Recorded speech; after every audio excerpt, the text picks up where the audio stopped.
Chapter 001. An Explosive Beginning. The landlady, Gu Keqing, exclaimed in amazement, "What the hell?" Lin Lang rubbed his eyes in disbelief. "I got so drunk last night that I somehow transported back to the year 2000. The date on the wall calendar in his rental apartment sent shockwaves through his pupils. Nice. Lin Lang's heart soared with exhilaration as he realized he had returned to the age of 22, the pinnacle of his youthful beauty. Just as he was reveling in this thought, a mechanical voice resonated in his mind. Ding. Congratulations, host, for successfully binding the universal prompt system.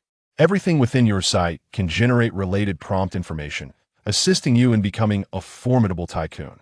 The host's personal space has been successfully activated. The current area of the host's personal space is 1,000 cubic meters, with potential for expansion in the future. Initiating the distribution of 3 novice skills. Congratulations, host, for activating the max-level comprehensive street fighting technique, becoming a top-tier expert in practical street combat.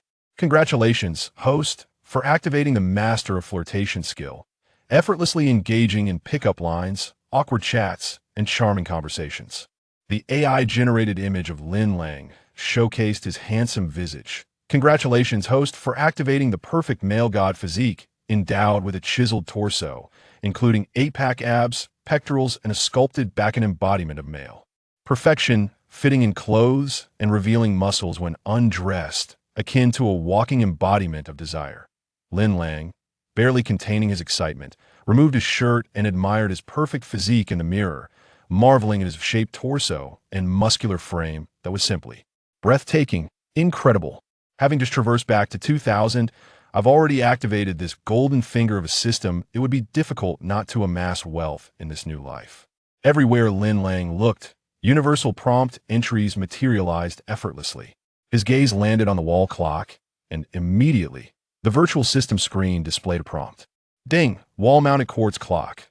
Low value. Currently equipped with a number 5 battery. Remaining power at 22, approximately 31 days, 6 hours, 7 minutes, and 45 seconds until depletion. In a way, is the universal prompt system truly this omnipotent? Lin Lang's attention shifted to the wardrobe in the rental. Ding! Old Yangwood wardrobe. Low value. Currently suffering from decay and moisture. Infested by termites. Pest control recommended. Impressive.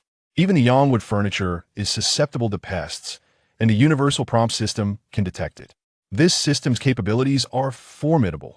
In the corner of the rental, an old peony television was broadcasting a nostalgic program titled Animal World, depicting the rejuvenation of spring and the season of animal reproduction. Suddenly, a series of knocks echoed from the apartment door.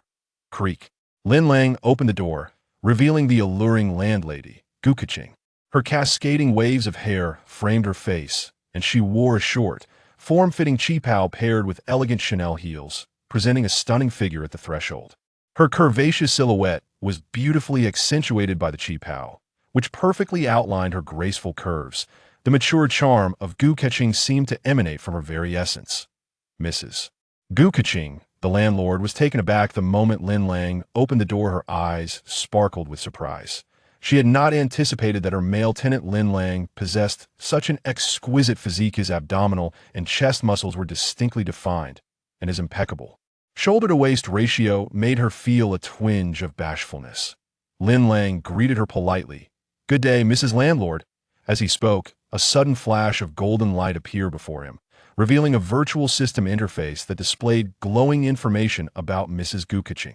Name: Gu Keqing. Gender: female. Blood type: O. Age: 32. Height: 172 cm. Weight: 56.5 kg. Overall body and beauty rating: 9.6. Origin: Shanghai. Marital status: married. Her husband, Chu Tiannan, the heir of the Chu Men Group, is a president of a publicly listed company but has a preference for the same sex, leading to a marriage with Mrs.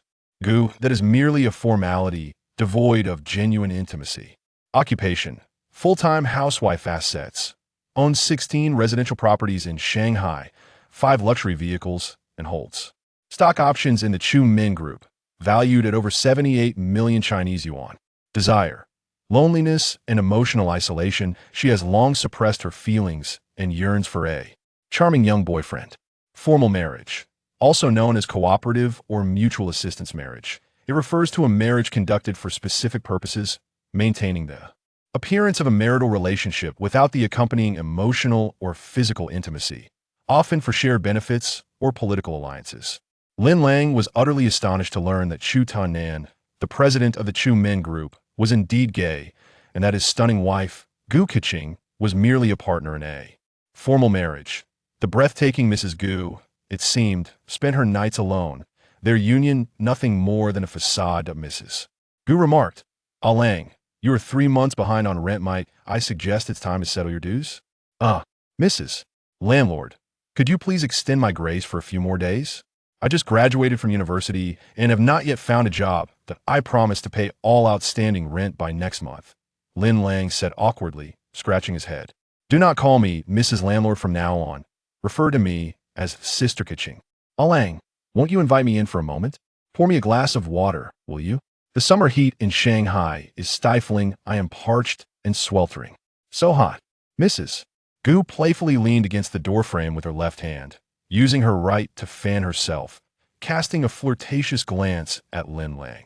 Chapter 002. The elite hunter appears as prey. Lin Lang hastily smiled and gestured, "Sister Keqing, please make yourself comfortable inside. The room of a single man is rather disheveled. I hope you won't mind."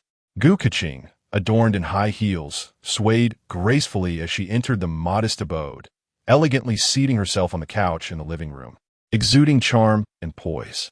As Lin Lang poured water, he sweetly remarked, "Sister Keqing, your starry eyes radiate brilliance, and your every glance is filled with allure. A gentle smile from you softens the passage of time. You are so captivating that I, your younger brother, feel shy to gaze upon you." "Ha.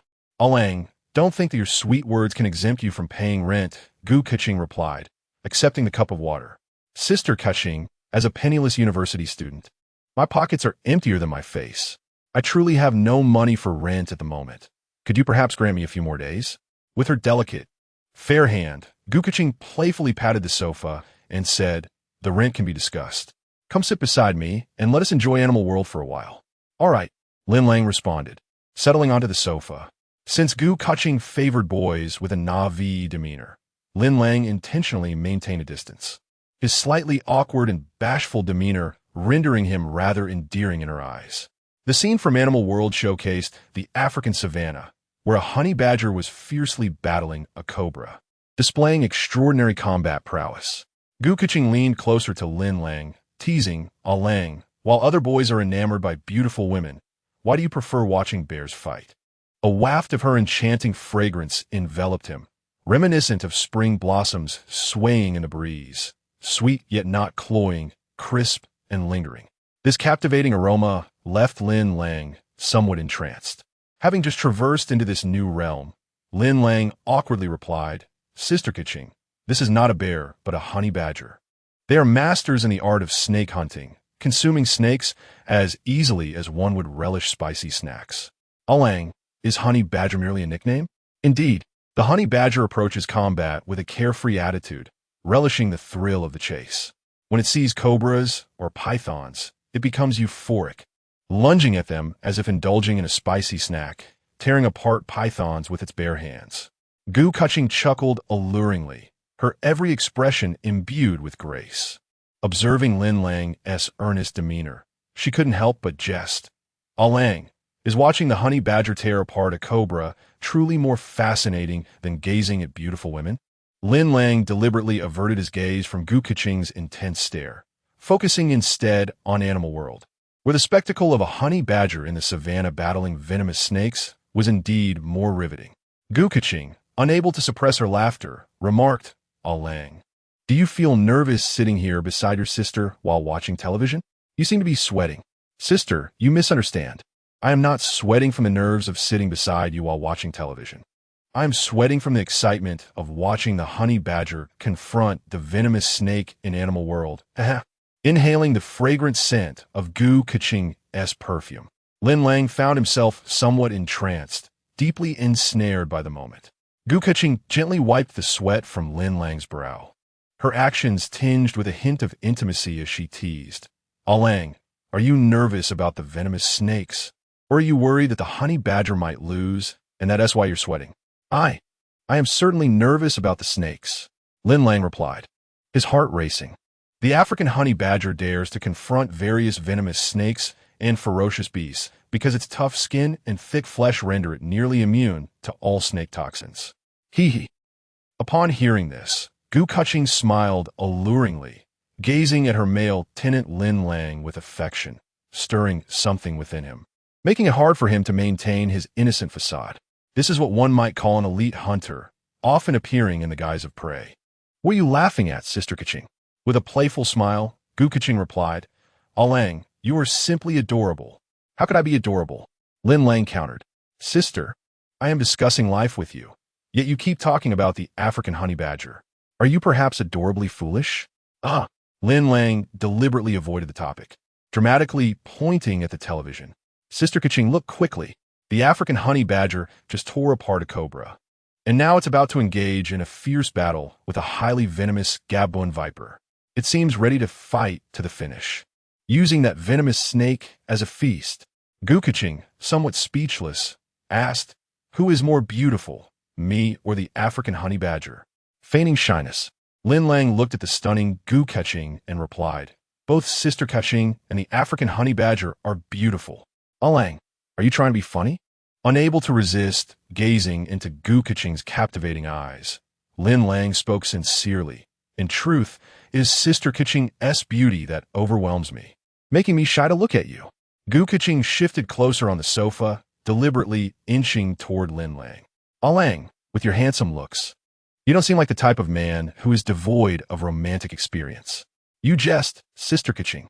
I just graduated from university and have never been in a relationship. I find it hard to believe that a handsome man like you has never dated during university. Lin Lang replied earnestly. During my university years, my focus was solely on my studies. I was entirely absorbed and had no thoughts of romance. Gu Kuching felt a secret delight at this, playfully probing. Then what kind of girl do you like, Lang? I am somewhat shy to answer that, Lin Lang admitted. Why be shy? Just tell me, I'm curious. Gu Kuching said, gazing intently at him. Embracing the theatrics, Lin Lang lowered his head and counted on his fingers. My parents passed away early, leaving me yearning for maternal affection, which is why I am somewhat drawn to older women. Upon hearing this, Gu Kuching felt a pang of sympathy for Lin Lang, understanding his lonely background. I'm truly sorry, Lang. I did not mean to bring up painful memories. I didn't realize you were an orphan. It's fine. Lin Lang managed a faint smile, despite the weight of his words. Gu Kuching seized the opportunity to grasp Lin Lang's hand and said, Lang, would you permit your elder sister to care for you from now on? Does Sister Kuching carry any fast-acting heart medicine with her? He inquired. Of course not. Why would I need such things? I do not suffer from heart ailments, she replied, as Lin Lang inhaled the faint, refreshing fragrance emanating from Gu Kuching. He found himself unable to contain his emotions, exclaiming, Sister, when you hold my hand like this, my heart races uncontrollably. Upon hearing this, Gu Kuching smiled alluringly and teased. Then, if I were to kiss you, would you not find it necessary to call for an ambulance? Dear Sister Kuching, you wouldn't be attempting to steal my first kiss, would you? He asked, a hint of apprehension in his voice. Gu Kuching, taken aback, responded, Surely, Lang, you cannot still be a virgin at your age, having already graduated from university? Well, Lin Lang feigned shyness and nodded slightly. Lang, you would not deceive your sister, would you? This is not something to boast about. There is no need for me to lie, he assured her. With a tender gaze, Gu Kuching said, Lang, now close your eyes. I have a surprise for you. All right. Lin Lang obediently shut his eyes, his heart pounding with anticipation. A heartfelt thanks to the readers for continuing to engage with this narrative. Much love to you all. Chapter 003, Abundance Awaits. The exquisite Gu Kuching, embodying the essence of a pure and alluring mature woman, gently placed a soft kiss on Lin Lang's lips, causing his heart to race as he opened his eyes. In that fleeting moment of their gazes locking, sparks of affection ignited like a flash of lightning.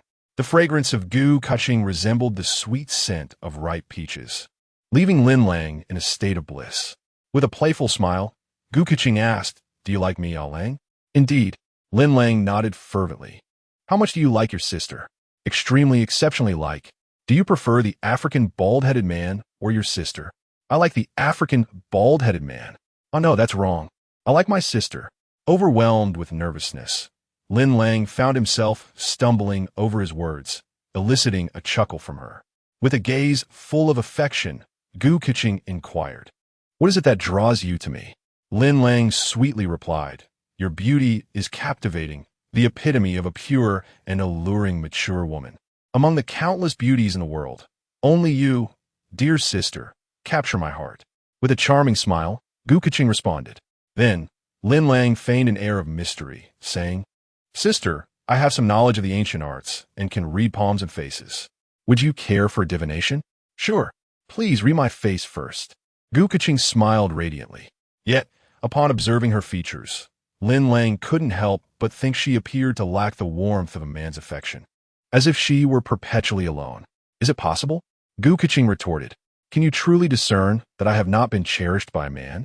Lin Lang, with a serious demeanor, elaborated, "Women deprived of love and male affection often possess hearts akin to parched earth, yearning for the nourishing rain of romance. The face reflects the heart.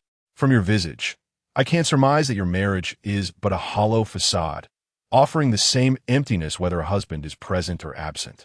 It must be a lonely existence." Gu Keqing, feigning defiance, replied, "Not at all.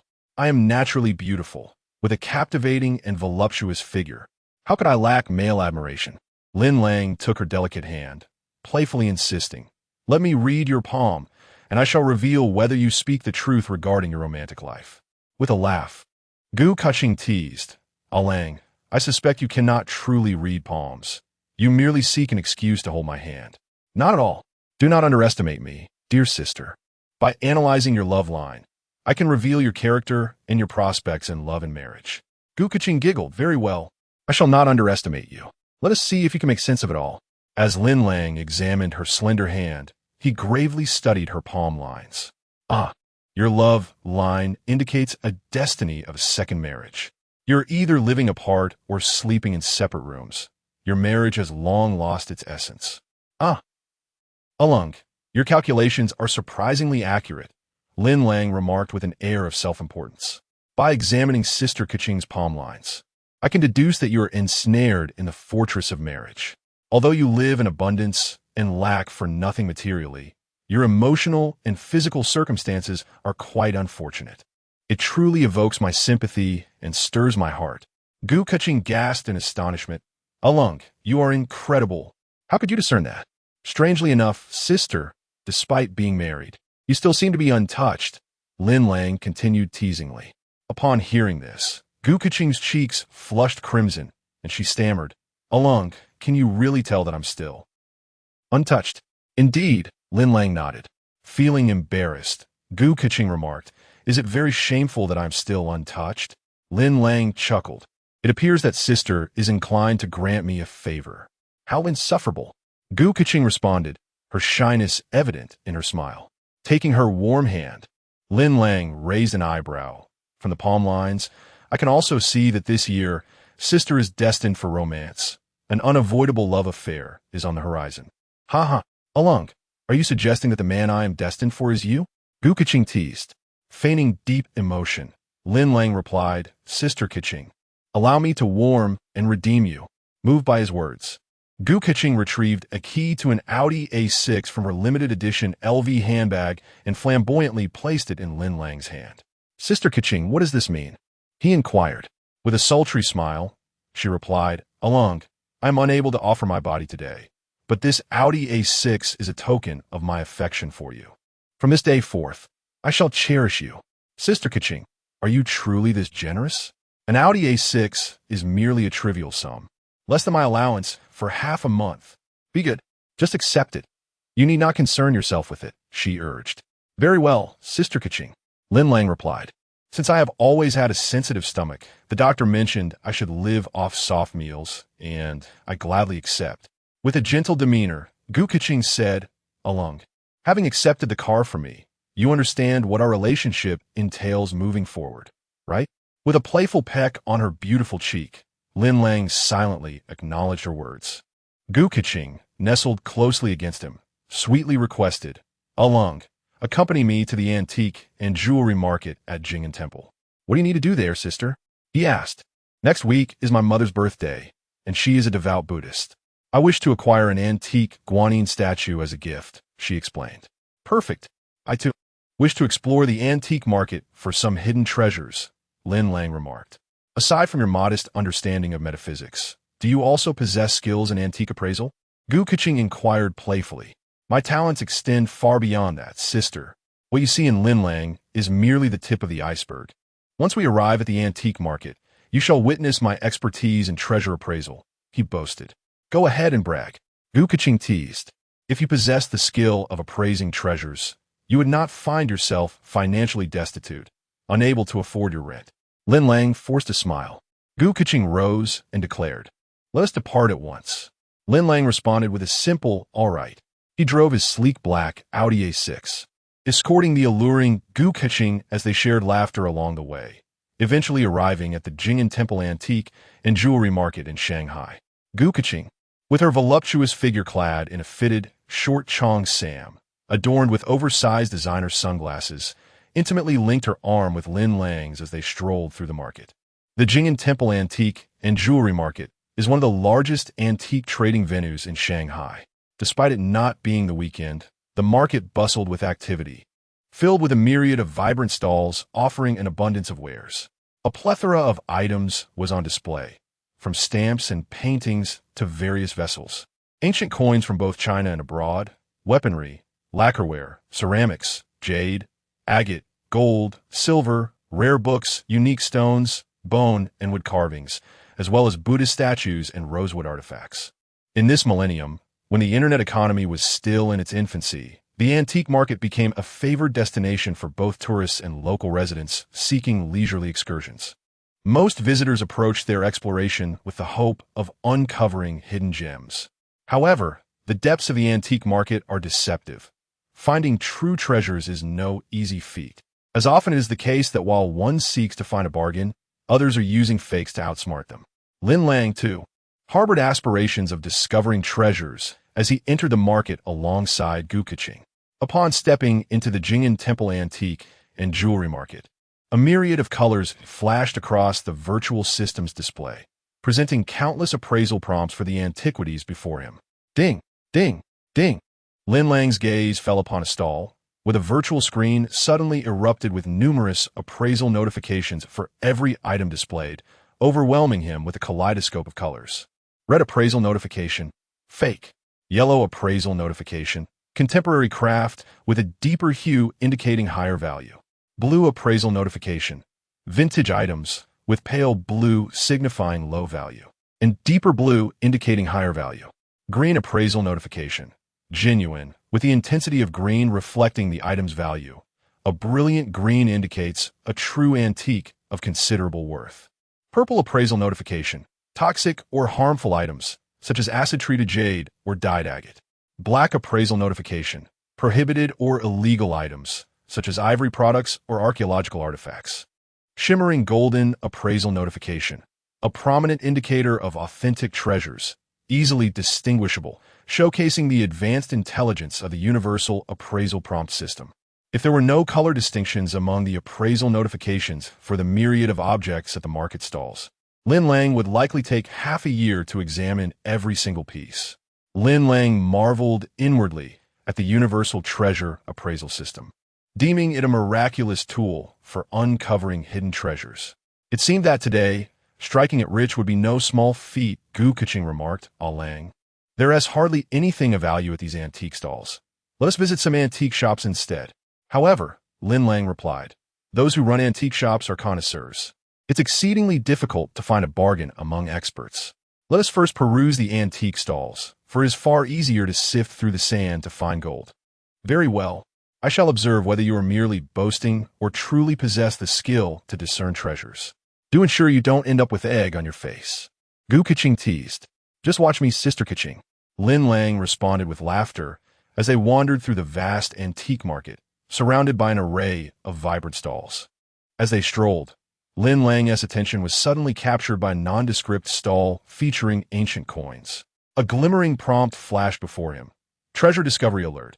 Unearthed a the Tong Bao ancestral coin, currently valued conservatively at 1 million Huaxia coins. Lin Lang squatted before the stall, deliberately picking up a counterfeit Yuan Dedeo silver coin and inquiring, "Boss, how much for this Yuan Dedeo valued at $1 from the third year of the Republic?" The middle-aged stall owner, seated on a small stool, replied, 100 yuan. Gu Keqing, standing nearby, cautioned, "Lang, there are far too many fakes of the Yuan Dedeo silver coin. Are you certain this one is genuine?" Lin Lang shrugged and feigned uncertainty, saying, "Not sure." The stall owner boasted, "You can buy with confidence. All the ancient coins here are authentic. The value of the Yuan Dedeo silver coin is appreciating rapidly. If you collect it for a year, its worth will surely double." Yet, Lin Lang noted with keen insight that the Yuan Dedeo coin was indeed a poor imitation. He thought to himself that the stall owner's deception was futile. His true aim was the Tong Bao ancestral coin, highlighted by the golden prompt. With this in mind, Lin Lang casually sifted through the coins at the stall and, guided by the golden prompt, picked up an ancient and seemingly unremarkable Tong Bao ancestral coin. "How much for this copper coin?" he inquired. The stall owner, distracted by haggling with another customer, glanced over and, failing to recognize its true worth, replied nonchalantly, 10 yuan. "Take it away." Lin Lang's heart soared with joy upon hearing this. He quickly grasped the Tong Bao ancestral coin in his hand, retrieved 10 yuan from his pocket, and handed it to the busy stall owner. "Goodbye, boss." With the valuable Tong Bao ancestral coin worth 1 million in hand, Lin Lang stood up, ready to depart. However, after receiving the 10 yuan, the middle-aged stall owner suddenly called out, "Hey, young man, don't leave." Lin Lang paused, his heart sinking, fearing the stall owner might reconsider the deal. Gratitude to the readers for joining this journey. May fortune and prosperity be upon you. This tale is filled with surprises. Chapter 004. Earning money with ease unexpectedly. The middle-aged street vendor inquired, "Young man, do you still want that Yuan Data silver coin? How about I give you a discount and sell it for just $50? Lin Lang started, thought to himself that he had nearly been misled. He had feared the vendor might realize he had stumbled upon the invaluable Tong Bao ancestral coin and would retract his offer. After a moment's contemplation, Lin Lang replied, "No, thank you." With that, Lin Lang wrapped his arm around Gu Keqing's soft waist and swiftly departed from the ancient coin stall. Once he turned his back on the vendor and walked away, a triumphant smile spread across Lin Lang's face.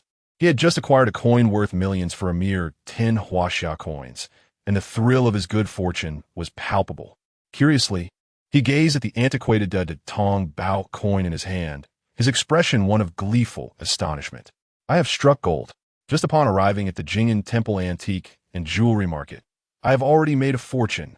Gu Keqing, removing her sunglasses and blinking her beautiful eyes, inquired tentatively, "Darling, does this seemingly unremarkable copper coin possess significant collectible value?" Lin Lang responded, "This seemingly ordinary old copper coin is in fact the Tong Bao ancestral coin, of which only a few exist today. Its current market value is no less than 1 million Huaxia coins." Gu Keqing exclaimed in disbelief, "Is that true? You have just uncovered 1 million Huaxia coins with this worn-out copper coin." In a buoyant mood, Lin Lang patiently explained, "Dear Sister Keqing, you are unaware that the Tong Bao copper coins were minted during the reign of Emperor Qingzong of the Yuan dynasty, making them exceedingly rare ancestral coins." Gu Keqing, puzzled, asked, "What exactly is an ancestral coin?" Lin Lang elaborated patiently. In ancient minting processes, a skilled artisan would first handcraft a beautifully designed coin, which is referred to as the ancestral coin. Subsequently, this ancestral coin would serve as a model from which multiple coins, known as mother coins, would be cast, used for the mass production of ordinary circulating currency termed child coins. Upon hearing this, Gu Keqing enlightenedly remarked, "I understand now. Child coins are plentiful in circulation and possess comparatively lower collectible value, while ancestral coins, due to their rarity and uniqueness, command a higher price, correct?" Lin Lang smiled and affirmed, "Precisely." The inscriptions on the Tong Bao coins come in 2 versions, Han script and Mongolian script. The Han script is straightforward and includes denominations such as small flat coins, zhe, and jisan. The Mongolian version is characterized by the jisan style, with a blank reverse side. Most surviving Tong Bao copper coins are small offerings, with a diameter of less than 24 millimeters and poorly executed inscriptions. Historical records indicate that the issuance of Tong Bao coins was limited, and due to years of warfare, very few have survived to this day. Ordinary Tong Bao child coins are valued at approximately 10,000 to 20,000 Huaxia coins, while the Tong Bao Sam Mongolian mother coins currently hold a collectible price around 200,000 Huaxia coins. I have just stumbled upon this remarkable Tong Bao ancestral coin, which features a Mongolian inscription and a blank reverse side. Even without expertise in ancient coin appraisal, one would scarcely suspect that this seemingly unremarkable old copper coin could possess a collectible value exceeding 1 million in the realm of antique coin collection. Gu Kuching expressed her disbelief, stating, "My dear, although your claims sound quite convincing and not like mere fabrications, I cannot fathom how such a small, worn copper coin could be worth 1 million. If you doubt it, let us visit a professional antique shop right now and sell this Tong Bao ancestral coin, converting it into 1 million in cash. At that point, you shall have no choice but to believe." All right, I, too, wish to see if you are indeed boasting. Ding. The universal keyword system kindly suggested Zhenbao Pavilion Antique Pawn Shop at Jing'an Temple can authenticate, purchase, and collect this Tong Bao ancestral coin. With the aid of a universal keyword system, Lin Lang embraced Gu Kuching's slender waist and followed the system's guidance to Zhenbao Pavilion Antique Pawn Shop. Upon entering, they observed a shop assistant busily dusting with a feather duster. The shop was adorned with an array of porcelain, paintings, antiques, and bronze Buddha statues, exuding an air of sophistication. As Lin Lang surveyed the room, the universal keyword system was activated, revealing that none of the displayed antiquities were forgeries. This indicated that the appraisers at Zhenbao Pavilion must be seasoned experts, and that the proprietor was a formidable antique dealer. The appraiser, Ah Chung, greeted them warmly. "May I inquire if you are here to pawn or redeem?" Lin Lang replied, "To pawn." Ah Chung continued, "Is it a permanent pawn or a limited-time redemption?" "Permanent," Lin Lang answered without hesitation. A permanent pawn entails selling the pawned item directly to the shop, with no option for redemption thereafter. Additionally, items not redeemed after the deadline will also be treated as permanent pawns. "May I ask what item you wish to pawn today?" Lin Lang placed the Tong Bao ancestral coin on the counter. Ah Chung donned white gloves and examined the folded three-style, Mongolian inscribed coin. After inspecting both sides with his naked eye, he scrutinized it further with a magnifying glass, furrowing his brow at the unfamiliar Mongolian script. This folded three-style coin exhibits a strong sense of antiquity, distinctly unlike modern replicas. It resembles currency from the Yuan dynasty. However, one side bears Mongolian characters while the other is blank, reminiscent of the Tong Bao coins, albeit slightly larger in size, making it difficult to assess a value indiscriminately. "Please hold on for a moment while I fetch the owner to provide an appraisal." Lin Lang responded with a simple "all right." The female attendant at Zhenbao Pavilion smiled as she prepared tea and water, demonstrating excellent service awareness and attitude. "Please enjoy some tea." After receiving a disposable paper cup, Gu Kuching courteously replied, "Thank you." Almost immediately, a middle-aged man with short hair and a slightly plump physique approached, clad in a black cloth outfit and shoes. He adorned a Buddha amulet around his neck, wore an ivory bracelet on his wrist, and held a walnut in his hand, smiling alongside the antiquities appraiser, Ah Chung. Ding! The universal keyword system prompted Zhou Zhongdong, the proprietor of the Treasure Pavilion Antique Pawn Shop, an expert in cultural relics appraisal, a collector, a calligrapher, a researcher at the Palace Museum, the vice chairman of the Shanghai Cultural Relics Appraisal Committee, and an advisor to the Shanghai Museum, has long been engaged in the study of ancient porcelain and calligraphy of China, with a particular focus on ancient coins throughout the dynasties. As Zhou Zhongdong approached with a smile, he politely greeted, "Good day to you both." "Good day, boss Zhou," Lin Lang responded. Zhou Zhongdong scrutinized Lin Lang from head to toe and inquired, "Do you know me, dear collector?" Lin Lang replied, "Boss Zhou is a master in antique appraisal, well-renowned in the Shanghai collecting community, and is undoubtedly one of the foremost treasure appraisers in the country. I have heard a bit about you. You flatter me, dear collector." Zhou Zhongdong chuckled. Donning white gloves, he picked up the Tong Bao ancestral coin from the counter. As soon as he grasped it, his eyes sparkled. After examining both sides meticulously, he cautiously asked, "Dear collector, do you know the provenance and value of this ancestral coin?"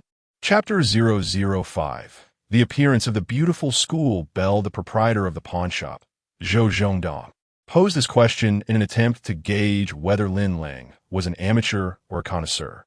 Should Lin Lang prove to be a novice, Zhou Zhongdong could lower the price and seize an opportunity. Conversely, if he encountered an expert, he would have to offer a modest profit in accordance with market value.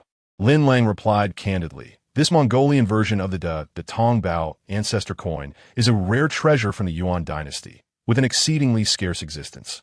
It is a sought-after item in the realm of ancient coin collecting, currently valued at over 1 million huaxia coins in the market."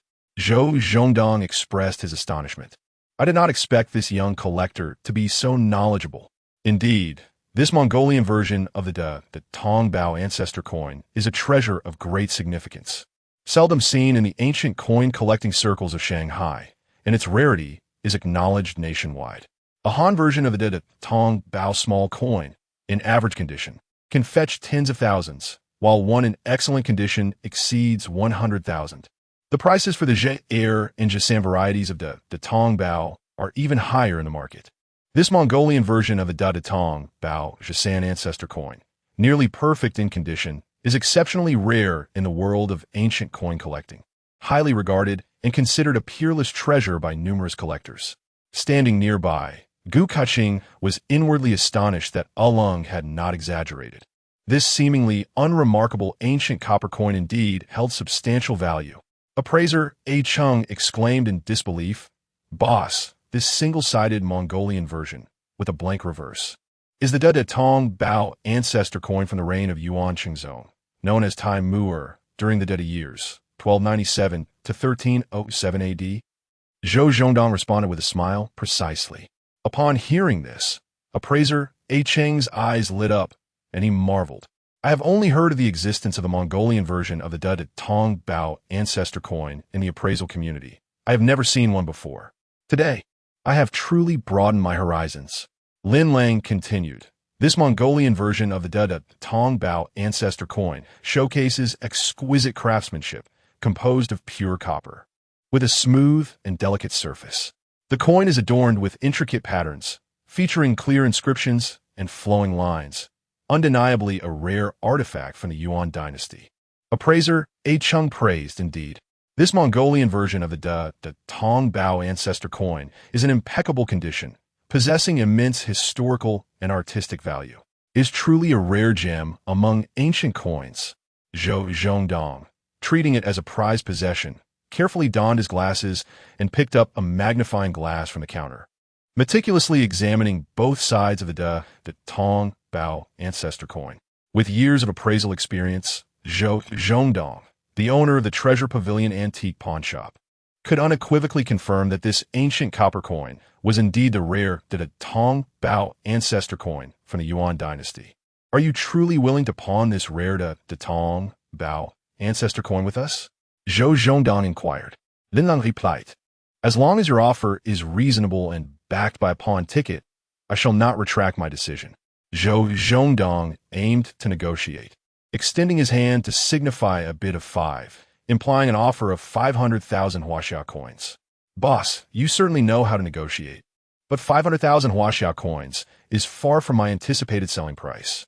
This rare Tong Bao ancestral coin currently holds a market value exceeding 1 million huaxia coins. Should one casually visit an antique auction house in Hong Kong, it is highly probable that it could fetch a staggering bid of 1,500,000 huaxia coins. The younger generation would not consider parting with it for less than 1 million huaxia coins." Upon hearing this, Zhou Zhongdong chuckled, remarking, "This young collector is quite accomplished and remarkably well-informed. even aware of the auction price for this Tong Bao ancestral coin. However, one must account for the channel fees and commissions when engaging with Hong Kong auction houses, coupled with the cost of time. Even if this rare Tong Bao ancestral coin commands a good price at an auction, our treasure pavilion would hardly reap a significant profit. 800,000. Our treasure pavilion offers 800,000 Huaxia coins to acquire your Tong Bao ancestral coin, which may still leave a sliver profit. Lin Lang, however, shook his head with a smile, stating, I will not sell for less than 1 million Huaxia coins. According to international conventions, the commission charge for the auction of antiques or artworks generally hovers around 10%. I am aware that your pawn shop tends to intentionally undervalue the quality of items upon receipt, providing a significantly low appraisal. There is no need for psychological warfare. Boss Show, let us be straightforward. If your establishment can agree to 1 million Huaxia coins, we can sign the pawn ticket and enjoy a pleasant collaboration.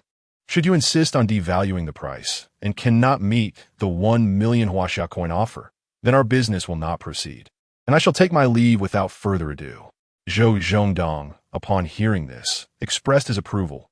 It appears, young man, that you are no ordinary individual.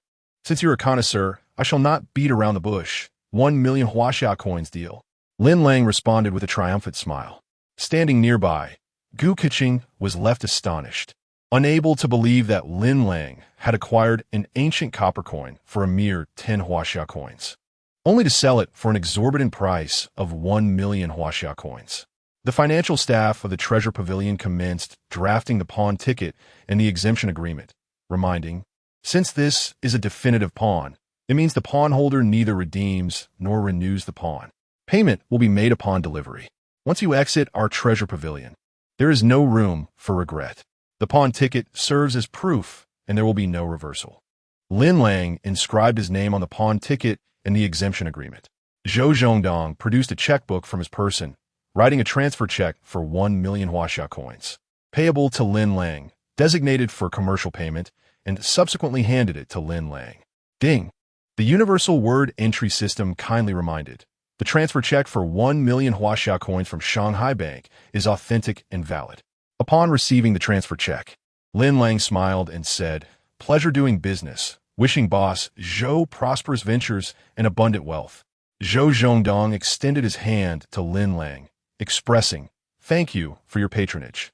Mr. Lin, in the future, should you have any collectibles to part with, do remember our Treasure Pavilion. Here is my business card. Please keep it. Lin Lang responded courteously.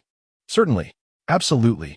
Witnessing Lin Lang effortlessly secure 1 million Huaxia coins, Gu Keqing regarded him with newfound respect. Gu Keqing displayed remarkable composure, remaining silent throughout, merely standing beside Lin Lang, quietly reveling in his happiness. Following the completion of the pawn transaction, Lin Lang beamed, saying, Sister, shall we depart? Gu Keqing replied gently. Mr. Lin, please take your time, said Zhou Zhongdong, the proprietor of the Treasure Pavilion, who treated his guests with utmost courtesy, personally seeing them off. The roar of motorcycle engines reverberated in the air as Lin Lang and Gu Keqing stepped out of the Treasure Pavilion's grand entrance. Suddenly, Lin Lang's gaze was drawn to a strikingly alluring girl clad in a form-fitting black leather outfit, exuding an aura of sweet rebellion. With an enviable figure, she cradled a dazzling helmet in her arms, donned black motorcycle gloves, and let her long hair cascade freely. Her face was adorned with a subtle, smoky makeup, and she gracefully dismounted from a racing motorcycle. Lin Lang, what brings you here? The enchanting motorcycle girl enthusiastically greeted him. Lin Lang, captivated by her fierce and untamed charm, hesitantly inquired, Who are you? With a playful and alluring demeanor, the girl replied, I am your high school classmate, Zhou Yao. After 4 years of university, have you truly forgotten your desk mate? Chapter 006. The Sweet and Cool Motorcycle Goddess Ding. The omnipotent word entry system displayed the following. Name, Zhou Yao. Gender, female. Blood type, age, 22. Height, 175 centimeters. Weight, 56 kilograms. Overall rating of appearance, 10/10. The epitome of beauty. A flawless campus goddess. Unmarried, no boyfriend. Occupation: the foremost female motorcycle racer in Xia country. Honors: champion of the CL2 category at the 1999 Shanghai Super Racing Festival. Champion at the CSBK Kyoto station of the China Super Motorcycle Championship in 1999. Runner-up the 2000 Asian Super Motorcycle Championship in Shanghai. Champion at the National Road Race in Shanghai. Among over 20 prestigious accolades. Companies owned: Shanghai Mingyao Professional Motorcycle Racing Club, Shanghai Mingyao Motorcycle Theme Bar Club, Shanghai Mingyao Motorcycle Sales Company. Desires: a yearning to chase the wind and freedom, to pursue novelty and excitement amidst speed and passion, an emotional void, and a longing for a passionate romance. AI-generated stunning images of Zhou Mengyao prompted Lin Lang to exclaim, "Mengyao, you have undergone such a tremendous transformation. During our school days, you were the pure and lovely campus belle. How did you become this cool and sexy motorcycle goddess after 4 years at university without seeing you?" Zhou Mengyao, holding a stylish helmet in one hand, tossed her long hair with a sweet and cool demeanor, gazing alluringly at Lin Lang while responding with a charming smile. "Haven't you heard the saying that a girl changes greatly after turning 18?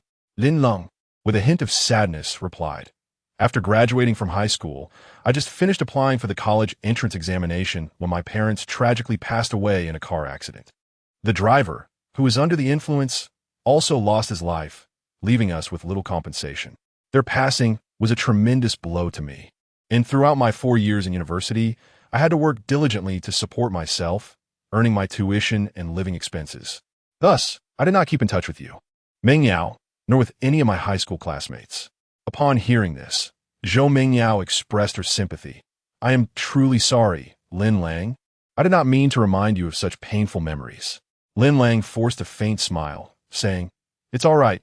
It has been 4 years since my parents' passing, and I have come to terms with it." At this moment, Gu Kaching, standing nearby, felt a wave of compassion for Lin Lang as she learned of his parents' tragic fate. Soon after, the sweet and cool motorcycle girl Zhou Mengyao called out to her father, the renowned appraiser Zhou Zhongdong. Lin Lang was taken aback, realizing that his high school classmate Zhou Mengyao was indeed the daughter of the distinguished appraiser of Shanghai. Zhou Zhongdong, casually holding a walnut, smiled and remarked, "I never expected, Mr. Lin, that you and my daughter Mengyao were high school classmates, even sitting at the same desk. What a wonderful coincidence." Lin Lang greeted him with a smile. "Hello, Uncle Zhou." Zhou Mengyao then asked, "How did your paths cross with my father?" Lin Lang replied modestly, "I was just at your family's pawn shop handling some business, and I didn't expect Uncle Zhou to be your father." Zhou Mengyao responded, "I see. This beautiful lady must surely be your girlfriend, Lin Lang." As she spoke, her gaze moved toward Gu Kaching, who was adorned in an exquisite qipao, flaunting a luxurious Patek Philippe watch, carrying a limited edition LV handbag, wearing Chanel high heels, and sporting designer sunglasses. Unable to admit that she was the landlady, Lin Lang falsely claimed, "This is my cousin, Gu Kaching." Gu Kaching politely removed her sunglasses and greeted, "It's a pleasure to meet you." Zhou Mengyao squinted her eyes and sweetly smiled. "Then I must have misunderstood. Hello, Cousin Kaching." Gu Kaching returned the greeting with a slight smile, saying hello. Zhou Zhongdong inquired with concern, "Aren't you supposed to be attending a commercial shoot for the Dayong motorcycle today?" "My daughter?" Zhou Mengyao sighed. "I just finished shooting, which is why I haven't taken off my makeup. This afternoon, I have an interview at Shanghai TV, and in the evening, I'm scheduled for a cover shoot for a motorcycle magazine. I'm so busy that my head is spinning." Zhou Zhongdong affectionately remarked, "We're not short on money. You could just enjoy being a wealthy second generation and spend your days shopping, can't you?" Zhou Mengyao retorted, "Dad, who teaches their daughter to stay home and live off their parents?" Zhou Zhongdong frowned and replied, "I just hope you strive for success. However, your career as a professional racer is fraught with danger. Mengyao, you're already ranked first among professional female racers in Xia country. You no longer need to prove yourself in terms of speed. Even if you love racing, you could run your own motorcycle racing club, sign and nurture some professional racers, and just be the boss without personally participating in the races. Would that not ease your father's worries? What if you were injured while racing? Your mother and I would be heartbroken." Zhou Mengyao stubbornly countered, "Dad, here you go again with the same old argument. Among professional female racers in Asia, I am currently ranked 5th. Once I accumulate enough points to claim the title of Asia's top female racer, then I will consider retiring. All right?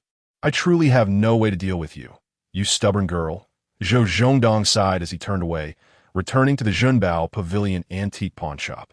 Zhou Mingyao, clutching her stylish helmet, shrugged and said, "Sai Lin Lang, do you think my father is a stumbling block to my career?" Lin Lang replied with a smile. "Your father is merely concerned for your safety. Being a professional racer indeed carries risks. Uncle Zhou is a renowned antique dealer, an expert in appraisal, and a collector. With a precious daughter like you to inherit his legacy, he surely wishes for you to retire and live a peaceful life." Zhou Mingyao smiled sweetly at this, then playfully tossed her flowing hair and sweetly asked Lin Lang, "Enough about me. After graduating from university, did you pursue a master's degree, or have you already secured a good job?" Lin Lang replied, "I majored in finance at university, and after graduation, I plan to engage in financial investments and internet ventures locally in Shanghai." Zhou Mingyao handed Lin Lang her business card, smiling as she said, "Let's seize the opportunity to collaborate and earn money together." "Sound good?" Lin Lang responded with a bright smile. "Goodbye." Zhou Mingyao waved as she took her leave. Lin Lang echoed her farewell. "Goodbye, Qiqing." The well-mannered Zhou Mingyao did not forget to bid farewell politely to Gu Qiqing. Gu Qiqing returned with a charming goodbye. At 32, Gu Qiqing epitomizes the alluring mature woman, while 22-year-old Zhou Mingyao embodies the sweet and edgy motorcycle goddess. The presence of these two stunning beauties in one frame creates a captivating spectacle, making it difficult to discern who outshines the other, as both are exceptional in their own right. After parting ways with Zhou Mingyao and leaving the Zhunbao Pavilion antique pawn shop, Gu Qiqing unexpectedly inquired, "Lang, who do you find more attractive, your high school class flower Zhou Mingyao or your sister?" Chapter 007. Discovering hidden treasures in antique markets. Lin Lang sweetly replied, "Of course, Sister Qiqing is the most beautiful. With her cherry lips, curvaceous waist, and crescent-shaped brows, she possessed fair skin, stunning looks, and long legs. Resembling the legendary Yang Yuhuan, and perhaps even surpassing the beauty of Shi Shi and Diao Chan." Hearing this, Gu Qiqing covered her mouth and chuckled. "Lang, have you been eating honey? Your words are always so sweet." Lin Lang responded, "I speak only the truth. In my eyes, you are indeed this beautiful." "Huh, I can hardly believe the sweet nothings uttered by men." Gu Qiqing teased. Lin Lang shrugged. "Lang, you just stumbled upon a windfall of 1 million Huaxia coins. Why do you not seem overly excited?" "Of course I am excited. Who says I am not?" However, amidst my excitement, I am already thinking of my modest goal of earning 1 billion, stepping into the threshold of the wealthy, and ascending into high society, ultimately becoming a tycoon who makes money effortlessly. When the day comes that I am the richest in Shanghai, my heart will undoubtedly be even more exhilarated. Gu Qiqing smiled. "Lang, your earnest absurdity is quite amusing. You speak with such confidence without a hint of preparation." "Hey, why would you say I speak without preparation? Just now, with a mere 10 yuan investment, I uncovered 1 million Huaxia coins. Can you still doubt my ability to become the wealthiest in Shanghai?" Gu Qiqing laughed. "You must have just hit the jackpot. You cannot confuse fleeting luck with true ability, can you? Hey, the one thing I cannot tolerate is being underestimated by women. Sister, let us continue our exploration of the antique market. I will show you how easy it is to make money, as effortless as drinking water. All right, let me witness whether your talent for appraising treasures is mere luck or if you possess the genuine skill to continue uncovering riches."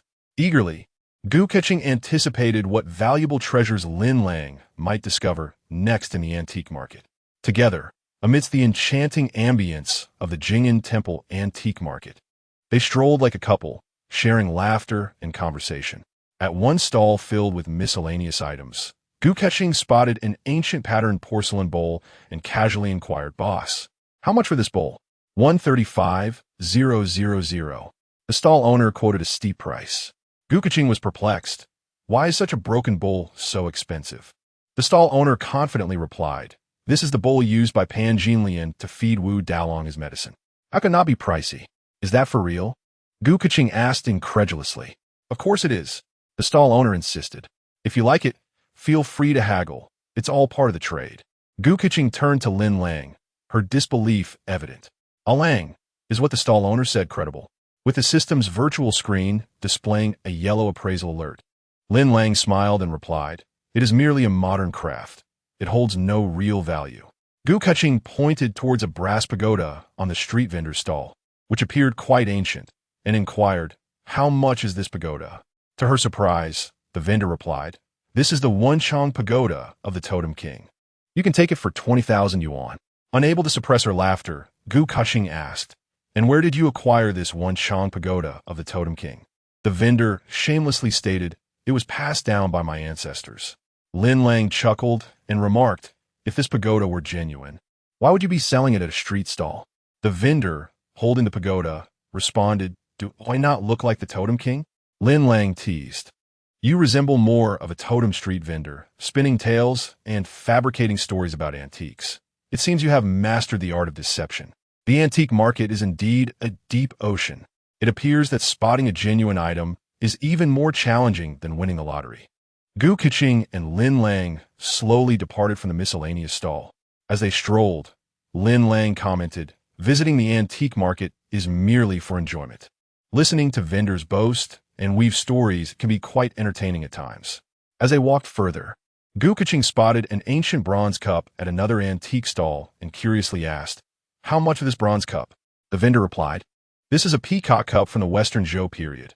I can sell it to you for the bargain price of 8,000 yuan. Upon hearing this, Gu Keqing glanced at Lin Lang.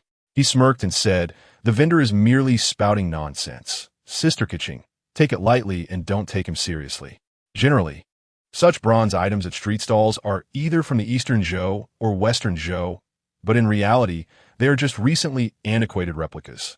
If you buy one, the vendor will simply produce another identical piece." "Am I mistaken, dear vendor?" Lin Lang quipped, eliciting an awkward chuckle from the vendor. Gu Keqing then pointed to a yellow porcelain cup on the stall and said, "Lang, I saw a similar chicken cup when I visited the Shanghai Museum." The vendor boasted, "This is the chicken cup used by Empress Dowager Cixi for tea." Lin Lang scoffed, "You are quite amusing, dear vendor. If this chicken cup was used by Empress Dowager Cixi, why does the base mark date back to the Tang Dynasty?" The vendor scratched his head and awkwardly laughed. "Perhaps I misspoke. It should be the cup used by Wu Zetian." "You truly have a way with words," Lin Lang chuckled. Gu Keqing suggested, "Let us go, Lang. It seems this stall is filled with fakes as well. Let us explore other stalls." Just as Lin Lang intended to leave, the virtual system display suddenly erupted with dazzling golden light. Ding! Shimmering golden treasure appraisal notification discovery alert. A pair of late Qing Dynasty lacquered wine cups has been uncovered. Strip away the surface disguise of red lacquer to reveal a pair of highly valuable royal rhinoceros horn cups from the Tang Dynasty, with a conservative market value exceeding 10 million Huaxi yuan.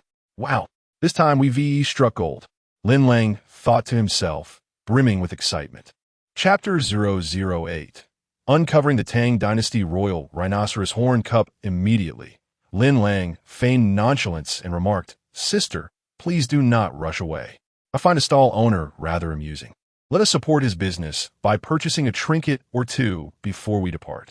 The stall owner chuckled, "Handsome lad, you possess great benevolence. Feel free to choose anything from my collection, and I shall certainly offer you a discount."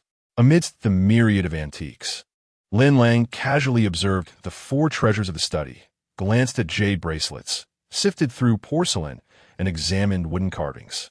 Although he appeared indifferent, he was, in fact, merely putting on a fade, deliberately avoiding the exquisite lacquered wine cup from the late Qing Dynasty. After completing his performance, Lin Lang casually picked up a lacquered wine cup and inquired, "How much for this pair of worn lacquered cups, if I may ask?" With exaggerated enthusiasm, the stall owner replied, "Young man, your discernment is commendable. This pair of lacquered cups, though not from the late Qing Dynasty, certainly hails from the Republican era.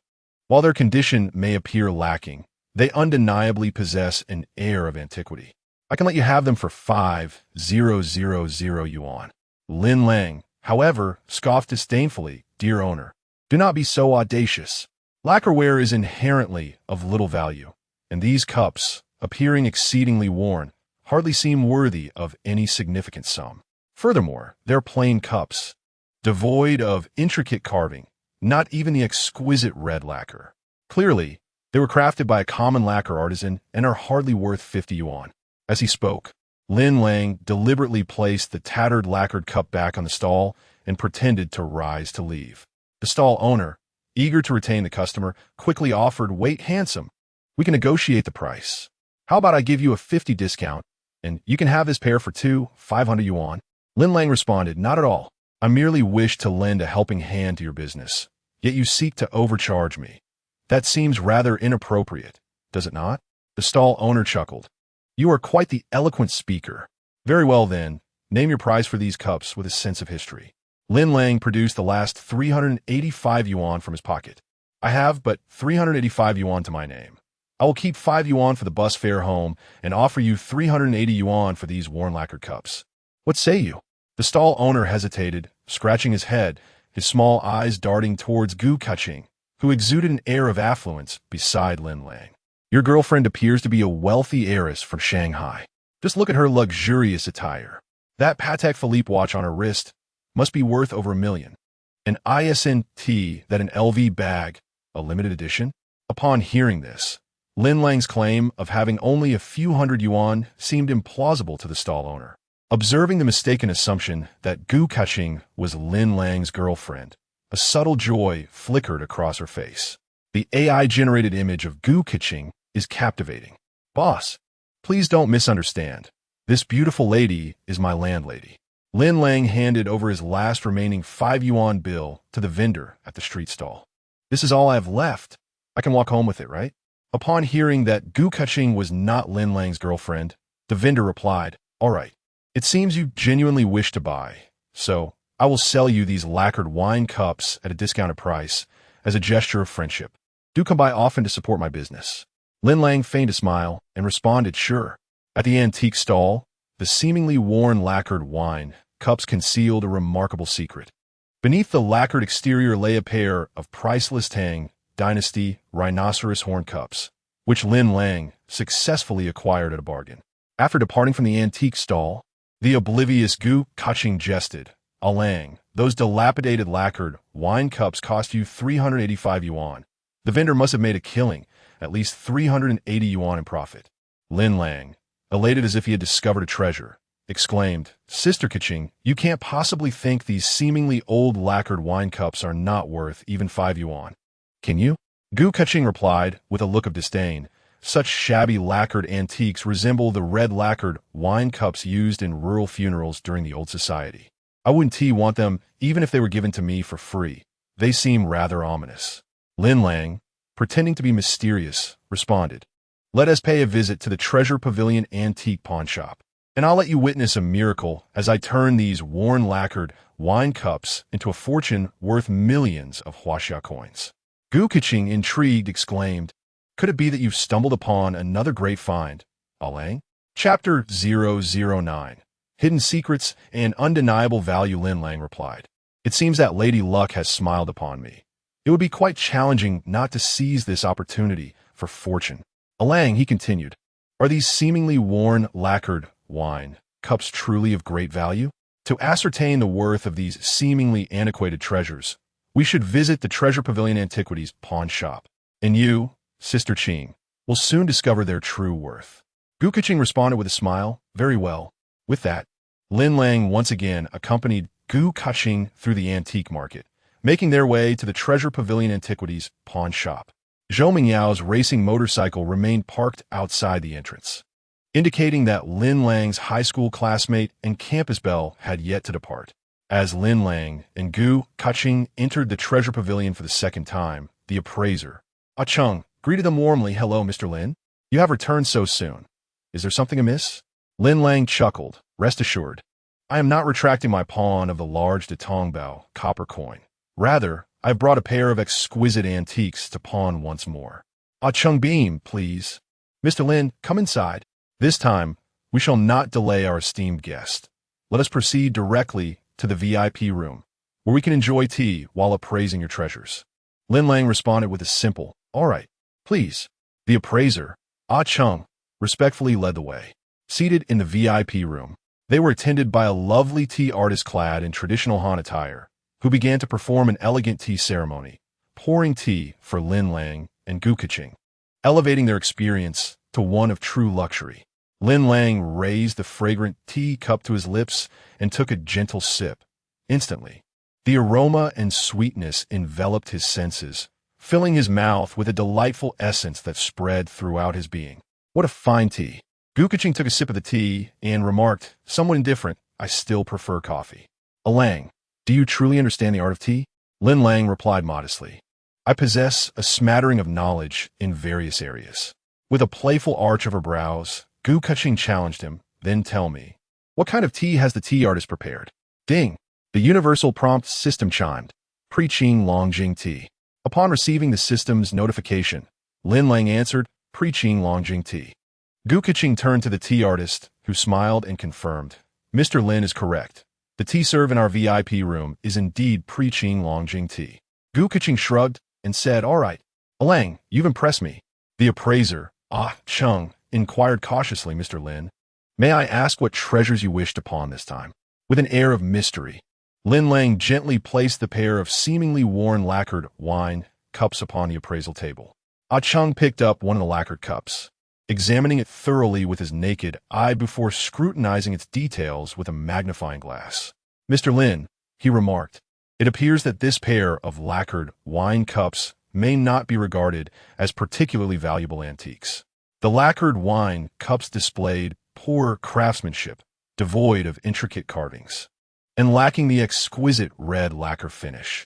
They seemed more akin to antiquities from the late Qing dynasty or early Republic period, possessing minimal value, given their unsatisfactory condition. Even if they were indeed relics from that era, our treasure pavilion would not accept them. Upon hearing this, Gu Keqing glanced at Lin Lang, whispering awkwardly, Lang, surely you haven't misjudged them this time? Lin Lang, however, chuckled and replied, these lacquered wine cups are treasures of great significance. Your lack of discernment is inconsequential. Please fetch your boss. Uncle Zhou, a master appraiser, will undoubtedly recognize their worth far better than you. Appraiser Chung hesitated, saying, Mr. Lin, I believe this is unnecessary. After all, I have been in this profession for 8 years, and I am confident I wouldn't misjudge such ordinary lacquered wine cups. There is no need to trouble our boss. Lin Lang remarked, it seems your 8 years of study in appraisal have not deepened your expertise sufficiently. Appraiser Chung forced a smile and asked, what do you mean by that, Mr. Lin? Lin Lang continued, my forthcoming actions are not meant to embarrass you, but rather to enrich your understanding.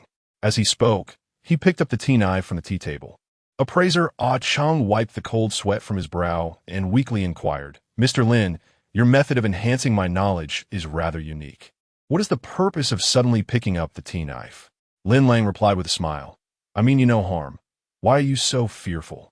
Appraiser Chung, drenched in sweat, responded, Mr. Lin, you jest.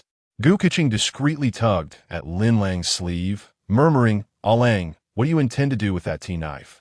Lin Lang feigned mystery, saying, the moment of witnessing a miracle has arrived. With the tea knife in hand, Lin Lang carefully scraped away the aged red lacquer from the wine cups until revealing a layer of oiled paper beneath. Like peeling layers from a silk cocoon, he cautiously pierced the oiled paper with the tea knife. Subsequently, he meticulously peeled away the perfectly adhered oiled paper enveloping a rare Tang Dynasty rhinoceros horn cup, leaving everyone in the VIP room astounded.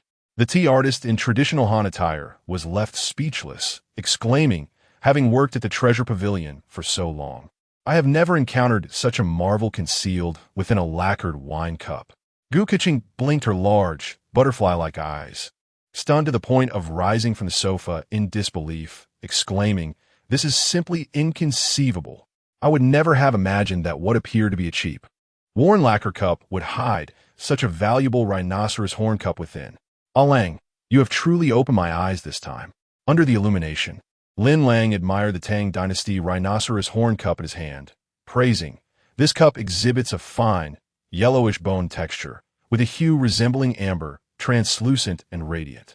It is exquisitely carved, glistening with a luster akin to congealed fat, and its condition is impeccable. truly stunning. The appraiser, Ah Chung, who had been caught off guard, exclaimed in amazement, "Incredible! Mr. Lin, your discerning eye is truly remarkable." Concealed within the lacquered wine cup, the exquisitely disguised rhinoceros horn vessel was discerned by Mr. Lin. "I am utterly in awe of him. Truly I am. After 8 years as an apprentice striving to become an appraiser, today, thanks to Mr. Lin, I have opened my eyes and gained invaluable insight." Lin Lang nonchalantly remarked, "Enough with the flattery." The appraiser, Ah Chung, bowed respectfully and said, "I apologize, Mr. Lin. I may have been somewhat disrespectful earlier. I hope you can overlook my inexperience and the slight I unintentionally cast upon our esteemed guest. I shall fetch the boss immediately to personally appraise the treasures for you." "Go ahead," Lin Lang replied, reclining comfortably as he sipped his tea. "Please wait a moment. I shall return shortly." After exiting the VIP room, Ah Chung wiped the cold sweat from his brow, contemplating that this high school classmate of the young lady is far from an ordinary individual. With that thought, Ah Chung hurriedly ascended to the 3rd floor and knocked on the door of the boss's office. Knock, knock, knock.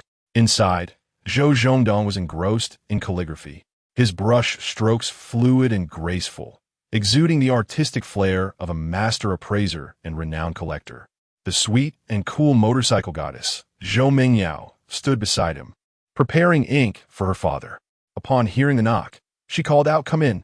The shop assistant entered the office respectfully, saying, "I apologize for interrupting Mr. Zhou's artistic endeavor, but Mrs. High School classmate, Mr. Lin, has returned to our treasure pavilion." Zhou Zhongdong paused his writing, frowning. Could it be that Lin Lang regrets pawning the Tong Bao ancestral coin? Chapter 10, Encountering the Beautiful Campus Belle. Again, the esteemed appraiser, Ah Chung, recounted the events candidly. It is not so. Mr. Lin brought a pair of antiquated lacquered wine cups, which appear to be relics from the late Qing dynasty or early republic, and upon my examination, I regret to say I misjudged their authenticity, bringing shame upon our treasure pavilion. Zhou Zhongdong, perplexed, inquired, "Ah Chung, you have been appraiser for many years. How could you misidentify a pair of relatively modern lacquered wine cups?" With an exaggerated expression, Ah Chung responded, "Mr. Lin's seemingly worn lacquered wine cups astonishingly conceal within them ancient antique rhinoceros horn cups. Truly remarkable." This revelation piqued Zhou Zhongdong's curiosity, prompting him to set aside his brush. Ah Chung continued, "The surface of the rhinoceros horn cup is covered with a layer of oiled paper, upon which a deceptive coat of red lacquer has been applied, perfectly concealing the invaluable rhinoceros horn cups within the lacquered wine cups. What could have inspired the original owner of these cups to execute such a clever ruse?" Zhou Zhongdong replied, "One must never underestimate the wisdom of our ancestors. In times of turmoil and constant warfare, many noble individuals, fearing the loss of their treasured possessions to robbers or thieves, would go to great lengths to disguise their precious artifacts as items of lesser value, ensuring their legacies would remain intact for future generations." Ah Chung marveled, "I see. It stands to reason that the original owner of these rhinoceros horn cups, fearing theft, would choose to conceal these valuable items within lacquered wine cups." Upon hearing this, Zhou Mingyao's eyes sparkled with delight as she exclaimed, "Father, as the daughter of a master appraiser, this is the first time I have heard of such a fascinating occurrence." Ah Chung respectfully stated, "Mr. Zhou, it would be an honor for you to personally assess the extraordinary treasures brought by Mr. Lin in the VIP room. Let's proceed." Zhou Zhongdong set off. "Father, I wish to accompany you to the VIP room to discover where my high school classmate, Lin Lang, unearthed such remarkable artifacts." As they walked, Zhou Zhongdong teased, "My dear daughter, are you eager to witness the spectacle, or is it your classmate Lin Lang that has captured your attention?" "Certainly, I am merely going to enjoy the spectacle," Zhou Mingyao replied, her exquisite face radiant. Zhou Zhongdong chuckled, "I recall during your high school years, your mother mentioned that you harbored a secret admiration for your handsome classmate, which may have affected your academic performance. Today, I learned that this Lin Lang was indeed your desk mate for 3 years. Could it be that the classmate you secretly admired was none other than Lin Lang?" The spirited motorcycle goddess, Zhou Mingyao, felt her cheeks flush crimson resembling an irate pufferfish as she retorted, "Has my mother been prying into my diary?" Realizing his slip of the tongue, Zhou Zhongdong quickly replied, "I have not betrayed your mother's confidence. Simply disregard my earlier comments, dear daughter." With a displeased expression, Zhou Mingyao followed her father down the stairs, pouting as she remarked, "My mother's act of reading my diary constitutes an infringement of my privacy. During my high school years, my mother resorted to unscrupulous means to invade my privacy, an act that is unequivocally unlawful." Zhou Zhongdong laughed heartily, saying, "My dear daughter, you exaggerate. Your mother's perusal of your diary stemmed from her concern for you, fearing that early romantic entanglements might hinder your studies, and she merely wished to assist you with the tribulations of growing up." "Please, you parents always speak so eloquently," I retorted, "but I must express my vehement protest. My mother's act of prying into my diary was utterly wrong, lacking any sense of boundaries. I am profoundly dissatisfied with her misconduct and categorically condemn it." Zhou Mingyao pouted playfully, exuding a sweet and cool charm, resembling an enchanting fairy. Zhou Zhongdong indulgently responded, all right. Let us unite in condemning your mother's past misdeeds. Shall I extend an apology on her behalf for her transgressions from years ago? Apologies are futile. If they were effective, why would we need the police? Actual compensation would be far more beneficial. I shot back, "You little rascal. It seems you wish to seize this opportunity to extort your father. Speak up. What is it that you desire this time?" With a radiant smile, Zhou Mingyao replied, "I have my eye on a convertible sports car with a rather peculiar emblem. It costs over 5 million to import." Zhou Zhongdong inquired, "A convertible sports car with such an emblem? What brand is it?" The appraiser, a Chung, interjected, "It's a Maserati." Upon hearing this, Zhou Zhongdong chuckled. "You know, that emblem does bear a striking resemblance to a manure fork. However, my daughter, you already possess 7 or 8 luxury vehicles under your name, and several of them are convertibles. Can you truly manage to drive all of them? Dad, are you reluctant to pamper your beloved daughter?" Zhou Zhongdong affectionately replied, Bye. A mere 5 million is nothing. Spending a little to bring joy to my daughter is no burden at all. Father, you are the best. In that case, I shall forgive my mother for her transgressions of peeking in my diary," Zhou Mingyao said with a cheerful smile. Zhou Zhongdong shook his head, chuckling. "It is solely my fault for letting my tongue slip, allowing you to extort a Maserati convertible from me based on past grievances." With a mischievous grin, Zhou Mingyao reveled in her triumph. As they spoke, Zhou Mingyao and the appraiser, a Chung, accompanied Zhou Zhongdong, who was leading the way, down to the VIP reception room, where they encountered Lin Lang and Gu Keqing, who were enjoying tea. The tea artist, dressed in traditional Hanfu, respectfully greeted, "Hello, Mr. Zhou." Zhou Zhongdong turned to the younger Lin Lang, smiling as he acknowledged, "Hello, Mr. Lin." Lin Lang politely rose and replied, "Greetings, Uncle Zhou. I apologize for troubling you to personally appraise and evaluate my treasures. It is a great honor to have you here. Mr. Lin, your presence graces our humble establishment. We are truly fortunate to have you at our pawn shop," Zhou Zhongdong said with a smile, engaging in pleasantries. Gu Keqing stood and nodded with a smile, exchanging greetings with Zhou Mingyao, Lin Lang's classmate. Zhou Mingyao sweetly greeted, "Hello, Cousin Keqing." Immediately, Zhou Mingyao glanced at the dashing Lin Lang and sweetly remarked, "Old classmate. I never expected we would meet again so soon." Lin Lang replied with a smile, "Indeed, since I ventured into the antique trade, I frequently engage in business with the Treasure Pavilion and your esteemed father. It appears that opportunities for us to reunite as classmates will increase." Curiously, Zhou Mingyao inquired, "Lin Lang, didn't you study finance in university? How did you become proficient in antique collection and appraisal?" Lin Lang modestly responded, "I am merely a novice in the antique industry, possessing only a superficial understanding." Zhou Zhongdong's gaze fell upon the appraisal table, where he noticed a tea knife surrounded by shards of lacquerware, alongside a dilapidated lacquer wine cup and a beautifully restored antique rhinoceros horn cup, gleaming with a lustrous finish. This was indeed a rare and exquisite antique rhinoceros horn cup. Zhou Zhongdong delicately picked up the rhinoceros horn cup, admiring it under the VIP room's lighting as if it were a treasured prize. unable to contain his astonishment and praise. The cup featured a flared rim, a deep belly, and a base with inwardly sloping walls. Its bone texture was a rich yellow, slightly translucent like amber, intricately carved, with a polishing akin to congealed fat. The craftsmanship was delicate, complex, and exceptionally refined. The form of this piece was both dignified and elegant, with a smooth finish and excellent polishing. The artisan spared no expense in materials, creating a truly remarkable work. Today, most surviving rhinoceros horn artifacts are from the Ming and Qing dynasties, treasured by cultures worldwide. With notable collections in European, American, and major Chinese museums, as well as coveted by private collectors. The shape and craftsmanship of this rhinoceros horn cup clearly indicate it is a royal offering from the Tang dynasty, characterized by its distinct era and rarity. Undoubtedly a masterpiece among antique rhinoceros horn cups. Mr. Lin, may I inquire whether this lacquer wine cup conceals a Tang dynasty rhinoceros horn cup as a family heirloom, or was it acquired at a high price? Zhou Zhongdong asked with curiosity. Lin Lang candidly replied, "To be frank, this lacquer wine cup, which conceals the Tang dynasty rhinoceros horn cup, was recently purchased for 385 yuan at an antique stall. In the early stages of my venture, I needed substantial startup capital, which compelled me to part with this pair of rare, antique rhinoceros horn cups at the Treasure Pavilion."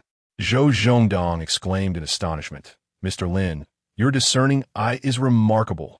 It has been many years since anyone stumbled upon such a fortune at the Jing'an Temple Antique and Jewelry City. It seems you possess profound expertise in antique collection and appraisal." Lin Lang humbly countered, "Uncle Zhou, you flatter me. I am merely a newcomer in the antique realm, fortunate to have stumbled upon this opportunity." The appraiser, a Chung, was utterly astonished, exclaiming in envy, "Mr. Lin, you are truly a person of fortuitous fate. I admire you greatly."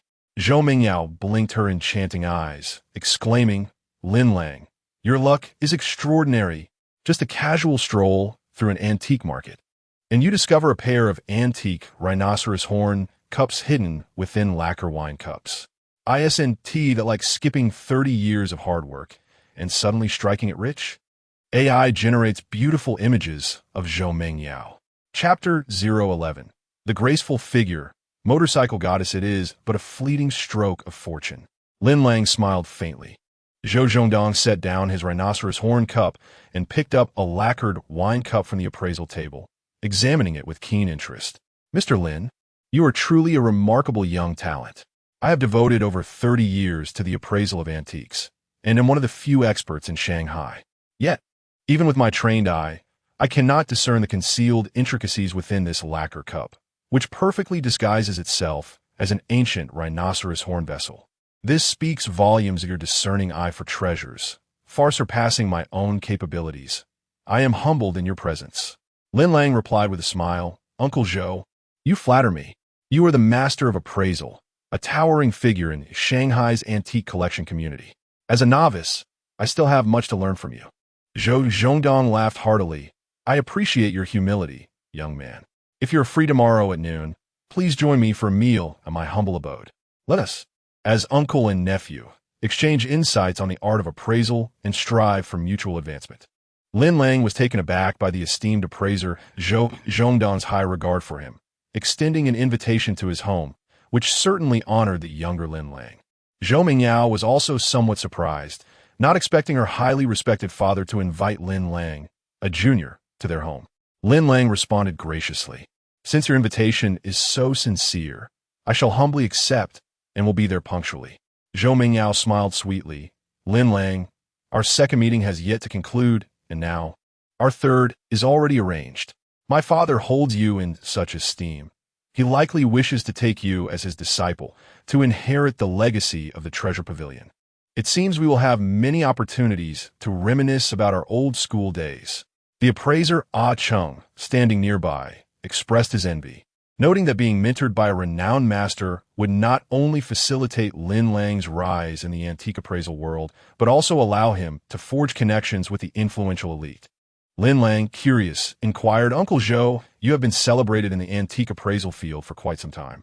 Have you never formally taken on a disciple?" Zhou Zhongdong chuckled. Taking on students is a matter of fate. While knowledge accumulation and diligence are essential in the appraisal world, innate talent is equally indispensable. Although I have gained recognition over the years, I have yet to encounter a disciple with extraordinary aptitude, which is why I have not formally taken on a student until now. Now that I am over 50 and my daughter Ming Yao shows no interest in antique appraisal, the future of the Treasure Pavilion's legacy must rely on a dedicated disciple. Lin Lang responded, I see. I wish you, Uncle Zhou, the best in finding a worthy protege soon. Zhou Zhongdong graciously replied, Thank you for your kind words, Mr. Lin. Standing beside them, appraiser Ah Chung remarked, Mr. Zhou, Lin Lang is prepared to appraise this pair of rhinoceros horn cups. Would you kindly provide your esteemed valuation? Zhou Zhongdong replied, If we peel away the deceptive oil paper lacquer shell of this seemingly worn lacquered wine cup, we will uncover a hidden antique rhinoceros horn cup within, which is in impeccable condition. Our treasure pavilion is willing to offer 10 million Huaxia coins to acquire this pair of Tang Dynasty antique rhinoceros horn cups from Mr. Lin. Gu Keqing, who was nearby, was utterly astonished. Realizing that her partner Lin Lang had purchased a pair of lacquered wine cups at merely 385 Huaxia coins from an antique stall, only to unveil a hidden treasure worth 10 million Huaxia coins. Zhou Mingyao exclaimed, Dad, can this pair of antique rhinoceros horn cups truly be valued at such a price? Zhou Zhongdong, holding the cups with great affection, responded, Currently, there are fewer than 4,000 antique rhinoceros horn cups in existence across the nation, with most dating back to the Ming and Qing dynasties. This pair, concealed within the lacquered wine cups, hails from the Han and Tang dynasties and was a tribute to the royal family from foreign envoys. It has been meticulously preserved in excellent condition, and its rarity as a matching pair significantly enhances its appreciation potential. Zhou Mingyao turned to her classmate Lin Lang, playfully teasing, Old classmate, it seems you struck gold this time. Lin Lang modestly replied, It's just luck. The appraiser, A. Chung, filled with envy, remarked, It appears our Shanghai antique circle will soon have another tale of discovering a Tang Dynasty rhinoceros horn cup at a bargain, yielding a profit of 10 million Huaxia coins. Amidst everyone's attention, Lin Lang once again picked up a tea knife and, with utmost caution, scraped away the aged red lacquer from the wine cup until revealing the oil paper layer beneath. Like peeling an onion, he meticulously used the tea knife to gently puncture the oil paper. Drawing from his previous experience, Lin Lang skillfully unwrapped the oil paper that perfectly encased the rhinoceros horn cup, removing the lacquer shell to reveal a Tang Dynasty rhinoceros horn cup. Zhou Mingyao watched in amazement, exclaiming, I truly admire the wisdom of the ancients. This rare rhinoceros horn cup is also remarkably well preserved, in perfect condition. Zhou Zhongdong marveled. This pair of flawless, lustrous rhinoceros horn cups can be compared to luminous walls and moonlight pearls. They are indeed a rare treasure. Appraiser A. Chung clicked his tongue in wonder, saying, I am fortunate to witness this pair of Tang Dynasty rhinoceros horn cups, which have re-emerged into the light under Mr. Lin's care, shining brilliantly once again. I have truly expanded my horizons. Gu Keqing gazed at Lin Lang, who remained unfazed despite having stumbled upon a 10 million Huaxia coin treasure, secretly marveling at his depth of character. Realizing he is no ordinary pretty face and will surely achieve great success in the future, Zhou Zhongdong instructed, prepare the pawn ticket immediately and complete the pawning procedures for Mr. Lin. Understood, Mr. Zhou, replied appraiser A. Chung, hastily complying. The financial staff of Treasure Pavilion began drafting the pawn ticket and the exemption agreement, reminding, since this is a non-redeemable pawn, it means that the pawner will neither redeem nor extend the pawn. Payment and delivery are simultaneous. Once you leave the doors of our Treasure Pavilion, there is no turning back. The pawn ticket serves as proof, and there will be no regrets. Lin Lang affixed his signature to the pawn ticket and exemption agreement. Zhou Zhongdong retrieved a checkbook from his person and wrote a transfer check for 10 million Huaxia coins, payable to Lin Lang for commercial purposes. Before handing it over to him, ding, the omnipotent word entry system kindly reminded, this 10 million Huaxia coin transfer check from Shanghai Bank is genuine and valid. Upon receiving the check, Lin Lang smiled and remarked, Uncle Zhou, your eagerness to complete the payment makes me wonder if you fear that I might have second thoughts about acquiring this exquisite pair of antique rhino horn cups.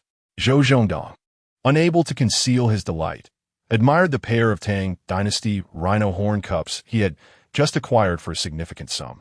While single antique rhino horn cups were relatively common during the Ming and Qing dynasties, a pair in perfect condition from the Tang Dynasty was extraordinarily rare.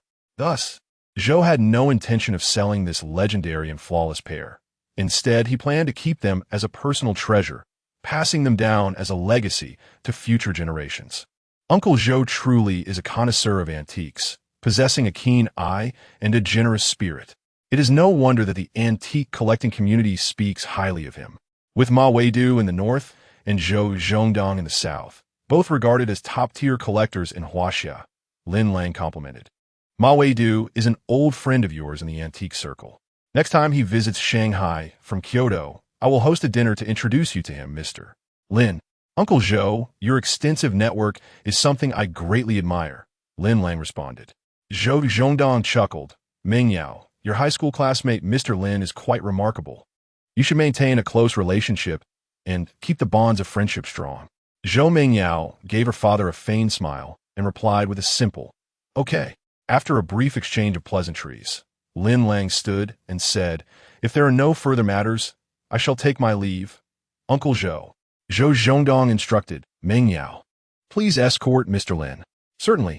Let us go, old classmate, I'll see you off. The motorcycle goddess, Zhou Mingyao, squinted her eyes and flashed a sweet yet cool smile. With laughter and chatter, Zhou Mingyao accompanied Lin Lang and Gu Kuqing to the entrance of the treasure pavilion, smiling as she said, old classmate, we'll see each other tomorrow at noon. Lin Lang replied, all right, I'll send you a text later. Please share your home address with me. I will visit uncle and auntie on time tomorrow evening.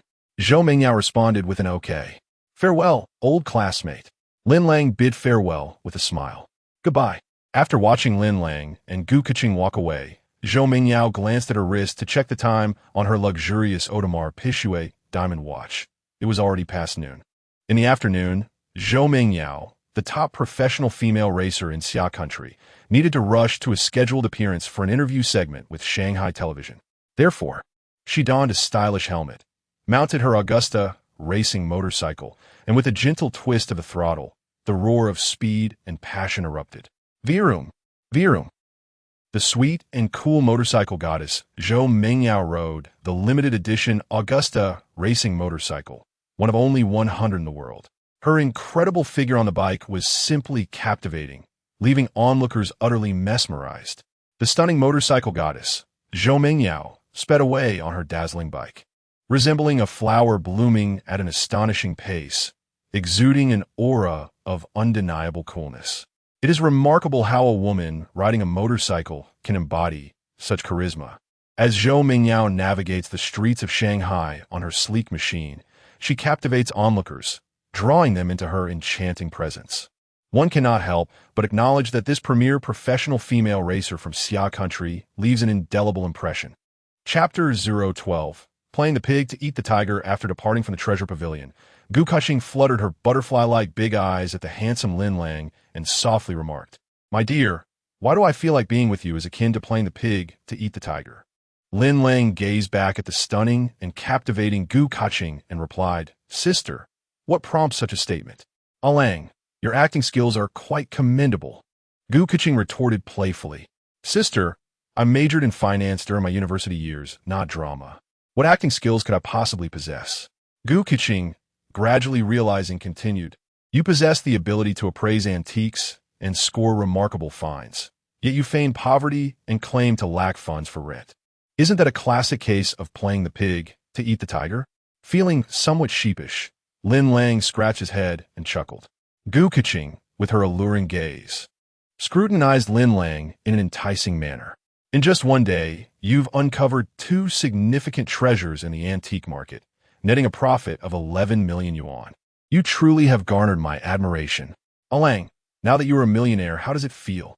Lin Lang responded, it feels rather pleasant, as I have taken a step closer to my modest goal of 100 million.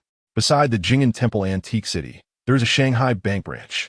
I shall go and exchange the 11 million yuan transfer check into my bank account, he stated. All right, I shall accompany you, Gu Keqing replied with a dazzling smile.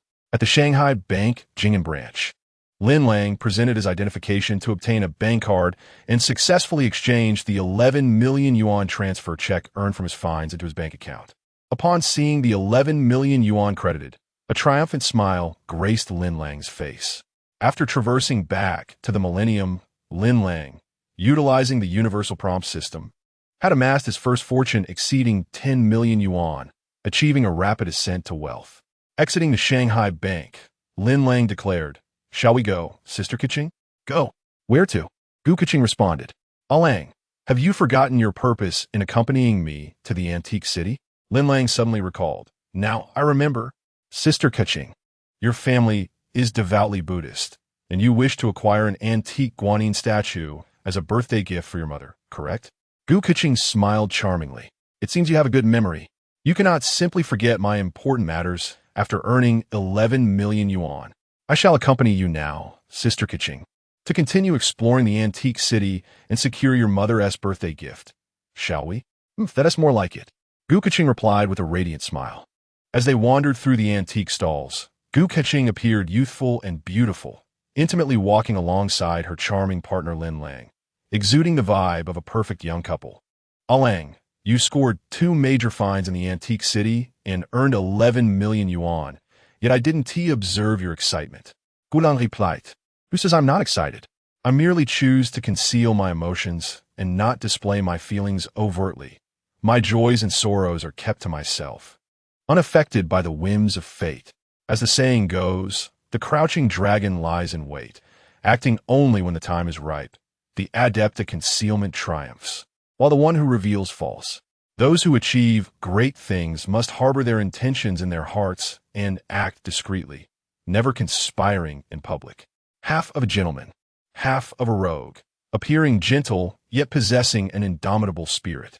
Water flows not to compete for precedence, but to flow endlessly. If a mere windfall of 11 million Huaxia coins could evoke such unbridled excitement in me, Lin Lang, it would suggest that I am unlikely to accomplish any monumental endeavors in the future, would it not? Upon hearing this, Gu Keqing regarded Lin Lang with newfound respect. Unable to suppress a laugh, "Lang, are you putting on airs? This isn't exactly the time for you to be unable to pay rent, is it? Hey, Keqing, can't you just let me indulge a little?" Lin Lang replied with a grin. "You appear harmless, yet you're acting like a cunning predator," Gu Keqing remarked with a charming smile. "Your smile is truly enchanting, Keqing," Lin Lang said, wrapping his arms around her slender waist and kissing her passionately in the street. Her lips soft and sweet. After their fervent kiss, Gu Keqing glanced around nervously, fearing that acquaintances might see her with a younger man. Then, with a hint of infatuation, she said, "Lang, you fulfill all my fantasies about men. Tall and well-built, both gentle and free-spirited, with a sweet tongue and the ability to thrive on soft living. Your eyes are clear, bright, and captivating. Though you might be a bit of a flirt, you possess a strikingly righteous visage." Lin Lang chuckled. "Sister, if you keep praising me, I might just float away." "Lang, you've known all along that I've developed feelings for you. Haven to you?" Lin Lang responded. "Renting a place usually involves a deposit and 3 months payment up front. Who could possibly delay 3 months of rent? Yet you permit me to delay 3 months' rent, always using the excuse of collecting rent to get close to me. I'm not a fool. I can certainly see through it. So it turns out I was at your mercy from the moment you delayed the first month's rent. Sister, I am your inescapable romantic fate. Falling in love with me is your destiny," Lin Lang declared, as Gu Keqing laughed sweetly. Shortly thereafter, Lin Lang accompanied the elegant Gu Keqing, resembling a couple in love, strolling through the antique stalls. After about 20 minutes, amidst the myriad of antiquities, Lin Lang finally discovered a relatively good quality antique Guanyin statue. Ding! Green appraisal notification, genuine antique detected. Ming Dynasty, small leaf red sandalwood inlaid with ivory and lacquered gold Guanyin statue. Current market collectible value is 80,000 Huaxia coins. Lin Lang paused, crouching before the stall, and inquired, "Madam, How much for this guanine statue? The stall owner replied, 69,800 huasha coins. Gu Kaching, upon hearing this, remarked, is a wooden guanine statue really worth that much? The stall owner chuckled, beauty, it's clear you're not well-versed in this. This exquisite wooden statue of guanine is crafted from the finest rosewood, adorned with ivory inlays and gilded lacquer, unmistakably a relic from the late Ming to early Qing dynasty. Upon hearing this, Gu Kaching turned to Lin Lang and inquired, Lang, is what the proprietress said accurate? Lin Lang initially nodded in affirmation, then proceeded to negotiate, saying, Madam, please offer a genuine price, and we shall gladly take this antique guanine statue home. Chapter 013, Striving for Change. From a bicycle to a motorcycle, the street vendor's wife replied, Handsome, if you are genuinely interested in purchasing, I can offer you a price of 68,000. 56,000 is my final offer. Lin Lang countered with a firm response. I'm afraid, handsome, I cannot sell it for a single penny less than 68,000. Gu Kaching inquired, Madam, could you elucidate the reasons for not lowering the price? With a smile, the vendor's wife explained. This exquisite antique statue of guanine is crafted from rosewood, with its body intricately carved, while its head, hands, and feet are sculpted from ivory, embedded within the rosewood. The garment is adorned with gold lacquer, flowing gracefully, and the lines are exceptionally smooth, making it a rarity. The combination of ivory and rosewood, meticulously carved by skilled artisans, enhances its preciousness. This splendid antique statue of guanine possesses remarkable collectible and aesthetic value. Bringing this statue home and venerating it sincerely will ensure that the Bodhisattva blesses your family with auspiciousness and safety, warding off calamities. Upon hearing this, Lin Lang turned to Gu Kaching and shrugged, saying, the vendor's wife is an expert. She is selling a genuine antique. It seems that finding a bargain is out of the question, and we'll have to purchase it at the regular price. Gu Kaching then asked, Madam, do you accept card payments? Certainly, the vendor's wife replied, having prepared her POS machine.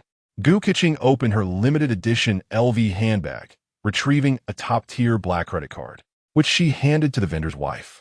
The vendor, upon receiving the black card, exclaimed, this is the first time I've seen a bank credit card with no preset spending limit. It appears this beautiful lady is either wealthy or of noble stature. Gu Kaching jokingly remarked, Madam, you wouldn't think that just because I hold a black card, the price for this antique statue of guanine would suddenly seem cheaper, would you? Not at all. My antique stall operates on fairness, with no deception involved. We pride ourselves on our integrity. I shall process your payment right away. The vendor's wife proceeded to operate the POS machine, entering 68,000 yuan, while Gu Kaching input her black card's banking password. The machine beeped, confirming a successful transaction, and Gu Kaching signed a receipt. Now, you two can take this exquisite antique statue of guanine home as you wished, the vendor's wife said, returning the black card to Gu Kaching, mistakenly assuming that Lin Lang and Gu Kaching were a couple. Gu Kaching felt a surge of joy and gently linked her arm with Lin Lang, sweetly smiling. Let us go, darling. With a playful peck on her cheek, Lin Lang responded, you two are quite the affectionate couple. It's almost sickeningly sweet. The vendor's wife commented while handing over the antique guanine statue, along with a gift box to the striking Lin Lang. Goodbye, madam, Lin Lang said, embracing Gu Kaching's slender waist as they strolled closely together, their charming appearance captivating as they slowly departed from the antique stall. Farewell, lovely couple. The vendor's wife watched them leave, murmuring to herself, what a perfect match, truly a pair that turns heads. They are so enviable. After departing from the antique trinket stall, Gu Kaching, sweetly and playfully, remarked, the vendor just now actually mistook us for a married couple. Lin Lang chuckled. So, you're delighted to be mistaken as my wife? Gu Kaching, entwining her arm around Lin Lang, replied with uncontainable joy, how could I not be happy to have such a handsome little husband? Sister Kaching, you truly are adorable, Lin Lang complimented with sweet words. Gu Kaching, with a charming smile, inquired, Lang, is this small leaf, red, sandalwood, antique, guanine statue truly as remarkable as the vendor claimed? Lin Lang patiently responded, small leaf sandalwood is a rare gem among red sandalwoods. There's a saying that 9 out of 10 sandalwoods are worthless. The largest red sandalwood logs measure only about 20 centimeters in diameter, indicating their immense rarity. The small leaf sandalwood is exceptionally precious and hard to find, particularly in larger pieces.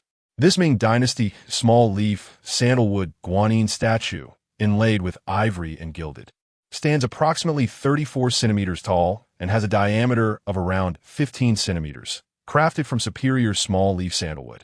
The head, hands, and feet are intricately carved from ivory and embedded within the sandalwood body, representing a masterful fusion of artistry.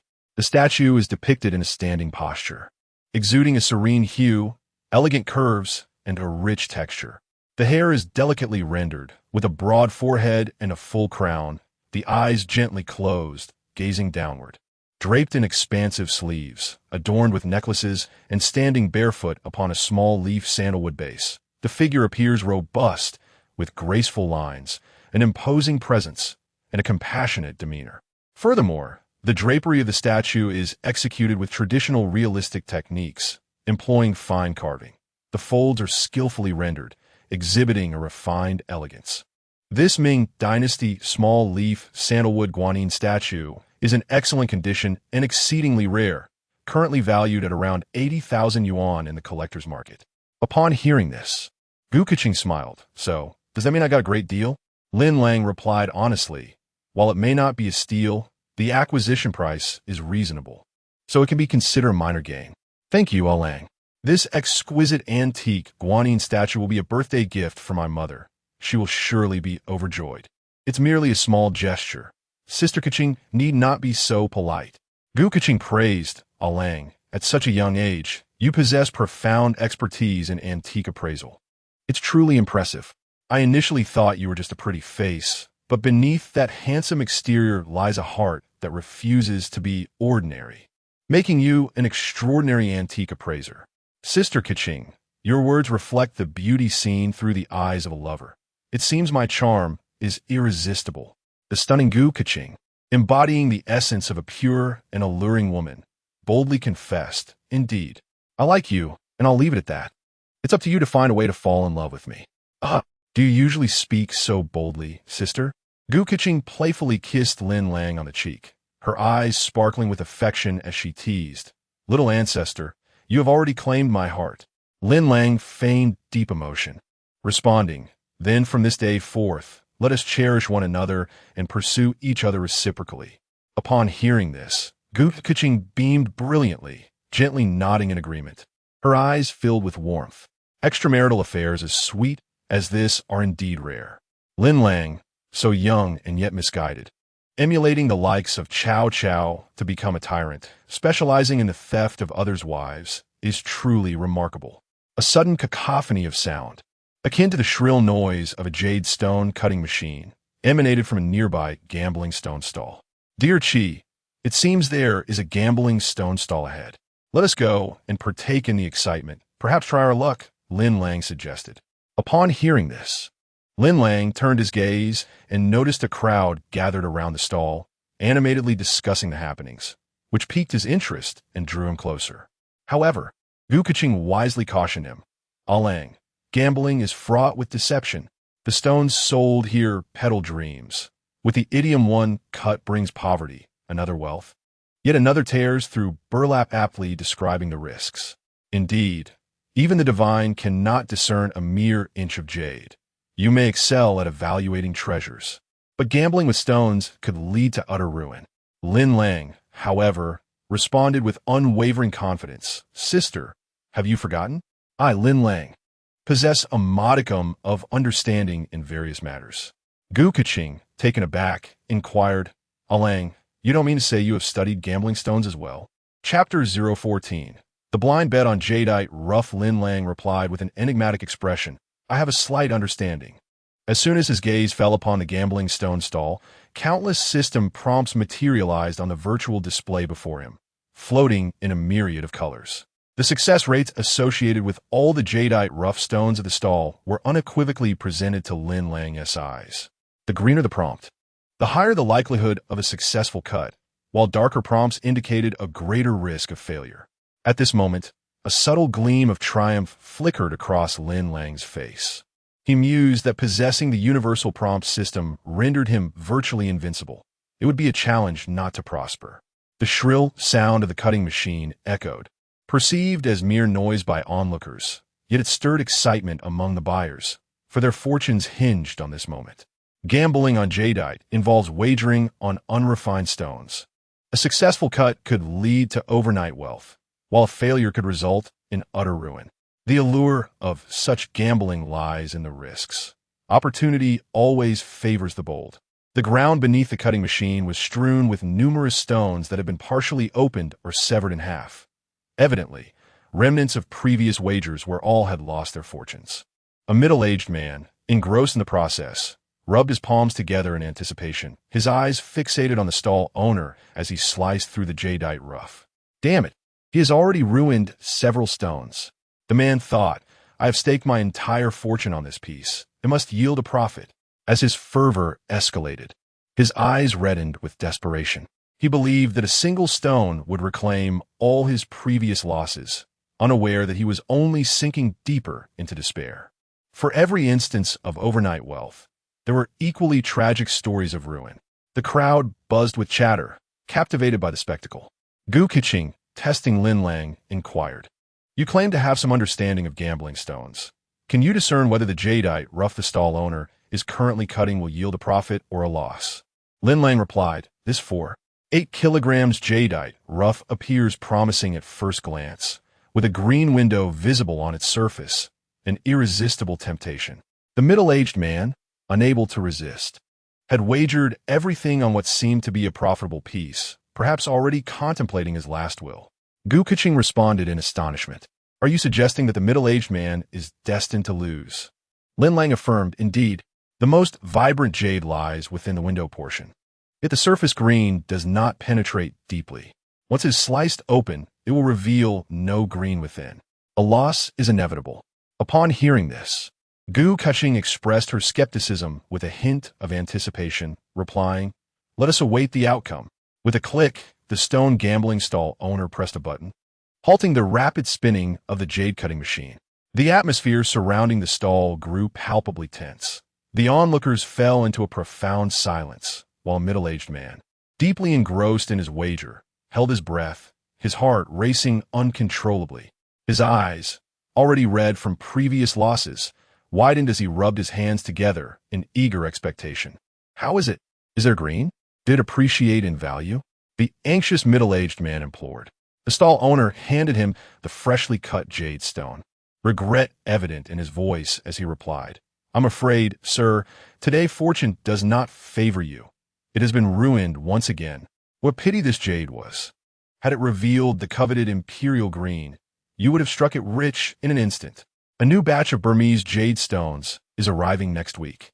Perhaps a visit to the temple for some good luck will turn your fortunes around for the next gamble. Stunned, the middle-aged man sank to the ground in despair, clutching the ruined jade stone as he lamented, It's over. It's all over. 280,000.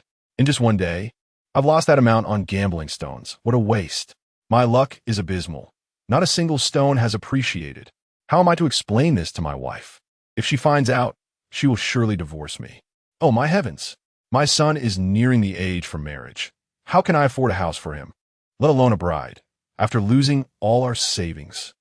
With a slap, the distraught man struck his own face in frustration, with several more resounding slaps. He pounded his chest, exclaiming, I truly deserve this. My family is ruined because of my gambling. If I ever touch these stones again, I might as well sever my hand and feed it to the dogs. Defeated, the middle-aged man rose, his head hung low, embodying despair, as he departed the gambling stall. Filled with regret, the onlookers were left in reflective silence. In the early 2000s, the average price of an apartment in Shanghai was merely 3,000 yuan per square meter. To lose a sum equivalent to an entire apartment in a single day was indeed a grand gamble. AI-generated scene of Gu Keqing at the gambling stall. Gu Keqing exclaimed, I can hardly believe that the middle-aged man's stone truly was ruined. Alung, your foresight is remarkable.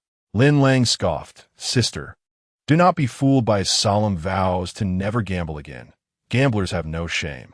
It won't be long before he resorts to deceit to acquire funds, succumbing to his addiction and returning to the antique market for another gamble. You make a valid point. Along, gambling stones is akin to card games. Both are games of psychological risk, and once one is ensnared, it is difficult to break free, Lin Lang replied. Indeed, gambling on stone and treasure appraisal share similarities. Both require keen eyesight and a stroke of fortune. A moment's carelessness could lead one to financial ruin, perhaps leaving a middle-aged man who recently lost in stone gambling unable to recover for a lifetime. After hearing this, Gu Keqing advised Lang, since you are aware that 9 out of 10 bets end in loss, it would be wise to refrain from stone gambling. You have just unearthed 2 significant finds, earning 11 million Huaxia coins in an instant. If you deposit that in a bank investment, you could accrue an annual interest of 300,000, surpassing the salary of a senior white-collar worker. Should you lose in stone gambling, wouldn't that be a tremendous loss? Others may face losses in stone gambling, but I, Lin Lang, am favored by fortune, graced by the goddess of luck. Just wait and see, Sister Keqing. Wealthy individuals often indulge in superstitions, paying heed to feng shui and fortune. Observing Lin Lang's radiant complexion and commanding presence, Gu Keqing, seeing no signs of misfortune, decided against further admonishment. A little gambling can be delightful. Since you are determined to take a chance, I shall not hinder you. However, regardless of the outcome, you may only wager on a single piece of jadeite, raw stone. If you lose, it shall be on my account. If you win, it will be yours, agreed? With a playful kiss on Gu Keqing's exquisite face, Lin Lang replied with a grin, I shall heed your words, Sister Keqing. Am I not obedient? Gu Keqing gently intertwined her arm with Lin Lang's, her smile radiant as she responded, You are merely a little wolf in sheep's clothing, but I find that endearing. Soon, the stone gambling stall owner began his enticing calls. Passers-by, do not miss this chance. Those with wealth, contribute your funds. Those without, lend your presence. Freshly arrived Burmese jadeite raw stones from the old pit. There's no loss in buying, nor deception in the gamble. Take a chance. A bicycle may transform into a motorcycle. Pursue a girl, and she could become your wife. Bet, and a motorcycle might turn into a luxury car. Strive, and dirt could become gold. Test your luck, and paper may turn into cash. A life without gambling is a life wasted. If you wish to be rich, wager boldly. An opportunity for overnight wealth lies before you. Start anew from the ground up. Transform a humble abode into a mansion. Laborers become bosses, and bosses become magnates. Small bets sustain a family, while grand wagers lead to prosperity. Amidst the stall owner's impassioned sales pitch, a growing crowd gathered. Squatting in front of the stone gambling stall, as if on a treasure hunt, they began inspecting the jadeite raw stones with powerful flashlights, earnestly analyzing each piece. Every stone was marked with its weight and price, and the expansive stall displayed dozens, even hundreds, of Burmese jadeite raw stones. The stall owner, while continuing his persuasive selling, distributed flashlights to those eager to gamble, encouraging them to inspect the stones. Hey there, would you like to try your luck with a powerful flashlight to examine a jadeite raw stone? The stall owner offered Lin Lang a flashlight. Yet Lin Lang, in an air of arrogance, responded, No need, I prefer to gamble blindly. I require no flashlight for my stone gambling. The stall owner retorted, Impressive. Subsequently, the proprietor of the stone gambling stall contemplated using a powerful flashlight to inspect the stones, thinking to himself, You may not even have the chance to win. And blindly gambling relies solely on luck. Isn't that a fool's errand? Gu Keqing, taken aback, remarked Lang, who engages in blind stone gambling relying on mere guesses without a flashlight. Isn't the probability of successfully selecting a jadeite raw stone without proper inspection even lower than winning the lottery? Lin Lang, wrapping his arm around Gu Keqing's delicate waist, smirked mischievously and said, Sister Keqing, do you believe I possess the ability to turn stone into gold? Chapter 015. The invaluable imperial green, Gu Keqing incredulously replied, I believe you not at all. Lang, unless you were a savior of the galaxy in a past life. The odds of blindly gambling on jadeite without using a flashlight are infinitesimally low. Since my sister does not believe, allow me to perform a transformation of stone into gold. Lang addressed the jadeite stall owner. Boss, if I forego the use of a strong flashlight and gamble blindly on the jadeite rough you have on display, will you offer me a discount? The jadeite stall owner, with a facade of smile, replied, blind gambling means to point at random. There is no need for a strong flashlight or even the naked eye. If you truly dare to gamble blindly, I will grant you a 50% discount on whichever piece you choose. Lang continued, can I pay by card? The stall owner, beaming, responded, absolutely. Upon hearing this, Lang grinned mischievously. All right then, let the game begin. Blindly guessing the stone relies solely on luck. Feigning a mystical demeanor, he raised his hands in a gesture of invitation, stomped his left foot, and began to chant dramatically, by my fate, I summon the spirits. With my knowledge, I invoke the essence of heaven and earth to detect this aura. Heavenly essence and earthly spirits manifest without pause. 5 spirits, commune with me, bestow wealth upon me. Do not linger. Those who assist me shall prosper. Those who oppose me shall face misfortune. I beseech you, hasten your aid by the decree of the auspicious ancestor. Bring wealth, bring wealth, bring wealth. As Lang stomped his foot in theatrical fashion, maintaining his gesture of invocation, the jadeite stall owner was left in a state of bewilderment. Standing nearby, Gukiching looked utterly confused and exclaimed, Lang, what on earth are you doing? The onlookers gathered at the jadeite stall were equally astonished, having never witnessed such a peculiar display of spirit summoning and gambling. They directed their curious gazes toward Lang, drawn to his blind gamble with jadeite rough. Success. Lang concluded his performance, leaving the audience in a haze. Gukiching wiped away her cold sweat and nervously remarked, Darling, please don't scare me. What has succeeded? Lang replied with pride, Of course, it is the invocation of wealth. The spirits have guided me. Gukiching, perplexed, asked, What guidance did the spirits provide? With a sly smile, Lang responded, Naturally, the spirits have helped me select a piece of jadeite rough, guiding me towards great fortune. Gukiching was left speechless. The jadeite stall owner, stifling a laugh, thought to himself that he had encountered a fool today. Surely this young man must be delusional. Once the incantation concluded, the stall owner cautiously inquired, Handsome, you aren't joking with me, are you? If you truly dare to gamble blindly on jadeite rough, then pay up and make your wager. If you're merely here for amusement, I have no time to entertain you. With a snap of his fingers, Lin Lang casually pointed at the edge of a stone gambling stall, where a rather unremarkable piece of raw jadeite lay. It appeared fairly mediocre, marked at 9.8 kilograms and priced at 78,000 huaxia coins. Pretending to be mysteriously profound, Lin Lang seemingly made a random choice. But in reality, he had selected a jadeite stone that was highlighted by the system for its full green attributes. I'll gamble on this piece of jadeite. Let us swipe the card. The stall owner, eager for the transaction, quickly took out the POS machine and grinned. As promised, the blind gamble is at half price. This raw jadeite weighs 9.8 kilograms and is priced at 78,000 coins. The half price is 39,000 huaxia coins, correct?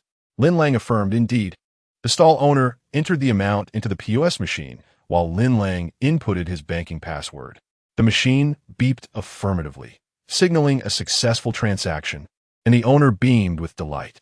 After Lin Lang signed a receipt, he instructed, The payment is successful. You may begin cutting the stone for the jade. All right, handsome.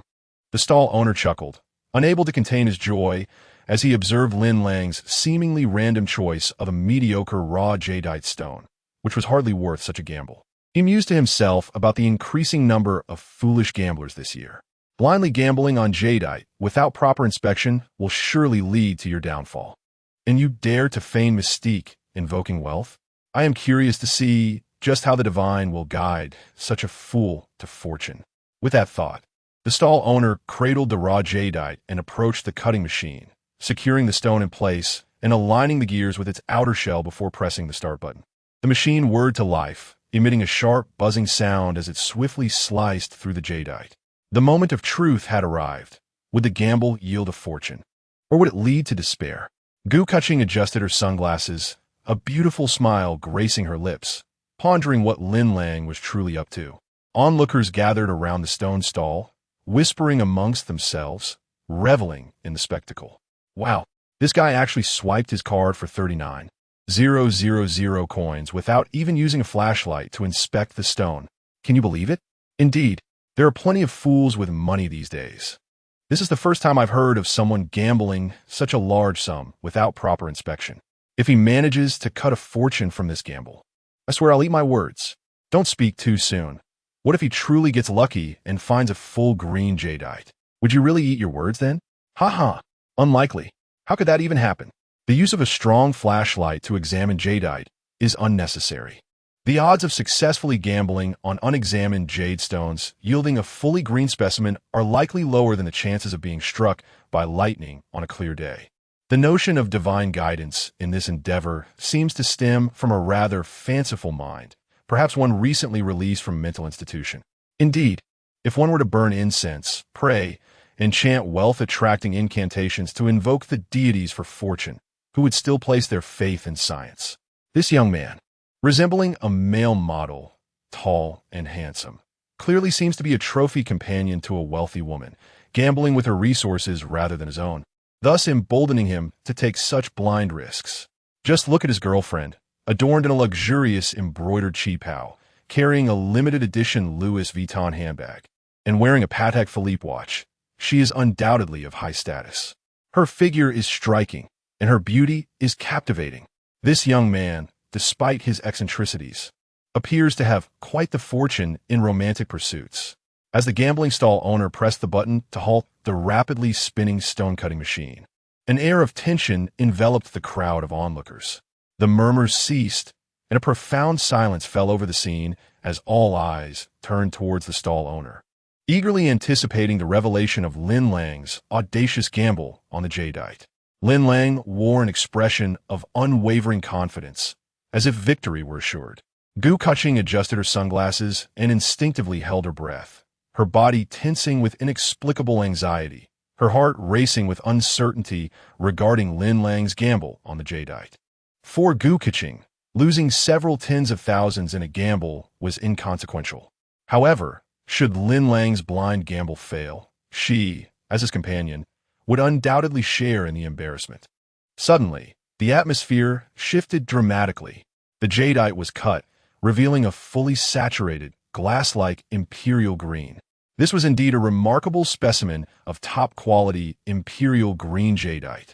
Lin Lang, without the aid of a strong flashlight, had successfully gambled and cut a jadeite of exquisite texture, devoid of impurities and cracks, sparkling with crystalline clarity, leaving the stall owner utterly astonished.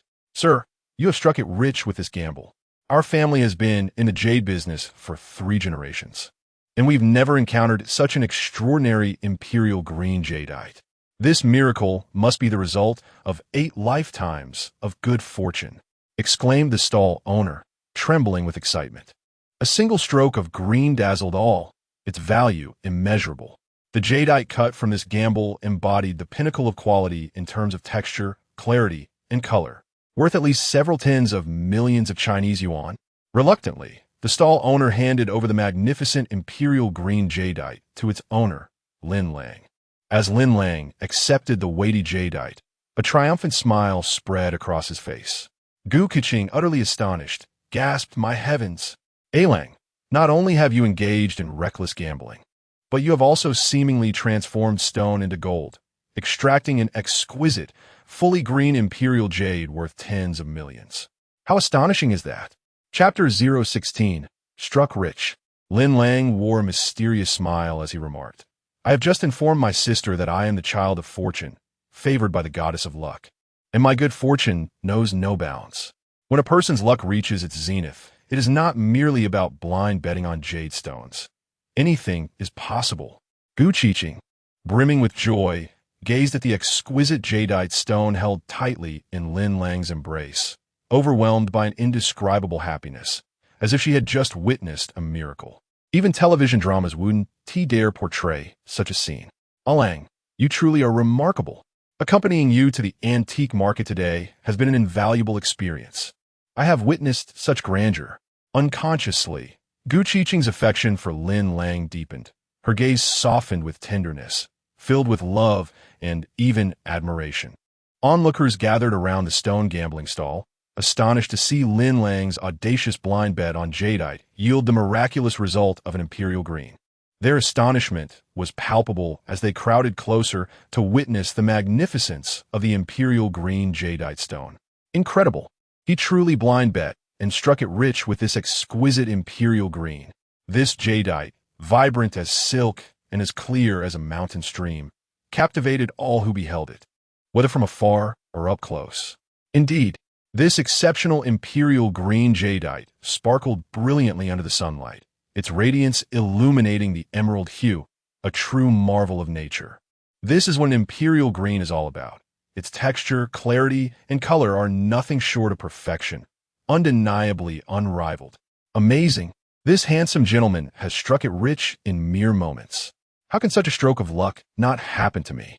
It is utterly enviable. Imperial green is revered among jade, and this fortunate gentleman, daring to gamble without prior examination, has indeed created a miracle. He must be extraordinary, a dragon among men. Certainly not an ordinary individual. Truly impressive. The imperial green, lush and dripping with vibrancy, represents the pinnacle of jade, dazzling in its brilliance. It appears that the finest treasures of the earth are not mere happenstance. This imperial green jadeite, flawless and devoid of inclusions, emanates an unparalleled sense of nobility. This is, without a doubt, the emperor among jades. Indeed, this is the imperial green jadeite, often hailed as the king of jade. A single glance is forever etched in memory. Simply breathtaking. The noble beauty of this exquisite imperial green jadeite is a rare spectacle to behold. Impressive, truly impressive. This gentleman spent less than 40,000 yuan on his gamble and has unveiled a jadeite worth tens of millions. He is undoubtedly the luckiest person in the entire city today. Could it be that his recent invocation of divine blessings truly guided him to wealth? Is it mere coincidence? Or is there a supernatural element at play? Could the legendary incantations for attracting wealth genuinely possess such power? Does anyone recall the incantation recited by that handsome fellow who summoned spirits? Let us share it and collectively prosper. I only remember the initial lines. By my life and destiny, I summon the divine presence. By my knowledge, I call upon the spirits of heaven and earth to reveal this essence. There follows a lengthy incantation for attracting wealth. Who could possibly remember it all? At the Jing'an Temple Antique and Curio City, a sensational news broke regarding a rare imperial green jadeite discovered during a stone gamble, which is sure to spread rapidly across the shores of Shanghai. I just overheard that the charming gambler is named Lang. Lang is remarkable. AI-generated imperial green jadeite. Meanwhile, I was astonished to learn that someone had cut a superb imperial green from a gamble stone, and the crowd gathered around the stone stall grew increasingly larger. Lin Lang found himself surrounded by layers of onlookers, all eager to witness the spectacle. He noticed tourists from afar, cameras in hand, visiting the Jing'an Temple Antique City. Gu Qiqing, concerned about being photographed alongside Lin Lang, cautioned him, "Lang, it is unwise to linger in such a place fraught with rumors. We must not draw further attention." Upon hearing this, Lin Lang proclaimed loudly, "Everyone, please make way. We must be on our way." He held the imperial green jadeite raw stone in one arm while protecting Gu Qiqing with the other, deftly maneuvering through the throng. They dared not tarry any longer in the antique city, departing without a backward glance. The stone stall owner, visibly distressed, lamented the loss of several million huaxiao coins due to Lin Lang's fortunate find. "Alas, I truly regret this. How could I not have realized that my stall held a piece of imperial green raw jade, which this lad acquired for less than 40,000? It is infuriating. Today's earnings have left me thoroughly vexed. This fellow seems to possess some mystical ability. Could he genuinely chant incantations to transform stone into gold?"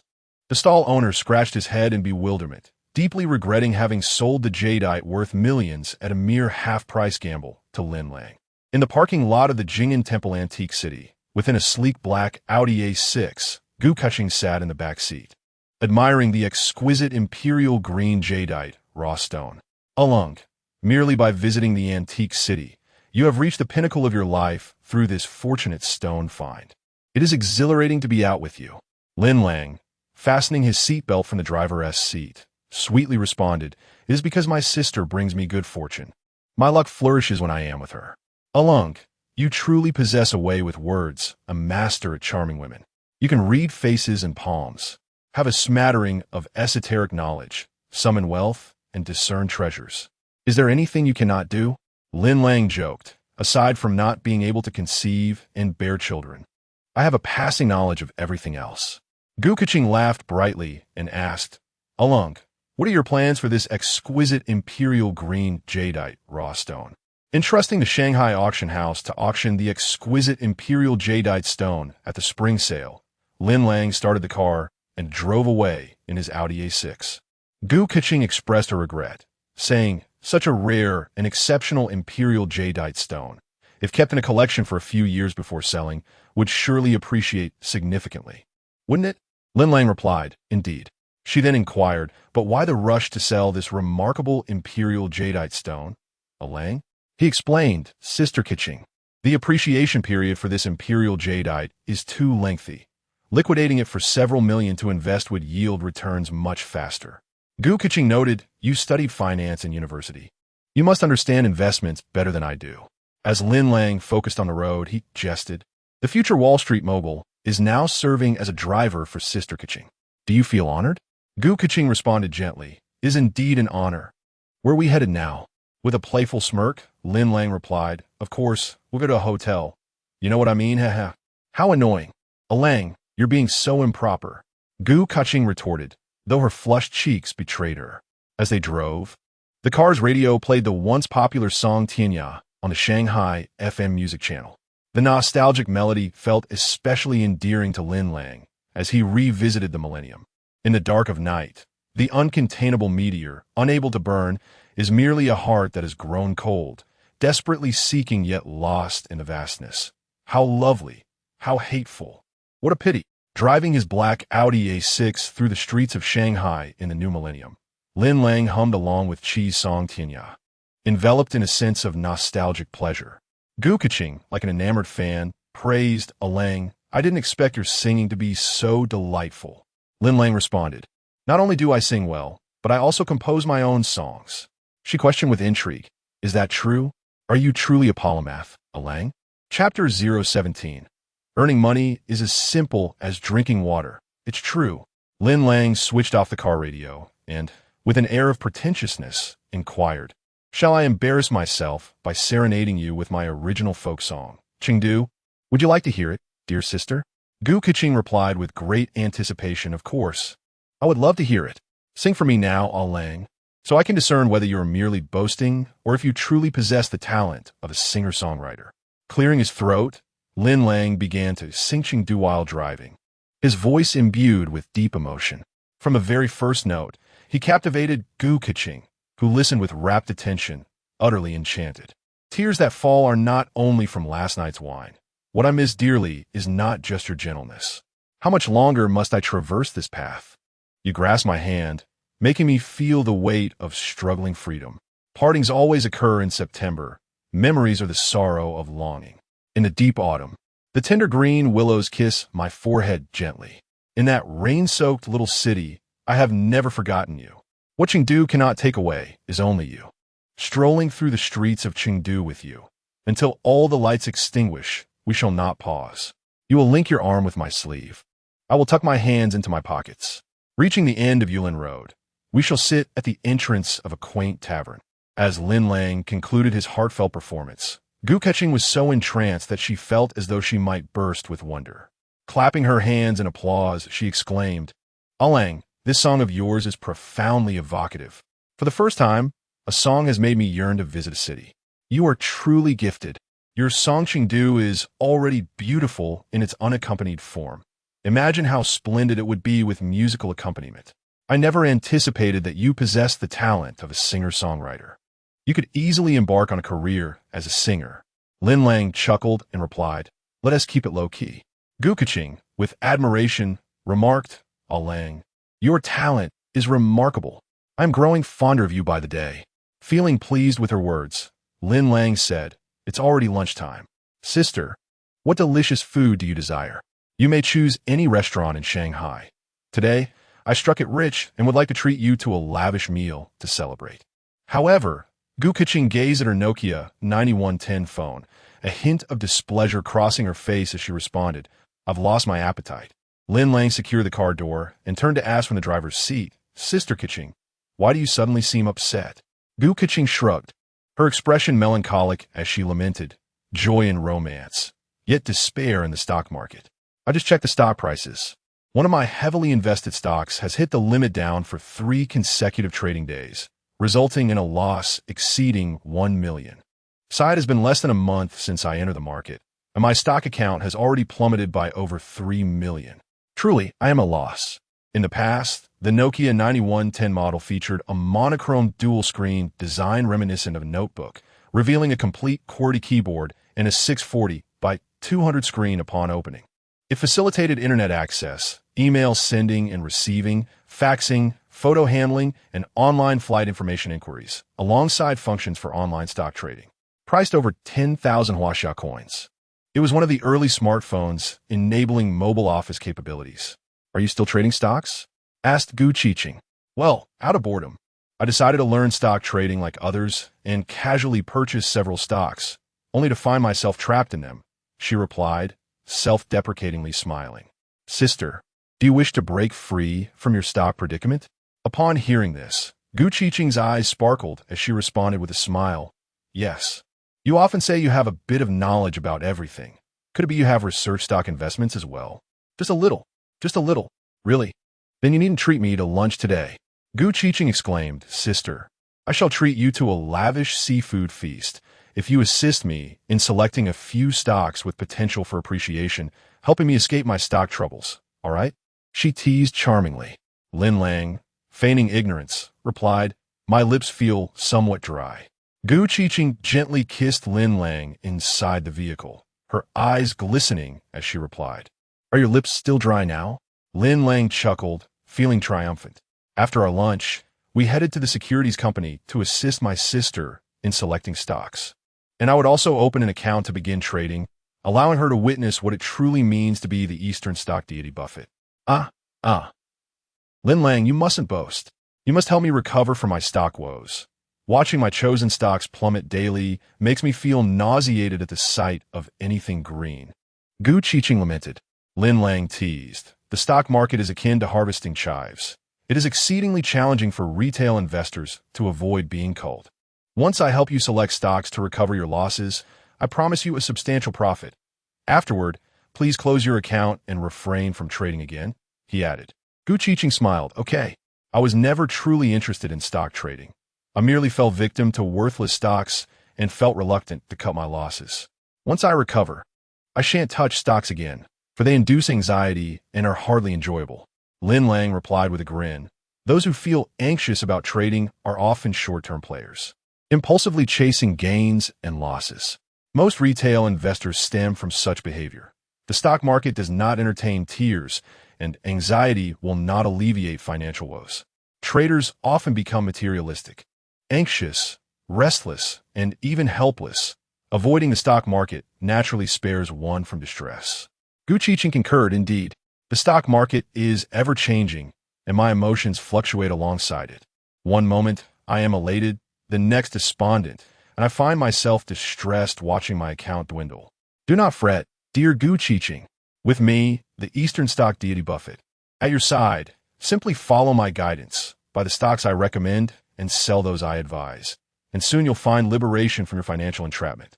All right, dear sister, I shall heed your words.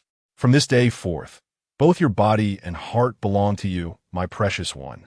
Moi, with alluring charm.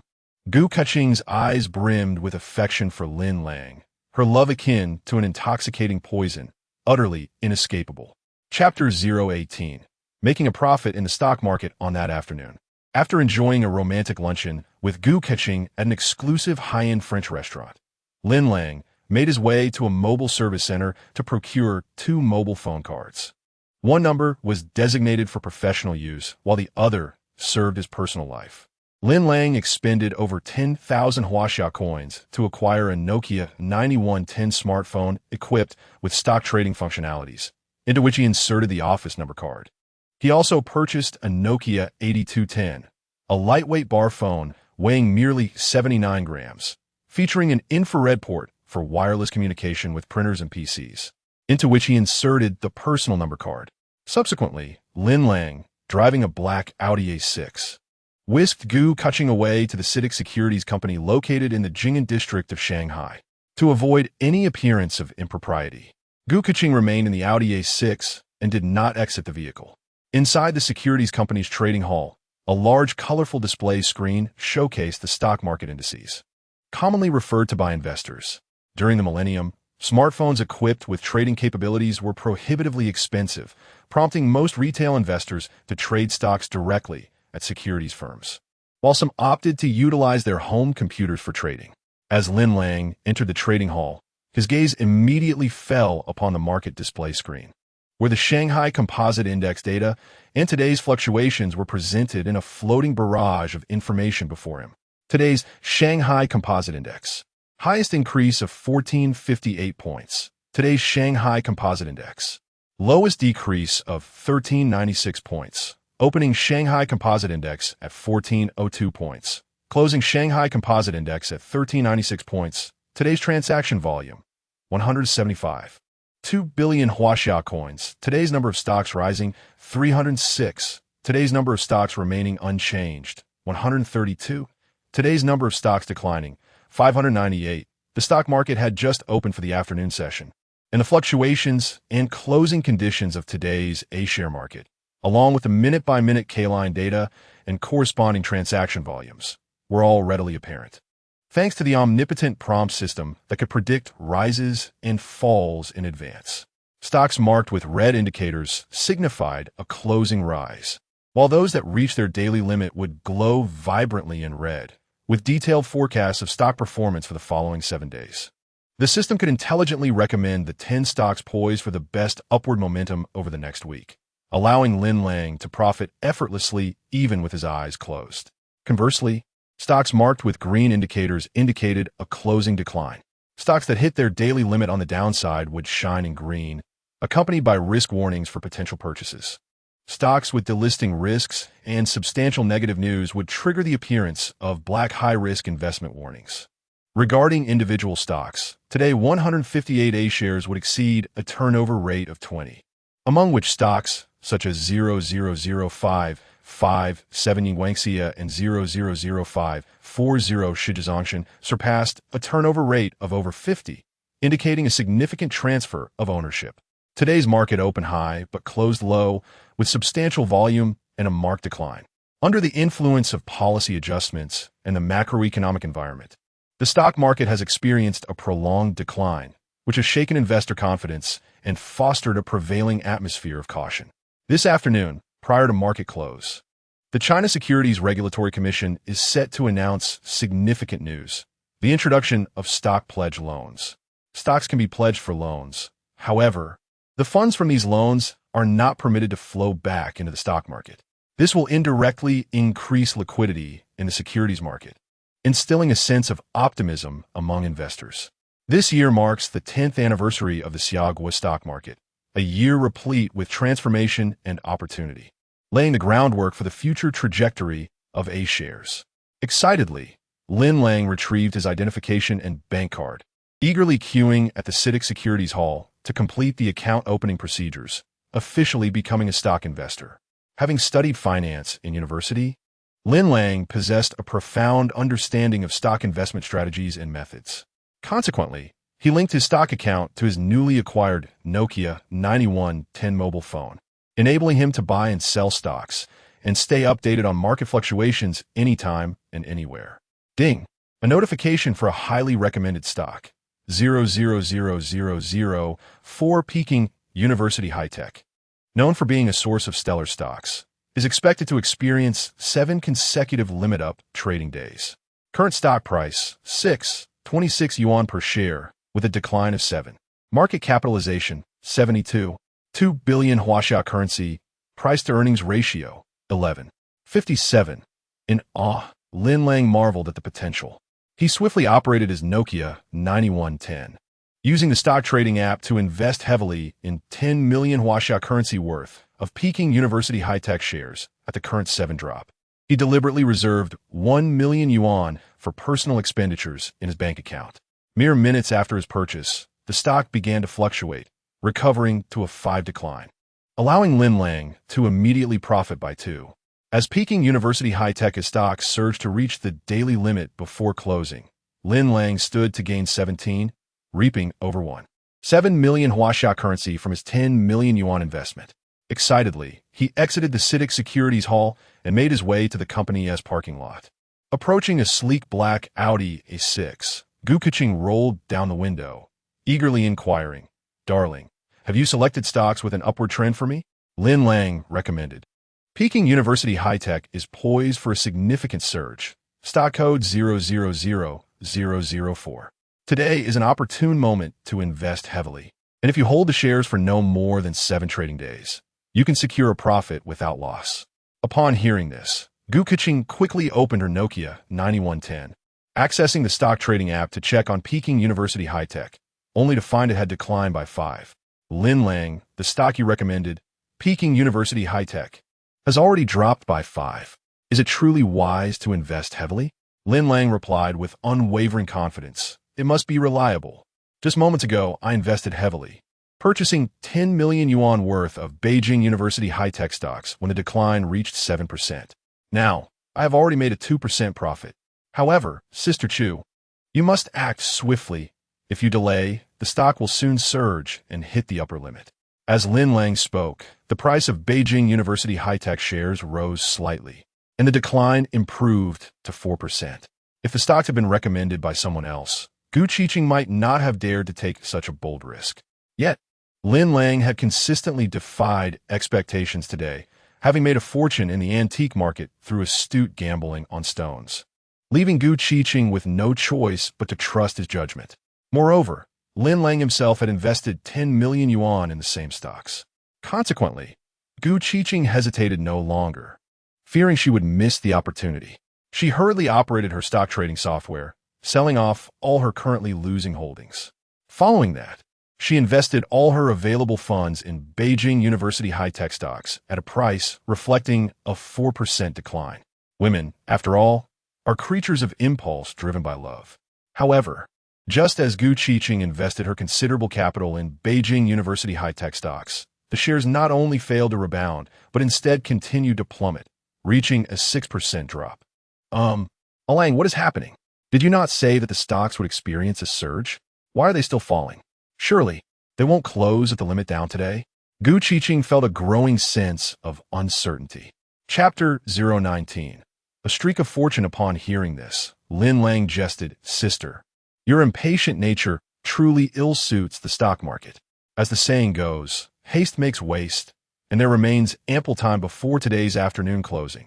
Yet what you must do now, dear Qian, is to observe the dealers' performance as they manipulate the market, tormenting the retail investors holding shares of Beijing University high-tech until they are compelled to relinquish their stocks. Only then will the dealer forcefully elevate the prices to their peak." Gu Keqing replied gently, "All right, though I feel uncertain, your presence beside me brings immense comfort and security. Sister, you cannot fathom how enchanting you look when you smile," Lin Lang sweetly remarked. Gu Keqing beamed with joy, her eyes sparkling as she responded, Lang, you possess a talent for sweet-talking me." Lin Lang dramatically tossed his hair and, feigning depth of feeling, declared, "All beings suffer, yet you, dear Keqing, are akin to a sweet, juicy peach." Gu Keqing laughed, covering her mouth. "It appears I have fallen under your spell. A few charming words from you and a few lingering glances, and I am utterly captivated." Imagining a beautiful depiction of Gu Keqing, she mused, "Who would have thought that my greatest trial in this life would be you, my little wolf cub? No, rather, a little lecher cloaked in sheep's wool." Sister, I have no intention of fleeing. You need not always smile so charmingly, she teased. I am not putting on such a delightful smile to please you. It is simply my natural demeanor, she retorted. Lin Lang raised an eyebrow with a mischievous grin. Sister, lean in a little closer. I have a secret to share, one that requires our lips to meet. What secret? Gu Keqing asked. Her cheeks flushed as she kissed the charmingly roguish Lin Lang. The secret I wish to reveal is that you may kiss me whenever you wish, he whispered. Alang, your sweet nothings are delightfully saccharine.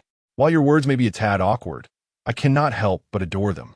Lin Lang gently caressed Gu Keqing's fair and slender thigh, feigning tenderness as he said, meeting you stirs an overwhelming possessiveness within me. Gu Keqing giggled. Darling, being with you is like indulging in candy. Your cheesy lines are simply too sweet. Inside the Audi A6, Lin Lang recited his corny yet effective lines that left Gu Keqing, the stunning mature beauty, in a state of delightful disarray, her laughter ceaseless. The sugary sweetness of his words flowed so melodiously from Lin Lang's lips, despite their cheesiness. Do not disdain the corniness. When uttered by a sufficiently handsome man, the charm becomes undeniably effective. Under Lin Lang's teasing, Gu Keqing's inner world transformed into a vibrant tapestry, akin to fireworks illuminating the night sky, her spirits soaring to euphoric heights. Never before had a man captured Gu Keqing's heart so profoundly. In the depths of Lin Lang's clear and bright eyes lay unfathomable depths of intrigue, as Gu Keqing sought to discern her standing in his affections through his words and gaze. Some individuals, like Gu Keqing, who are infatuated and lost in love, fail to see through the captivating facade of the charming Lin Lang, completely ensnared by the gentle allure of the younger man. Flirting with women is Lin Lang's passion. If you find yourself smitten, it is indeed your own fault.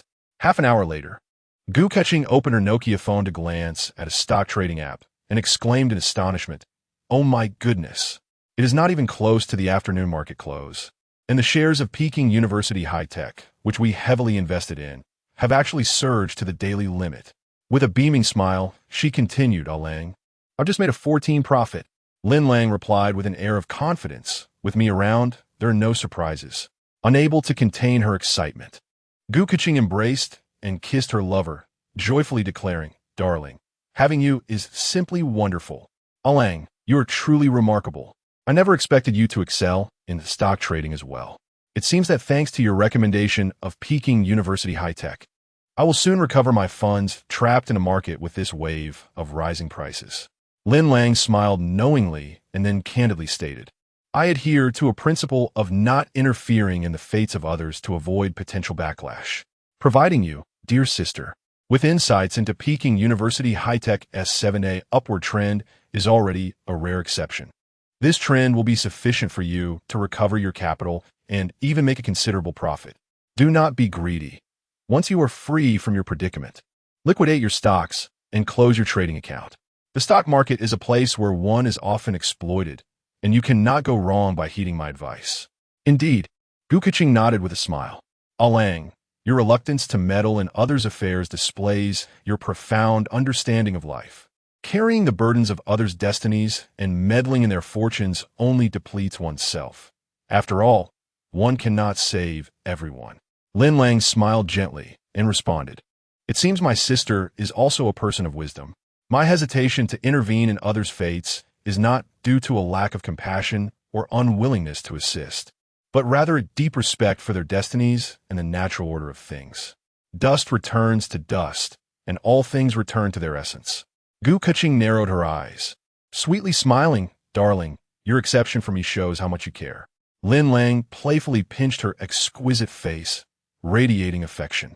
When Lin Lang bought into Peking University High-Tech shares at a loss of 7 points, he invested 10 million Huaxia coins.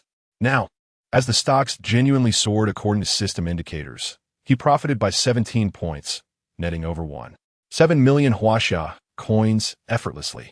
Observing his stock account swell to over 11.7 million Huaxia coins, a satisfied smile graced Lin Lang's face.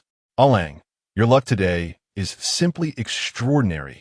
Gu Keqing gushed in admiration. This morning, We uncovered treasures at the antique market and gambled on stones.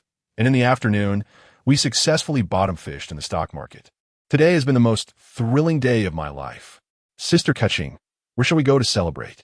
Before Gu Kaching could respond, her phone rang urgently, displaying the caller ID as Chu Iran. Sorry, Olong. My sister-in-law, Chu Iran, who hails from a wealthy family, seldom initiates a call with me, indicating that she must have some pressing matter at hand. Alang, I shall step out to take this call, Lin Lang replied. After Gu Kaching exited the vehicle, she connected with the COO of Chu Min Group, Chu Iran. Hello, Iran. Chu Iran spoke during the call. Sister-in-law, we are having a family dinner at the Chu residence tonight. Father has begun to press for grandchildren, inquiring about you and my elder brother's prolonged inability to conceive. He is rather anxious about the continuation of the Chu family lineage. Very well. Gu Kaching responded, somewhat fatigued by the conversation. Sister-in-law, it is imperative that you and my brother fulfill the family's desire for a grandson. You two have been married for years without any progress. And now father has turned his attention to me, urging me to marry and hoping for grandchildren, which leaves me quite speechless. Gu Kaching awkwardly chuckled during the call. Iran, you are 26 years old, a daughter of the illustrious Chu family. It is high time you consider romance and matrimony. Sister-in-law, you are well aware that I am a staunch advocate of singlehood, uninterested in dating or relationships. With your stunning beauty, it would be a shame to waste such commendable genes. Marrying and having a daughter would surely result in another beauty akin to yourself. Sister-in-law, you are once again attempting to sway my beliefs. My marital affairs do not require your concern. Rather, you should ponder how you and my brother will address father's incessant pressure for grandchildren during dinner. With that, Chu ran into the call. The thought of her father-in-law, the chairman of Chu Min Group, donning a grim expression typical of affluent families, incessantly nagging about wanting grandchildren, caused Gu Kaching a slight headache. After hanging up, Gu Kaching shared a tender kiss with her lover, Lin Lang. Pardon my absence, dear. I have an unexpected engagement this evening. If you think of me, do send me a text. With reluctance, Gu Kaching bid farewell to Lin Lang, glancing back as she walked away, exuding an innate allure. Her graceful stride, coupled with her exquisite visage, created an enchanting spectacle, making her appear as if she were a living embodiment of desire. Chapter 020. Lang brother never plays in low-end matches. As Lin Lang gazed at Gu Kaching's alluring silhouette through the car window, he inquired, "How about you take the Audi A6 for a spin, and I shall fetch a new car from the nearby Mercedes-Benz dealership?" Gu Kaching replied, "No need. I typically drive a crimson convertible BMW, and I own several luxury vehicles. Just enjoy the Audi A6. I must be on my way. Farewell. Goodbye, Sister Kaching. Until we meet again. I love you." Gu Kaching, already at a distance, did not forget to blow Lin Lang a kiss. Lin Lang, leaning against the driver's window, responded with a heart gesture, showcasing a tender moment. After watching Gu Kaching depart, Lin Lang retrieved Zhou Mengyao's business card from his pocket, typed her number into his phone, and sent a message. "Old classmate, this is Lin Lang. Here's my phone number." Soon enough, a reply came from Zhou Mengyao. "Hello, Lin Lang. Don't forget that my father is hosting a family banquet tomorrow noon. You are invited to our home. The address is number 18, a standalone villa in the luxurious district of Gubei New District. Gubei New District, located in Shanghai, is an affluent area that flourished around the turn of the millennium, home to numerous stars and wealthy businessmen, with expatriates ranging from financial magnates to executives of multinational corporations. At this time, the wealthy district of Tangzipin had yet to commence construction in Shanghai. Lin Lang replied, "See you tomorrow." Zhou Mingyao responded, "I eagerly anticipate your arrival.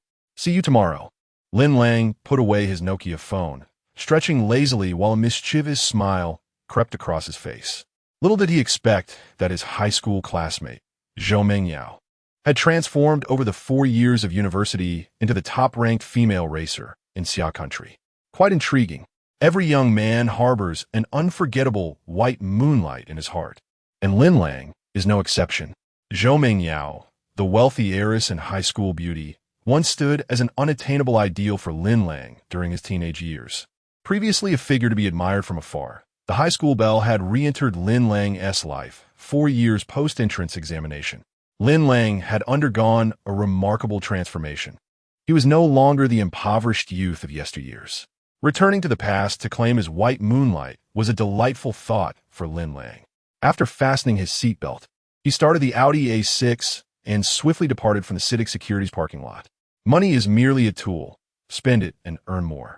Having made a tidy sum, Lin Lang naturally intended to indulge in retail therapy, embracing life to its fullest, which he deemed the essence of existence. He entered the Burberry menswear store within the shopping mall. The haughty sales associate, Zhao Lingna, upon spotting the young Lin Lang clad in inexpensive attire, couldn't he help but display her disdain as he browsed through the luxury fashion brand. Upon stepping into the Burberry flagship store, Lin Lang immediately set his eyes on a striking white suit. He touched the fabric, envisioning the comfort it would provide when worn. In a rather disdainful manner, the sales assistant Zhao Lingna remarked, "This Burberry white suit has a price tag of 38,000 yuan. If you cannot afford it, do refrain from soiling the garment." Lin Lang, who had been in high spirits, turned toward Zhao Lingna and inquired, "What do you mean by that? Is this the infamous case of looking down upon others?" Zhao Lingna retorted mockingly, "If I say you cannot afford it, then do not touch it. Do you find that hard to accept? Regrettably, you have missed the opportunity to earn a substantial sales commission." With that, Lin Lang decided to leave, intending to shop elsewhere. "Ugh, I detest men like you who are broke yet act pretentious," Zhao Lingna scoffed, her gaze filled with contempt. Lin Lang, through a system prompt, sneered and taunted, "With such severe gynecological issues, why do you not seek medical attention? It has led to your foul mouth. You have not even married yet and already suffer from cervical cancer. It seems you are rather unclean. What a pity. Even if you undergo a hysterectomy, the cancer cells will spread, and without chemotherapy, you might live for only 6 months. 2 months of chemotherapy will surely bring your demise." Zhao Lingna's expression changed dramatically, her disbelief morphing into fury as she shot back. "Who are you calling a gynecological patient? Your mother has cervical cancer." Her voice rose, drawing the attention of other sales assistants in the store. The store manager, Sherry, hurried over, asking, "What is happening here?" Zhao Lingna, flustered, replied, "I simply reminded him that this white suit costs 38,000 yuan. If he cannot afford it, he should not touch it. Yet he insulted me, cursing that I have late-stage cervical cancer."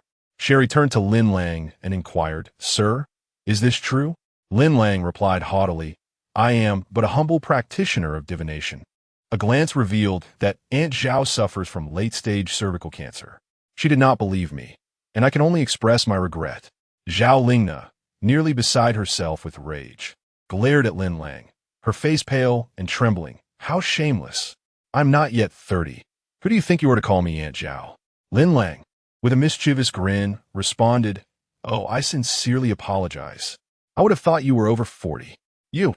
Zhao Lingna was incensed by Lin Lang's words. "How dare you speak to me like that?" she exclaimed. Lin Lang, unfazed, coldly laughed. "Sister Zhao, you're already in the late stages of cervical cancer. Perhaps it would be wise to save your breath. I am magnanimous and shall not stoop to the level of one who is on the brink of death." Zhao Lingna was seething with indignation.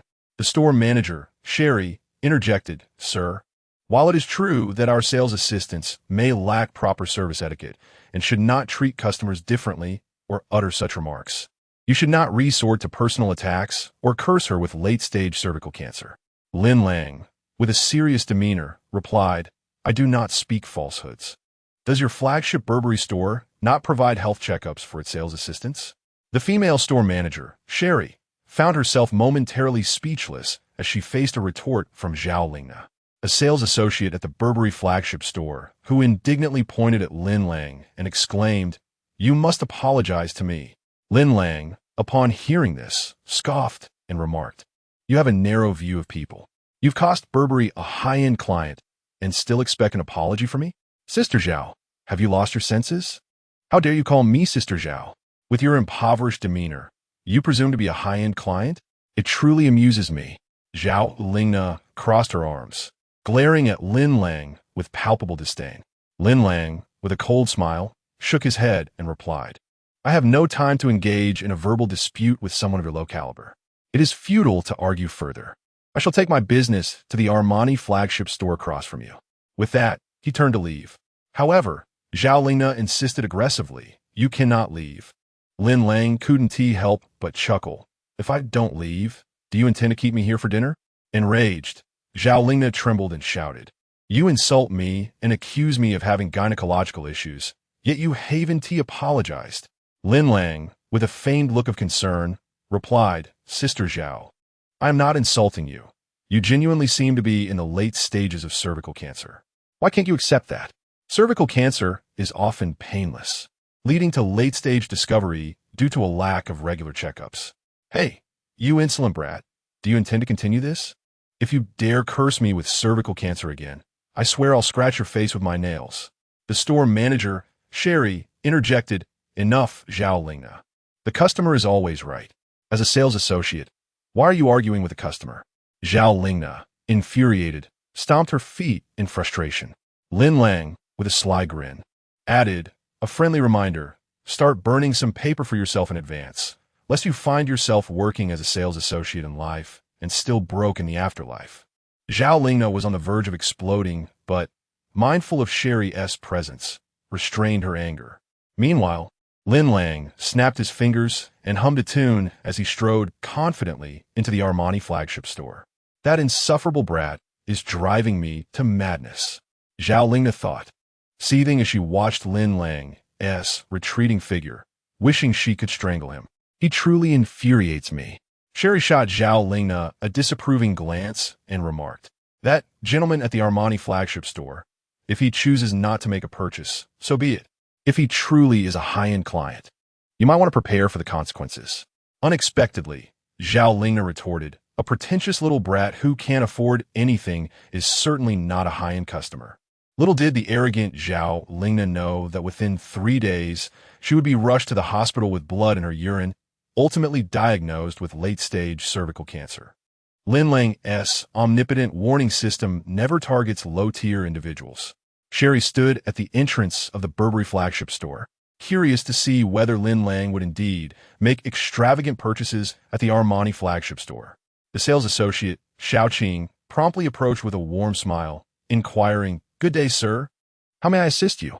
Lin Lang responded, I need to purchase several suits, along with some shirts and shoes. Sir, this Armani double-breasted suit is available in black, white, and gray, and it would suit your tall and upright physique perfectly. With your handsome appearance, you would undoubtedly look incredibly dashing in our Armani double-breasted suit. Xiaoqing's words were as sweet as honey. Lin Lang caressed the comfortable fabric of the suit and replied, My size is 185. Please bring me a black double-breasted suit. I will try it on and decide whether to purchase it, if that's all right. Of course, that's no problem at all. The fitting rooms are this way, she said. Following Lin Lang's measurements, Xiaoqing retrieved a pristine black Armani suit for him to try on. Clothes make the man, and as Lin Lang stepped out of the fitting room clad in the black double-breasted suit, he radiated an unmatched charm. Surpassing even international male models in stature, he was truly a walking clothes hanger. With his inverted triangle physique, complemented by a perfect shoulder-to-waist ratio, his muscular arms filled the sleeves, and his well-defined chest created a striking visual impact that captivated the sales associates at the Armani flagship store. Wow, so handsome, exclaimed the sales associates, collectively mesmerized by Lin Lang's appearance in the black double-breasted suit. Xiaoqing, somewhat starstruck, praised, You look incredible. This Armani black double-breasted suit seems tailor-made for you. It fits you so well, and you look absolutely stunning. Chapter 021. A resounding slap in the face as Lin Lang gazed into the mirror outside the fitting room. He felt a transformative sensation upon donning the luxurious suit. Satisfied, he remarked, It seems rather splendid. I shall purchase it. The attendant, Xiaoqing, smiled and replied, Sir, this exquisite black Armani double-breasted suit is a new arrival and thus not eligible for a discount, with a tag price of 42,800 yuan. In a bold manner, Lin Lang responded, I shall take the black, white, and gray versions of this Armani double-breasted suit. Xiaoqing could hardly conceal her delight as she exclaimed, Sir, not only are you handsome, but your purchasing power is impressive. Acquiring all three colors amounts to a total of 128, 400 yuan for the suits. Lin Lang stated, I will continue shopping. Is it acceptable to settle the bill at the end? Of course, sir. Xiaoqing beamed with service. As he strolled through the Armani flagship store, Lin Lang pointed casually at a pair of black Armani derby shoes, priced at an astonishing 600 yuan, declaring, size 44, I'll take them. He added, and this pair of black Armani calfskin business shoes, please wrap them up as well. Additionally, I would like this pair of white Armani slip-on casual shoes, also in size 44. Certainly, sir. Xiaoqing followed Lin Lang enthusiastically, demonstrating exceptional customer service. While meandering through the store, Lin Lang raised his hand to indicate a limited edition crocodile leather Armani wallet, priced at 800 yuan. I shall take this wallet too. The store manager, Feng Li, witnessing Lin Lang's remarkable purchasing prowess, quickly instructed, please wrap up this limited edition crocodile leather wallet for the gentleman. Yes, manager came to reply. Lin Lang continued, I will also take this classic beige metallic fiber rectangular Armani sunglasses, and this pair of polarized square sunglasses as well. Understood, sir. Xiaoqing beamed with joy, her commissions swelling with each sale. Lin Lang then approached the men's shirt section, where each high-end Armani shirt cost several thousand yuan. Without glancing at the price, he casually pointed and declared this one, and this one too. I'll take this one, and this one. Wrap this one as well. I desire this one too. All the shirts I selected should be in size 185. Is that acceptable? Xiaoqing respectfully replied, absolutely. It is a must. Manager Feng Li commanded, all the Armani shirts selected by this gentleman should be packaged in size 185. Yes, manager. Xiaoqing busily complied. Other attendants in the Armani flagship store looked on enviously, astonished that Xiaoqing had sold such a plethora of luxury garments to Lin Lang, thus securing a substantial commission. Manager Feng Li suggested, Sir, our Armani men S-belts are also quite popular. Would you care to take a look?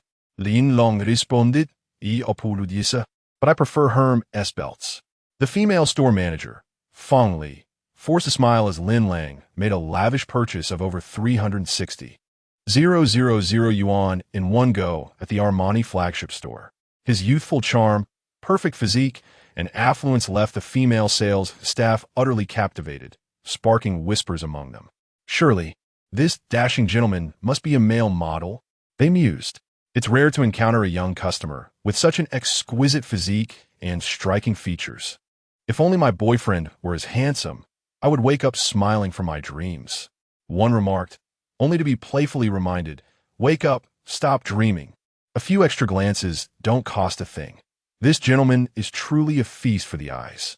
With a single expenditure of over 360,000 yuan in the millennium, Lin Lang undoubtedly secured his status as a VIP customer at the Armani flagship store. Dressed in a black double-breasted suit and stepping confidently in black derby shoes, Lin Lang donned a pair of beige metallic square sunglasses from Armani and handed the car key of his Audi A6 to the store manager, Feng Li. Puzzled, she inquired, Sir, may I ask what this is for? Lin Lang replied, my car is parked in the underground garage, space A32. Please have all the items I just purchased delivered to my vehicle. Certainly, sir. Please ensure all the items are packed and sent to the Audi in space A32. Feng Li instructed.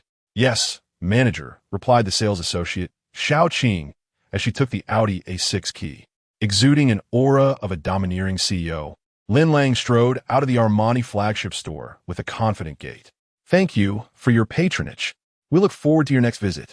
The staff bid him farewell as he exited.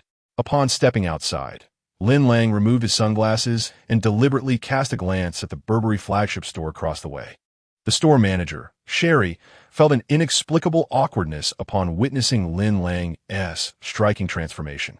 The Burberry sales associate, Zhao Lingna, was taken aback as she saw Lin Lang emerge from the Armani store, feeling a stinging sense of humiliation wash over her, her expression reflecting utter dismay. Sherry shot a disapproving look at Zhao Lingna, who, embarrassed, lowered her head, feeling like a fool after being so publicly outshone. Sherry activated her phone's speaker function to connect with Feng Li, the manager of the Armani store, asking Fong, "How much did that gentleman in the black double-breasted suit spend in your store?" Fong Li responded candidly, "That striking gentleman, standing at 185 meters, made a bold purchase of over 360,000 yuan after just browsing around." "What of it?" "Nothing, just a casual inquiry," Sherry replied, her demeanor darkening. "All right, goodbye." Fong Li hung up the phone. Standing nearby, Zhao Lingna felt a wave of embarrassment wash over her as the revelation that Lin Lang had spent over 360,000 yuan at the Armani store echoed through the speakerphone, making her discomfort palpable. The female store manager, Sherry, glared at the sales associate, Zhao Lingna, and indignantly exclaimed, "Just moments ago, you remarked about those impoverished individuals who pretend to be affluent. If they were high-end clients, would you be willing to stoop to any level?" Zhao Lingna, feeling utterly embarrassed, could hardly find her voice. Sherry reprimanded her further. "Due to your narrow-mindedness, we have lost a valuable customer. Not only should you be humiliated, but you can also proceed to the HR department to collect your final paycheck. You need not return to work tomorrow." Zhao Lingna, taken aback by the abrupt termination, pleaded with a sorrowful expression, "I apologize, manager. I promise I will never judge customers again. Please grant me another chance. I vow to refrain from such discriminatory behavior." Sherry, casting a disdainful glance at Zhao Lingna, left with her brows furrowed in displeasure. Zhao Lingna, now jobless, felt despondent. Little did she realize that the seemingly youthful Lin Lang was, in fact, a concealed millionaire, having been dismissed from the Burberry flagship store for her prejudiced treatment of customers. She experienced a level of embarrassment that felt almost unbearable under the watchful eyes of her female colleagues. Unbeknownst to her, this embarrassment was trivial compared to the fate that awaited her, as Lin Lang's ominous predictions foretold a grim outcome due to late-stage cervical cancer. Returning to Lin Lang. After departing from the Armani flagship store, he visited the Hermes store within the mall, where he procured 2 luxurious belts, totaling an expenditure of 58,600 yuan. As he descended to exit the mall, he passed by the Rolex store and seized the opportunity to buy 2 of the latest Millennium Rolex watches, the black and white steel Daytona models, spending a grand total of 205,800 yuan. The retail price for the Rolex 116520 white steel Daytona was 92,800 yuan, while the black steel Daytona, model 4130, was priced at 113,000 yuan. The 2 Daytona watches, one black and one white, are among Rolex's most coveted collections, marking a significant chapter in the brand's illustrious history. The Daytona series is renowned for its popularity, making it an essential acquisition for many watch enthusiasts, thus reflecting Lin Lang's discerning taste. Ding! The system notification chimed. The current balance in the host's Shanghai bank account is 373,400 yuan. Clad in a sleek black double-breasted Armani suit, adorned with a black Daytona watch, and sporting stylish black Armani shoes and beige sunglasses perched on his nose, Lin Lang exuded an air of utmost sophistication, drawing attention from all around the mall. Female shoppers couldn't resist stealing glances at the strikingly handsome Lin Lang, feeling an undeniable flutter in their hearts. Whether it be a young girl or a mature woman, all are irresistibly captivated by the strikingly handsome Lin Lang, who is nothing short of a visual delight. In the underground parking lot of a shopping mall, a sales assistant named Xiaoqing at the Armani flagship store respectfully stands beside an Audi A6, presenting the car keys with both hands. "Sir, all the branded clothing you purchased at our Armani flagship store has been placed in the back seat and trunk of your car. Would you like to verify the items?" "No need," Lin Lang replies as he takes the keys, settling into the driver's seat of the Audi A6. "Have a pleasant journey, sir." Xiaoqing bows slightly in a gesture of respect. As Lin Lang speeds away in the sleek black Audi A6, leaving the underground parking lot behind, Xiaoqing, having earned a substantial commission, cannot contain her joy and leaps in excitement. "Oh my, what a stroke of luck today." Chapter 022. The heiress of the financial magnate the following morning at the first Starbucks on Huaihai Road, Shanghai, which opened in 2000. Lin Lang was elegantly attired in a black double-breasted Armani suit, adorned with a pristine Rolex Daytona watch. He sat poised at a window-side table, perusing the Shanghai Daily, exuding an air of affluence and cultured refinement. "Sir, your latte coffee.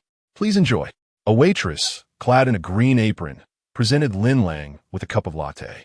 Stealing a few shy glances at the strikingly handsome Lin Lang, she inwardly marveled at his charm. "Thank you." As Lin Lang folded the newspaper, he offered a slight smile to the waitress and generously tipped her 100 yuan.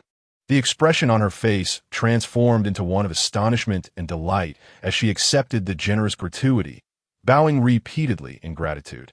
"Thank you for your tip, sir. I wish you a pleasant and wonderful day." The waitress departed, brimming with joy. Why was the waitress so elated? In the year 2000, the average salary of a Shanghai citizen was merely 285 yuan. Lin Lang had spent 19 yuan at Starbucks for a latte. Yet his tip amounted to a staggering 100 yuan, a sum that would have undoubtedly marked him as a lavish spender. Savoring his latte, Lin Lang opened his Nokia 9110 smartphone and checked his stock trading application. The shares of Peking University High-Tech had surged to their daily limit, resulting in a profit of 177,000 yuan upon waking from his slumber. His stock account now boasted a total of 12,940,000 yuan. Having invested in Peking University High-Tech, Lin Lang had reaped a remarkable 27 gain in just 2 days.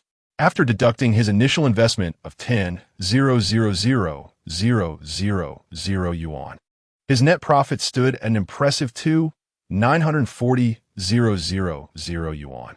Nice! The sensation of earning money effortlessly was truly exhilarating. Lin Lang elegantly sipped his latte, a proud smile gracing his face.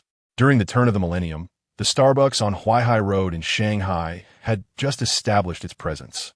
And indulging in coffee, there was considered a fashionable and sophisticated pursuit. Lin Lang executed a sell order for his shares of Peking University High-Tech at the peak price, with the 12,940,000 yuan deposited into his trading account. Despite the ongoing upward trend of Peking University High-Tech shares, Lin Lang opted to liquidate his holdings. In China's stock market, transactions operate on a T1 basis. In pursuit of maximizing profits, he decided to cash out on the already capped shares of Peking University High-Tech and, following system prompts, to invest in a stock projected to reach its limit today and open high tomorrow, enabling him to capitalize on short-term gains. Ding! Red limit up stock recommendation alert. Notification. 00035 Fortumen Group is expected to rebound from its limit down status, thanks to significant positive news in the financial sector, anticipating a 3-day consecutive limit-up trend. How intriguing. The president's wife of the Truman Group, Gu Keqing, is the lover of lousy. To my astonishment, the system unexpectedly recommended that I heavily invest in the stocks of the Truman Group, as Lin Lang recalled his recent entanglement with the stunning Gu Keqing. He couldn't help but smirk at the thought of placing a metaphorical green hat on the president of the Truman Group, Chu Tiannan. It was merely a matter of time before the truth unfolded. Ding! A friendly reminder from the system. The stocks of the Truman Group will surge and reach their limit in 3 minutes. Upon receiving the system notification, Lin Lang utilized the stock trading software to invest all 94 million Huaxia coins in his account, purchasing the stocks at a 10% loss limit price. Subsequently, he savored a latte while perusing the Shanghai Daily, relishing the delightful morning. 3 minutes later, ding! The system alerted him that the Truman Group stocks had transformed from a 10% loss to a soaring limit, netting a profit of 20%. Lin Lang's earnings for the day amounted to a remarkable 7,174 million Huaxia coins. Undoubtedly, Lin Lang's wealth was burgeoning like spring bamboo after a rainstorm. He glanced at his Nokia 9110, noting that his stock account had increased to 6,574 million Huaxia coins. Impressive. Within just 2 days, he had reaped over 6 million Huaxia coins from the stock market, making profit a tangible reality rather than a distant dream. With the assistance of the universal word entry prompt system, Lin Lang navigated the stock market with the ease of a skilled pickpocket. After finishing his coffee, Lin Lang checked his Rolex watch. It was precisely 10 a.m. He had an hour and a half before he needed to drive to Gubei New District for a lunch invitation at the home of the enchanting high school beauty. Zhou Yao. Ding. A friendly reminder. The host has yet to complete the daily system sign-in, which offers substantial rewards. Without hesitation, he decided to proceed with the sign-in. Ding. Congratulations to the host for completing today's system sign-in, earning the max-level Guitar Master skill. His guitar-playing prowess now surpassed that of the top 3 guitarists in the world. Let the rock begin. Snap! Lin Lang couldn't contain his excitement and snapped his fingers. Wonderful! With the max-level Guitar Master skill, he could effortlessly impress and charm the ladies. Amazing! However, it was a pity that he had missed yesterday's daily sign-in. The system responded. The host has 3 make-up sign-in cards each month. If a daily sign-in is forgotten, it can be compensated for with these cards. Without delay, he decided to use one to make up for yesterday's missed sign-in. Ding! The host successfully compensated for yesterday's sign-in, earning the max-level Singing Master skill. Now, he possessed a captivating voice capable of flawlessly performing various songs and styles, ready to amaze audiences with a single note. Incredible! Now, could he not debut as a singer? Boys who sing well are more appealing to girls. It seemed increasingly difficult to remain unnoticed by them. Dressed in a sleek black double-breasted suit, Lin Lang donned a pair of Armani sunglasses, picked up the Audi A6 car keys from the dining table, and gracefully departed from Starbucks. Sir, please take care, and we welcome your next visit. The female hostess at Starbucks beamed as she bid him farewell. Lin Lang nodded slightly in acknowledgement, exuding both gentlemanly charm and propriety as he exited the CF. The hostess, captivated by Lin Lang's striking silhouette, gasped in awe. Wow, this man is incredibly handsome. I've never encountered a customer more dashing than a movie star before he merely glanced at me, and my heart raced instantly. Upon leaving Starbucks, Lin Lang started his black Audi A6, activated the turn signal, and was met by a strikingly beautiful heiress who confidently knocked on his car window. Knock, knock! Lin Lang lowered the driver's side window, revealing a young lady of formidable wealth and ethereal beauty. Hello, may I inquire what this is about? Lin Lang asked.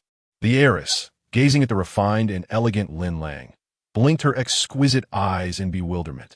Who are you? Why are you driving my sister-in-law, Gu Kaching's Audi A6? Upon hearing this, Lin Lang removed his sunglasses and scrutinized the proud heiress. Her slightly curled black hair cascaded casually over her shoulders, framing a stunning visage. Her pair of clear, water-like eyes seemed to overlook the world, while her delicate, rosy lips shone with a luminous sheen. Every gesture she made was imbued with a chilling elegance, as if she embodied boundless wealth and nobility, radiating brilliance at first glance. The AI-generated system displayed a barrage of information. Name, Chu Irin, gender, female, blood type, age, 26, height, 169 centimeters, weight, 54, 8 kilograms, comprehensive score for appearance, 9. 9. Unmarried, no boyfriend, occupation, COO of Chumin Group, heiress of the Chu family conglomerate in Shanghai, inheritor of Chumin Group, desired traits, a single-minded individual, captivated by beauty, harboring youthful sentiments, easily swayed by gentle, considerate, and emotionally stable, charming young men.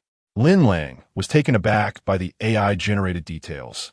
Realizing that the stunning beauty knocking on his window was none other than Chu Irin, the sister-in-law of Gu Kaching, which was somewhat unexpected. Thus, Lin Lang swiftly switched to a more endearing demeanor, opened the door, and feigned a charming smile. Sister Irin, don't you remember me? Chu Irin, having never met Lin Lang before, cautiously asked, who are you? With a gentle tone and sparkling eyes, Lin Lang fabricated, I am your sister-in-law, Gu Kaching's distant cousin. My name is Lin Lang, with Lin meaning wood and Lang meaning romantic. You could just call me A Lang. Chu Irin, somewhat skeptical, replied, how come I have never heard of my sister-in-law, having a dashing distant cousin? Lin Lang smiled gently and innocuously, addressing her as Sister Irin. Chu Irin felt a subtle thrill at being called so sweetly. She blinked her large, captivating eyes and gazed at the clean, handsome, and refreshingly charming Lin Lang, inquiring, have we met before, since you're calling me Sister Irin right away? Lin Lang falsely claimed, "We met at Cousin Chi-Ching's wedding. I only saw you once, but your stunning beauty has been etched in my mind ever since, haunting my dreams." He continued, "Sister Erin, you're truly beautiful, like the blossoms of spring. It is wonderful to see you once more." In his youthful and innocent demeanor, Lin Lang unexpectedly enveloped Chu Erin in a warm and sincere embrace, one that was impossible to refuse, igniting a long-lost spark within her. Beauty is indeed justice. Perhaps it was due to Lin Lang's tall, handsome, and charming presence that Chu Erin felt a flurry of emotions in his embrace, a fluttering sensation akin to a racing heart. Lang, what are you doing? We aren't that familiar, so how can you embrace me in public without my consent?" With her cheeks flushed, Chu Erin gently pushed Lin Lang away, her heart racing. Chapter 023. "Grant me a chance. I can understand you better." Lin Lang feigned innocence, scratching his head with a sheepish smile. "I apologize, Sister Erin. I simply became overly excited upon seeing you. I had envisioned countless scenarios of our reunion in my mind. Yet I never anticipated encountering you in the parking lot of Starbucks, the one I have longed for. Sister Erin, I am your little admirer. Please do not be angry with me, all right?" As he spoke, Lin Lang gently grasped Chu Erin's warm hand, gazing at the stunning Chu Erin with tender affection. Resembling a young boy experiencing the stirrings of first love, pure, adorable, charming, and gentle, melting the heart of the wealthy heiress, Chu Erin. Lang, you just hugged me, and now you're holding my hand." Chu Erin's cheeks flushed crimson, her heart racing, her chest rising and falling with great intensity. Sister Erin's delicate hand was long, pale, and soft, smooth as cream, where her younger brother gently held her hand. It felt as though he had captured the warmth of the entire world. Upon hearing this, Chu Erin smiled. "Lang, your words are so sweet. It's the first time a man has turned such an intimate gesture into something so beautiful and romantic. It seems you are quite adept at charming women." Lin Lang tenderly held Chu Erin's fragile hand, his eyes overflowing with infinite tenderness, and said in a voice rich with magnetism, "Seeing Sister Erin once more today, you remain as breathtaking as ever." Chu Erin was momentarily taken aback. Lin Lang intentionally paused for a moment, giving her the impression that he was attempting to calm his tumultuous emotions, yet the passion in his gaze deepened. It must be said, Lin Lang's acting was superb. Ever since I attended Cousin Chi-Ching's wedding, merely catching a glimpse of Sister Erin in the crowd had left me spellbound. Since that day, I've been unable to forget your captivating beauty. Lang, you're making it seem as if you are deeply sentimental." Lin Lang continued to feign a profound demeanor, stating, "After parting from you that day, the wheels of fate began to quietly turn.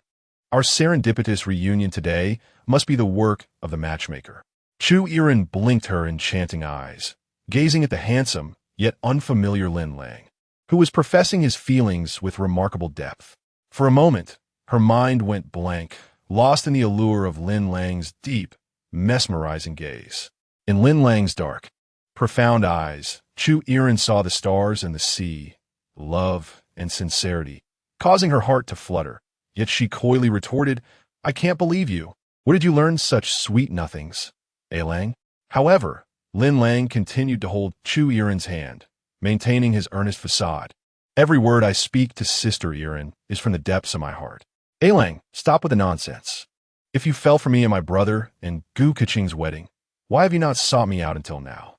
Lin Lang, with a sincere expression, falsely declared, "Sister Erin, you are the daughter of a wealthy family, while I was merely a poor boy with unfulfilled academic aspirations, unworthy of your company. Lang, can you truly claim to be worthy now?" Lin Lang gazed into Chu Erin's eyes, his face betraying no hint of deceit as he responded, "In order to be deserving of you, Sister Erin, after our parting, I dedicated myself to my studies with unwavering focus and determination. Now, having achieved academic success and established a means of financial stability, I dare to express my feelings for you. Today, as we reunite, my love shall ignite like a raging wildfire." Upon hearing this, Chu Erin felt a flutter in her heart and replied, "Your sweet words have indeed captivated me. I must admit that you are quite handsome and particularly alluring. However, this is our first encounter. I am the daughter of the Chu family conglomerate. Never has any man dared to publicly take my hand and boldly profess his feelings, stirring my heart in such a tumultuous manner. Lang, I'm still somewhat astonished that you hold my hand. Perhaps my prolonged singlehood has made me yearn for your tenderness. Yet, I remain uncertain. Are your sentiments genuine? Do you have ulterior motives for approaching me? I cannot yet confirm whether you are truly the distant cousin of my sister-in-law, Gukiching. Given all these uncertainties, how can I readily accept your declaration? With fervent eyes, Lin Lang gazed at Chu Yiren and replied, I apologize, Sister Yiren, in a moment of emotional upheaval. I cannot restrain my feelings. Loving you is an uncontrollable impulse within me, though I usually express my affections with great restraint. The excitement of reuniting with you today has overwhelmed me, compelling me to reveal the sentiments I have long suppressed. Chu Yiren felt her cheeks flush and her heart race as she looked at the tall and handsome Lin Lang, breathlessly exclaiming, Is this real? Lang, you have suddenly burst into my life, bombarding me with such passionate declarations that my heart is now in disarray. You please grant me some time to think. My mind feels like it is on the verge of shutting down. I need to calm myself. I must remain composed. Do not gaze at me with such intense emotions. I am not that familiar with you. Feeling her heart race like a startled deer, Chu Yiren withdrew her hand from Lin Lang as grasp, evading his fervent gaze, covering her flushed cheeks with her hands, and taking deep breaths to regain her composure. Lin Lang pressed on with renewed fervor. Please forgive my naivety, for you are the goddess who capture my heart at first sight, haunting my dreams. Although my declarations may seem somewhat awkward, they cause your cheeks to flush and your heart to race, ensnaring you in the depths of my passionate gaze. In this moment, I cannot fathom why, but as a daughter of a wealthy family, Chu Yiren, I revel in the sensation of being adored. As the saying goes, one who is shameless is invincible. Lin Lang, without the slightest blush or tremor in his heart, uttered sweet nothings with an audacity that could easily be adopted as a teaching material at the Beijing Film Academy for the art of wooing. Chu Yiren gazed into Lin Lang's clear, sparkling eyes and, with a lucidity seldom found in the world, remarked, Your sweet words are evidently insincere, yet they resonate with such melodious charm. She inquired, Pray tell, are you seeking to deceive me for wealth or for desire? Feigning grievance, Lin Lang replied, Sister, to underestimate one who cherishes you is a disservice to yourself. With a smile, Chu Yiren probed further. And why do you say so? Lin Lang furrowed his brow slightly, his eyes conveying deep emotion as he responded, To belittle the affections others offer is tantamount to contempt for oneself. In the realm of my feelings, dear Yiren, you are my first guest, having occupied my heart entirely. I now wish to acquire the world for you, to pamper you to the point of utter dependence. Upon hearing this, Chu Yiren felt a twinge of emotion, her lips curving into an involuntary smile as she sweetly covered her mouth, exclaiming, Lang, your words are so sweet. Your prowess in charming women nearly overwhelms me. As the heiress of the Chu consortium, I can easily obtain whatever I desire. Yet, for the first time, a man dares to proclaim his wish to buy the world for me, to indulge me to the point of helplessness.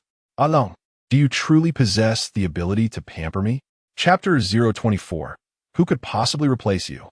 Chu Yiren, embodying the persona of a confident heiress, provocatively gazed at the strikingly handsome Lin Lang.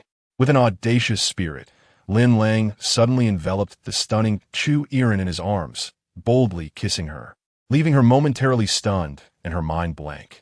Stunned, Chu Yiren was momentarily taken aback, her cheeks flushed, forgetting to resist. The single-minded heiress felt her heart race uncontrollably as she caught a whiff of Lin Lang's subtle fragrance and sensed his breath. Feigning deep affection, Lin Lang cradled Chu Yiren's delicate face and proclaimed, With this kiss, we are bound together. From this moment on, let's cherish each other and pursue our hearts. As she regained her composure, Chu Yiren dodged Lin Lang's fervent gaze, her heart fluttering wildly, nearly choking with emotion. Yet she found herself yearning for the tenderness of this younger man. Lang, what? What did you just do to me? Chu Yiren's exquisite face burned with heat as she incredulously looked at the dashing Lin Lang, finally realizing she had been taken advantage of. Lin Lang replied with a playful grin. That was my first kiss, Irin Jia. You must take responsibility. Chu Irin feigned disdain as she wiped her lips. Her face still flushed as she retorted. Alang, what are you playing at? I don't know if it's your first kiss, but you've stolen mine. I'm truly at a loss. How dare you? Lin Lang exclaimed in astonishment. Irin Jia, you're 26 years old, and you still haven't had your first kiss? Chu Irin pouted, stomping her foot like a little puffer fish, and replied, I've always been a staunch single, never been in a relationship. You rascal, get my first kiss back. Lin Lang's lips curled into a radiant smile as he gently responded, Today, the nation is generous. It has bestowed upon you a partner. Irin Jia, your single life can now be declared over. TCH, Chu Irin shot him an incredulous look. Alang, if I call the police, you'll be arrested for public indecency and detained for 15 days. Irin Jia, how could I bear to be detained for 15 days when I adore you so? Chu Irin sighed, but we barely know each other. Even if you have secretly liked me for a long time, you can't just kiss me without warning. Lin Lang boldly replied, Regardless, I won't relent. You must find a way to fall for me. Among billions, I am offering you the chance to be my girlfriend. Don't be ungrateful. Unable to contain herself, Chu Irin burst into laughter, crouching down as her stomach began to ache from mirth. Alang, are you here to entertain me? Irin Jia, I am not here for amusement. I come as a champion of love and justice to help you find your match. Alang, you've hugged me, held my hand, and just kissed me. No one has stopped. I am an unwavering advocate of singlehood, currently uninterested in romance. If you truly have feelings for me, I kindly request that you respect my wishes.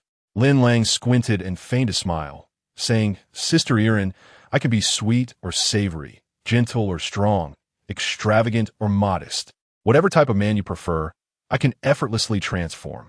Engaging in a romance with me would be a stroke of luck for you. So do not take advantage of my kindness. With a flirtatious glance, he continued, Cut out. Alang, you are merely singing your own praises. Though I, as an elder sister, am enamored with handsome appearances, it is undeniable that your striking charm has captivated me since our first meeting, stirring within me an unusual desire for romance, an impulse I have never felt before.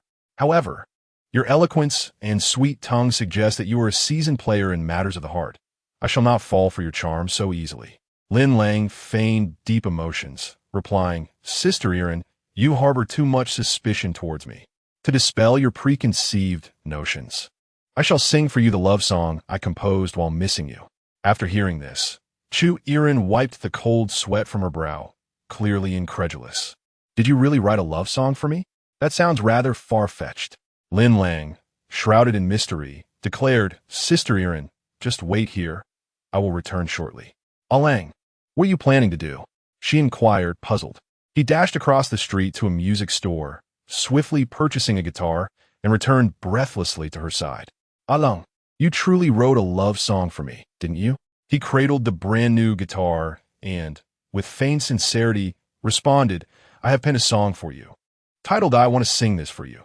The lyrics are a duet, meant for us to sing sweetly together on our wedding day. Chu Irin, overwhelmed, exclaimed, Seriously, Alang? You compose a song for our wedding even before pursuing me?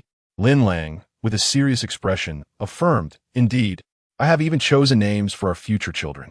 If we have a girl, I shall name her Lin E, combining my surname with the character E from your name. What do you think? Although touched, Chu Irin struggled to believe him. Are you truly not pulling my leg? Lin Lang, evading her question, continued, If our child is a boy, I would name him Lin E, merging my surname with the homophone E from your name. It sounds beautiful, does it not? Alang, you are quite clever. I admit, I was charmed by your words. Your skills in wooing are impressive. I almost believe your tall tales. Now, please play that song you wrote for us to sing at our wedding. Chu Irin seemed genuinely eager, as Lin Lang gracefully strummed the guitar strings. He commenced playing the prelude of I Want to Sing This For You, employing his fully mastered guitar performance master skill. His gentle and romantic voice captivated Chu Irin, leaving her utterly enchanted. Clad in the attire of a domineering CEO, Lin Lang's heartfelt performance with the guitar was undeniably striking, rendering Chu Irin spellbound, almost overwhelmed by the beauty of the moment. I want to sing this for you. While youth blossoms like flowers, let the flowers bloom freely, adorning your years and my branches. Who could possibly replace you? Embrace love while we are young. Oh, dearest one, though the journey is long, let us be together. Lin Lang's melodious voice was immensely soothing, evoking a deep yearning within Chu Irin. Upon the conclusion of his performance, the affluent Chu Irin transformed into an adoring fan, enthusiastically applauding and exclaiming, "This song is absolutely delightful. Lang, your self-accompanied singing surpasses even that of professional singers, and your original lyrics are simply marvelous. You truly possess remarkable talent. Listening to you sing this piece feels like a gentle spring breeze, sweet and enchanting, stirring a desire to fall in love with you." In response, Lin Lang smiled broadly. "Dear Irin, this song, I want to sing this for you, is written for you. Imagine it at our wedding, with you in a pure white gown and me in a dashing suit, sweetly entwined as we serenade our guests. What a picturesque scene that would be." Moved by his words, Chu Irin confirmed once more, "Lang, did you truly write this song for me?" Gazing into her enchanting eyes, Lin Lang feigned deep affection as he replied, "To see you, Irin, is to be ensnared for a lifetime. Who could ever take your place?" Chapter 025. The spring breeze for miles is no match for a smile from her, alas. Lang, you are truly remarkable. You have indeed penned a romantic and melodious song for our wedding ceremony. Sister, I am almost falling for you. No boy has ever treated me with such thoughtfulness before, and I can scarcely believe it. Lang, tell me the truth. Are you not approaching me merely because I'm the daughter of a wealthy family, hoping to deceive me for money and affection? Lin Lang, handsome with his guitar, responded earnestly, "If I were to deceive you, it would surely be for a lifetime." Humph. Can a man's words be trusted? Even a sow could climb a tree. Lin Lang feigned deep emotion and said, "It seems that a love song alone is not enough to open your heart, Sister Irin. How will you respond to the next piece I shall sing, Onha Bridge, which I have composed for you?" As the prelude of Onha Bridge began, even the passing dogs seemed to feel regret. Chu Irin, unaware that Onha Bridge was Lin Lang's ultimate weapon, responded nonchalantly, "Fine. I shall listen to this song written for me and see how delightful it truly is." Lin Lang began to strum the strings, tapping and playing the prelude of Onha Bridge. The melancholic melody instantly enveloped Chu Irin, and as Lin Lang's voice resonated with the lyrics, she inexplicably felt a wave of sorrow wash over her. "Let me see you once more from south to north, as if blinded by the fourth ring road. Please recount that day again of the girl with the box and the man wiping sweat. I know those summers, like youth, can never return. What replaces dreams can only be forced. I know the boasts of youth will fade with a mere smile. Let me remain in this city commemorating you." As Lin Lang concluded his performance, the aftereffects of Onha Bridge were so profound that tears welled in Chu Irin's eyes, rendering her momentarily speechless, forgetting to applaud. Unable to contain her curiosity, Chu Irin asked, "Lang, is your world truly so gloomy? You have only just graduated from university. How could you compose such a poignant ballad, imbued with a sense of sophistication?" Lin Lang gazed into her tear-filled eyes and replied, feigning deep emotion, "If I were to love you, Sister Irin, yet remain unfulfilled, it would be my lifelong regret." Their eyes met, and Chu Irin, moved by his sincerity and talent, smiled through her tears and said, "Lang, you do not merely wish to charm me. You seek to capture my very soul. Sister Irin, have I moved you to tears?" Cheu Yiren Sinifit, wiping her tears while stubbornly retorting, "This song carries the wind, blowing sand into my eyes. It is so helpless, filled with unfulfilled desire. I hear the bitterness and resignation within. I hold the guitar strings. My longing flows like music, solely to elicit a smile from you. Yet, dear sister, you seem somewhat melancholic. Lang, you must understand that not all affections yield a fruitful outcome. For some, merely encountering each other consumes all their luck. Why endure this suffering?" Lin Lang replied with deep affection, "If falling in love with me is your destiny, dear Sister Irin, please do not resist your fate.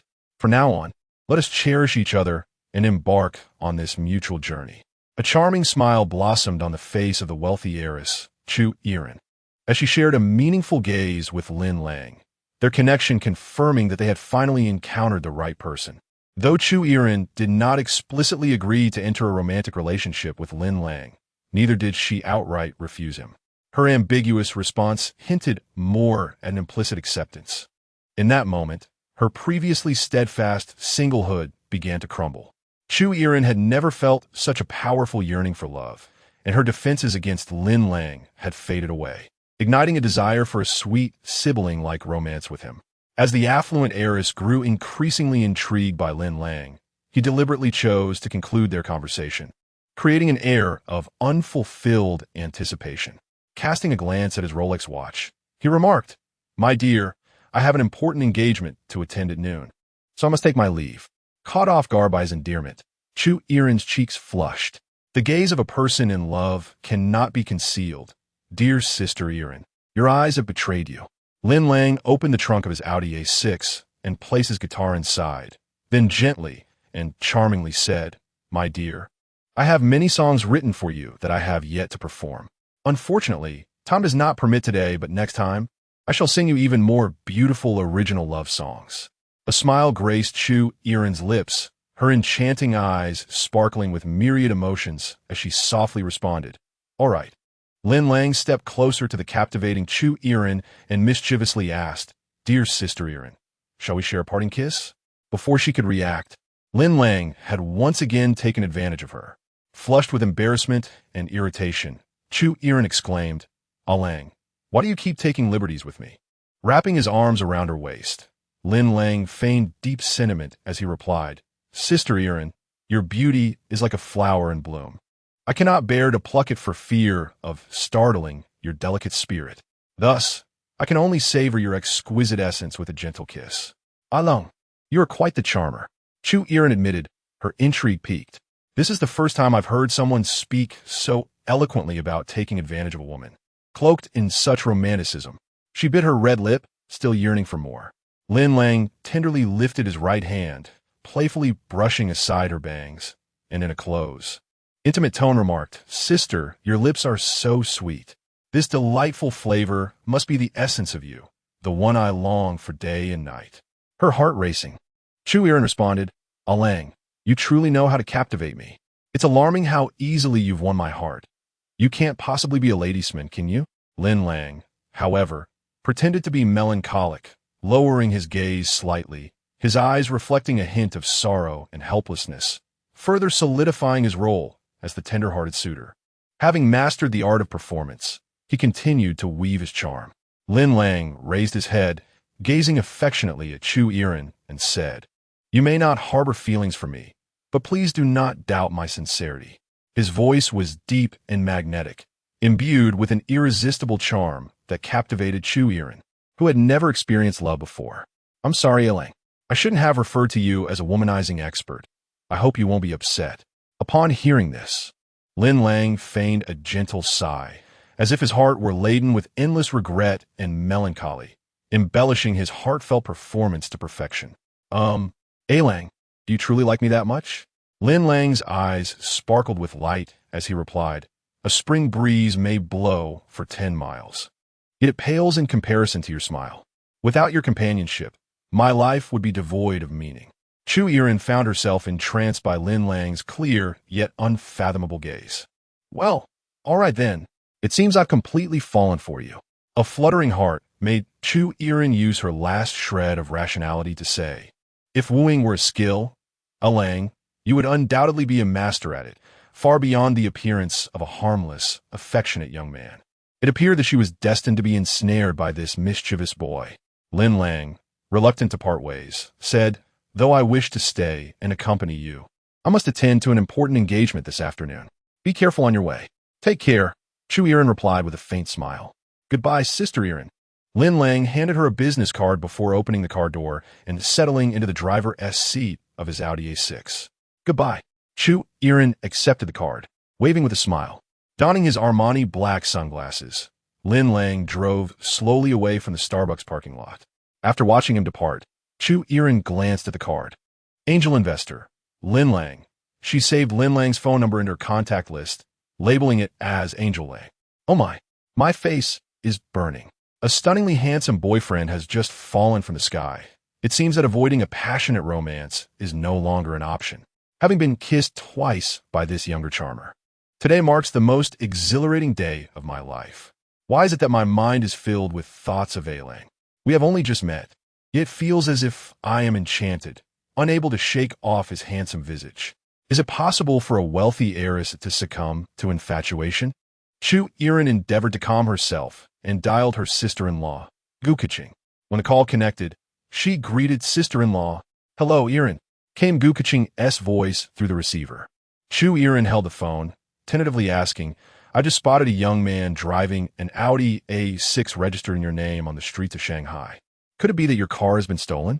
Gu Keqing was momentarily taken aback and feigned during the call. My Audi A6 is merely lent to my distant cousin. Along for a few days. It has not been stolen. Well, that's a relief, sister-in-law. As long as your car is safe. Came the response. Goodbye. Gu Keqing replied with a similar farewell. After discerning Lin Lang's identity as her sister-in-law, Gu Keqing's cousin, Chu Irin promptly ended the call. Though their exchange was brief, it was laden with unspoken implications. Chu Irin mistakenly perceived Lin Lang as the cousin of sister-in-law Gu Keqing. Chapter 26. Fair-skinned, beautiful, and long-legged on that midday. In the luxurious villa area of Gubei New District, Shanghai, Lin Lang was warmly welcomed by the enchanting motorcycle goddess, Zhou Mengyao, as he entered the Zhou residence. With her long hair cascading down to her waist, Zhou Mengyao possessed an exquisite beauty, her fair complexion and delicate features resembling a work of art. She exuded a noble and elegant aura, complemented by her striking figure, slender waist, curvaceous hips, and a captivating presence that left an indelible impression on the soul.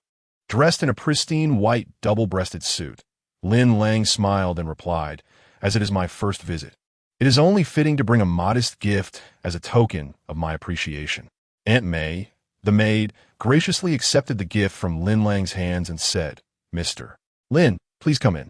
I shall inform the master and mistress of your arrival. Lin Lang responded with a simple, good. Zhou Mengyao praised, old classmate. Your outfit today looks very dashing.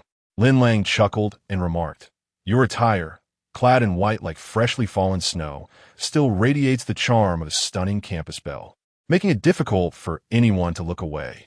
You were rather reserved and melancholic during high school. Your words were not as sweet as they are now, Zhou Mengyao teased. Lin Lang replied, and you, in high school, did not possess such an exquisite figure. The way you have blossomed is almost too dazzling to behold. I fear I might embarrass myself with a nosebleed. With a sweet smile, Zhou Mengyao responded, you've become quite humorous, far more entertaining than you were back then. Lin Lang shrugged, saying, as the saying goes, wealth emboldens the hero. In my student days, I came from humble beginnings, attending a prestigious school and keeping my distance from the affluent peers, which inevitably made me feel out of place. Zhou Mengyao replied, wealth is a mirror of one's character. It reveals true intentions in times of prosperity and shows human nature in times of hardship.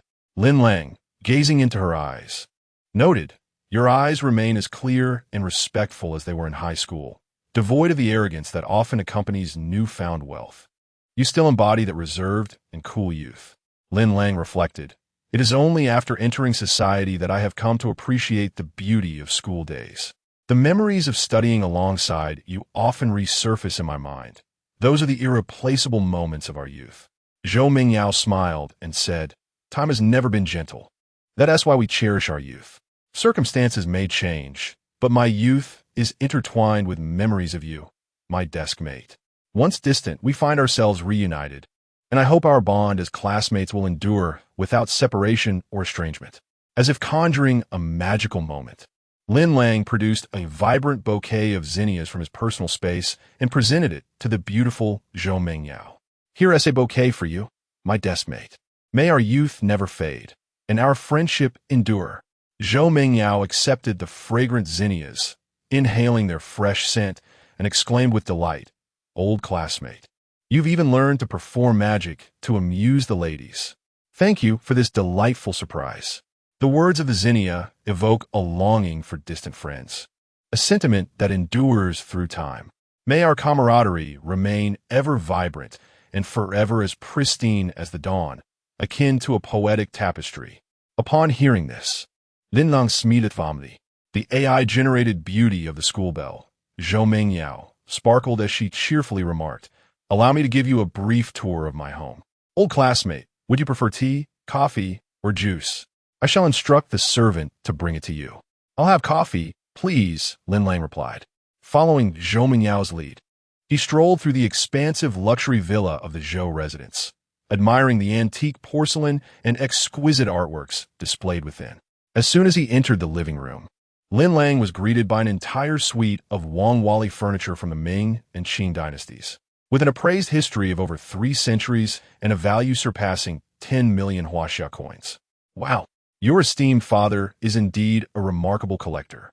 Just the suite of Ming and Qing Wangwali furniture in this living room is worth millions, he exclaimed. "Mingyao, you truly are a privileged second-generation heir," Lin Lang mused. "You merely glanced at the antique furniture and identified it as Ming and Qing dynasty pieces valued at over 10 million. It seems you are no ordinary individual yourself," Zhou Mingyao replied.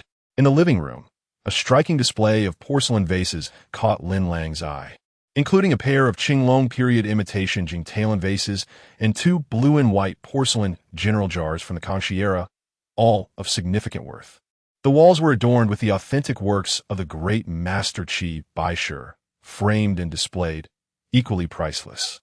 The Zhou villa was replete with renowned calligraphy and paintings, and the rooms overflowed with antique treasures, creating a dazzling spectacle that left Lin Lang in awe. Though this is your family's private residence, the collections within rival that of a museum. One can find authentic works of famous figures everywhere. Your father's collection is truly astonishing, he remarked. The villa brimmed with antiques, visibly worth billions, exuding an air of opulence. Yet, Zhou Mingyao interjected, "Old classmate, you may be unaware, but I am not merely a second-generation heir. I am actually the 4th generation of the illustrious Zhou family from Old Shanghai. Much of the antique collection worth billions in this villa was inherited from my grandfather, Zhou Shangyun." Lin Lang was taken aback. "Mingyao, your grandfather is the real estate magnate Zhou Shangyun from Old Shanghai?" "Indeed," Zhou Mingyao affirmed. "To understand my grandfather, one must look back to my great-grandfather.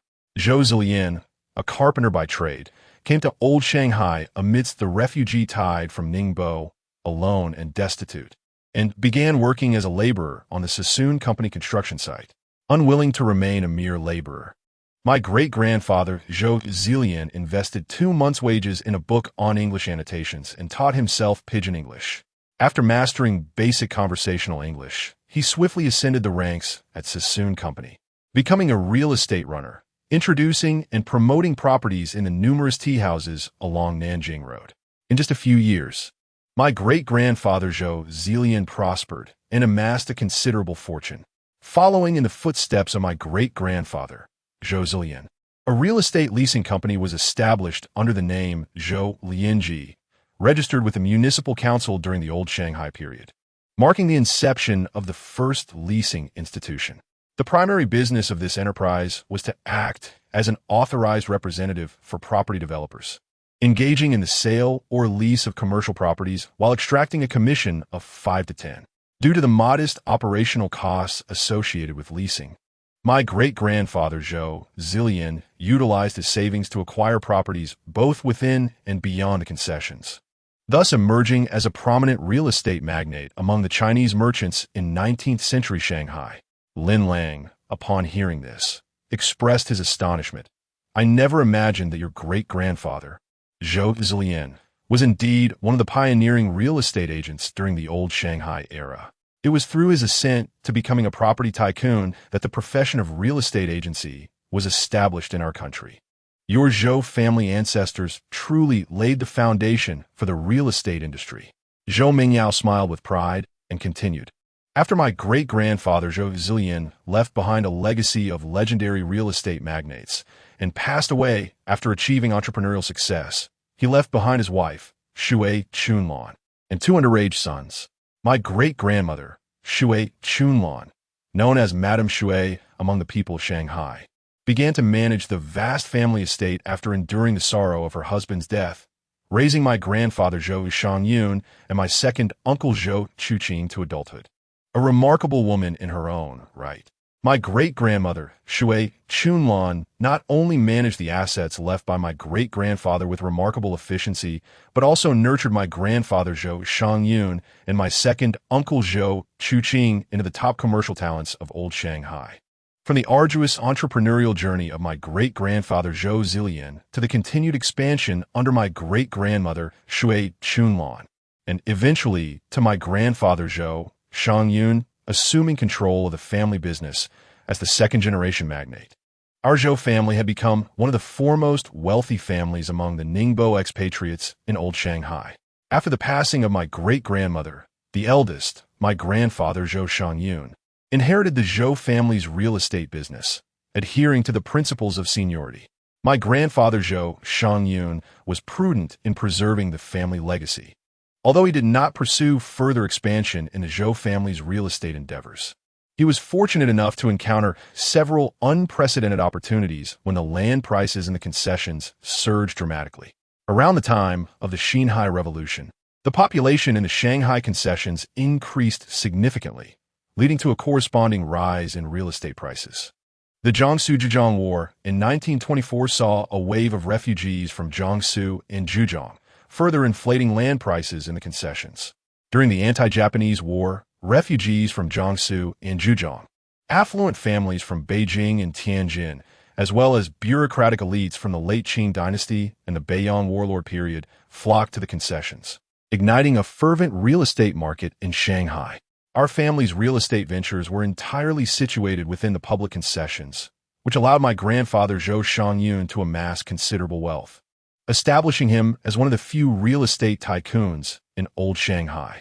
His substantial fortune, coupled with a profound enthusiasm for collecting, transformed my grandfather Zhou Shangyun into a distinguished collector in old Shanghai.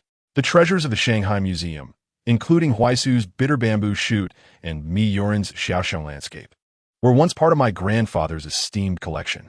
My father has become a master in the appraisal of treasures, dedicating his life to the passion of collecting antique porcelain, paintings, and calligraphy. This profound appreciation for art has been significantly influenced by my grandfather, Zhou Shangyun. Upon hearing this, Lin Lang exclaimed, "Your grandfather, Zhou Shangyun, as a second-generation real estate magnate, seized the opportune moment in old Shanghai. As a collector during that tumultuous era, he was fortunate to have beheld authentic masterpieces, bequeathing his legacy to future generations. Truly, he lived a life of fulfillment. To my astonishment, your father is a third-generation wealthy elite, and you, Mingyao, are a fourth-generation heiress, a distinguished young lady from a prominent Shanghai family. No wonder your demeanor is so refined. Every smile and frown radiates elegance. It appears that the Zhou family has consistently belonged to the upper echelons of society, a household of power in Shanghai." With a smile, Zhou Mingyao replied, "Oh, it's really nothing much. After all, I am the only daughter of the Zhou family. Whoever marries me will inherit not only the priceless antiques worth billions housed in our villa, but also the family legacy of the Zhou clan, which will ultimately benefit someone from outside our lineage." Lin Lang jestingly remarked, "It seems that whoever wins your heart will not only be marrying a beautiful and affluent woman, but also inheriting the Zhou family's wealth and social connections, thus embarking on a path to success." Zhou Mingyao, with her exquisite features, playfully inquired, "Are you perhaps tempted to marry me and become a distinguished son-in-law of the Zhou family?" Chapter 27, The Unveiling. Lin Lang responded with a question. "Do you wish to hear the truth or a fabrication?" "Surely the truth," Zhou Mingyao replied playfully. Lin Lang, half-jokingly, remarked, "Although I hail from humble beginnings, I am part of the affluent Lin family. I have no desire to be a mere son-in-law to the Zhou family. Such a role would render our family lineage unrecordable, wouldn't it?" With a playful smile, Zhou Mingyao retorted, "I wouldn't have guessed, old classmate, that you possess such a tenacious spirit. However, in this era rife with material desires and moral decay, Your lack of noble patrons to assist you in navigating societal connections makes entrepreneurship a perilous endeavor, Lin Lang. Surprisingly, Lin Lang replied, I majored in finance at university, only to discover that economics is a deception. In truth, economics is akin to the art of manipulation. The skills I acquired during my studies seem to be mere illusions. When I am ruthless, even I fear myself. If I do not succeed, it would be better to perish. You are right. We are indeed in a dark age of economics. The fact that you, having just graduated, can transcend the superficial logic and discern the deception inherent in economics speaks volumes about your character. Lin Lang, Zhou Mingyao acknowledged. Lin Lang smiled, remaining silent. Mr. Lin, may I offer you some coffee? A maid named Aunt May approached, presenting Lin Lang with a cup of coffee.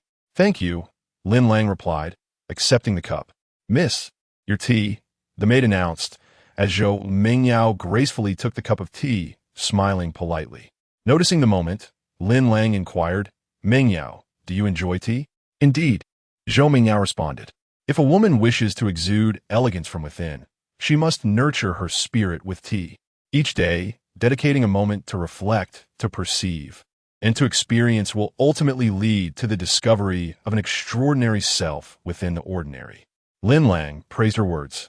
A true lady from a prestigious family indeed possesses a different essence. I believe your fans would be surprised to learn that you, as the foremost female racer in the Summer Nation, prefer tea over whiskey or vodka. Taking a delicate sip of her tea, Zhou Mingyao smiled. The public perceives me as the cool motorcycle goddess, full of speed and passion, wild and alluring. They would never imagine I could have a gentle and graceful side. Perhaps my contrasting nature is rather pronounced? Lin Lang, cradling his coffee cup, replied, every individual embodies multiple facets. Yet the ordinary often perceives only a singular aspect and defines a person by that, which is a form of prejudice. I find every facet of you endlessly captivating. Zhou Mingyao chuckled softly. Old classmate, you truly possess the gift of conversation. I imagine you are quite popular among women in your daily life. With a flamboyant toss of his hair, Lin Lang humorously declared, to speak candidly, I am a master of the art of heart stealing, a true expert. At times, being too well-liked by women can be a burden. Zhou Mingyao covered her mouth with a hand, laughing, old classmate, your brooding, aloof persona from high school is crumbling. You become quite humorous. In high school, I was merely impoverished, but my heart yearned for more, Lin Lang replied, relying solely on frugality. Poverty has instilled in me a sense of integrity and commendable conduct. Otherwise, I might not be a particularly admirable individual. Lin Lang, you have become quite amusing, to the point that the tea I was sipping nearly made me laugh it out. AI generated exquisite images of Zhou Mingyao. Lin Lang resumed his serious demeanor, elegantly sipping a cup of coffee, and then replied in a pretentious tone, this is premium Blue Mountain coffee. Its flavor is rather delightful. After just one sip, you discern it to be premium Blue Mountain coffee? Lin Lang, are you well versed in the art of coffee? Lin Lang gazed at the virtual screen before him, where the barrage of comments appeared, and responded, I am but a humble individual, possessing a smattering of knowledge. The freshly brewed coffee I am enjoying is made from beans sourced from the Blue Mountain region of Jamaica, renowned for its astonishingly rich, fruity aroma, full-bodied flavor, and velvety, smooth texture, with a lingering aftertaste that is easily discernible. Zhou Mingyao exclaimed, time and again, you have compelled me to see you in a new light. My esteemed classmate, you are impressive. Just then, Zhou Zhongdong, accompanied by his wife, Zhuang Jingshu, gracefully descended the spiral staircase of the villa, warmly yet politely expressing, Mr. Lin's visit to our humble abode brings great honor. I apologize for not welcoming you properly. I'm deeply grateful for Uncle Zhou's generous hospitality in hosting this family banquet. As a junior, I sincerely appreciate it and have brought a modest gift, hoping to not be a burden. Zhuang Jingxue surveyed Lin Lang from head to toe, astonished by his striking features, tall stature, and handsome demeanor, and complimented. The Lin I remember was a youthful high school lad. Now you have transformed into a dashing figure with remarkable poise. Lin Lang replied with a smile. Good day, Aunt Shui, during my high school years, I had the fortune of witnessing your grace at Mengyao's parent-teacher meetings. I was captivated by your elegance and composure. Years have passed, yet you remain stunning and poised. Truly, time does not diminish beauty. Zhuang Jingxue, delighted by his words, responded. Mr. Lin certainly knows how to flatter. You and my daughter were high school classmates, and I often heard Mengyao speak of you. Lin Lang sweetly remarked. It seems that Mengyao's beauty is entirely inherited from your excellent genes, Aunt Shui. In high school, I was only aware that Mengyao's mother was a renowned cardiovascular surgeon in Shanghai, serving as the deputy director at Zhongshan Hospital affiliated with Fudan University. I only recently learned that Uncle Zhou, a master of antiques, is your husband. Zhuang Jingxue, smiling, inquired, Where do you currently work, Mr. Lin? I am presently an independent angel investor, dabbling in stock market investments, antique art investments, and some venture capital in tangible businesses, with plans to venture into internet investments next. Lin Lang replied confidently. Zhuang Jingxue praised. Mr. Lin, you are quite accomplished at a young age. Your future is immeasurable. Zhou Zhongdong chimed in with a smile. As the saying goes, the waves of the Yangtze River push the waves ahead. I, as a preceding wave, fear I shall be washed ashore by Mr. Lin, the succeeding wave. Lin Lang humbly replied, Uncle Zhou, you flatter me. I truly do not deserve such praise. Zhou Zhongdong continued, Mr. Lin, you are far too modest. Yesterday at the antique market of Jing'an Temple, someone spent less than 40,000 yuan on a blind bet with jadeite rough stones, emerging with a masterpiece of imperial green worth several million. The word has spread in the antique market that this individual is named Ulung, a tall and handsome young man. Mr. Lin, you are called Ulung. Could it be that you were the one who blind bet and cut out the exquisite imperial green yesterday at the antique market in Jing'an Temple? Lin Lang humbly replied, To be honest, that was indeed me. Ah. Upon hearing this, Zhou Mingyao's eyes sparkled with astonishment as she exclaimed, Ulung, you are truly remarkable. Not only did you stumble upon a pair of Tang Dynasty rhinoceros horn cups worth millions, but you also blind bet on jadeite rough stones and produced the finest imperial green. This is simply unbelievable. Zhuang Jingxue was taken aback, saying, Mr. Lin, besides your expertise in appraising antiques, you're also adept at gambling with stones? It was merely a stroke of luck, Lin Lang replied modestly with a smile. Zhou Zhongdong expressed his admiration. It seems that Mengyao's high school deskmate, this campus heartthrob, is certainly not a common individual. If it were merely a twist of fortune, Mr. Lin, you would at most have found a pair of Tang Dynasty rhinoceros horn cups hidden within lacquered wine cups while browsing the antique stalls. It is impossible to experience such extraordinary luck twice in a single day. Your ability to discern without a strong flashlight and to blind bet on the exquisite imperial green jadeite must stem from an unparalleled skill and confidence. Uncle Zhou, you flatter me. As the saying goes, fortune follows luck, and joy descends from the heavens. I merely have the good fortune at my side, which has led to this stroke of luck. It is not due to any remarkable talent in appraising antiques or gambling with stones. I still have much to learn from you, Master Zhou. Zhou Zhongdong countered. As the saying goes, even deities cannot discern a fragment of jade, and the hearts of men are inscrutable. Gambling with stones is a game of heaven and hell. 3 parts rely on luck, while 7 parts depend on experience and the art of jade appraisal. One must continuously hypothesize and judge based on the appearance of the skin. Thus, the world of stone gambling is fraught with uncertainties. Although I am proficient in antique appraisal, I cannot match Mr. Lin's prowess in blind betting to yield exquisite imperial green jadeite. From the extraction of Burmese jadeite rough stones to their eventual market transactions, numerous experts must navigate the process. Typically, high-quality Burmese jadeite rough stones do not enter the market in Xia country for gambling, which is why the odds of winning are so slim. Mr. Lin's ability to blind bet and cut out imperial green jadeite, if merely based on luck, is akin to the probability of being struck by lightning on a clear day. Therefore, I can deduce that you, Mr. Lin, are merely concealing your brilliance, remaining modest and prudent, intentionally hiding your talents. Am I correct? Since I cannot escape Uncle Zhou's discerning eye, I shall no longer pretend. I, Lin Lang, possess a certain skill in turning stone into gold and extracting jade from stone. I confess. Mr. Lin is indeed not an ordinary individual. Zhuang Jingxue was left utterly speechless in shock. It seems that my old classmate has truly transformed beyond recognition. Zhou Mingyao gazed at Lin Lang with eyes full of disbelief, as if staring at a marvel. Chapter 28. The Ambitions of a Wolf Cub. Zhongdong laughed heartily. Excellent. I truly admire young individuals like you, who are both modest and exceptionally talented. Come, Mr. Lin, follow me to my study. I prepared a few obscure antiques to test your discernment. Let us engage in a delightful exchange of our appraisal skills and learn from one another. Uncle Zhou, you're a master of antiquities. To suggest a discussion of these skills with a junior like myself is an overestimation of my abilities. I humbly ask for your guidance. Lin Lang replied as he followed Zhou Zhongdong's lead toward the first floor of the Zhou residence, to Zhou Zhongdong's private study.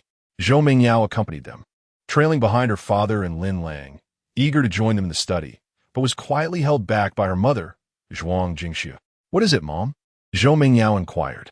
Zhuang Jingxue whispered, Mingyao, your father has never shown such admiration for a junior in the antique appraisal field. It appears he is contemplating taking Lin Lang as his apprentice. Isn't it wonderful that my father has finally found a beloved disciple in Lin Lang? This ensures the legacy of the Treasure Pavilion will continue, Zhou Mingyao responded with enthusiasm. However, Zhuang Jingxue sighed, her voice laced with concern. Mingyao, do not think I am oblivious to your feelings. During your high school years, you had a secret crush on your deskmate, Lin Lang. Now, with his newfound fortune, he has transformed from a youthful lad into a refined, handsome, and gifted gentleman. I fear your long-buried affections may resurface.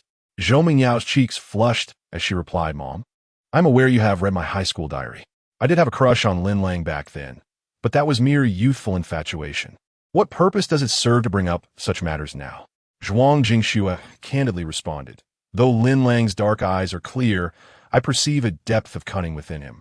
He is a man of hidden ambitions. Should he choose the righteous path, his future would be bright. However, if he strays into darkness, given his intellect and emotional acuity, your father's decision to take him as a disciple, coupled with your potential affection for him, could yield dire consequences. Zhou Mingyao frowned slightly and murmured, Mom, are you truly concerned that Lin Lang might jeopardize the legacy of our Zhou family, which has been built over generations? In traditional views, only sons can carry on the family line. Thus, families without sons are often deemed to have no heirs.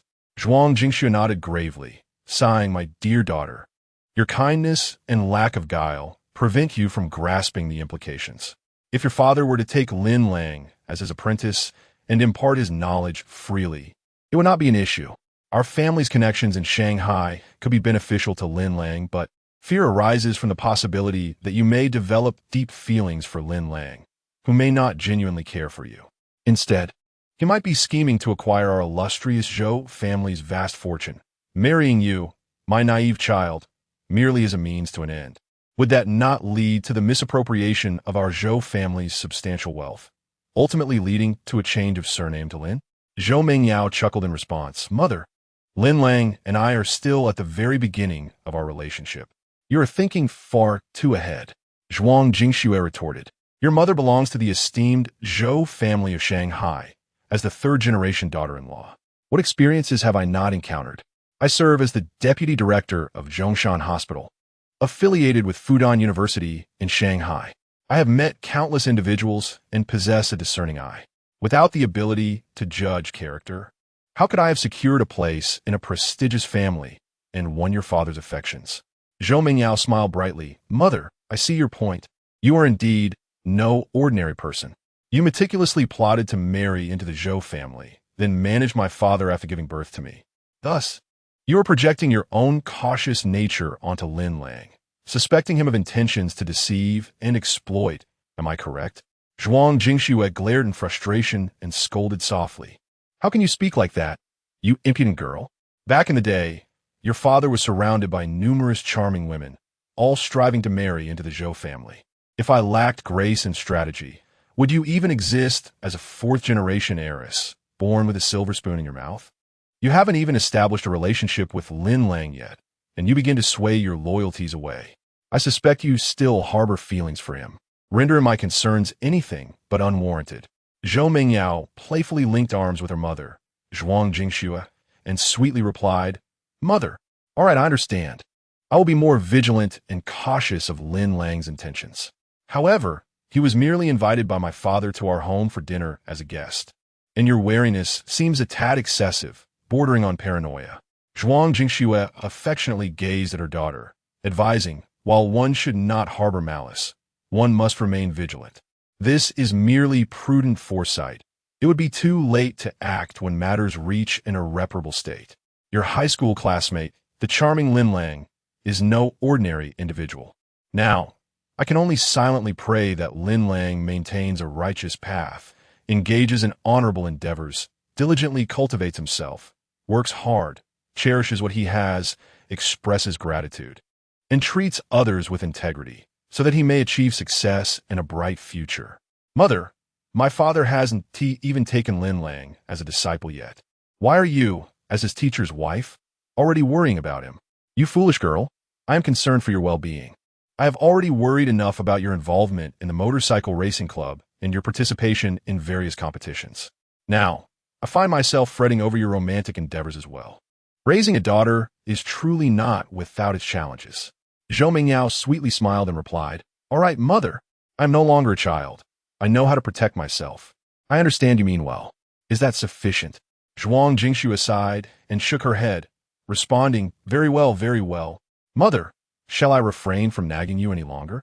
Let us proceed to your father's study and see if Lin Lang can discern the value of obscure antique treasures through the meticulously prepared test by your father."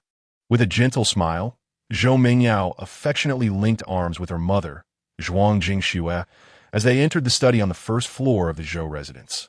Zhou Zhongdong produced a small ceramic jar with a lotus leaf lid, roughly the size of a fist, its hue a soft gray, displaying a natural patina that unmistakably marked it as a relic of ancient folk artistry. "Lin, could you take a look at this small jar from my collection? What remarkable qualities does it possess?" Zhou Zhongdong presented Lin Lang with his first challenge. Zhou Mingyao stood quietly beside her mother, her enchanting eyes blinking as she observed the composed and confident Lin Lang. "I may falter in my assessment, so I welcome any guidance from Uncle Zhou," Lin Lang said, as he gazed through the virtual system's display, perusing the appraisal prompts before lifting the lotus leaf lid and pouring out 7 ancient lotus seeds onto the table. "There is no need for excessive modesty, my dear nephew. We are here to exchange knowledge and learn from one another," Zhou Zhongdong said, maintaining a courteous demeanor.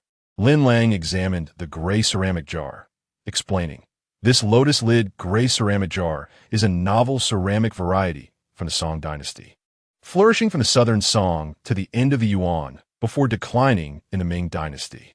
These jars come in various sizes, named for their lid resembling a lotus leaf, and are produced in regions such as Longquan, Sichuan in Guangdong, and Jingdezhen. This particular jar is relatively small, featuring a lotus rod-shaped lid knob, a wide mouth, gently sloping shoulders, and an expanding belly that tapers toward the base. It is coated inside and out with a jade-like green glaze, smooth and unadorned. The lotus lid jar is a significant vessel from the Song and Yuan dynasties. While they vary in size, they all serve as storage containers. The smaller ones can hold tea leaves, while the larger ones are used for wine or water storage. It is evident that this lotus lid gray ceramic jar was intended to hold lotus seeds. Remarkably, these 7 lotus seeds, dating back to the Song dynasty, have been preserved alongside the jar, making them extraordinarily rare and of great artistic and collectible value. Zhou Mingyao turned to her father, Zhou Zhongdong, seeking confirmation. "Father, was Lin Lang's explanation accurate?" Zhou Zhongdong responded with evident satisfaction, "Absolutely. For an expert in appraising treasures, to recognize the lotus lid gray ceramic jar as a product of the Song dynasty is not overly challenging. Yet Lin has discerned that these 7 lotus seeds also trace back to that era, a testament to his exceptional insight." Zhou Mingyao marveled. "It appears that my old classmate is indeed remarkable." Lin Lang smiled gently, exuding warmth and charm, his demeanor effortlessly engaging. His smile, perfectly measured, stirred Zhou Mingyao's heart with its calculated allure. Zhuang Jingxue gasped in astonishment. Darling, are those lotus seeds poured onto the table from the gray ceramic jar genuinely from the Song dynasty? Chapter 29. Zhou Zhongdong replied with a smile. Indeed. The ancient lotus seeds are pitch black with a hard exterior, making it quite challenging to ascertain their specific era.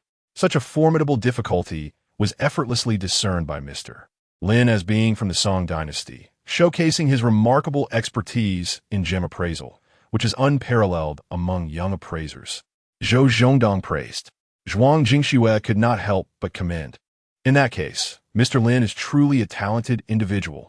Lin Lang humbly responded, Aunt Shui, you flatter me. I have only recently ventured into the world of antiques, possessing merely a rudimentary understanding of gem appraisal. To be evaluating treasures in the presence of a master like Uncle Zhou is akin to wielding a tool in front of Liu Ban. Upon hearing this, Zhuang Jingxue laughed. Mr. Lin possesses both talent and virtue, displaying humility and courtesy, while his fortune is accompanied by a modest demeanor. Such qualities are indeed rare and commendable. Lin Lang smiled politely in response. Zhou Mingyao, unable to suppress her curiosity, asked Lin Lang, how did you determine that these 7 pitch-black ancient lotus seeds are from the Song dynasty? Naturally, Lin Lang could not divulge that he had discovered this through the universal keyword prompt system, so he fabricated a response. By employing methods from plant physiology, one can deduce the longevity of ancient lotus seeds by examining the growth patterns of the palisade cells on their outer skin. Zhou Mingyao pressed further. Is it similar to observing the growth rings of a large tree? Lin Lang replied, essentially yes. Zhuang Jingxue, still somewhat skeptical, thought to herself that the study of ancient lotus seeds was rather obscure. Could it be true that Lin Lang, a finance student, had made any significant contributions to plant biology? Zhou Mingyao exclaimed, wow, old classmate, you are impressive. I didn't realize you had such knowledge about ancient lotus seeds. Lin Lang continued, among these 7 ancient lotus seeds from the Song dynasty, at least 3 to 4 can be revived. First, they must be cracked open and soaked, then germinated and planted. If you remember these steps, flowering should not pose a problem. Zhou Mingyao was astonished. Really? Ancient lotus seeds from centuries ago can still be planted and sprouted? Isn't that fantastical? Lin Lang chuckled. Many things surpass our understanding. Mingyao, you may not be aware, but according to the Archaeological Research Institute of the Chinese Academy of Sciences, the lifespan of ancient lotus seeds is estimated to be between 830 to 1,250 years, making them the longest living seeds in the world. Zhou Mingyao was taken aback and turned to her father, Zhou Zhongdong, asking, Dad, is what Lin Lang said true? Zhou Zhongdong replied, Mr. Lin is correct. It is indeed miraculous that ancient lotus seeds can awaken after a millennium of slumber. Zhou Mingyao pondered, how incredible. How can that be possible? Lin Lang patiently explained. Inside each ancient lotus seed is a small gas chamber that stores 0.2 milligrams of oxygen and carbon dioxide. Though this quantity is minimal, it is crucial for sustaining the seed's life. Furthermore, the moisture content within the ancient lotus seed is extremely low, at only 12. In a dry, low-temperature and sealed environment, the seed lacks the conditions to root and sprout, allowing it to leisurely exist in dormancy, with its metabolism nearly halted, yet still retaining its vitality. Mingyao, after all my explanations, do you now understand? Zhou Mingyao replied with a sweet smile, Lin Lang, your discourse is remarkably professional, yet effortlessly comprehensible. You truly are a polymath. AI generated exquisite images of Zhou Mingyao. Zhuang Jingxue, taken aback by Lin Lang's extensive and highly specialized discourse on the ancient lotus seed research and biology, could not help but shed her skepticism and view him in a new light.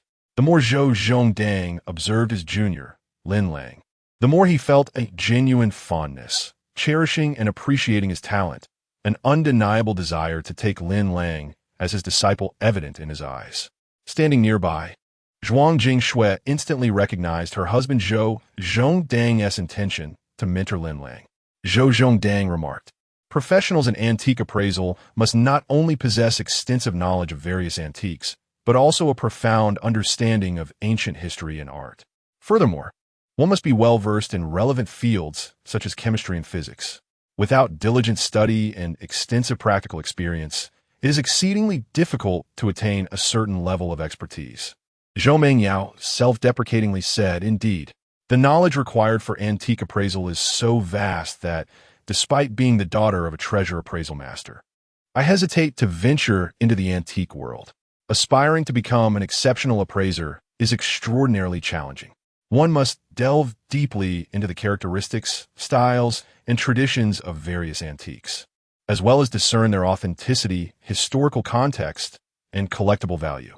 A slight misstep in purchasing a counterfeit could result in losses ranging from hundreds of thousands to tens of millions or even billions of Huaxia currency. Lin Lang chuckled. Everyone has different strengths and preferences. Thus, what is challenging for one may not be so for another. Mengyao, you're the top female racer in Xia country, excelling in the field of women's motorcycle racing, so it is perfectly fine for you to forego antique appraisal. Zhou Mengyao inquired, old classmate, do you not find learning antique appraisal challenging? I don't perceive it as particularly difficult, Lin Lang shrugged. Zhou Mengyao praised.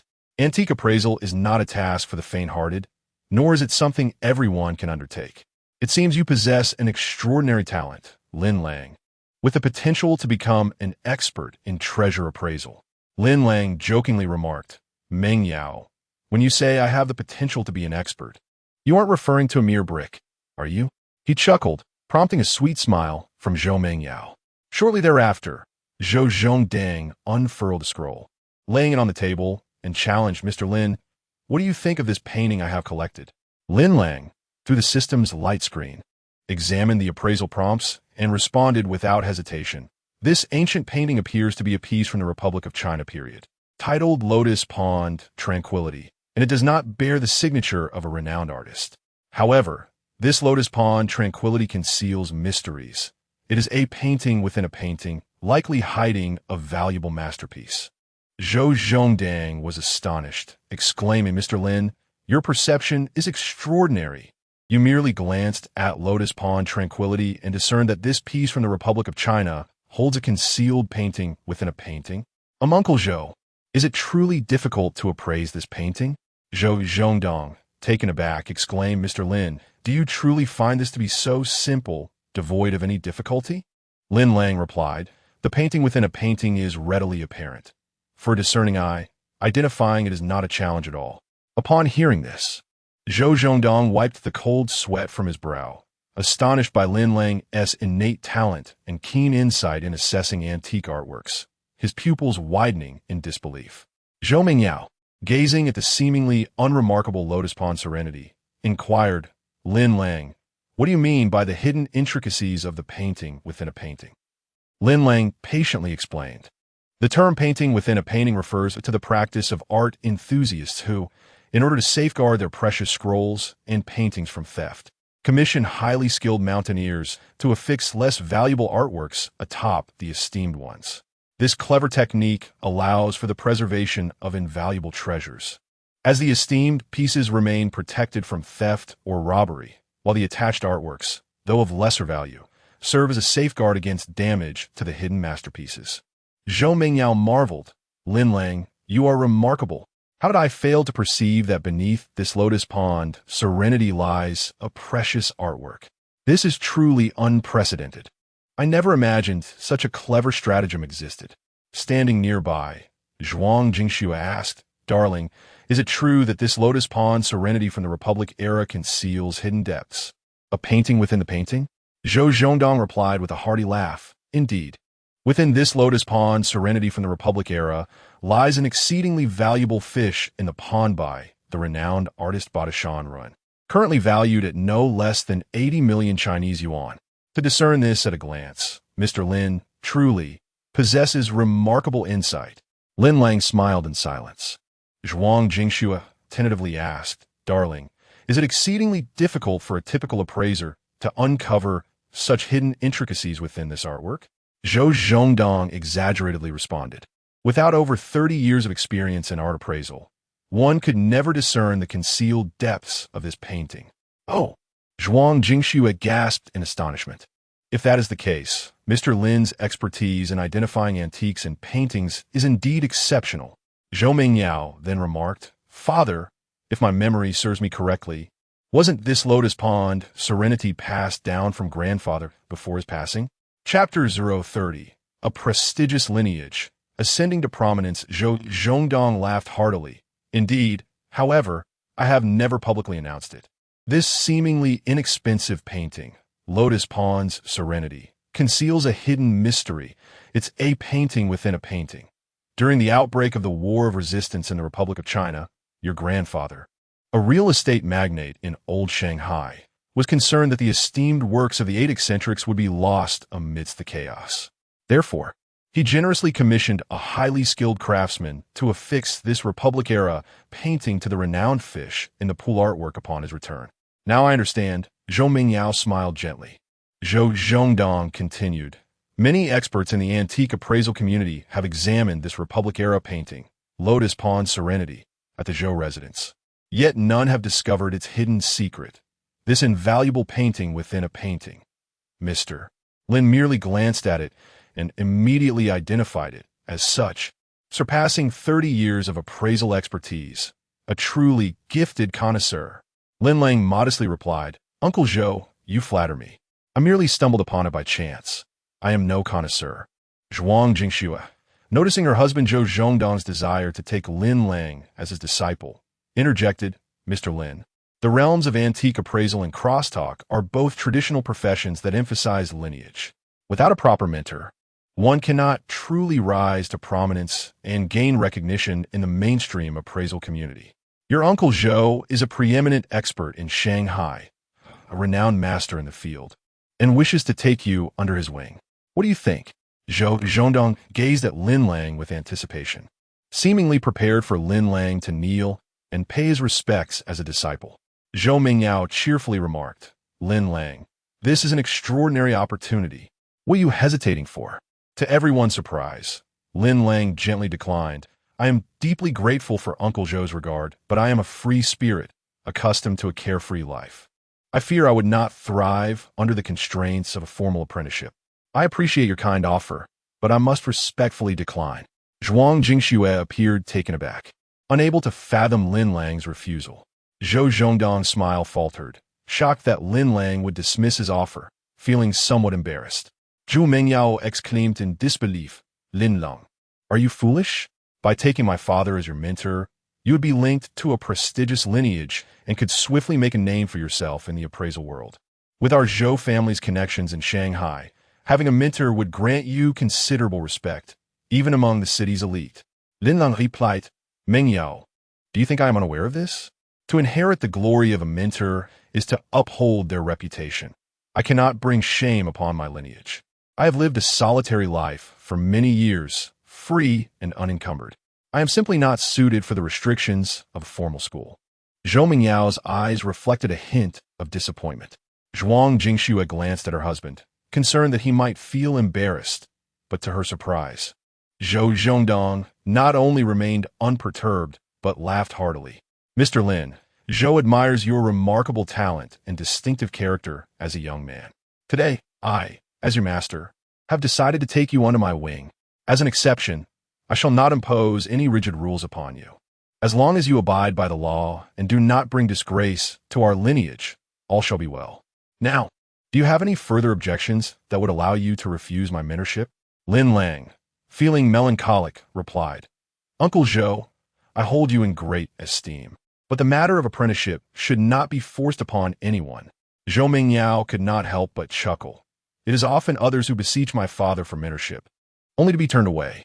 Who would have thought that today the tables would turn, and it would be the esteemed master Zhou Zhongdong who faces rejection? How amusing! Zhuang Jingxue shot a disapproving glance at her daughter, Zhou Mingyao.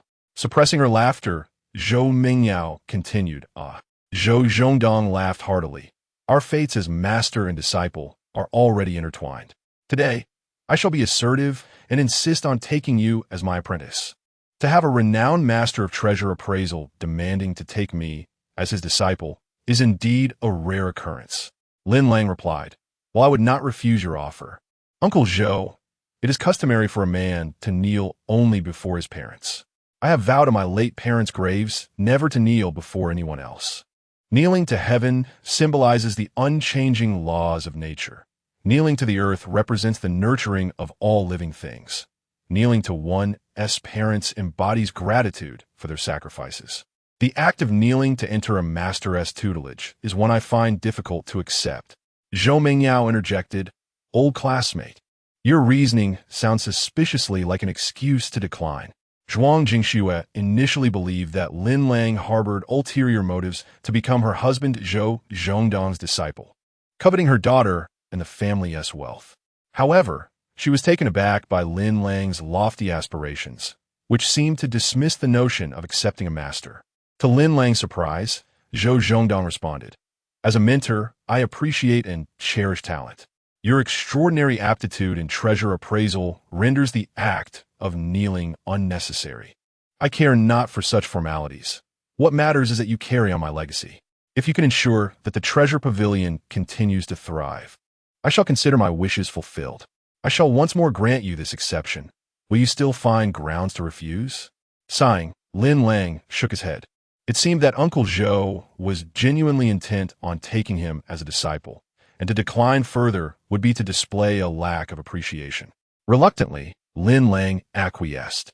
Note: Lin Lang possesses a system that facilitates his apprenticeship. He not only seeks a prestigious lineage, but also harbors aspirations of marrying the campus beauty by Yueguang. Considering Zhou Zhongdong as a potential father-in-law, becoming his disciple would not be a disadvantage. However, as Lin Lang's ambitions grow, his future marriage prospects remain uncertain. At present, the affluent and illustrious Zhou Mingyao is the epitome of his dreams. Zhou Zhongdong, elated, proclaimed, "There is no better time than the present. Let us simplify the apprenticeship ceremony and commence it forthwith." Uncle Zhou, are you truly concerned that I might have second thoughts? Indeed, I, as your mentor, do not wish to miss the opportunity of having you, a rare gem in the art of appraisal, as my disciple. Let's keep things simple. You may now pen your apprenticeship letter, preparing to formally enter my tutelage. Zhou Zhongdong smiled broadly, unable to contain his delight. Well, all right. Lin Lang, somewhat reluctant, picked up a brush from the study and began to write the letter of apprenticeship. Zhou Mingyao, with a radiant smile, stood beside him grinding ink and praised Lin Lang. "Your calligraphy is quite impressive." As Lin Lang wrote, he chuckled, "My parents enrolled me in a calligraphy class when I was 5. This is merely my childhood skill." Zhou Mingyao beamed sweetly in response. Zhuang Jingxue, seeing her husband Zhou Zhongdong finally find a beloved disciple, smiled and instructed the servants to prepare the tea set and other items for the apprenticeship ceremony. Zhou Zhongdong had already prepared a red envelope, filled with joy at gaining a cherished disciple. Before long, Lin Lang completed the apprenticeship letter. Once everything was in readiness, Master Zhou Zhongdong and Mistress Zhuang Jingxue took their seats at the main position in the study, and the formal ceremony commenced. At the auspicious hour, Lin Lang adjusted his attire and respectfully presented the apprenticeship letter with both hands. "Master Zhou Zhongdong, I, disciple Lin Lang, have long admired your exceptional skills in antique appraisal. I humbly request to be accepted as your disciple, pledging to follow your teachings, diligently study, and promote our cultural heritage. Herein lies my formal letter." As I performed the rites of apprenticeship, Lin Lang clasped his fists, first raising them above his brows, then bowing deeply as he recited, "First bow to enter the Master's door, as eternal as the sun and moon. Second bow in respect for my elder, hand in hand with my mentor, as bright as the full moon over the land. Third bow to uphold the Master's teachings, forever remembering your kindness. A legacy for the ages." After his 3 bows, Lin Lang proceeded to serve tea. "Master, please enjoy this tea." Zhou Zhongdong, still smiling broadly, accepted the teacup, took a sip, and after setting it down, handed Lin Lang a red envelope containing a transfer check for 88,000 yuan. "Thank you, Master." Lin Lang graciously accepted the envelope. "Mistress, please enjoy this tea." Zhuang Jingxue smiled as she accepted the teacup, sipped, and then presented Lin Lang with another red envelope. similarly containing a check for 88,000 yuan. Thank you, mistress. Lin Lang accepted the envelope with gratitude. The tea ceremony symbolizes the respect and transmission of knowledge between master and disciple. Following this, Master Zhou Zhongdong held a ruler and instructed, 1 tap on the head, to keep your mind clear and dedicated to your craft. 2 taps on the shoulder, to bear burdens courageously and innovate boldly. 3 taps on the body, to act with moderation and progress steadily. Lin Lang respectfully replied, I shall heed your teachings, master, and uphold our traditions, bringing honor to your name. As the ceremony concluded, the beautiful Zhou Mingyao joyfully exclaimed, Congratulations, Dad, on gaining a beloved disciple. Zhou Zhongdong laughed heartily, declaring, Today's family banquet has transformed into an apprenticeship feast. Lin Lang, you must share a few drinks with your master to celebrate. Master, there is a matter that may dampen your spirits. Should I speak of it or not? As the saying goes, a master and disciple are akin to father and son. From this point forward, we shall be one family. Should there be any matters along, do not hesitate to speak. Lin Lang feigned an air of mystery and remarked, Master, during today's apprenticeship banquet, you must refrain from drinking. Why so? Inquired Zhou Zhongdong. Perplexed, Lin Lang, however, could not reveal the truth. Through the omnipotent keyword system, he discovered that Zhou Zhongdong had 2 coronary arteries with over 70 blockage, making him susceptible to myocardial infarction if he consumed alcohol. Thus, Lin Lang deceitfully stated, As your disciple, I possess a modest understanding of traditional Chinese medicine. Upon examining your visage, I have noticed some swelling around your eyelids, horizontal lines at the bridge of your nose, a flushed complexion, and purplish lips, all indicative of insufficient heart blood and stagnation in the heart meridian. It is absolutely crucial that you abstain from alcohol. Have you recently experienced any symptoms such as chest tightness, shortness of breath, or palpitations that improve with rest? Upon hearing this, Zhou Zhongdong gasped in astonishment, along. You must be onto something. Lately, I have indeed been suffering from occasional chest tightness and shortness of breath. Engaging in more activity leaves me fatigued, and I have even experienced fleeting episodes of angina. Could it be that I am afflicted with heart disease? Lin Lang responded with urgency, Master, it is imperative that you seek medical attention promptly for an examination and a coronary angiogram. There is a high probability that you will be diagnosed with coronary artery stenosis, necessitating stent treatment.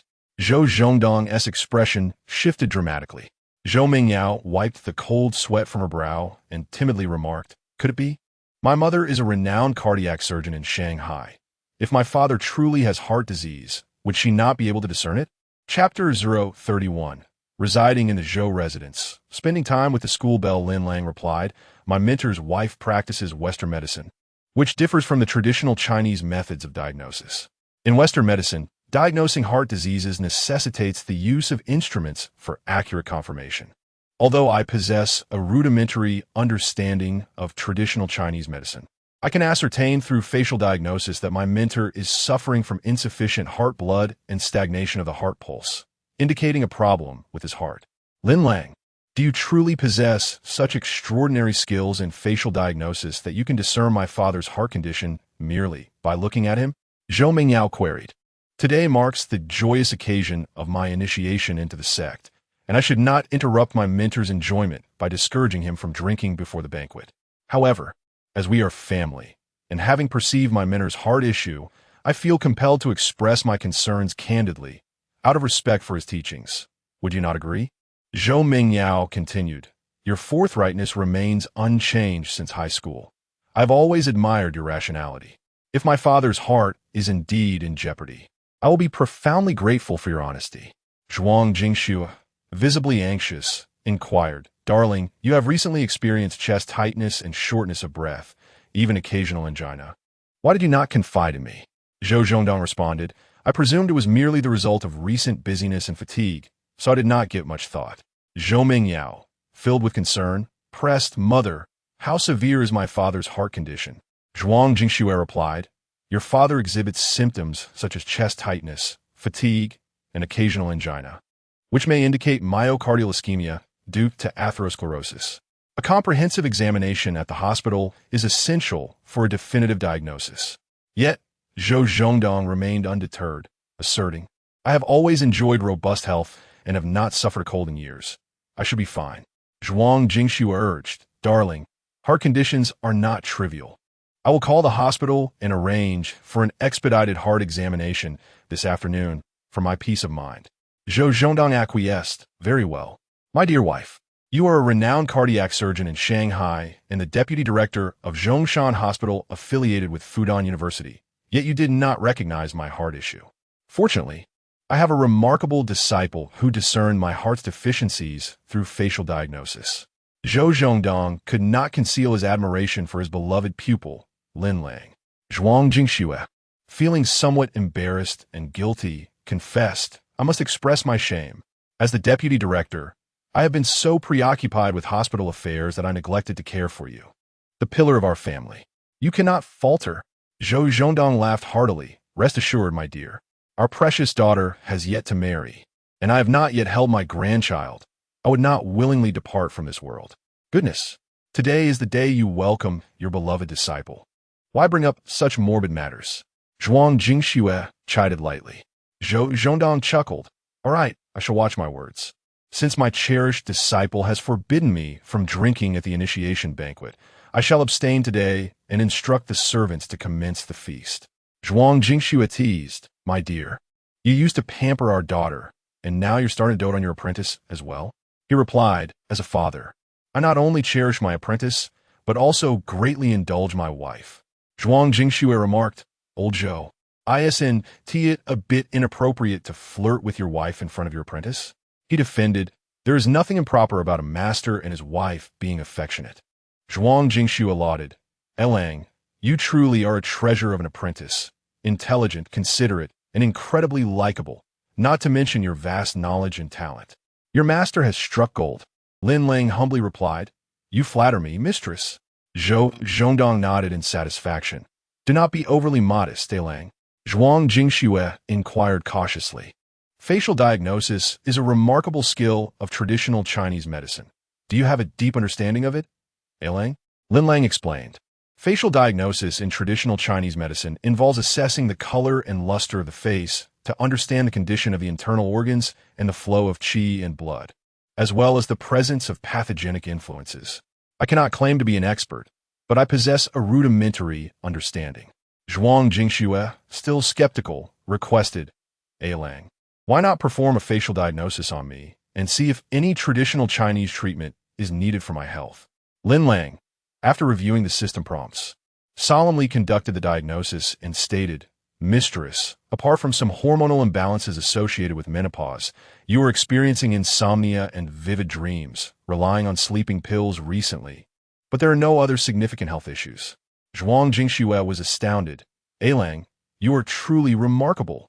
You can discern my hormonal imbalances and the fact that I have been taking sleeping pills for my insomnia just through facial diagnosis. That is simply extraordinary. Zhou Zhongdong praised. You indeed possess quite a skill, my apprentice, showing a considerable grasp of traditional Chinese medicine. Zhou Mingyao playfully smiled and challenged. Then Lin Lang, why not perform a diagnosis on me and see if you can reveal anything? After checking the system prompts, Lin Lang responded, Mingyao, your health is excellent, except for some menstrual cramps during that time of the month. You should avoid cold, raw, greasy, and spicy foods during your period. Zhou Mingyao's face turned crimson as she exclaimed, Oh my goodness. You actually got it right, Lin Lang.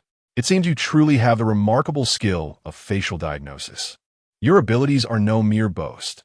You are indeed a learned and talented individual. Lin Lang smileten Sie längst. Zhuang Jingxue remarked, Indeed. The pinnacle of Western medicine leads to traditional Chinese medicine. Lang, you have certainly earned my respect. She added, as a renowned cardiovascular surgeon in Western medicine. It feels almost absurd for me to witness you showcasing your skills in traditional Chinese medicine. Zhuang Jingxue, perplexed, asked, Lang, you studied finance in university. How did you become proficient in traditional Chinese medicine? Lin Lang replied candidly. My father was a deputy chief physician at a traditional Chinese medicine hospital in Shanghai before he passed away in a car accident. My grandfather ran a traditional Chinese medicine clinic in our alley for his entire life.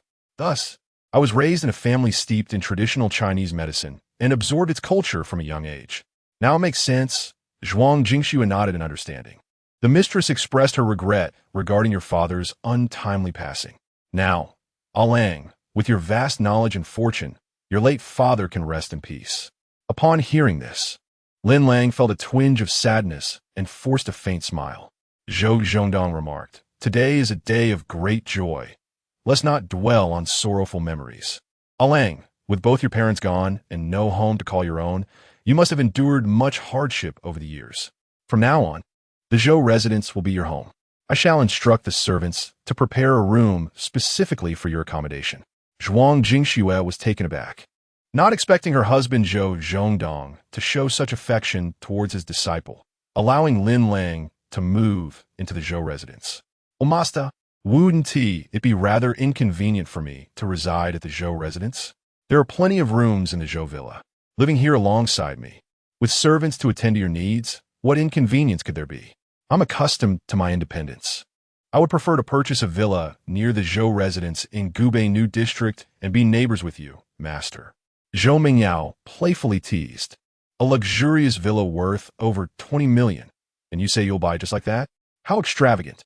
As a disciple of the esteemed treasure appraisal master Zhou Zhongdong, I certainly possess the means to acquire a villa in the affluent area of Shanghai. Living in a common neighborhood would be a disgrace to my mentor. Zhuang Jingxue praised. "Alang, you have just graduated from university, yet through your own abilities and fortune, you possess the means to transcend social classes. Your future is boundless. The mistress always praises me. I feel as though I might float away." However, Zhou Zhongdong interjected, "Alang, I will not hinder you from acquiring a private residence. There will always be a room for you in the Zhou residence. You may move some belongings here, and whenever you wish to stay with me and the mistress, you're welcome to do so. You may choose to live in your own residence or at the Zhou residence. Does that sound agreeable?" Lin Lang could only respond, "The disciple shall obey the master's arrangements." Zhou Zhongdong smiled broadly, increasingly pleased with his beloved disciple. "Lin Lang, the Zhou residence eagerly awaits your arrival." Zhou Mingyao's exquisite face bore a shy smile, her eyes sparkling with unspoken feelings as she gazed at Lin Lang. Lin Lang replied courteously, "If I cause any inconvenience, I hope for your understanding. Mingyao, I look forward to your guidance." Zhuang Jingxue glanced at her daughter, Zhou Mingyao, seemingly anticipating Lin Lang's move to the Zhou residence. Living under the same roof. As the saying goes, no one understands a daughter better than her mother. Zhuang Jingxue was acutely aware that a bond was forming between her daughter, Zhou Mingyao, and Lin Lang, a development that was simply a matter of time. Yet, she remained unaware of whether this was a fortunate occurrence or an invitation to trouble.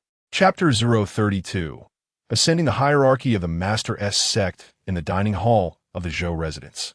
An exquisitely arranged table is laid with a sumptuous feast of Shanghai cuisine. Each dish on the table emanates an enticing aroma, as if the air itself is infused with delectable scents that tantalize the senses. Lin Lang sits at the grand table, facing Master Zhou Zhongdong and his family of 3. Zhou Zhongdong courteously remarks, "Today was originally intended as a family dinner for you, Lang. Who would have thought it would turn into a master-disciple banquet? If the standards of the feast fall short, I hope you will not take offense. Master, you are being too modest. This lavish spread of Shanghai dishes is exquisitely prepared. Surely, the Zhou residence employs a chef of stellar acclaim." Lin Lang replies. Zhuang Jingxue interjects, "Your master has a particular fondness for fine dining. The chef employed here is of national banquet caliber." Upon hearing this, Lin Lang chuckles. "In that case, I shall be fortunate to reside in the Zhou household." Zhou Mingyao playfully remarks, "Lin Lang, let me test your knowledge. Do you know why the first hot dish today is the sautéed shrimp?" Lin Lang responds, "Because shrimp in Shanghainese sounds like welcome, creating a hospitable atmosphere for guests." Impressive, old classmate. Your knowledge is quite extensive. Zhou Mingyao beams with a radiant smile. Zhou Zhongdong is the first to pick up his chopsticks, enthusiastically saying, "Lang, please do not feel so restrained. From now on, the Zhou residence is your home. Take whatever you desire. Make sure to enjoy yourself. Yes, master, Lin Lang affirms as he picks up his chopsticks. Zhuang Jingxue, using serving chopsticks, adds dishes to Lin Lang's plate while smiling. Lang, do try the chef's cooking. How does it taste? Thank you, mistress. Lin Lang tastes the salt-edged shrimp and replies. Tender yet crisp, bouncy, and succulent. The flavor is delightful.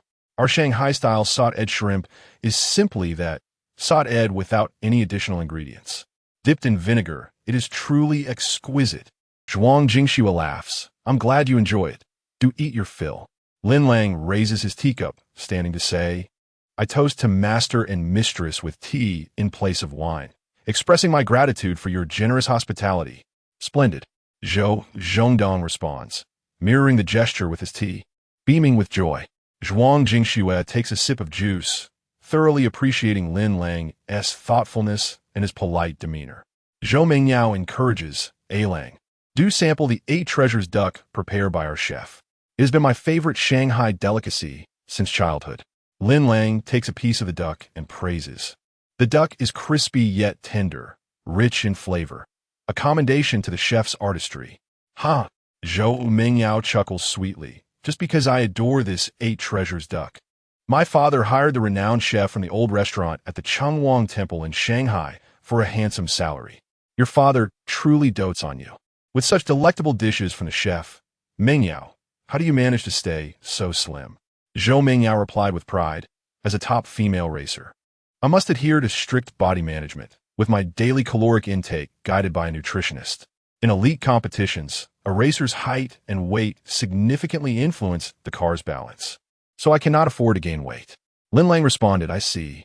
It seems that your ascent to becoming the #1 female racer in Xiaogua entails considerable hardship. Zhou Mengyao sighed. Speaking of it brings tears. Look how delicious this sweet and sour spare rib is. Yet, due to its high caloric content, even indulging in a single piece fills me with guilt.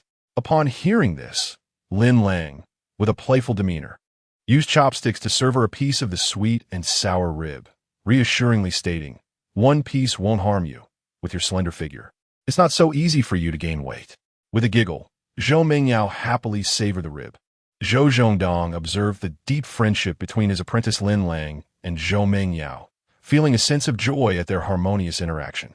Zhuang Jingxue noticed the affectionate gaze Lin Lang directed at her beloved daughter, suspecting that their relationship might extend beyond mere classmate camaraderie.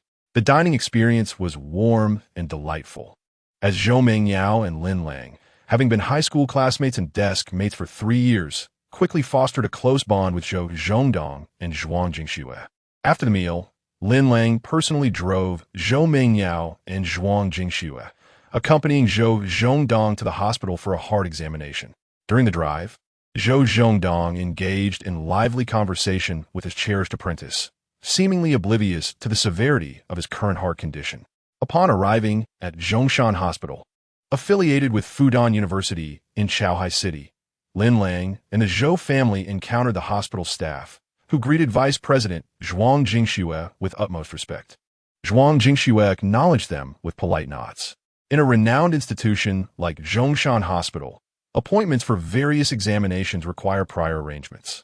However, due to Zhuang Jingxue's proactive call, leveraging her position, the head of the radiology department awaited them at the door. Vice President Zhuang, welcome. Is this your husband, Mr. Zhou? The radiology head inquired, as Zhou Zhongdong extended his hand for a handshake.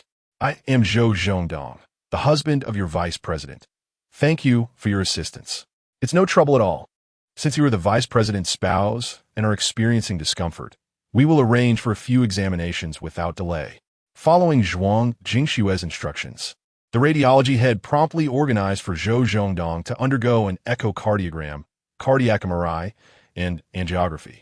Meanwhile, a nurse accompanied Zhou Mengyao, running up and down to handle insurance card registration and payment. Family members of the vice president enjoy privileges such as skipping queues for medical attention. Yet it is imperative not to exploit the hospital's resources. Any failure to pay could result in immediate reporting. Lin Lang was tasked with accompanying Master Zhou Zhongdong, diligently completing various examinations. Several hours later, After donning her white coat, Zhuang Jingxue sat in the consultation room of the chief cardiac specialist. Perusing her husband Zhou Zhongdong's numerous medical reports on the computer, her expression growing increasingly grave. Zhou Mingyao, feeling anxious, inquired, "Mom, what are the results of Dad's heart examination?" Zhuang Jingxue sighed and replied, "The findings align with the results from Lin Lang's consultation. Your father has been diagnosed with cardiovascular stenosis due to coronary atherosclerosis and requires hospitalization for minimally invasive stent surgery." Zhou Mingyao's eyes glistened with concern as she asked, "Is my father's condition really that severe?" Zhuang Jingxue responded candidly, "Your father currently has 2 coronary arteries with over 70 stenosis, putting him at immediate risk for a myocardial infarction. Thankfully, he has a remarkable disciple. Through traditional Chinese medicine diagnostics today, we discovered the issue with his heart. Had we delayed further, the consequences of a myocardial infarction would have been dire." Zhou Mingyao marveled. Lin Lang's mastery of traditional Chinese diagnostics is astounding. The results he provided are identical to those confirmed by the various Western medical examinations. It's utterly unbelievable. Zhou Zhongdong's expression shifted dramatically, furrowing his brow as he questioned, "Dear, is my heart condition truly severe enough to warrant minimally invasive stent surgery? You must be hospitalized immediately for the stent procedure," Zhuang Jingxue insisted. Zhou Zhongdong hesitated, saying, "But my dear, I have a recording for the Identifying Family Heirlooms program tonight at Shanghai Television, where I will appear as an expert appraiser. If I admit myself now, I would miss the recording." Zhuang Jingxue frowned slightly. "Darling, what holds greater importance, your life or the recording?" "Of course, my life is paramount," he replied. "However, if I suddenly miss the recording, where can the program team find a replacement appraiser on such short notice?" "Dad, a suitable replacement for you to record the program at Shanghai Television is both far and near at hand." Hearing this, Zhou Zhongdong turned to his beloved disciple Lin Lang. Realization dawning, "Lin Lang, I nearly forgot about you. I shall personally call the program director to recommend you as my replacement for the recording at Shanghai Television, in the capacity of chief appraiser from the Treasure Pavilion." "Yes, master. Please rest assured and focus on your hospitalization for the stent procedure. I will honor the legacy of my mentor and deliver an outstanding performance for the television appraisal program." Thus, Lin Lang was unexpectedly thrust into the opportunity to shine on Shanghai Television that evening as he prepared to record Identifying Family Heirlooms. Chapter 033. The mixed-race beauty director Mary Yang makes her entrance. Zhuang Jingxue expressed her relief, saying, "Darling, fortunately, you have taken a splendid apprentice. A Lang is counting on you." "Rest assured, esteemed teacher, I have never faltered," came the confident reply. "Excellent. I shall now arrange for hospitalization to undergo minimally invasive cardiac stenting." Zhou Zhongdong responded with satisfaction. Zhou Mingyao tentatively inquired, "Mother, as an esteemed expert in cardiothoracic surgery, will you personally perform the stenting procedure for father?" Zhuang Jingxue hesitated, feeling somewhat conflicted. Noticing her discomfort, Lin Lang interjected, "It is uncommon for surgeons to operate on their own family. It would be better for another skilled physician to perform the procedure for my master." Zhou Mingyao asked why. Lin Lang explained, "Surgeons performing operations on loved ones may find it difficult to proceed, as emotional ties can create overwhelming psychological pressure. Such distractions during surgery can lead to unintended harm." Understanding dawned on Zhou Mingyao. Zhuang Jingxue praised, "Lin Lang, you possess empathy and an understanding of your teacher's predicaments. Truly, you are a considerate young man." Lin Lang merely smilet modestel ypsilon. Zhou Zhongdong reassured, "Stenting is not a major procedure. My daughter, you need not worry excessively about your father." "Indeed," Zhou Mingyao nodded, her eyes glistening with unshed tears. Lin Lang inquired, "Esteemed teacher, is there anything you require during your hospitalization? I can procure it from a nearby supermarket." Zhou Zhongdong glanced at his watch and replied, "Lin Lang, you need not concern yourself with these trivial matters. It is already 5 in the afternoon, and there is less than an hour until the live recording of the appraisal of Family Heirlooms program. You should head to the Shanghai television station now to avoid traffic delays." "Understood, master. After I finish recording the television program, I shall bring some nourishing supplements to visit you in the hospital. Farewell, master and mistress. Go on." I am blessed with good fortune. You need not worry too much. Zhou Zhongdong reassured him. Zhuang Jingxue cautioned, be careful on the road and drive safely. Yes, mistress. Farewell, Lin Lang. Zhou Mingyao forced a smile. Farewell, Mingyao. Lin Lang hurriedly departed. After Lin Lang left, Zhou Zhongdong remarked with satisfaction, A Lang is an exceptional apprentice. The more I observe him, the more I appreciate him. Zhou Mingyao, feeling a pang of anxiety, said, Father, it is fortunate that Lin Lang recognized your cardiac issue during the traditional Chinese medicine consultation today, preventing you from drinking at the apprenticeship banquet. Had anything happened, it would have been too late for regrets. Clearly, Lin Lang and Master Zhou Zhongdong were mutually beneficial to one another, both serving as invaluable allies. Lin Lang did not require extensive knowledge of treasure appraisal from Master Zhou. Rather, he sought the prestigious affiliation with a renowned lineage and the social connections of the Zhou family to elevate his own standing. Backstage at the Shanghai television station for the recording of appraisal of family heirlooms. Sir, have you wandered into the wrong set? Our production team seeks a seasoned appraiser, not a star from a romantic drama. We are mere moments away from commencing the official recording. Your presence here is quite absurd. The young and handsome Lin Lang left the director, Mary Yang, feeling somewhat exasperated.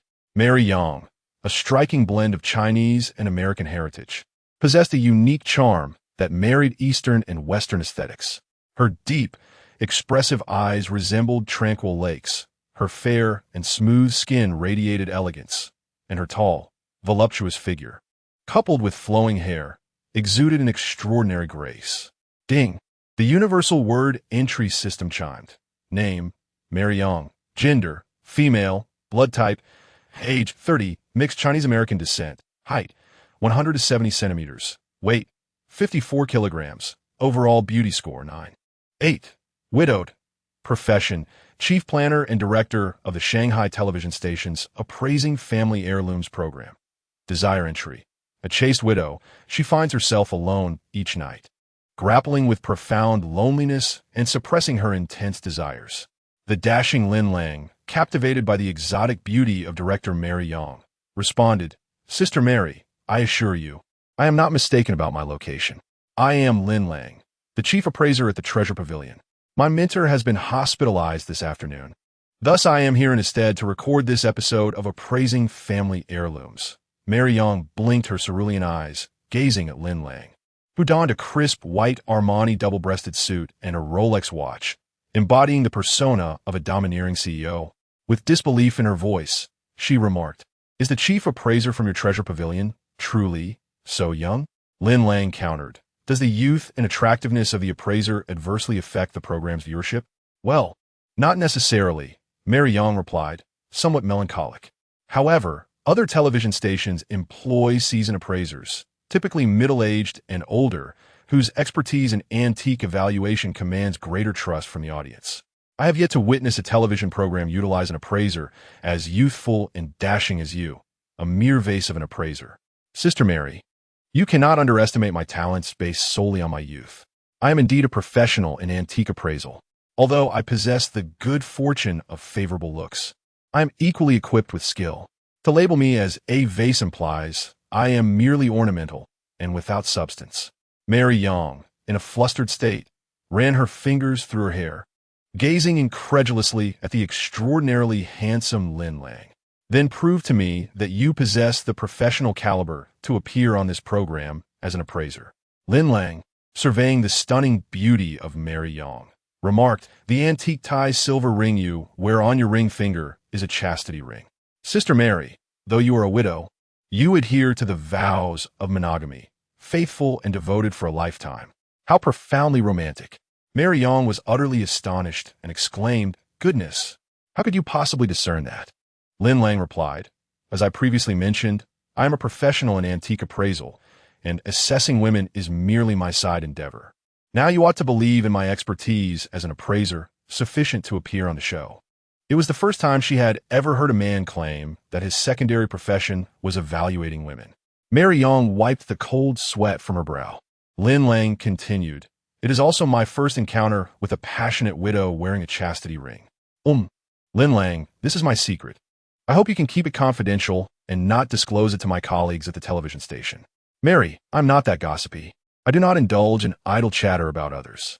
At that moment, a male crew member rushed over, visibly anxious, and asked, Director, the recording is about to commence. Is the absent appraiser present?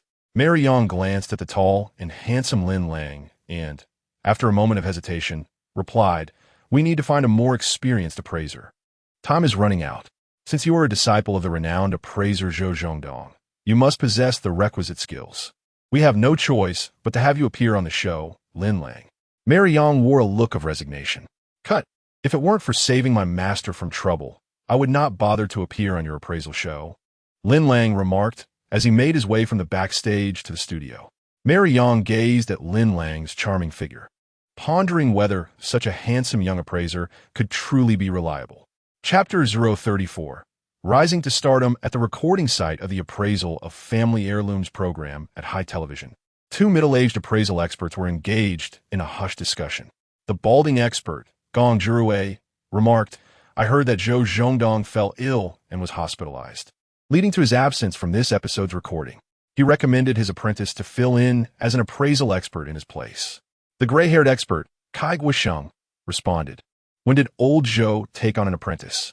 I was unaware of this. Gong Zhiruei shrugged. Indeed, I am equally perplexed about where this apprentice came from. The crew mentioned that old Zhou's apprentice has just graduated from university and is merely in his 20s. How audacious to appear on television as an appraisal expert. Kai Guisheng scoffed. Having only studied appraisal for a few days, he dares to present himself as an expert on television. Isn't the sheer bravado?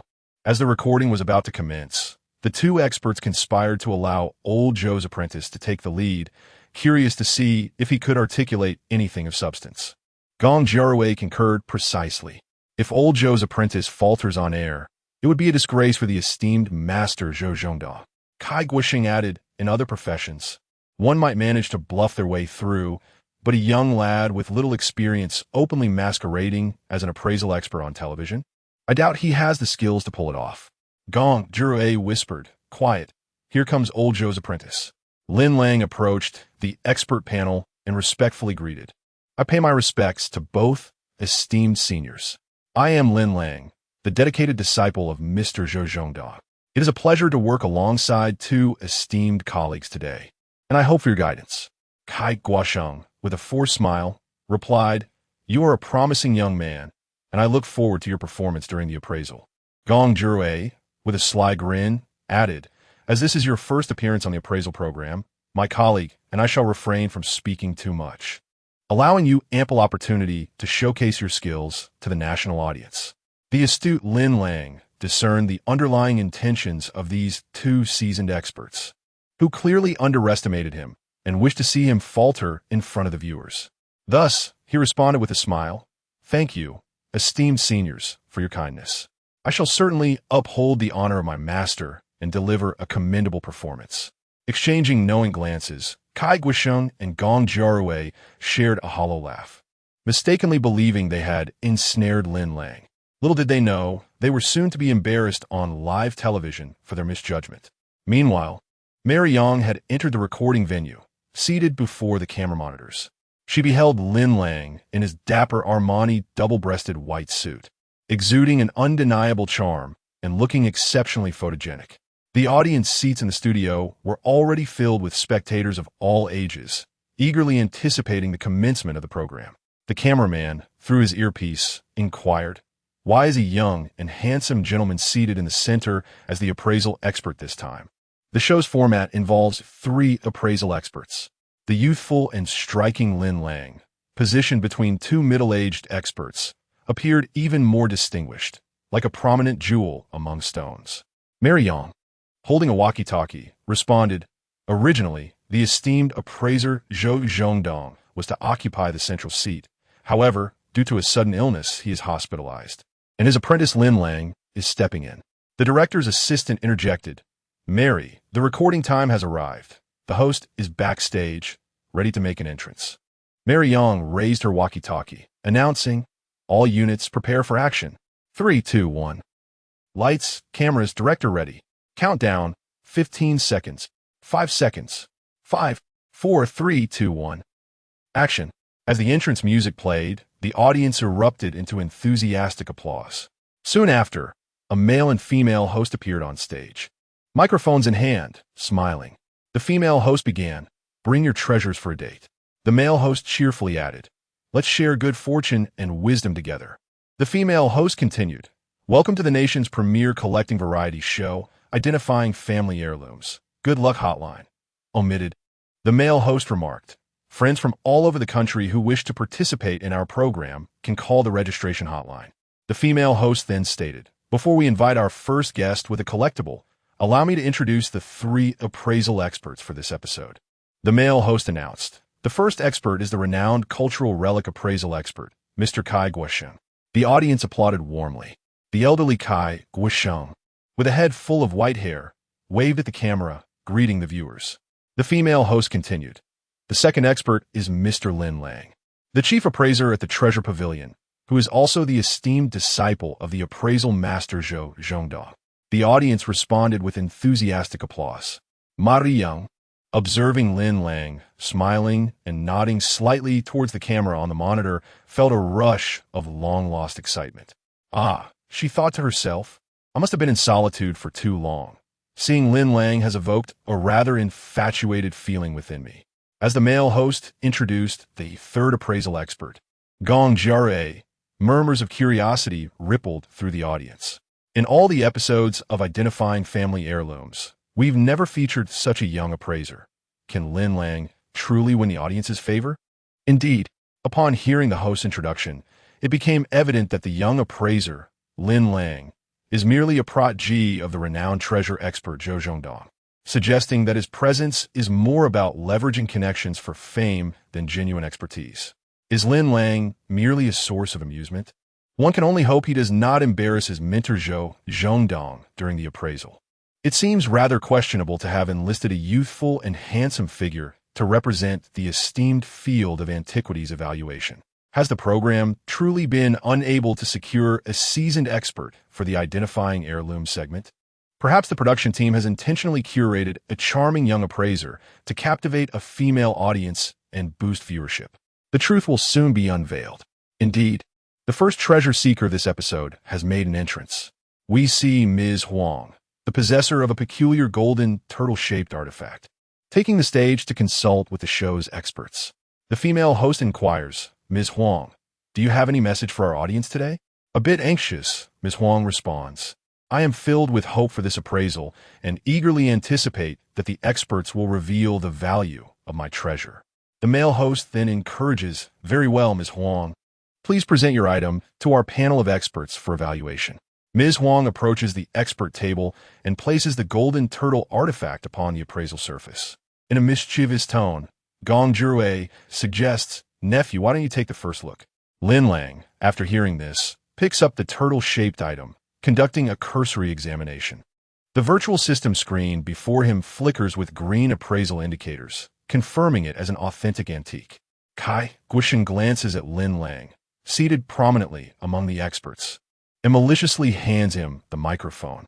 Chapter 035. A subtle gesture with a smile. Lin Lang took the microphone and turned to the treasure holder, Ms. Huang, asking, "Greetings to you, esteemed treasure holder, and to the experts as well. I hail from a rural area in the outskirts of Shanghai, where I have been toiling alongside my elderly husband in agriculture. I am quite curious about the purpose of such a diminutive ancient gold turtle artifact." Lin Lang glanced at the prompt from the scrolling comments and replied, "From the appearance of the turtle and the inscriptions on its underside, this is indeed a seal. This turtle-shaped seal dates back to the Han Dynasty. During both the Western and Eastern Han periods, officials of county level and above utilized turtle-shaped seals, while those below employed button seals. A seal made of gold signifies that its owner holds an extraordinary status. In the Han Dynasty, the turtle carried numerous connotations. Minor officials were prohibited from using turtle-shaped seals. Even high-ranking officials had to earn a salary exceeding 2,000 Dan to be entitled to such seals, and typically, the seals used by most officials were crafted from silver. A gold turtle-shaped seal could only be wielded by nobles and high-ranking officials. This system existed due to the turtle's significant symbolism in ancient times. The turtle's longevity symbolizes the wish for the seal's bearer to enjoy a long life. Furthermore, the turtle is associated with warding off evil and bestowing blessings. Among the 4 divine beasts revered by ancient peoples, the black tortoise was represented in turtle form. The text from Bio-Pussy, inner chapter states, "All that is born must die, yet the turtle and crane endure." Additionally, as ancient peoples once used turtle shells as currency, the turtle also came to symbolize wealth and fortune. From the carving technique and the seal script on the underside, it is evident that this turtle-shaped seal is genuine. Specifically the gold seal of the Prince of Guangling from the Eastern Han period, a national treasure of immense value. Upon hearing Lin Lang's appraisal, Ms. Huang, the treasure holder, immediately waved her arms in delight, overwhelmed with joy. The audience erupted in cheers and applause, sharing in Ms. Huang's happiness. The mixed-race beauty director, Mary Yang, observed through the camera monitor, captivated by Lin Lang's handsome demeanor and confident, professional appraisal. Initially anxious about Lin Lang's performance, she was astonished by his expertise. Realizing he was indeed an exceptional expert in treasure appraisal, Mary Yang couldn't help but smile radiantly. Her exotic charm shining through as she was unexpectedly impressed by this seemingly youthful and inexperienced Lin Lang. She had harbored concerns that this episode might falter due to him, but was pleasantly surprised by the visually appealing footage created with the involvement of a young and attractive appraisal expert. Meanwhile, Kai Guosheng was left in a state of shock. It was evident that he had not anticipated Lin Lang's audacity to independently declare the appraisal results without soliciting the opinions of seasoned experts like himself and Gong Jiarui, especially before a live audience and cameras. The disciple of Zhou Zhongdong was indeed presumptuous. Kai Guosheng was eager to see whether Lin Lang possessed the genuine skill to appraise treasures or if he would embarrass his master in front of the crowd. After the reading, Kai Guosheng examined the golden turtle seal and was momentarily taken aback, pondering that it seemed Zhou Zhongdong's disciple was no ordinary individual. With my 30 years of expertise in identifying treasures, I could merely ascertain that this golden seal was a genuine turtle knot from the Eastern Han period. Yet I dared not assert that it was indeed the golden seal of Wang Guangling of the Eastern Han dynasty. To my astonishment, Lin Lang, young and accomplished, emerged at the peak of his career, surpassing my 3 decades of experience in treasure appraisal, a true testament to the prowess of the younger generation. Upon concluding his examination, Kai Guosheng, feeling somewhat embarrassed, lauded, "Nephew, your discerning eye is commendable. You rightfully embody the legacy of the esteemed treasure appraiser Zhou Zhongdong. Your evaluation is impeccable. Truly a case of the student surpassing the master." Gong Jiarui, witnessing Lin Lang's identification of the golden turtle seal as the invaluable golden seal of Wang Guangling from the Eastern Han dynasty, was instantly awestruck and compelled to acknowledge the prowess of the fledgling Lin Lang. After scrutinizing the golden turtle seal, Gong Jiarui secretly admired the younger man's expertise while simultaneously plotting ulterior motives. He inquired, "Ms. Huang, how did you come into possession of this golden turtle seal?" The owner, Ms. Huang, candidly replied, "It was unearthed during the renovation of our ancestral home in the countryside." Gong Jiarui, adopting a morally coercive stance, proclaimed, "This golden turtle seal is exceedingly rare, possessing immense cultural value. Ms. Huang should submit it to the state as a contribution to the preservation of our national heritage." Upon hearing this, Lin Lang couldn't help but chuckle. The priceless golden seal of Wang Guangling, turned over to the state, would only yield a ceremonial banner and a meager reward of 500 yuan. Was this not an invitation of folly? The smile on Ms. Huang's face abruptly vanished, clearly indicating her discontent with Gong Jiarui's moralistic exhortation. Consequently, Ms. Huang promptly expressed her refusal, stating, "This invaluable golden turtle seal has the potential to alter the course of our family's impoverished fate. I am here solely to authenticate its genuineness and value, with no intention of surrendering it to the state." Gong Jiarui retorted, "Ms. Huang, you may not be aware of the cultural relic protection laws. This golden turtle seal is not an heirloom. It is an archaeological artifact and must be submitted to the state. Retaining it privately is against the law." Ms. Huang, feeling flustered, weakly countered, If this treasure was excavated from the foundation of our ancestral home, how could it be illegal not to submit it to the state? Chapter 036. Newcomers reshaped the workplace. Kai Guosheng, with a smile akin to a cunning tiger, responded, "It is not surprising that the golden turtle seal you unearthed belongs entirely to Ms. Huang. According to constitutional provisions, unearthed cultural relics are categorized as public resources and thus belong to the nation. Legally speaking, Ms. Huang is obliged to surrender this golden turtle seal to the state. Theoretically, the state would then display the seal in a museum for public admiration. Should you wish to behold the golden turtle seal, you may visit the museum at any time." Upon hearing this, Ms. Huang was momentarily taken aback, rendered speechless as she stood frozen in place. Lin Lang cautiously inquired, "Ms. Huang, during the renovation of your ancestral home, aside from the golden turtle seal, did you uncover any other artifacts? In addition to the golden turtle seal, there was an ancient silk manuscript. I have brought it for the expert's review." Ms. Huang presented the time-worn manuscript to Lin Lang.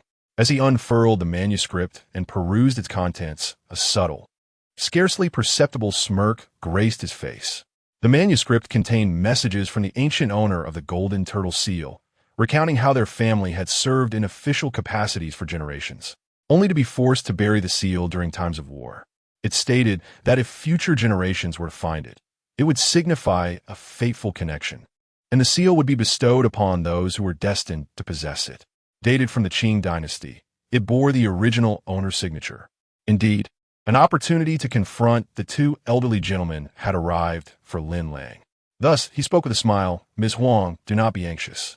Based on the manuscript, the golden turtle seal is considered a gift, and its ownership rightfully belongs to you. There is no requirement to submit it to the state." Upon hearing this, the bearer of the treasure, Ms. Huang, radiated joy once more, her previously anxious heart finally at ease. Kai Guosheng, having read the ancient manuscript, exchanged silent glances with Gong Jiarui, both men feeling somewhat discomfited by the unexpected turn of events. Unexpectedly, Gong Jiarui, like a wily fox, changed his tone and, wearing a smile, insisted, "Ms. Huang, I did not demand that you forcibly surrender the golden turtle seal to the state.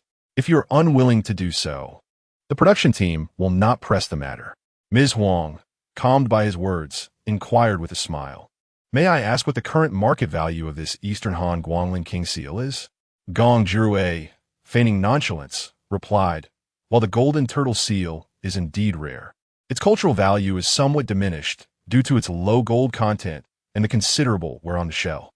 My appraisal price is 7.8 million Huaxia coins. And if you are willing to include the manuscript, it could fetch up to 8.6 million Huaxia coins."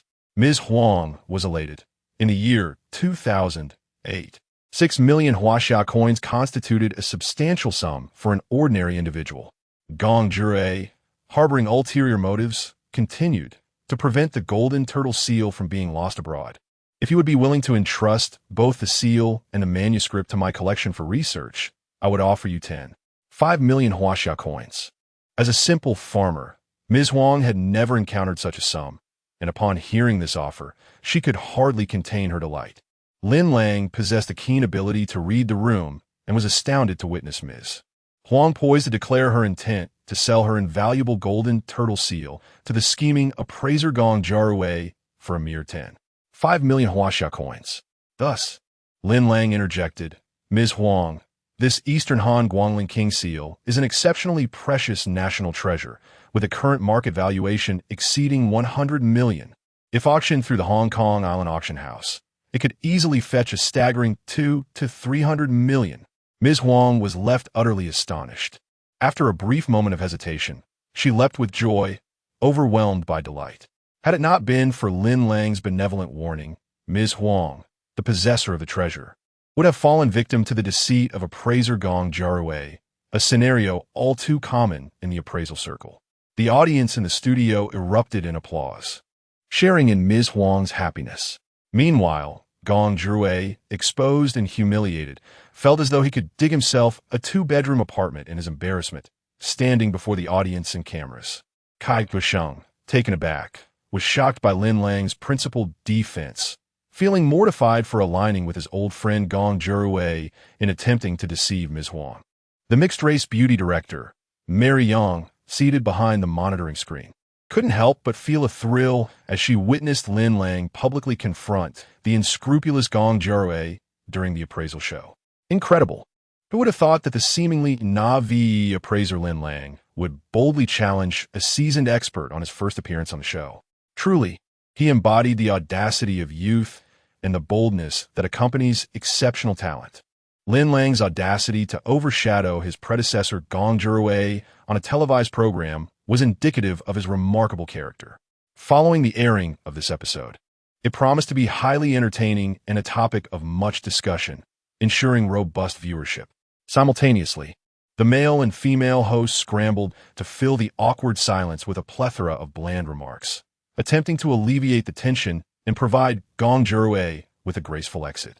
Gong Jurue, infuriated by Lin Lang's interference in his scheme, bit his teeth in frustration, yet found himself powerless against Lin Lang's resolve. Reluctantly, he could do nothing but watch as Ms. Huang, clutching her invaluable golden turtle seal, departed the recording studio amidst the audience's applause, leaving with a smile. Lin Lang felt a surge of satisfaction within.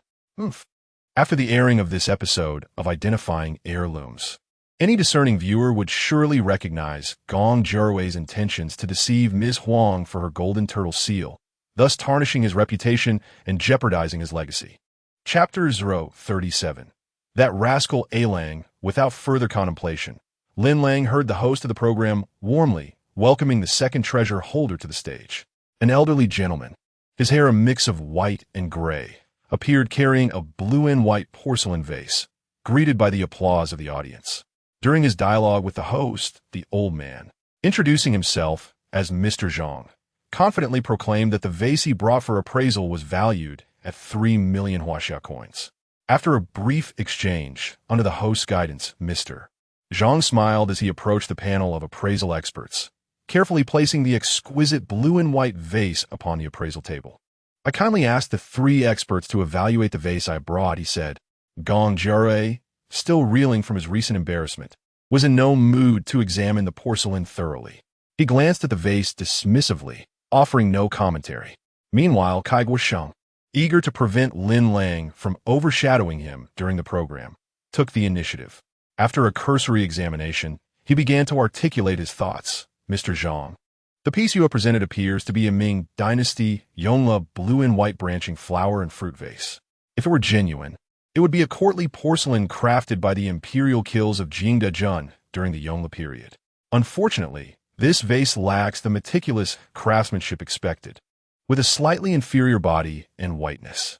The blue and white painting, while skillfully executed, does not use the typical imported cobalt material known as sumoliking, which is characterized by a high iron content and a rich, vibrant hue often marred by rust spots. The cobalt used in this vase is not typical of imported materials. Against the white body, the underglaze blue lacks intensity, and the floral designs are dotted with brown iron crystallization, which appears rather unnatural. Therefore, I must conclude that this Yongla blue and white vase is merely a high-quality replica from the 1970s, worth no more than 300 Huaxia coins, suitable only for display in one's home. Upon hearing this, Mr. Zhang nearly succumbed to a fit of fury, exclaiming, You, this appraisal expert is utterly irresponsible. How can you speak so recklessly? This is infuriating. The male host quickly intervened, saying, Mr. Zhang, please remain calm. It is quite common to encounter replicas in the world of collecting. You cannot dismiss the expert's assessment merely because it identifies your piece as a counterfeit. Fuming with indignation, Mr. Zhang produced an appraisal certificate from his clothing and unceremoniously slapped it onto the appraisal table, declaring, Kai Guosheng, you ought to open your eyes and examine this closely.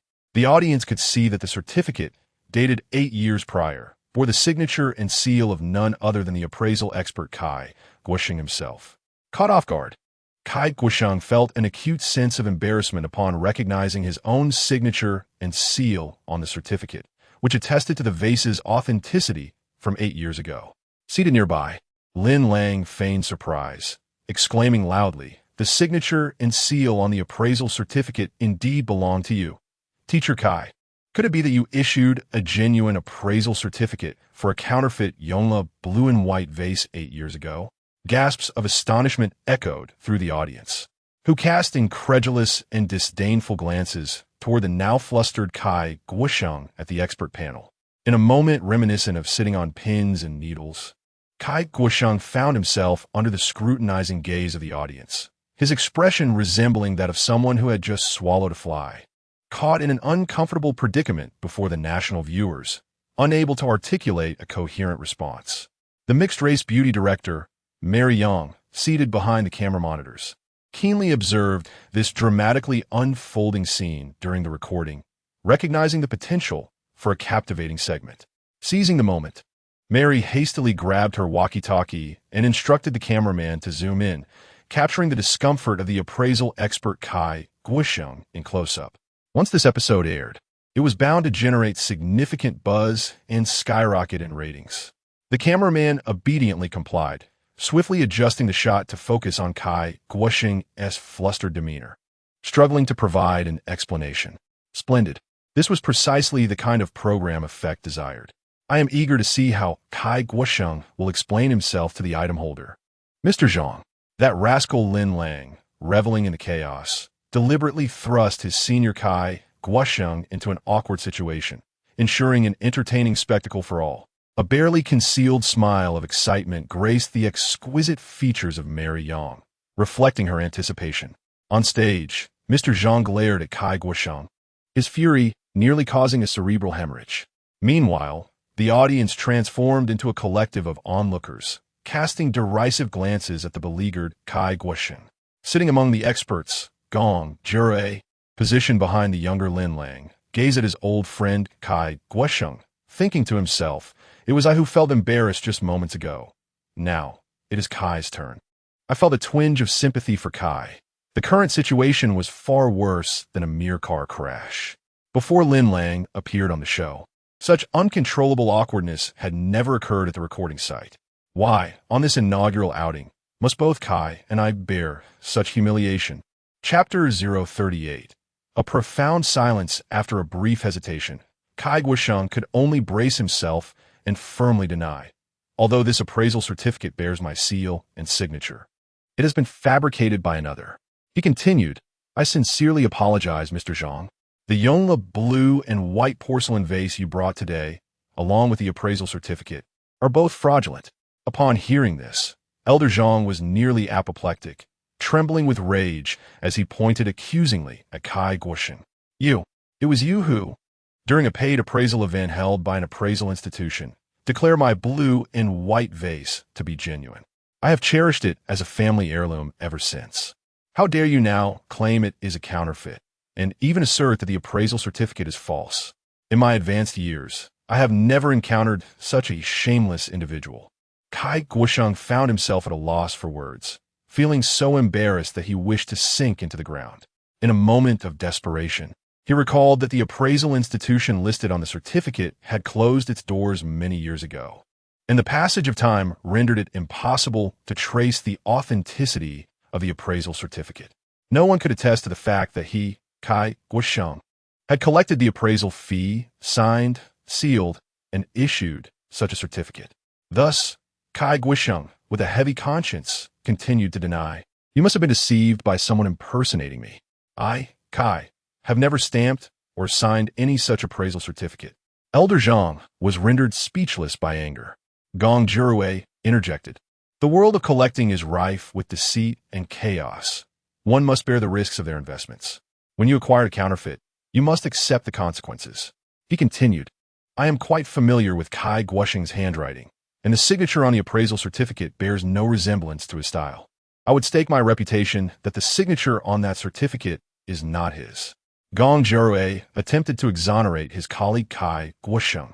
Lin Lang, overhearing this, thought to himself that Gong's integrity was hardly valuable, yet he shamelessly vouched for another. He couldn't help but chuckle inwardly. Elder Zhang glared at Gong Jurwei, indignantly declaring, "You two are cut from the same cloth. Neither of you is trustworthy." Gong Jurwei chuckled awkwardly. Lin Lang, reveling in the unfolding drama, remarked, It would be quite simple for Elder Kai to prove his innocence. Just undergo a handwriting analysis. After all, the genuine cannot masquerade as the false. Nor can the false ever become genuine. Elder Zhang's eyes lit up at this suggestion, exclaiming, "Yes, yes. Let us conduct a handwriting analysis to uncover who is lying." Kai Guosheng broke into a cold sweat, filled with trepidation. 1,000 expletives raced through his mind as he silently cursed Lin Lang's ancestors. Director Mari Young, seated behind the surveillance monitor, couldn't help but smirk at Lin Lang's mischievous scheme to ensnare Kai Guosheng. This young man was truly cunning. It appeared that the appraisal expert, Kai Guosheng, was unlikely to dare undergo a handwriting analysis. Once this episode airs, its sensationalism is sure to secure impressive viewership ratings. After a brief moment of hesitation, Kai Guosheng remarked, "I cannot accompany every individual who presents a counterfeit appraisal certificate bearing a forged signature and seal of mine to undergo handwriting verification. With my renown in the appraisal community, I would find myself occupied solely with proving my innocence and engaging in handwriting assessments, leaving no time for anything else." Upon hearing this, Elder Zhang's face flushed with anger. He seized his precious blue and white porcelain vase, unwilling to continue the argument with the petty individual, and shot Kai Guosheng a fierce glare before storming out of the recording studio without a backward glance. Witnessing the irate departure of the esteemed collector, Kai Guosheng wiped the cold sweat from his brow and took a tactical sip of water, finally allowing himself a sigh of relief. A subtle smirk flickered across Lin Lang's face, barely perceptible, as Mary Yang caught sight of it through the surveillance camera, prompting her to stifle a giggle. Even before the episode had concluded, Lin Lang, who was standing in for his master Zhou Zhongdong, had made a lasting impression on the mixed-race beauty director, Mary Yang. Soon after, the host hurriedly stepped in to alleviate the awkward atmosphere in the studio. The female host stated, "The world of collecting is quite intricate, dear viewers. When engaging in collecting, one must not blindly trust so-called appraisal certificates, as they can be easily forged." The male host concurred indeed. The path of collecting is fraught with challenges. Discernment and precision are paramount prerequisites. The female host added, "Absolutely. Cultivating a keen eye is the foremost element in collecting. Blindly trusting appraisal certificates only provides opportunities for deceitful individuals. Viewers, please take heed." The male host announced, "Now, let us welcome the next collector to the stage with a round of applause." Amidst the applause of the audience, the third collector made their entrance. During the subsequent recording, Kai Guosheng, feeling embarrassed, spoke little and persevered through the filming.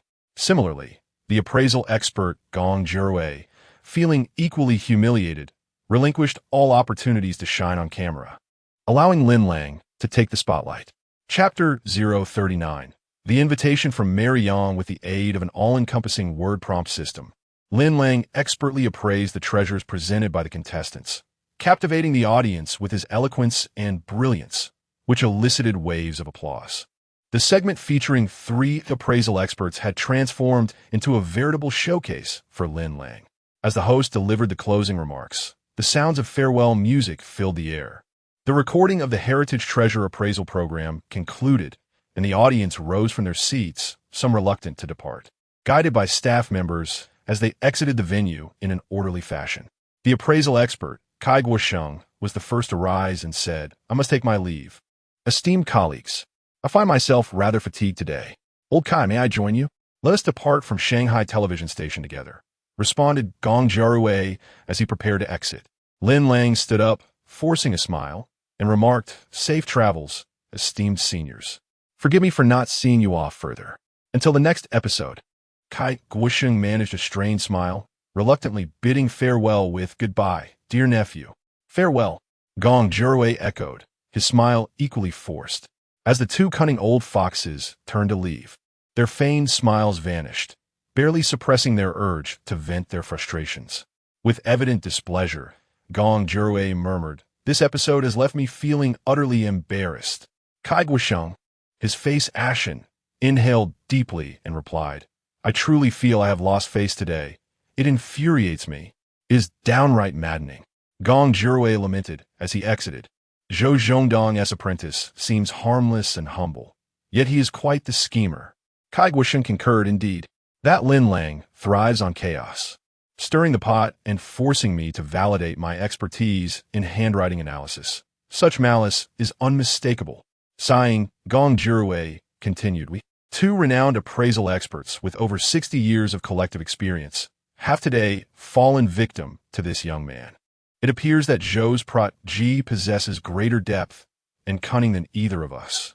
Kai Guosheng clicked his tongue. Today we were rather hasty. We should never have underestimated Lin Lang. We have truly been publicly humiliated. Gong Jirue agreed, indeed. I have navigated the appraisal world for many years without mishap. Yet today, Lin Lang publicly undermined me, declaring the value of the golden tortoise seal to be in the billions, leaving me utterly mortified. Kai Guosheng expressed his vexation. With Zhou's extensive social connections in Shanghai paving the way for his disciple, Lin Lang not only hails from a prestigious lineage but possesses ambition and cunning in abundance. He will undoubtedly achieve greatness, and we must avoid enmity with him. Gong Jirue, sensing the gravity of the situation, remarked, Lin Lang is the rising star of the appraisal world, while we are but fading relics. It seems the time has come to let the youth take the stage. We must acknowledge our advancing years, sighed Kai Guosheng, shaking his head. The two seasoned experts of the appraisal realm departed Shanghai television station, their heads bowed in disappointment and defeat. After the recording concluded, Lin Lang bid farewell to the staff on site and prepared to leave the Heritage Treasure appraisal recording venue. Ah, Lin Lang, wait a moment. Upon hearing the voice, Lin Lang turned to see the captivating mixed-race director, Mary Yang, approaching him with a light jog. Mary, do you have something else to discuss? I would like to schedule a recording for the next episode with you, she proposed. However, Lin Lang politely declined. My mentor is expected to be discharged from the hospital next week, and he will likely be able to appear on the program himself. Isn't your team particularly fond of featuring seasoned experts in the field? Mary Yang chuckled awkwardly. Well, that's not entirely true. I've never encountered such a young and handsome expert in antique appraisal who also possesses considerable skill. The episode featuring you today was exceptional. Our program, Appraising Family Heirlooms, hopes you can serve as a regular guest expert. What do you think, Lin Lang? Are you interested? To her surprise, Lin Lang replied, not interested. Mary Yang was taken aback. Lin Lang, the opportunity to gain fame on television is something many would strive for. Don't you value it? Have you never heard the saying, fame brings trouble? Lin Lang countered, I prefer to quietly accumulate wealth. If it weren't for my mentor's illness, I wouldn't even consider appearing on your show. My precious time is dedicated to earning money, showcasing my prowess, and enjoying life. Mary Yang wiped away a bead of sweat, responding softly, your free-spirited nature is refreshingly candid. You are utterly unpretentious. Are you complimenting me or disparaging me? Lin Lang inquired playfully. Of course, I am complimenting you. To be frank, I admire your talent in appraisal and your eloquence. With your model physique and striking looks, if you were to appear frequently on our program, you would soon become a household name as a star appraiser. Lin Lang, however, remained unimpressed. If I wanted to be a star, I would have pursued a singing career instead, wouldn't I? Do you possess talents beyond your antique appraisal skills, such as singing? With a dramatic toss of his hair, he replied arrogantly, I dabble in various arts, and singing is merely a trivial pursuit. Mary Yang smiled coyly, you're certainly not modest. Perhaps we should go to karaoke together sometime, to witness your singing prowess. Upon hearing this, Lin Lang smirked mischievously. Mary, are you asking me out? Mary Yang playfully countered, if I invite you for karaoke, would you agree to continue appearing on our show as a guest expert? Lin Lang cast a lingering glance at the enchanting mixed-race director, admiring her alluring figure, fair complexion, and long legs. He found himself quite taken with this enticing yet reserved woman. Thus, he responded, since you are treating, let us not delay. Let us make it tonight. Mary Yang beamed. So, does this mean you're agreeing to be a regular on our program? Lin Lang replied half-jokingly. To be honest, I have no interest in your show. My sole fascination lies with you, Sister Mary. You possess a beauty akin to the blossoms of spring. It has been a long time since a man has sweet-talked me into happiness. Although your compliments may be somewhat frivolous, they still bring me a measure of joy. Mary Yang's smile bore a hint of bitterness. Sister Mary, I will await you in the underground parking lot of the television station. My car is parked in Zone A, Space 32 on the first level. All right, we shall meet shortly. Mary Yang blinked her azure eyes, a gentle smile gracing her lips, captivating as a spring bloom. Until we meet, Lin Lang concluded before taking his leave. Mary Yang gazed at Lin Lang's handsome silhouette, her heart fluttering as she pondered, what am I doing? How did I so foolishly agree to go karaoke with Lin Lang? Chapter 040. The intoxicated little party. How did I unwittingly agree to a karaoke date with Lin Lang? The mere thought of being alone with a man in a private room sends my heart racing. Mary Yang, you are a widow. Do not let your imagination run wild. With that, Mary Yang turned and immersed herself in her work, heading towards the backstage of the program team. The mixed-race beauty director, Mary Yang, personally supervised the editing of the show, ensuring the smooth progress of post-production before she felt comfortable leaving Shanghai television station. That evening, in the Jing'an district of Shanghai, at the Qiangui Karaoke Club, which had once been the pinnacle of KTV establishments in mainland China during the millennium, a symbol of sophistication and luxury. The waiter led Lin Lang and Mary Yang into a small private room at the KTV. Lin Lang remarked, Sister Mary, this room seems a bit too small. Doesn't it? Mary Yang squinted her eyes and replied with a feigned smile, Lin Lang, haven't you heard that the guests should adapt to the host arrangements? The expenses at Qiangui KTV are quite steep. Since it's just the two of us singing, this small room is spacious enough. Lin Lang shrugged. All right then. The room was dimly lit, with a seductive ambience perfect for a romantic karaoke date. The waiter looked at Lin Lang curiously and said with a smile, handsome. This is the first time I've seen a customer bring their own guitar to a KTV. Lin Lang, holding his guitar, replied, the songs I want to sing don't have accompaniment here, so I'll have to play and sing myself. The waiter presented the KTV menu and inquired, what would you like to drink? Lin Lang responded, 2 bottles of imported whiskey, please. Upon hearing this, Mary Yang wiped the cold sweat from her brow and awkwardly interjected, no, let us just have a dozen beers, huh? Lin Lang teased, Sister Mary, you don't need to be so stingy, do you? I'm not a renowned director. I earn a salary, unlike you who invest in antique art. Do you wish for me to survive on the wind for the rest of the month? Your salary at Shanghai television station should be quite decent, shouldn't it? Lin Lang continued. Mary Yang replied, I have to pay my mortgage and car loan every month. How could I afford to squander money? Lin Lang pouted and shrugged. Since you sound so pitiful, I shall be chivalrous this time and treat you to tonight's karaoke expenses. Mary Yang stuck out her tongue with a smile and then said, waiter, please change my order from a dozen beers to 2 bottles of imported whiskey. The waiter laughed. All right, beautiful. Are you serious, Sister Mary? You want to switch to whiskey just because I'm footing the bill? Mary Yang squinted her eyes and smiled. Drinking cheap beer doesn't suit your elegance. Lin Lang chuckled. The waiter continued, what would you two like to eat? Mary Yang gazed at the KTV menu, a mischievous smile gracing her lips as she replied, spicy duck heads, fragrant spicy duck necks, spicy duck intestines, beef jerky, pickled chicken feet, salted peanuts, squid shreds, pistachios, popcorn. Let us order one of each. Oh, and don't forget 2 fruit platters as well. Certainly, beautiful. The waiter noted her order before exiting the private room. Lin Lang could not suppress a chuckle, remarking, if it were me treating, your spending would suddenly become extravagant. Mary, aren't you being a bit hypocritical? With her eyes narrowed playfully, Mary Yang responded, you have a Rolex worth over 100,000.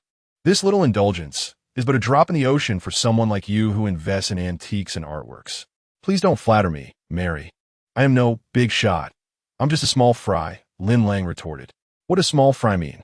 Lin Lang explained. Small fry is a regional dialect from Yunnan, Guizhou, and Sichuan, originally referring to vegetables that become soft when boiled. Since a person becomes limp and soft after drinking, the term is often used to jest about someone who gets tipsy easily. Mary Yang covered her mouth with a laugh. Lin Lang, you're quite amusing. This is the first time I've heard the term small fry. It seems tonight I must turn you into a small fry. With a playful chuckle. The exotic charm of Mary Yang, a blend of Chinese and American heritage, shone beautifully as she smiled. Mary, what type of songs do you enjoy? I can sing for you. Lin Lang said, strumming the guitar strings. Mary Yang replied, I prefer heartfelt songs, holding the guitar with an air of charm and feigned melancholy. Lin Lang said, Here is an original love song titled Wait a Minute, dedicated to the enchanting Mary. Can you really write songs? Mari ang asked incredulos. Lin Lang did not answer verbally, but instead, with a captivating yet brooding demeanor, began to strum the guitar and sing Wait a Minute as the classic intro played. Mary Yang was left spellbound by his voice. The mixed heritage beauty, Mary Yang, watched Lin Lang sing with heartfelt emotion, instantly becoming an enamored fan, her heart racing, as if the melody could enchant her very being. If time forgot to turn, forgot to take anything away, would you remain forever at the moment you professed your love for me? And in a corner of the world, would we have a home of our own? You said my embrace would warm you. If life were free of regrets and turmoil, would there never come a day to bid farewell? Perhaps youthful hearts are too tender, unable to withstand the winds and waves. If today I could return to yesterday, I would compromise with myself. I would wait just one more minute. Perhaps in the next moment, I would see the retreat in your eyes, and I would not allow sorrowful tears to stain your cheeks. This song, Wait a Minute, which would later become a viral hit 7 years hence, was performed by Lin Lang in the year 2000, captivating the mixed heritage beauty Mary Yang and eclipsing the contemporary popular music scene. The AI-generated Mary Yang's beautiful imagery portrays her emotional turmoil as she grapples with disbelief. The seemingly carefree Lin Lang is capable of composing such a heartfelt song. In this moment, the contrast of Lin Lang's persona reaches its zenith. Through the melody, Mary Yang perceives the underlying truth of Lin Lang's character. He is, at heart, a person deeply attuned to emotions. The poignant ballad strikes a chord within the widowed Mary Yang, who becomes profoundly immersed in the performance. As Lin Lang's final notes linger in the air, her eyes brim with tears, each lyric evoking bittersweet memories that she struggles to escape. Gazing at Lin Lang through tear-streaked eyes, she murmurs, This song pierces my heart. It feels as though it speaks of me. If life were devoid of regrets and turbulence, would there never be a day to bid farewell? Time rushes forth, yet I remain ensnared in sorrow. Lin Lang gently raises his right hand to wipe away her tears, his voice imbued with melancholy as he reassures her. To forget what should not be remembered is the best gift I can offer you. Let the past remain in the past. With a heart full of compassion, Mary Yang gazes at him, her voice tinged with vulnerability. Your hand is so warm. Lin Lang responds tenderly, My embrace is even warmer. Would you care to lean on my shoulder? To which Mary Yang playfully retorts, Oh, please, I refuse to let you take advantage of me. She wipes her tears and turns away, surprised by her own sensitivity, realizing that the formidable Mary Yang, known for her decisiveness at work, can be so easily moved by a single song. Should she sing my own tear-jerking ballad next? A refrain. Mary Yang exclaims in astonishment, No way. Lin Lang, are you truly a talented soul, capable of crafting not just one, but multiple heartfelt original songs? Lin Lang humbly replies, I am but an amateur, dabbling in lyricism and composition. Creating original music is a trivial pursuit for me. Mary Yang chuckles through her tears, her gaze sparkling as she playfully teases the charming Lin Lang. Is hand in hand your catchphrase? Lin Lang, feigning earnestness, replies, Grant me a chance, and I shall understand you better. Taken aback, Mary Yang pauses. Lin Lang, with a mischievous grin, adds, Actually, that phrase is my true catchphrase. Mary Yang wipes her brow, casting him a discerning look. You must have uttered that line to many women, haven't you? Chapter 041. You little scoundrel. Before Lin Lang could respond, a young waitress entered the KTV private room, pushing a cart laden with refreshments. After serving drinks, snacks, and a fruit platter, she inquired, May I assist you further? Lin Lang generously tipped her 100 yuan, instructing, Please open the drinks. We do not require any further service. Kindly refrain from interrupting our karaoke session. The waitress, elated by the tip, graciously bowed and expressed, Thank you for your generosity, sir. Wishing you a delightful evening. After opening 2 bottles of imported whiskey, she discreetly exited the room and hung a Do Not Disturb sign on the doorknob. Mary Yong playfully remarked. Well done, handsome Lin. You are quite generous. It seems there are not many men from our homeland who indulge in tipping. Lin Lang poured a glass of whiskey for Mary Yong. Thank you. She accepted the glass. As he poured himself a drink, Lin Lang replied, I tip not to show off, but to show kindness to those hard-working individuals in our city's service sector. Mary Yong clinked her glass with Lin Lang's, admiringly stating, Cheers. Here's to you, the one who easily gets drunk. Mary, you've quickly grasped the term little scoundrel. Lin Lang raised his glass. Cheers. Mary Yong proactively clinked glasses with him. Cheers. Lin Lang downed his drink in one gulp. Embodying a heroic spirit, Mary Yong took a substantial sip of whiskey, revealing her familiarity with drinking, often using alcohol to numb herself. Only those with stories and emotions can compose such poignant love songs as Wait a Minute. You seem like a playboy. Where does your depth of feeling come from? Lin Lang feigned sincerity, responding, I would never confine anyone in the name of love. After all, the sky is high, and birds should fly free. I've said before, my aspirations soar higher than the heavens. Love is trivial, while freedom is my true anthem. Mariang chuklet, chofering hermod. I didn't expect your eloquence to be quite commendable. You've managed to elevate the Playboy persona with just a few clever words. It seems you are quite the expert in charming women. Lin Lang teased. Your way of complimenting is rather unique, Mary. You've not uttered a single curse, yet managed to pin me down on the pillar of shame for Playboys. Your literary flair is impressive. If it weren't for the purpose of having you as a long-term guest expert on the Identifying Family Heirlooms program to attract a younger audience and boost ratings, I would hesitate to engage with someone as carefree as you, Lin Lang probed. By the way, Mary, how long has it been since you last went on a date with a man? Mary Yong finished her drink and self-deprecatingly remarked, I can hardly recall. It's been several years since I last shared a drink and a date with a man. As Lin Lang poured wine for Mary Yong, he earnestly remarked, everyone is moving forward. You cannot remain stagnant. Oftentimes, a good night's sleep is more significant than love.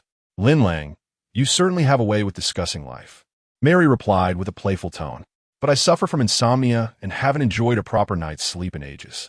Lin Lang jested, that's likely because Mary, you lack a sense of security. Perhaps if a man were to gently hold you through the night, you might find solace in sleep. I would rather not. You men only think of taking advantage. If you were to hold me through the night, wouldn't you disturb me multiple times? How could I possibly sleep well then? Yet, dear Mary, living such an ascetic life, while your exterior appears glamorous, your heart seems weary and despondent. Are you not squandering the prime of your youth? Mary swirled her wine glass, responding nonchalantly. Living without worries is a blessing, and being free from ailments is a fortune. As for everything else, if it comes, it adds beauty. If not, life remains splendid. But Mary, that melancholic gaze of yours betrays you. Women yearn for love, and you are no exception. Lin Lang, you are not privy to my thoughts, are you? Do you possess any knowledge of psychology beyond your expertise in antique appraisal? Lin Lang exaggerated. In truth, I am not well versed in psychology. However, dear Mary, I understand exhaustion, commitment, love, and heartache. I may be somewhat flamboyant, but I grasp the nuances of wealth, fame, reality, and women. Your understanding is rather extensive. If boasting were taxable, you would surely face bankruptcy. Do you not believe that I comprehend you, Mary? With a light laugh, Mary inquired, then tell me, what do you understand about me? Lin Lang gazed deeply into her eyes, responding with intensity. You appear strong and independent. Yet I can perceive the subtle ripples of your longing for love. It seems you think I'm always preoccupied with men. Lin Lang quickly waved his hand. Wearing a teasing smile, Mary, I meant no such thing. What then do you mean? Mary asked, eyeing the handsome Lin Lang as she sipped her whiskey. Lin Lang met her gaze, his eyes sparkling. What I mean is, I know how to help a woman find moments of joy amidst the exhaustion of life. If you are willing, I could bring a touch more happiness to your days. Mary couldn't help but chuckle. Are you trying to seduce me, you little rascal? Hey, Mary. Using the word seduce sounds rather harsh. I merely wish to attract you. Lin Lang strategically took a sip of whiskey. Mary raised an eyebrow, her eyes gleaming with mischief. Oh, attract? You, little rascal, certainly have a way with words. However, do you truly believe that a few sweet nothings could stir any waves with me? I assent that a touch naive. Having spoken, Mary extended her finger and gently tapped Lin Lang's forehead, her fingertip barely grazing his cheek. The gesture was both provocative and suggestive. Seizing the moment, Lin Lang grasped Mary's delicate, fair hand, his gaze burning with a mischievous intensity. Sister Mary, while others perceive your aloofness, I alone discern the warmth and tenderness within your heart. I wish to be that flame, offering you warmth and light in just the right measure. Might you grant me this opportunity? A playful smile danced on his lips, his eyes exuding a hint of rebellion. Mary's cheeks flushed slightly as she replied with a soft hum. Your words are charming, but how am I to know whether your flame is merely a fleeting spark, leaving behind nothing but ashes? Sister Mary, even if my fire were to extinguish, the warmth it brings during its blaze would be enough for you to cherish for a lifetime. Would you truly wish to miss out on me? You, a mere novice, attempting to woo a woman. How amusing, she retorted playfully. I am but a chaste widow, not easily swayed to your bed. With that, Mary shyly withdrew her hand. Lin Lang shrugged with a smile, then lifted his guitar, declaring, It seems I must stack buffs and unleash my ultimate move, continuing to conquer Sister Mary with my song. I dedicate the piece Misaligned Time and Space to the exquisitely beautiful Sister Mary. Holding her glass, Mary replied, If you can move me to tears with your singing, then you possess true talent. Lin Lang strummed his guitar strings, raising an eyebrow with a cheeky grin. Listening to my song, Sister Mary, you may end up sobbing uncontrollably, but I shall bear no responsibility. Mary took a sip of whiskey and scoffed, I don't believe it. With an air of charm, Lin Lang cradled his guitar, his melancholic strumming beginning to weave the song Misaligned Time and Space. Initially unaware of the song's depth, Mary found herself transformed by its chorus, her mood shifting to one of profound emotion, compelling her to tears. The film that could not fill half the audience until the lights suddenly illuminated at the end. The credits frozen on a certain production and distribution. I watched them hurry away, like an overconfident student who failed to achieve the honor of the gold list. Life is not a mere gamble of rock, paper, scissors, so capricious. I have blown the evening breeze you once did. Do we not count as embracing? Yet, awakening from a dream, we find our hands empty, our hearts hollow. I have blown the evening breeze you once did. Have we not witnessed the same scenery? Like a disruption of time zones, we remain in misaligned space, ultimately empty. With heartfelt emotion, Mary was once again drawn into Lin Lang's poignant and tear-inducing song, her eyes moistening as she downed 2 more glasses of whiskey. I have blown the evening breeze you once did. Do we not count as embracing? This single line pierced through Mary's heart, resonating with her pain, as the lyrics sang of a separation between worlds, evoking memories of her late husband.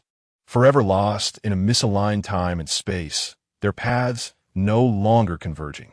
As Lin Lang concluded his heartfelt song, Mary Young, overwhelmed with emotion, had already consumed a substantial portion of the whiskey, tears streaming down her face. Such a beautiful song, she exclaimed, her intoxicated gaze shimmering with nostalgia, as memories flickered in the glimmer of her tears. Perhaps only fragments could render the past vivid once more. Lin Lang set down his guitar and sat beside her, gently wiping away her tears, and with a tender tone, he remarked, It is my fault for singing such a sorrowful tune to you. With tear-filled eyes, Mary Young gazed at him and, in a trembling voice, questioned, Little rascal, what exactly are you trying to achieve? You know, I am a sentimental widow. How could you sing such a tear-jerking song to me? Is this not an act of cruelty?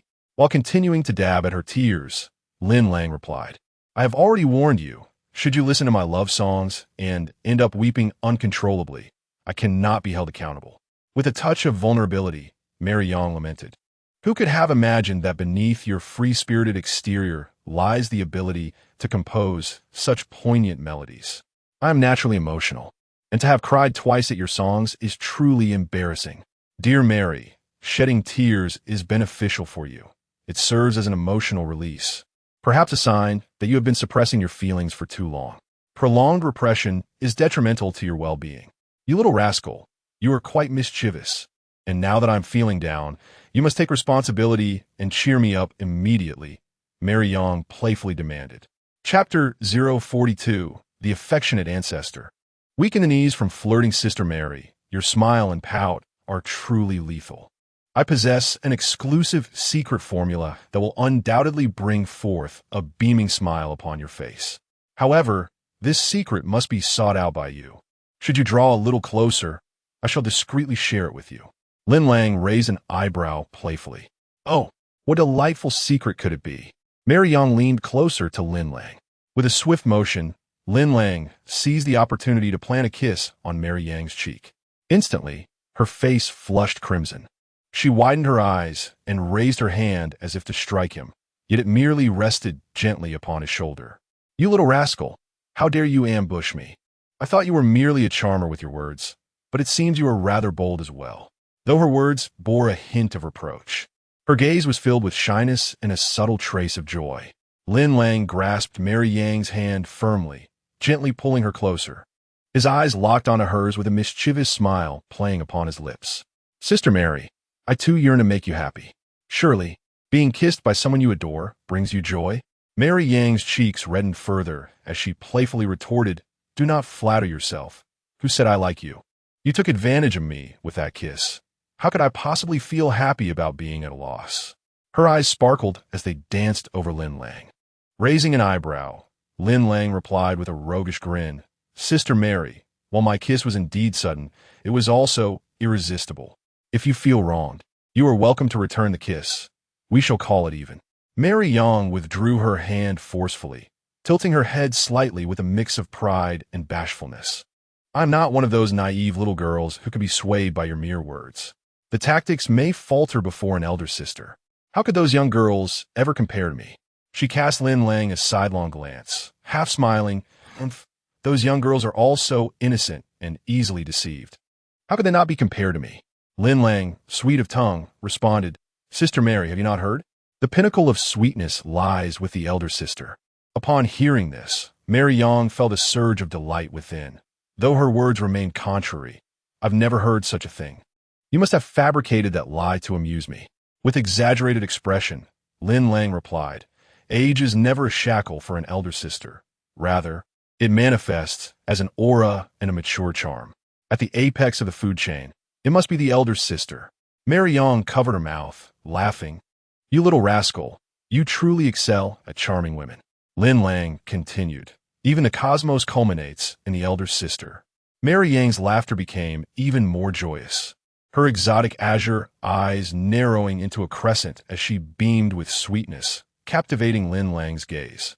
You little rascal, you must cease your flattery. I'm nearly lost in your praises. Lin Lang's lips curled into a mischievous smile as he gently placed his hand on Mary Yang's delicate shoulder, softly murmuring, Sister, to be lost in my compliments is far better than to wander aimlessly in this chaotic world. Mary Yang blushed and shyly pushed his hand away, saying, You little rascal, when did you start getting so familiar with me? Mary, I merely wish to help you emerge from the shadows, to bring you love and warmth, so you may find a bit more joy in life, he replied earnestly. I hardly believe your sweet talk. You just want to take advantage of me. Coveting my body while pretending to be virtuous, she retorted, embodying the clarity of a wise soul. Have you not heard the saying, seize the day, for tomorrow may be too late? Lin Lang continued, pressing on. Life is meant for enjoyment, to savor every moment. One should not defer happiness. Mary, you are in a most enchanting phase of your life. Do you truly wish to remain in solitude? His words struck a chord, but Mary Yang stubbornly replied, I don't know. Often, I find myself quite lost. Lin Lang persisted. As the ancients said, when flowers bloom, they must be picked. Do not wait until there are none to pluck. This conveys that in times of joy, one should indulge in pleasure, does it not? Mary Yang regarded him with a knowing smile, her eyes glinting with a mix of insight and jest. Ah, so you are attempting to ensnare me with the wisdom of the ancients? Do not think I am so easily deceived by your poetic facade. Mary, I am an orphan, having lost both my parents. I have walked alone for many years and know how cold the nights can be. Having braved the rain myself, I wish to hold an umbrella for you. Let my warm heart accompany you and transform your loneliness into comfort. Shall we? Lin Lang gazed deeply into her eyes, filled with earnest emotion. In the dim, intimate lighting of the KTV, Mary Yang, having been solitary for many years, felt a flutter in her heart as she looked at the tall, handsome Lin Lang. I admit I am lonely, and I do not dislike you. But I fear that if I allow myself to feel deeply for you, I may end up wounded and broken. I have lived a simple life, content with my solitude, filling my days with work. Isn't that enough? She added. Lin Lang countered, "What's so great about that? A woman without the nurture of a man is like a flower deprived of sunlight and rain, losing its brilliance and gradually wilting." Mary Yang retorted stubbornly, "Love and men are not necessities for my life.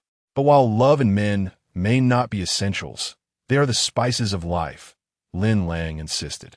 "A woman blessed with love is like a flower nourished by rain, graceful and resplendent."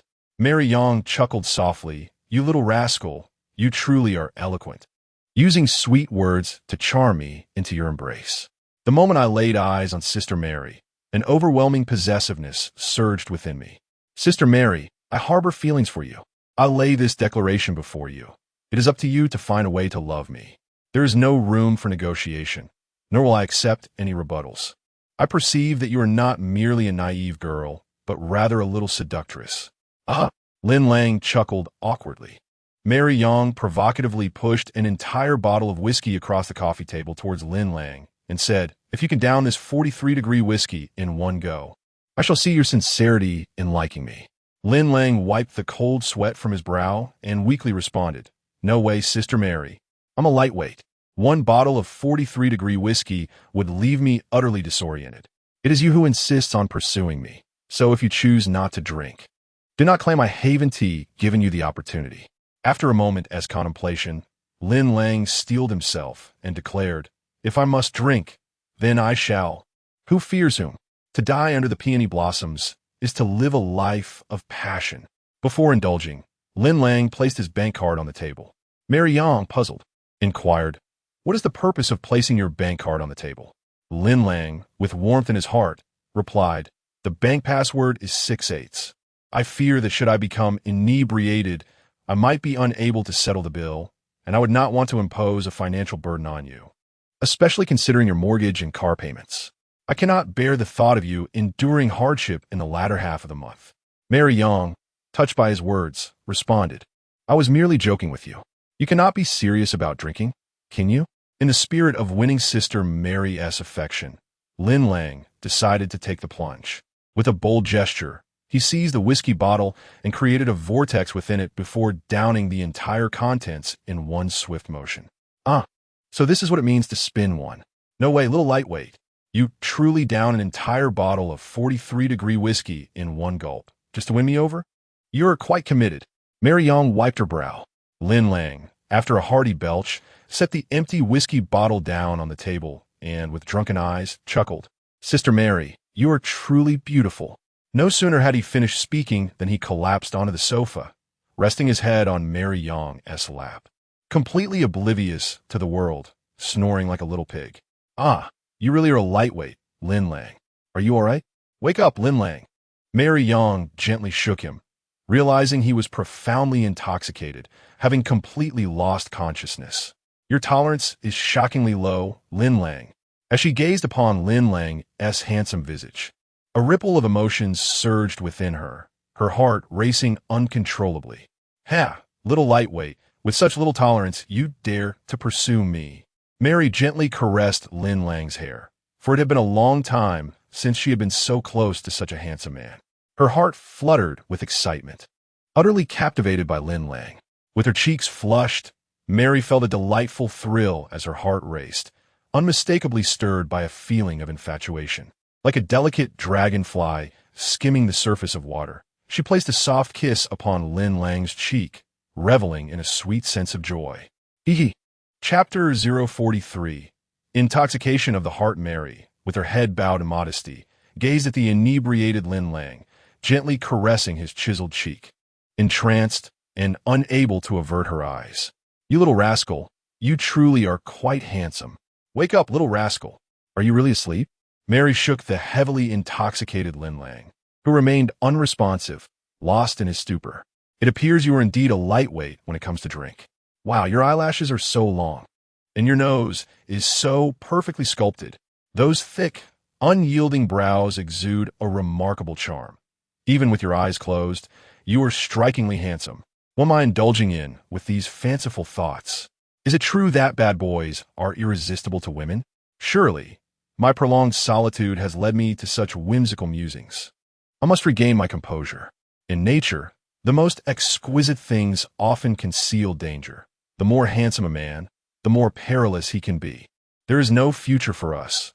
The little rascal is merely a fleeting novelty, a plaything. Once he tires of me, he will undoubtedly cast me aside. In her naturally sentimental disposition, Mary found herself fretting over a loss that had yet to occur, even before her story with Lin Lang had properly begun. Little rascal, awaken. Where do you reside? I shall escort you home. Please, do not slumber any longer. Tell me your address. Sister will take you home. Mary shook him vigorously, yet Lin Lang merely turned over, continuing to sleep soundly. Hey, little rascal, wake up. Oh, I am truly losing my mind. You sleep like a pig. No matter how much I call, you remain unresponsive. If you cannot handle your drink, why put on a brave face?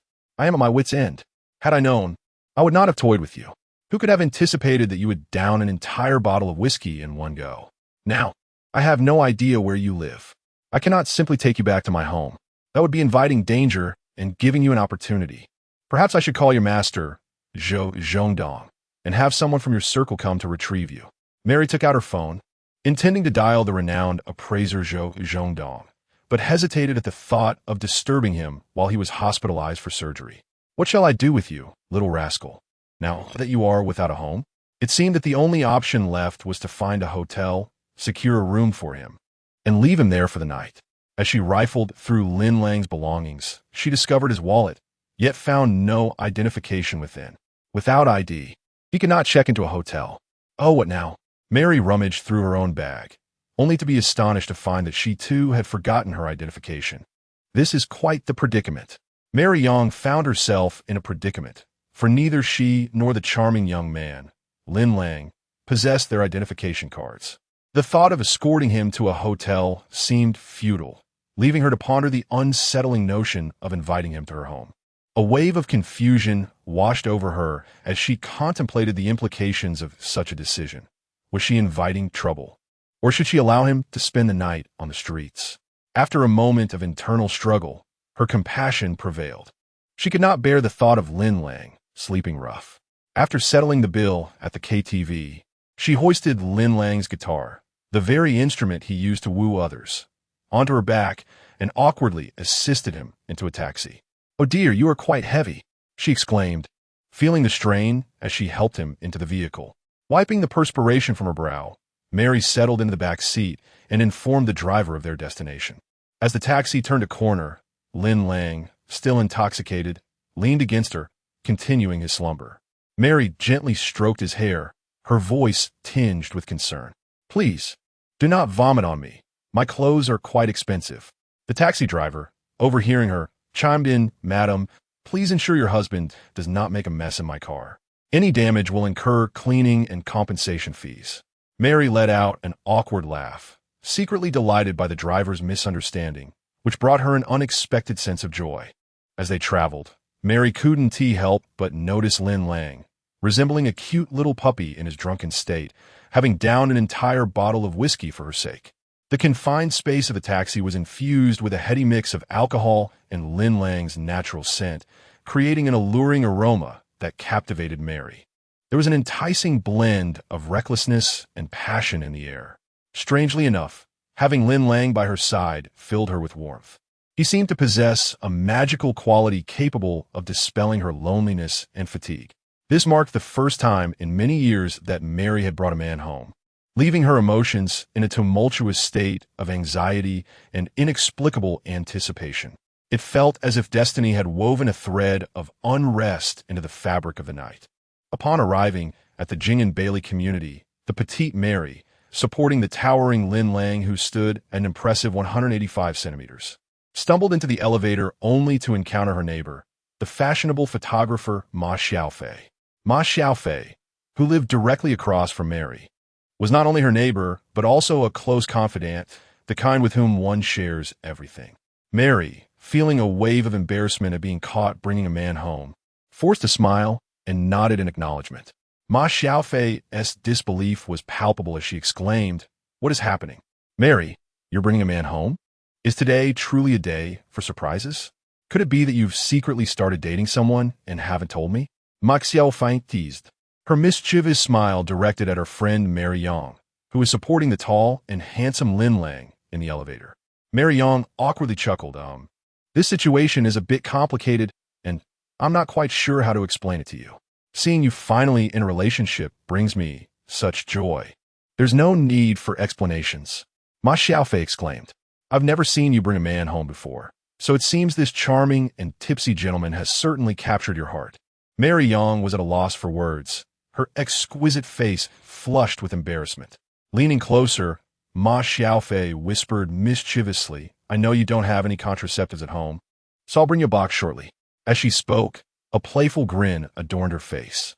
Mary Yang's cheeks deepened in color, and in the elevator, as she intimately supported the inebriated Lin Lang, she realized that further explanations would only complicate matters, so she could only manage an awkward smile of tacit agreement.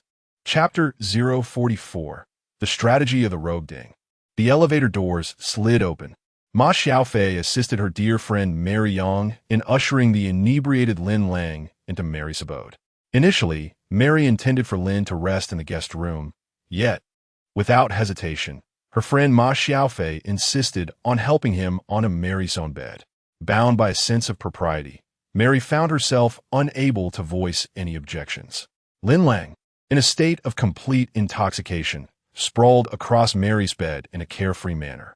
"How much has your boyfriend consumed?" Mary inquired, astonished. "Why is he so thoroughly intoxicated?" Mary Yang replied, "He is quite the lightweight. A mere sip sends him into a stupor. I shall ensure he does not indulge so excessively again, for it is detrimental to his health." Ma Xiaofei, with a mischievous grin, teased, "Oh dear, you seem rather concerned for your boyfriend. Ma Xiaofei, please do not be so insufferable. You must keep my bringing a man home a secret. Do not broadcast it to anyone, or I shall ignore you." All right. I shall not be a third wheel. I will take my leave now," Ma Xiaofei said with a playful smirk before departing. Once Mary Yang closed the door, she leaned against it, her hands covering her flushed cheeks. She thought to herself, a man and a woman sharing the same room. It seems this evening, my reputation is at stake. What if this lightweight awakens in the middle of the night and makes advances towards me? Before she could dwell further on her thoughts, a knock echoed from outside. Knock, knock, knock. Creak. Upon opening the door, she was greeted by her friend Ma Xiaofei, who wore a cheeky grin as she thrust a box of contraceptives into Mary's hands. With an arched eyebrow, Ma Xiaofei remarked, "Wishing you a delightful evening." "Ah," Mary Yang responded with an awkward laugh. Her fashionable photographer friend, who lived across the hall, retreated with a playful demeanor. Mary Yang once again closed the door, feeling as if she had returned to her youthful days. The long-lost flutter of her heart surged within her. Lin Lang was akin to a ray of dawn, illuminating the previously dull landscape of her life. Each lyric he composed, every note he sang, and every passionate glance he cast made Mary's heart tremble. She hesitated to approach her bed, for the man who stirred her emotions lay there, intoxicated. At that moment, Mary's heart resembled a crumpled piece of paper, eager to unfold and embrace new love, yet fearful of the pain that might accompany losing Lin Lang. Leaning against the door, her emotions were a tumultuous maelstrom, ranging from unease to secret delight, from anticipation to confusion, from joy to apprehension. Confronted with her inner turmoil and self-doubt, Mary ultimately summoned the courage to step into the room where Lin Lang lay.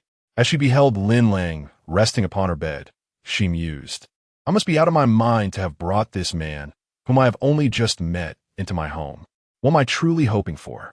With that thought, she gently removed Lin Lang's shoes, murmuring to herself, "How can the sheets of a widow's bed, the duvet, and the pillowcases possibly bear the scent of a man? It appears that tomorrow I must toss the sheets, duvet cover, and pillowcases into the washing machine for a thorough cleansing. Lin Lang seems to be sleeping soundly, perhaps due to intoxication. Little brat, you sleep so deeply yet still wish to take advantage of your sister. Is that not amusing? Mary Yang can't help but smile. Perhaps it is due to Lin Lang's deep slumber that Mary Yang finds herself lying beside him, her mixed-race azure eyes blinking as she silently observes the slumbering Lin Lang.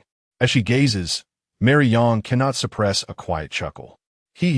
Does this not count as sharing a bed? If my dear friend Ma Xiaofei were to see me bring you home for the night, I would find myself utterly unable to explain. My sisterly reputation would be tarnished by this little rascal. It has been ages since I found a man so agreeable. What charm does this little rascal possess? Men with melodious voices are invariably favored by women. Not only do you sing beautifully, but your talents in songwriting and composition are also exceptional. For you, creating music seems to be a mere trifle. No, it is the art of seducing women that you handle with such finesse. My heart has not raced in quite some time.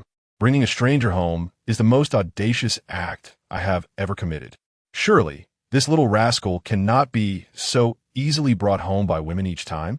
I had long believed that I would never love again in this lifetime. Yet unexpectedly, you have stirred feelings in my heart that have lain dormant for years. Can I truly be brave just once? Why must you cast stones into the tranquil waters of my heart, causing ripples of emotion? Mary Yang lies on her bed, gazing earnestly at the inebriated Lin Lang, her heart racing as she murmurs, I must not let my thoughts wander further. If I do, I may lose control. Sister is going to bed now. Good night, little rascal. Do not entertain thoughts of making any improper advances when you awaken in the middle of the night. I shall lock the door tightly.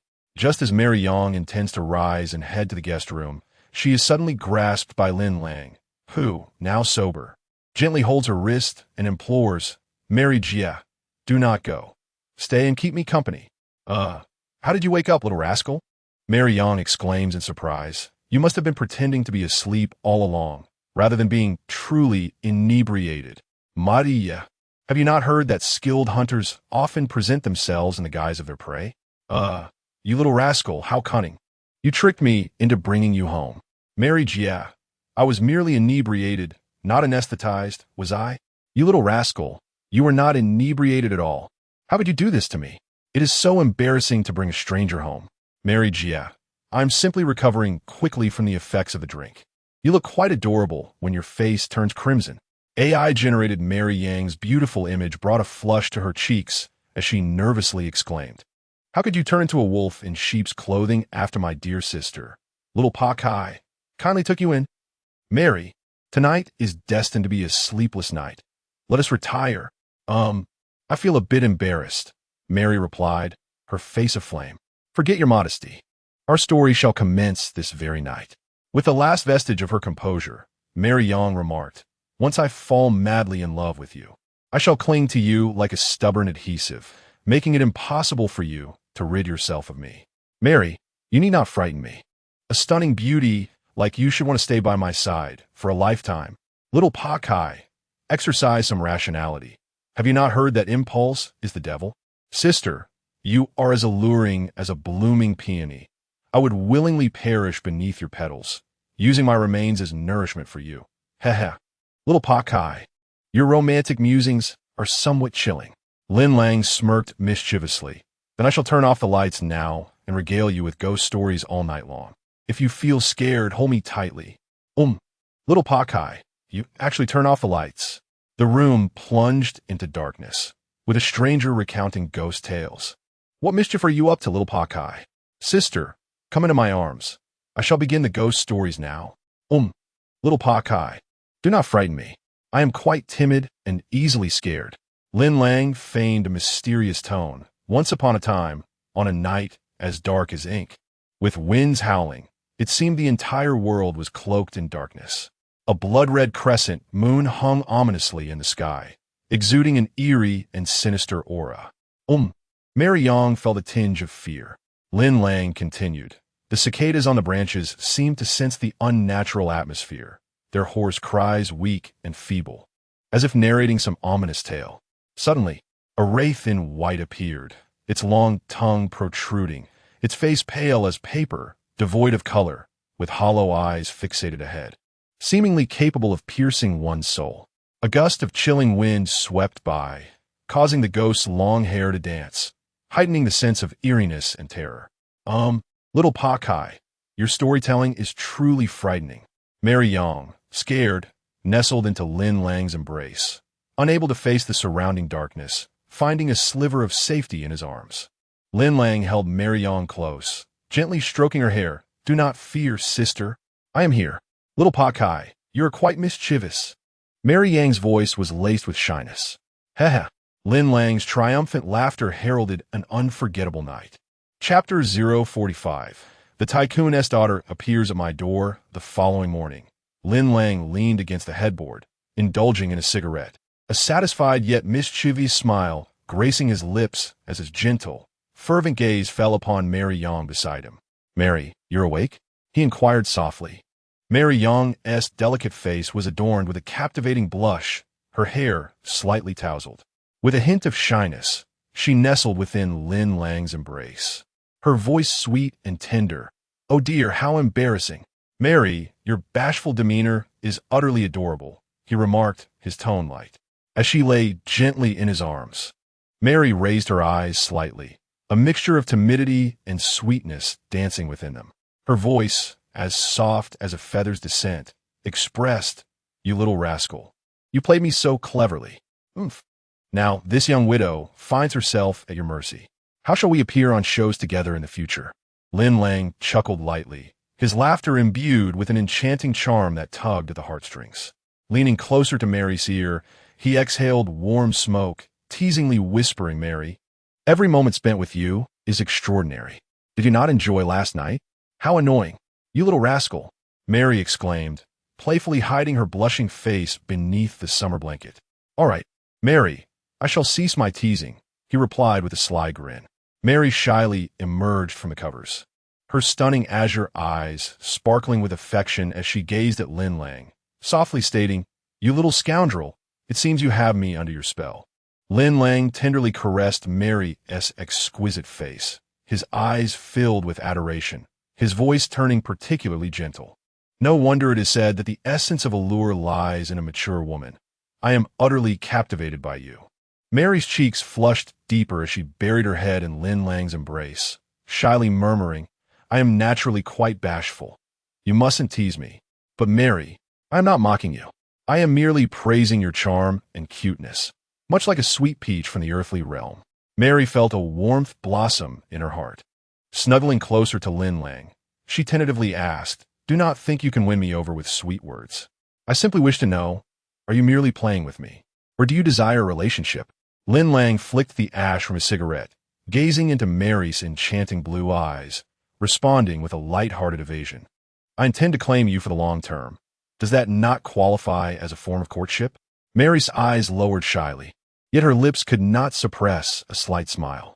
You little rascal, I believe I might have unwittingly fallen for you. Lin Lang embraced the warmth of Mary's body, exhaling smoke. Even as a young widow, loving me is nothing to be ashamed of. With you, every moment is filled with joy, a feeling so unique. Mary bit her red lips shyly. I too am deeply drawn to you, my charming little rascal. Lin Lang pressed a gentle kiss on the exquisite face of Mary Yang. Little darling, despite my mixed heritage of Chinese and American descent giving me a rather Western appearance, at my core, I embody the essence of a traditional woman. I have hopelessly fallen in love with you. While I do not dare to wish that I am the only woman in your life, you shall be the sole man in my existence. I hope you will cherish this love I hold for you, and not disregard me once you have easily won my heart. Lin Lang gazed at the captivating and enchanting Mary Yang, exhaling a plume of smoke as he replied, Promises are merely the fabrications of children. I do not wish to be perfunctory nor to make light-hearted declarations of love. I can only say, Dear Mary, you have captured my heart. From this moment forth, you shall be my woman, and I am willing to provide for you. Mary Yang responded with a charming smile. Oh, dear, I possess a respectable job, and as a director, my income is quite considerable. As long as you cherish me, I do not require your support. Lin Lang extinguished his cigarette and embraced the blushing Mary Yang, gently stating, "Let us treasure each other in the days to come and hold one another dear." Mary Yang, with her gentle demeanor, nodded in agreement and spoke, "Little darling, why does it feel as though I am dreaming? Why do I say this? Your ability to charm women is truly remarkable. I found myself in love with you within just a day. Not even a film would dare portray our relationship progressing so swiftly. It feels surreal." Lin Lang tenderly caressed Mary Yang's delicate shoulders, responding softly, "Life is fleeting. We must seize joy while we can. 100 years is far too long. We shall strive for the present. Little darling, you have successfully captivated a stunning widow. Does that not fill you with a sense of accomplishment?" Mary Yang retorted, "Using the term captivated is inappropriate. We are pursuing each other mutually. Please, who are you kidding?" "You are the one who has been forcefully claimed," Mary Yang said, her cheeks flushed with shyness. "Women are always so contradictory. Who was it that, while I was intoxicated in the KTV, secretly kissed me and took advantage of me? Little darling, you are so annoying. Whenever you mention that you stole a kiss from me, I feel utterly embarrassed. You must never bring it up again." Mary Yang playfully pounded her fists against Lin Lang's chest. Lin Lang, embracing the stunning Mary Yang, replied indulgently, "All right, I shall refrain from mentioning it again."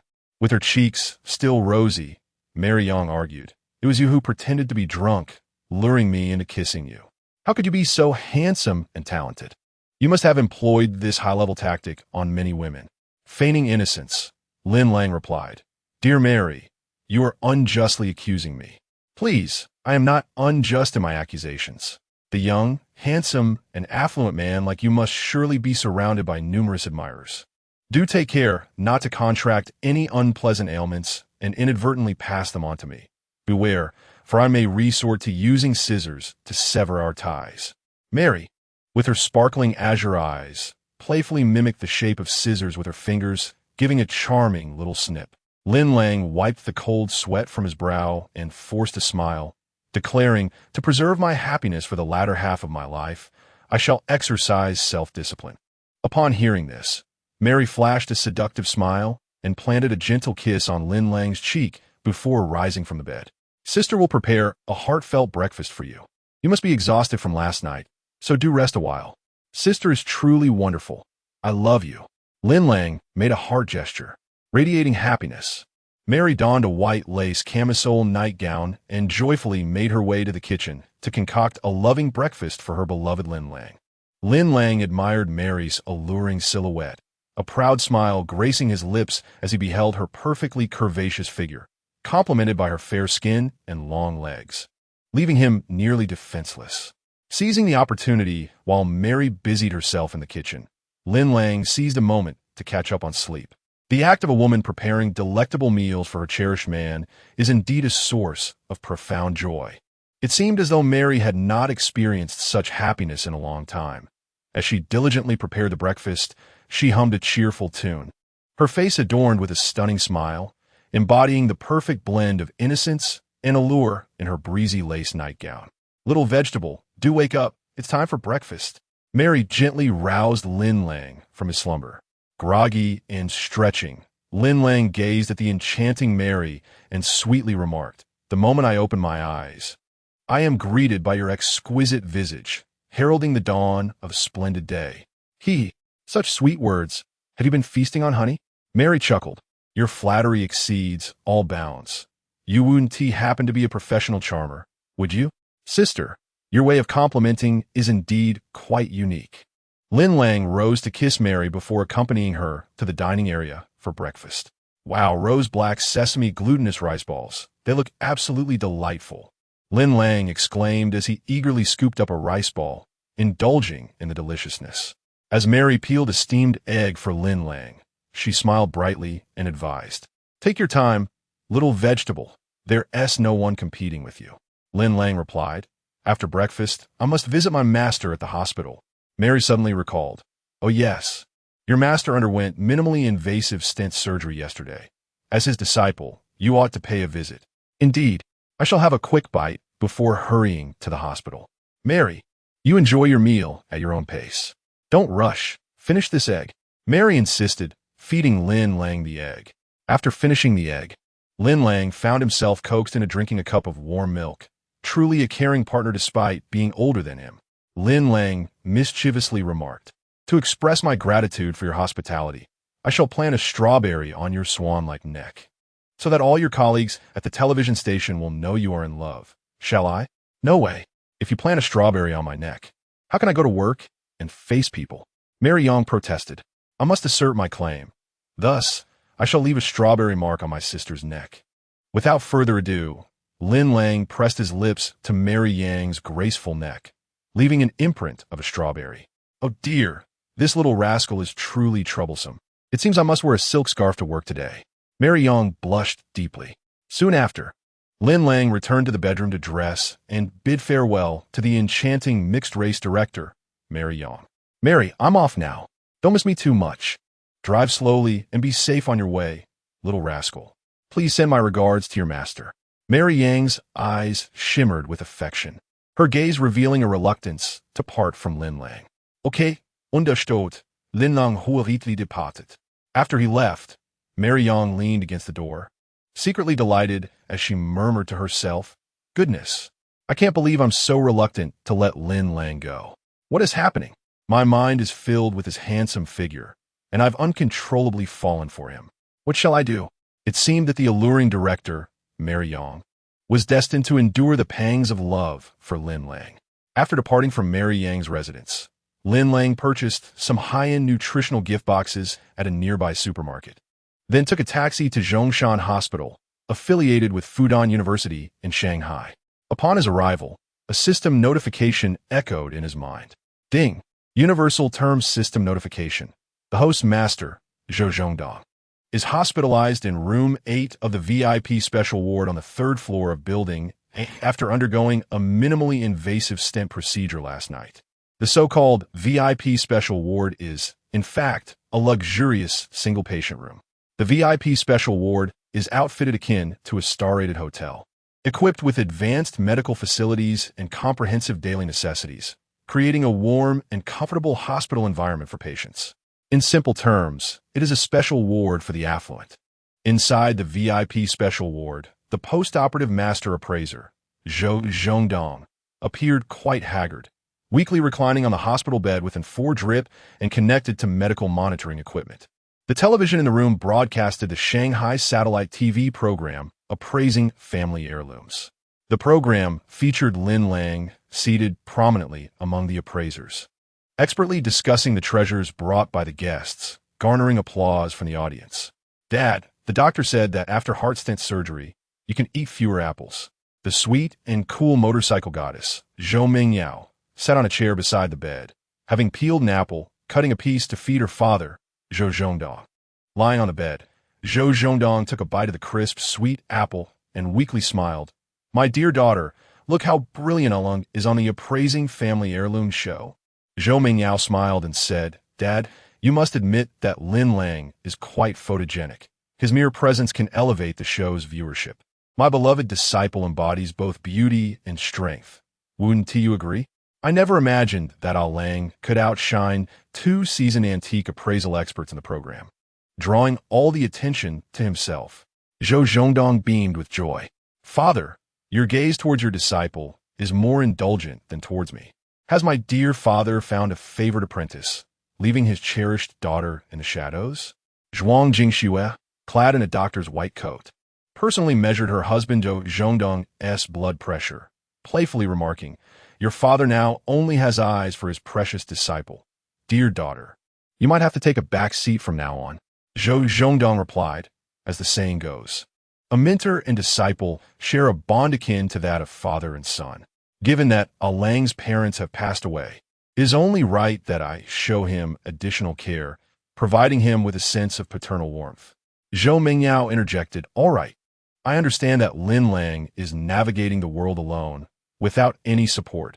I won't compete for your affection any longer." Zhou Zhongdong praised, "My dear daughter, you are the most understanding." Zhuang Jingxue put away the blood pressure monitor, stating, "Dear, all your post-operative indicators are currently normal. As long as you take your medication on time, rest adequately, and attend regular checkups. You will be fine. Zhou Mingyao expressed concern, Dad. You now have a capable disciple who can carry the weight of your responsibilities. Lin Lang represents your school and is stepping into the limelight for you. You should take some time to rest and focus on recuperating, reducing your workload. Zhuang Jingxue added, Indeed, Lang is a promising young man, diligent and meticulous in his endeavors, deserving of cultivation. As Zhuang Jingxue finished speaking, Lin Lang entered the VIP room, carrying a premium nutrition gift set. It was as if the very mention of him summoned his arrival, prompting a sweet smile from Zhou Mingyao. Master, I have come to see you. Lin Lang greeted politely, placing the nutritional gifts on the bedside table. Zhou Zhongdong wore a weary smile, unable to hide his delight. Lang, you needn't have brought all these gifts. Greetings, mistress. Lin Lang acknowledged Zhuang Jingxue. Zhuang Jingxue warmly welcomed him. Lang, how nice to see you. Lin Lang explained. I had intended to visit after last night's program, but unforeseen matters delayed me. Zhou Zhongdong reassured him. Oh, it was merely a minimally invasive procedure to place 2 cardiac stents.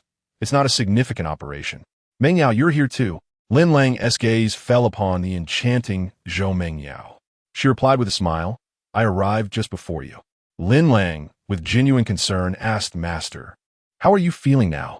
Have there been any adverse reactions post-surgery? Lang, there's no need for excessive worry. With your mistress, a cardiac expert, by my side, I am in good hands. There are no post-operative complications, just a bit of weakness due to energy depletion, Zhou Zhongdong assured him. Zhuang Jingxue added, Your master has no other underlying health issues, just some cardiovascular narrowing. The post-operative checkup results are favorable. You should be able to leave the hospital and recuperate at home in about a week. Lin Lang responded, That is excellent news. Zhou Zhongdong pointed to the television hanging in the hospital room and remarked, Lang, you have arrived at the perfect moment.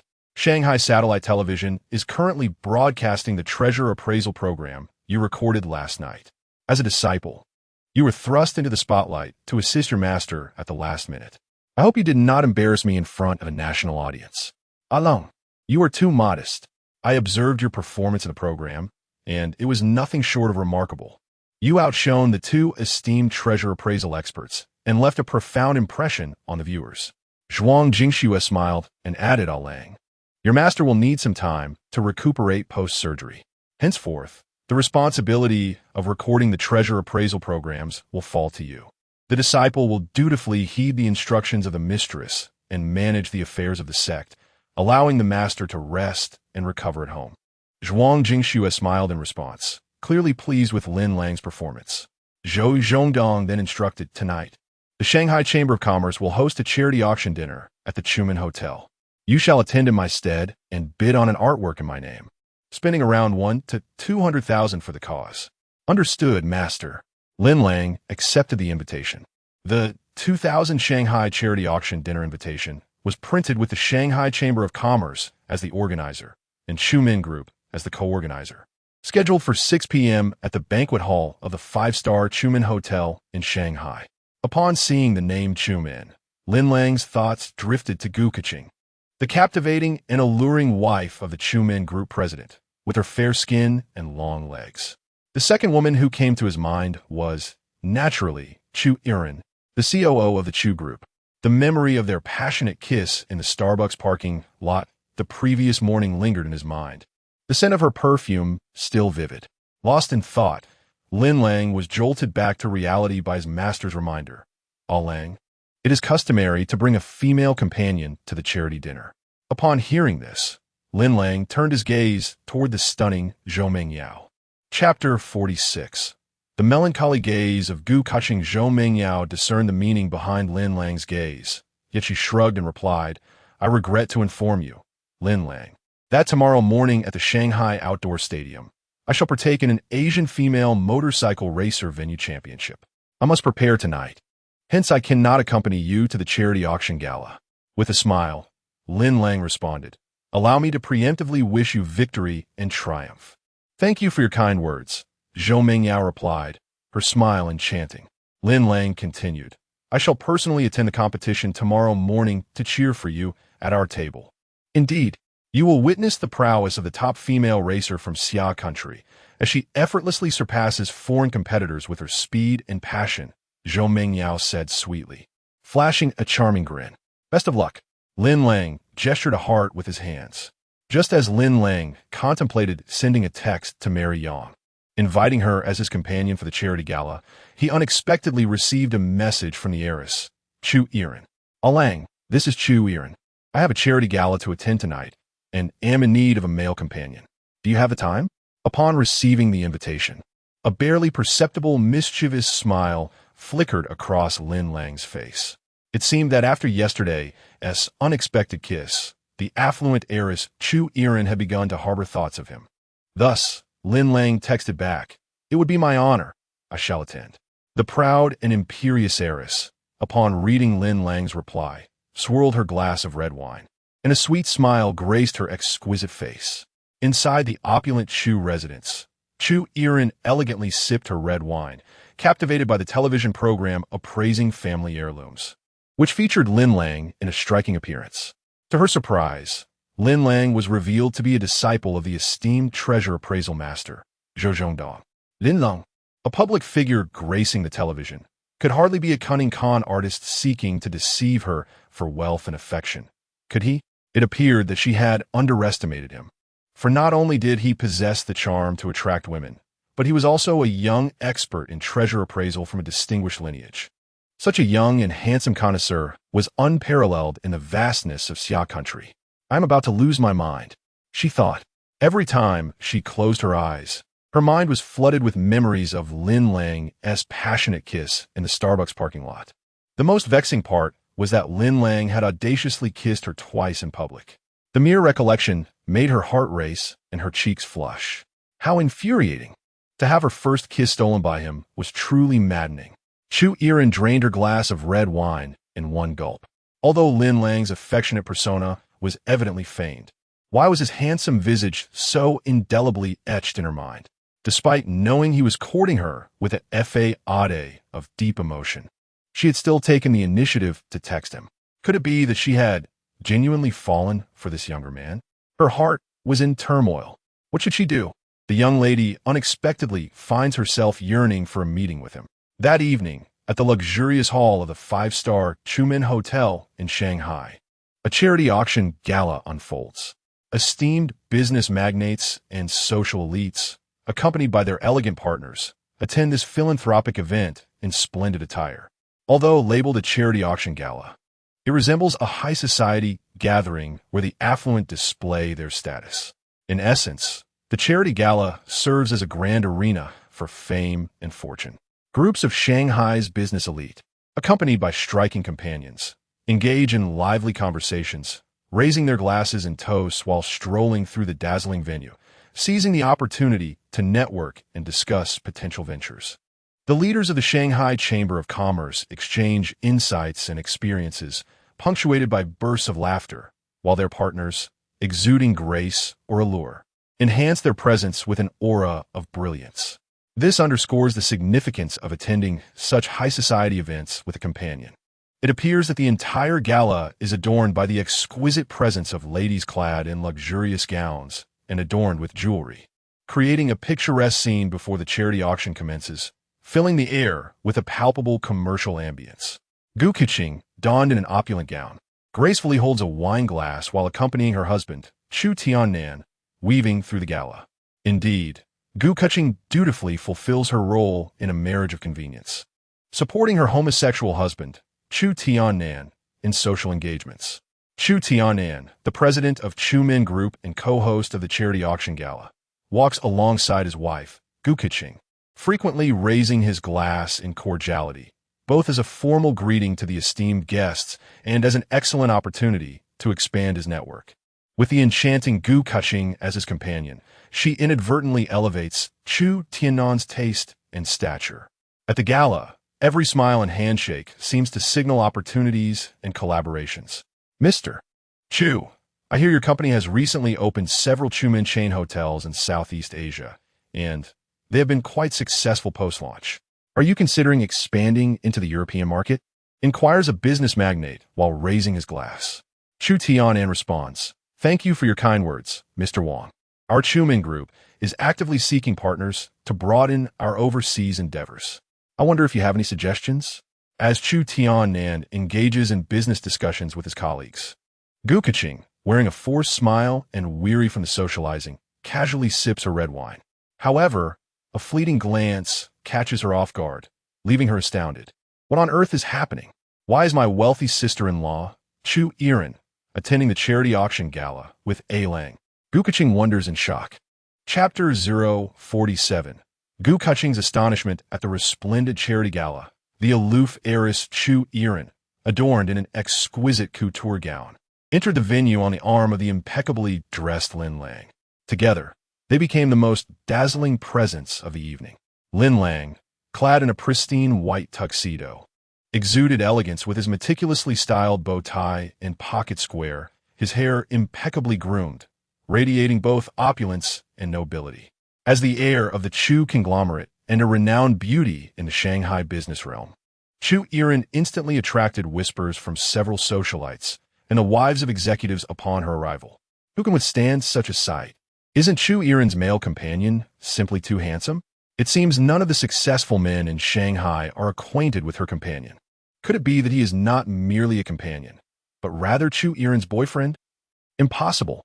Chu Yiren has always proclaimed her commitment to being a single woman in interviews with financial magazines. She has steadfastly maintained that she is not interested in romance. To marry the heiress Chu Yiren is akin to bringing home a fortune. The wealth of the Chu family could last a lifetime. Her companion possesses such a magnificent physique, tall and handsome, resembling a living mannequin. He must be a supermodel.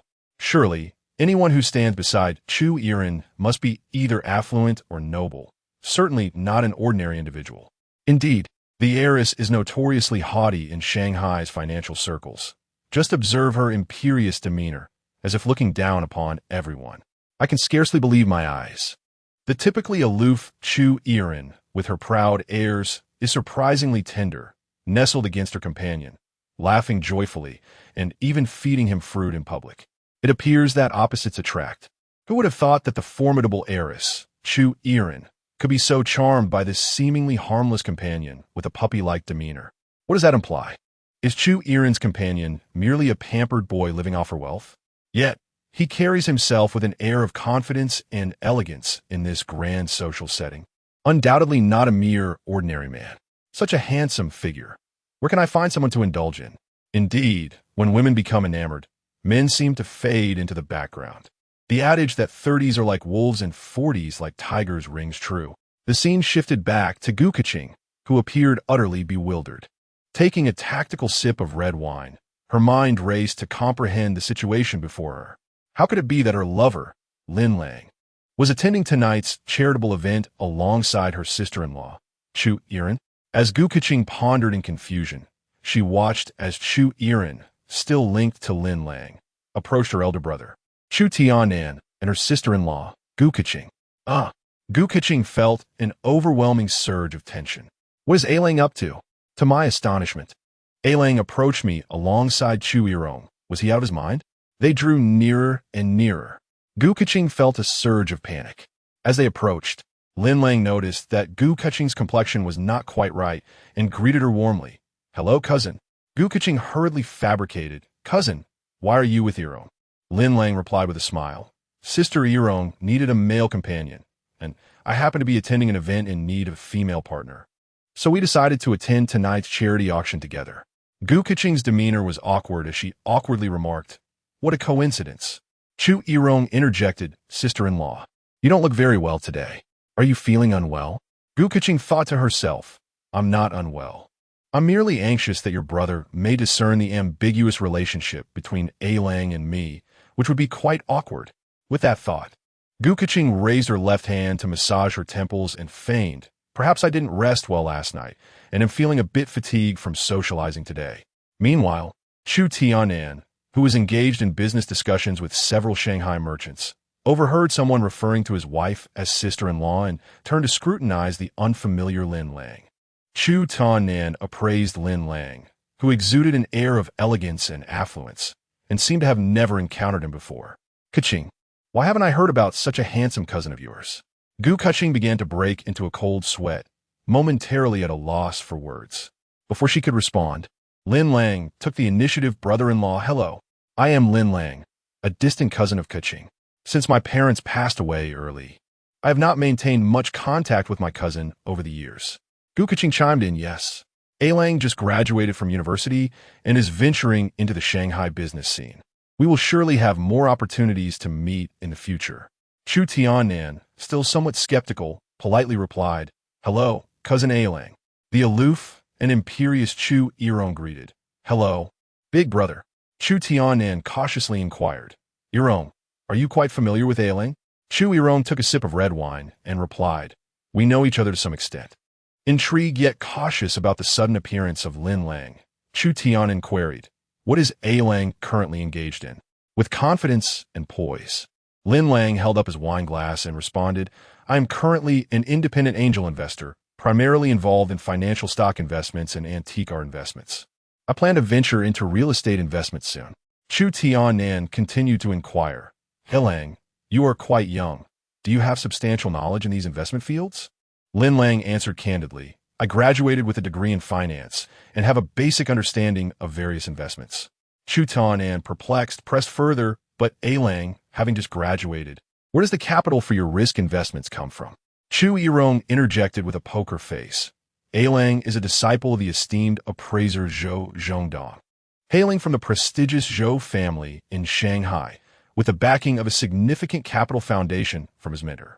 Upon hearing this, Gu Kuching was taken aback, for she had not anticipated that the esteemed appraiser Zhou Zhongdong would truly acknowledge Lin Lang as his disciple. Chu Tiannan, upon this revelation, dismissed his doubts, his demeanor transforming a full 180 degrees as he warmly extended his hand to Lin Lang, engaging in amiable conversation. Lin Lang's master hailed from a prominent family of real estate magnates in Shanghai, as a master appraiser with a fortune exceeding 100 billion. He was a renowned collector in the city, enjoying extensive connections and a high social standing. Notable figures from both political and business circles held him in considerable esteem.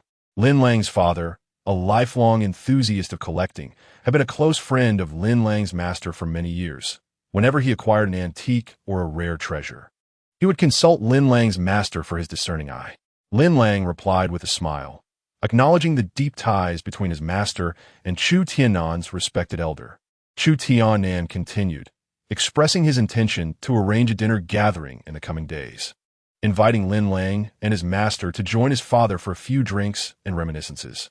Lin Lang graciously declined, saying, I appreciate your kind offer on behalf of my master. However, my master has just undergone surgery due to cardiovascular narrowing and has had 2 stents placed. He is currently hospitalized and, regrettably, will not be able to attend the banquet. Chu Tiannan responded, I see. I will make it a point to visit your master in the hospital on behalf of my father, and we can postpone the gathering for another time. What prompted Chu Tiannan's remarkable shift in attitude upon learning of Lin Lang's prestigious mentorship under the renowned appraiser Zhou Zhongdong and the advantageous connections that came with it? Chapter 048. My sister is truly unfathomable. This is the reality of the arena of fame and fortune. The people of Shanghai have always been a particularly unique group within the Xia nation. Ordinary Shanghainese often harbor a sense of superiority. No matter how wealthy grassroots tycoons may become, they remain invisible to the elite families of Shanghai. Only those with illustrious family backgrounds can draw the attention of second-generation magnates like Chu Tiannan. Lin Lang, hailing from a prestigious lineage, boasts the capital and connections of the old Zhou family in Shanghai, which has thrived for 4 generations, establishing significant ties with a considerable portion of Shanghai's social elite. Often, personal connections equate to wealth, and in Shanghai, where heritage is paramount, achieving success without such affiliations is arduous. There is a saying that one must rely on their background to navigate the social landscape, underscoring this truth. Standing nervously to the side, Gu Kuching observed Lin Lang's calm demeanor as he conversed effortlessly with her lover's husband, Chu Tiannan. She sipped her red wine strategically, noting the scrutinizing gaze of her husband as he probed Lin Lang with pointed inquiries. causing her heart to race with the fear of their ambiguous relationship being unveiled. Fortunately, Lin Lang was an adept performer with exceptional composure, his responses flawless and devoid of any flaws. For reasons unknown, a surge of exhilaration coursed through Gu Keqing at that moment. The initial trepidation and anxiety had morphed into a secret delight, a sense of triumph that painted her face with a captivating smile. Before her husband, the president's wife, Gu Keqing, exchanged flirtatious glances with her lover, Lin Lang, under the guise of cousinly affection, creating a tantalizing tension in the presence of her husband. This thrilling sensation of covertly exchanging glances with Lin Lang while standing before her husband perhaps encapsulated the essence of love and indifference. As Gu Keqing continued to sip her wine tactically, she discreetly observed the Tycoon's sister, Chu Yiren, and her affectionate gaze towards Lin Lang, pondering how he could possibly be connected with such a highborn lady. Wasn't Chu Yiren a staunch individualist, viewing men as inferior beings governed by their baser instincts? And had she never experienced romance? Could it be that Lin Lang possessed the extraordinary ability to sway the aloof Chu Yiren back to reality, persuading her to embrace the notion of romantic involvement with men?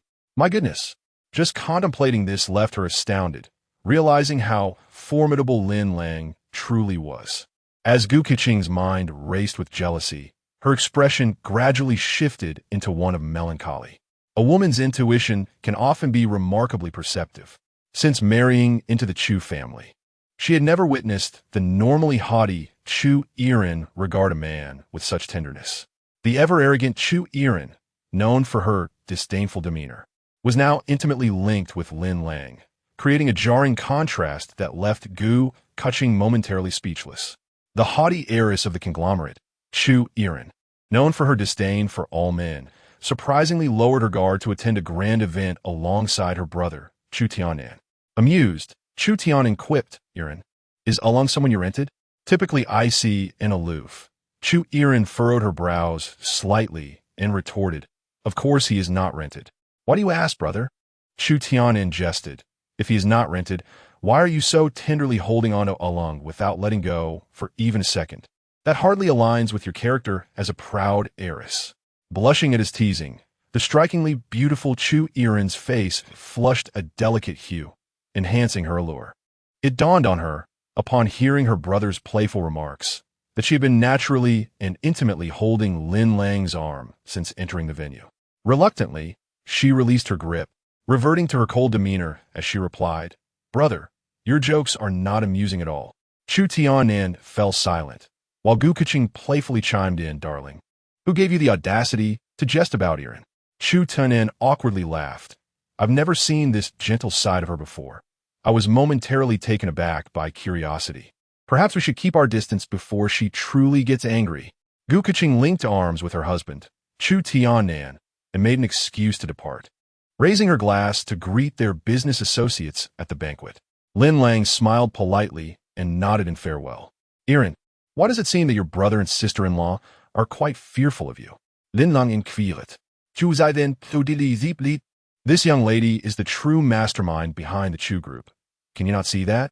Once her brother and sister-in-law had moved away, the icy demeanor of Chu Yiren transformed in an instant upon glancing at the charming Lin Lang, shifting from imperious haughtiness to a gentle demeanor. Ding! The omnipotent word system kindly reminds. The Chu family has not borne daughters for generations. Heiress Chu Yiren is the sole daughter recorded in the family lineage for 10 generations. Cherished by her father, the magnate Chu Jincheng, who regarded her as his most precious jewel, indulging her every whim. The daughter, spoiled by her father, had even prompted the establishment of a somewhat controversial will. The inheritance ratio for the Chu siblings is set at 70-30, with sister Chu Yiren receiving the larger portion. Following the demise of their father, Chu Yiren will legally inherit 70 of the Chu men group's shares and 70 of the Chu family's assets, including all overseas holdings, becoming the principal figure of the conglomerate. Thus, she is poised to become the youngest billionaire heiress in the history of Xia country. Consequently, her brother Chu Tianan finds himself at a loss. For his sister is the only heiress recorded in their family lineage, born into unparalleled affection, which inevitably cultivated her proud and disdainful nature.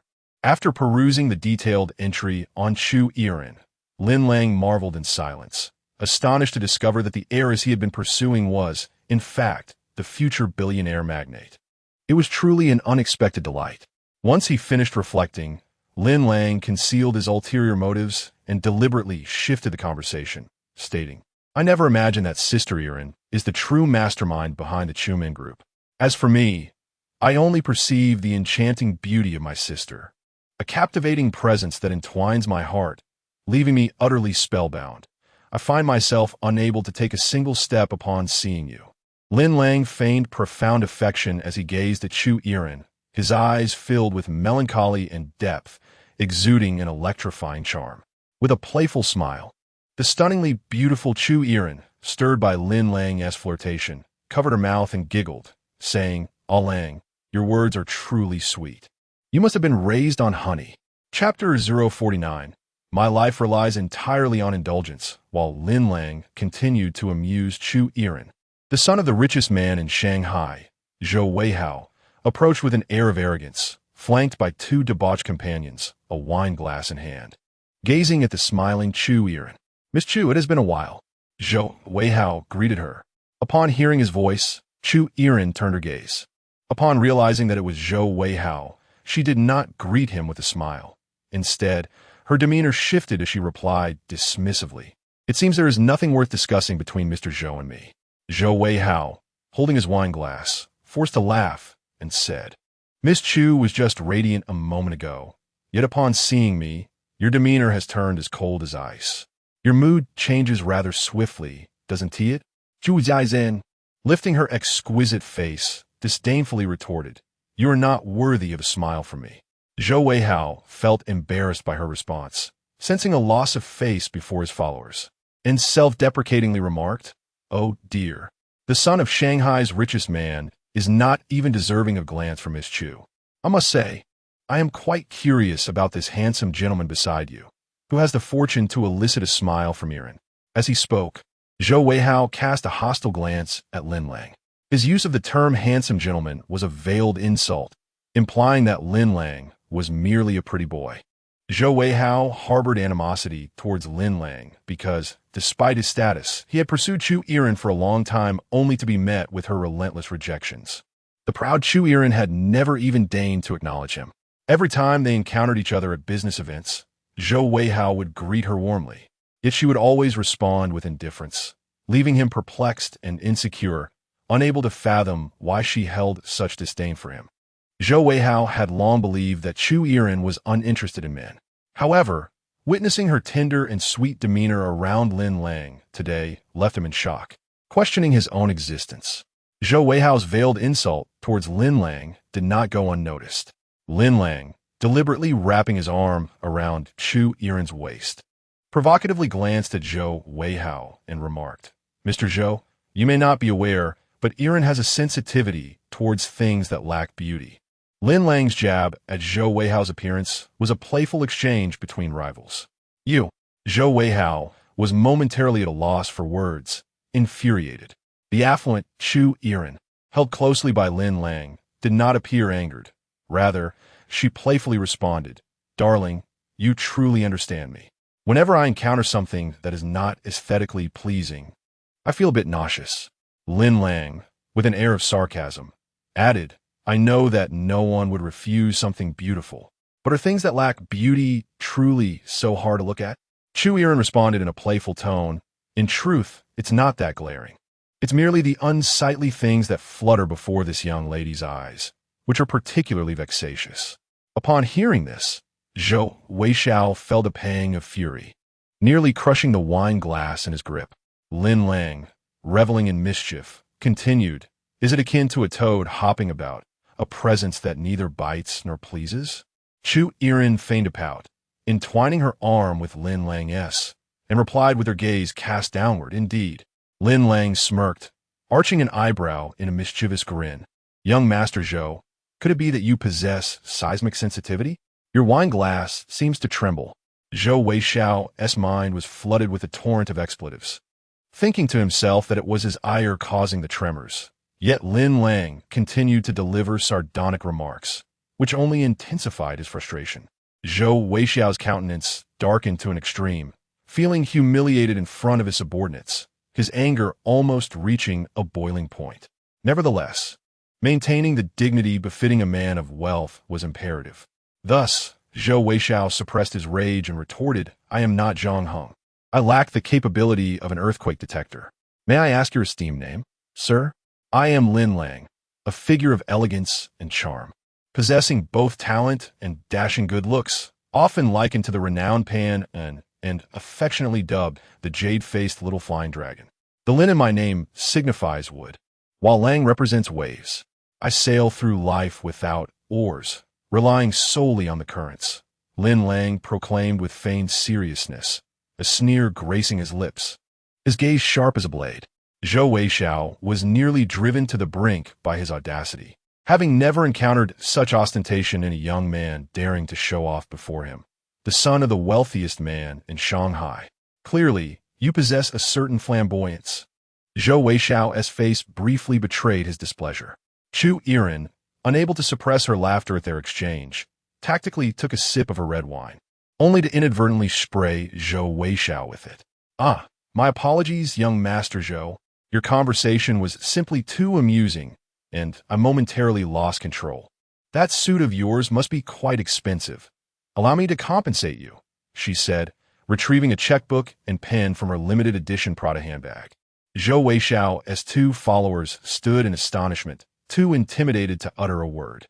Zhou Weixiao, forcing himself to endure the situation, glanced at the wine stains on his attire, striving to uphold his final semblance of dignity, while his face twitched in suppressed anger. Chapter 050. Minor injury. Significant insult if the woman drenched in alcohol, who reprimanded Zhou Weixiao, were not the illustrious heiress Chu Yiren. Her audacious and overbearing demeanor would have undoubtedly provoked a sharp retort from him. In Shanghai, social standing and influence hold paramount importance. Although Zhou Weixiao's father, Zhou Jingyi, is ostensibly the wealthiest man in Shanghai, this is merely a reflection of reported tax contributions that elevate him on the wealth rankings. In contrast, the Chu family's net worth, if devoid of offshore trusts and tax avoidance schemes, could easily eclipse the Zhou family's wealth multiple times over. Thus, it is no wonder that the formidable heiress Chu Yiren walks with such confidence in Shanghai. To put it plainly, when one gazes upon the wealthiest individuals on the national lists, can one truly assert they represent the richest in the nation? Many affluent families operate discreetly, amassing wealth quietly and shunning the limelight of wealth rankings. Chu Yiren, having penned a check, nonchalantly handed it to the scowling Zhou Weixiao, delivering a remark that, while causing little damage, was profoundly insulting. "Young Master Zhou, I can only extend my apologies once more. Allow me to compensate you with a new suit." "Miss Zhu, do you hold me in such contempt?" Zhou Weixiao seethed, nearly erupting with rage. "Am I, the son of Shanghai's wealthiest man, truly so impoverished as to be concerned over the cost of a mere garment?" Torn between affection and irritation for Chu Yiren, he scoffed and stormed off from the charity auction gala. Before departing, he cast a disdainful glance at Lin Lang, recognizing that animosity had been forged. Lin Lang, seizing the moment, quipped, "Farewell, no time for handshakes, I shall not see you off, young Master Zhou, goodbye." As the son of Shanghai's wealthiest, Zhou Weixiao commanded respect and authority within the city, never having faced humiliation until today. Infuriated by the combined affronts from Lin Lang and Chu Yiren, he stormed away, leaving without a backward glance. Observing Zhou Weixiao's retreating figure, Chu Yiren's exquisite visage broke into a smug smile. In the millennium, the term sycophant was yet to emerge. In Lin Lang's eyes, Zhou Weixiao epitomized such a character. Thus, Lin Lang inquired, "Sister Yiren, what fuels your disdain for young Master Zhou?" With palpable distaste, Chu Yiren replied, "Zhou Weixiao exploits his father's wealth, indulging in excesses, engaging in debauchery, and perpetrating acts of arrogance. He has repeatedly flaunted his privilege, even driving under the influence." Lin Lang, upon hearing this, scoffed. "So he is merely a frivolous scion devoid of substance." Chu Yiren, her expression one of disdain. Remarked, "Such a second-generation rich kid can only subsist off his family's fortune. He will achieve nothing substantial." The apple does not fall far from the tree.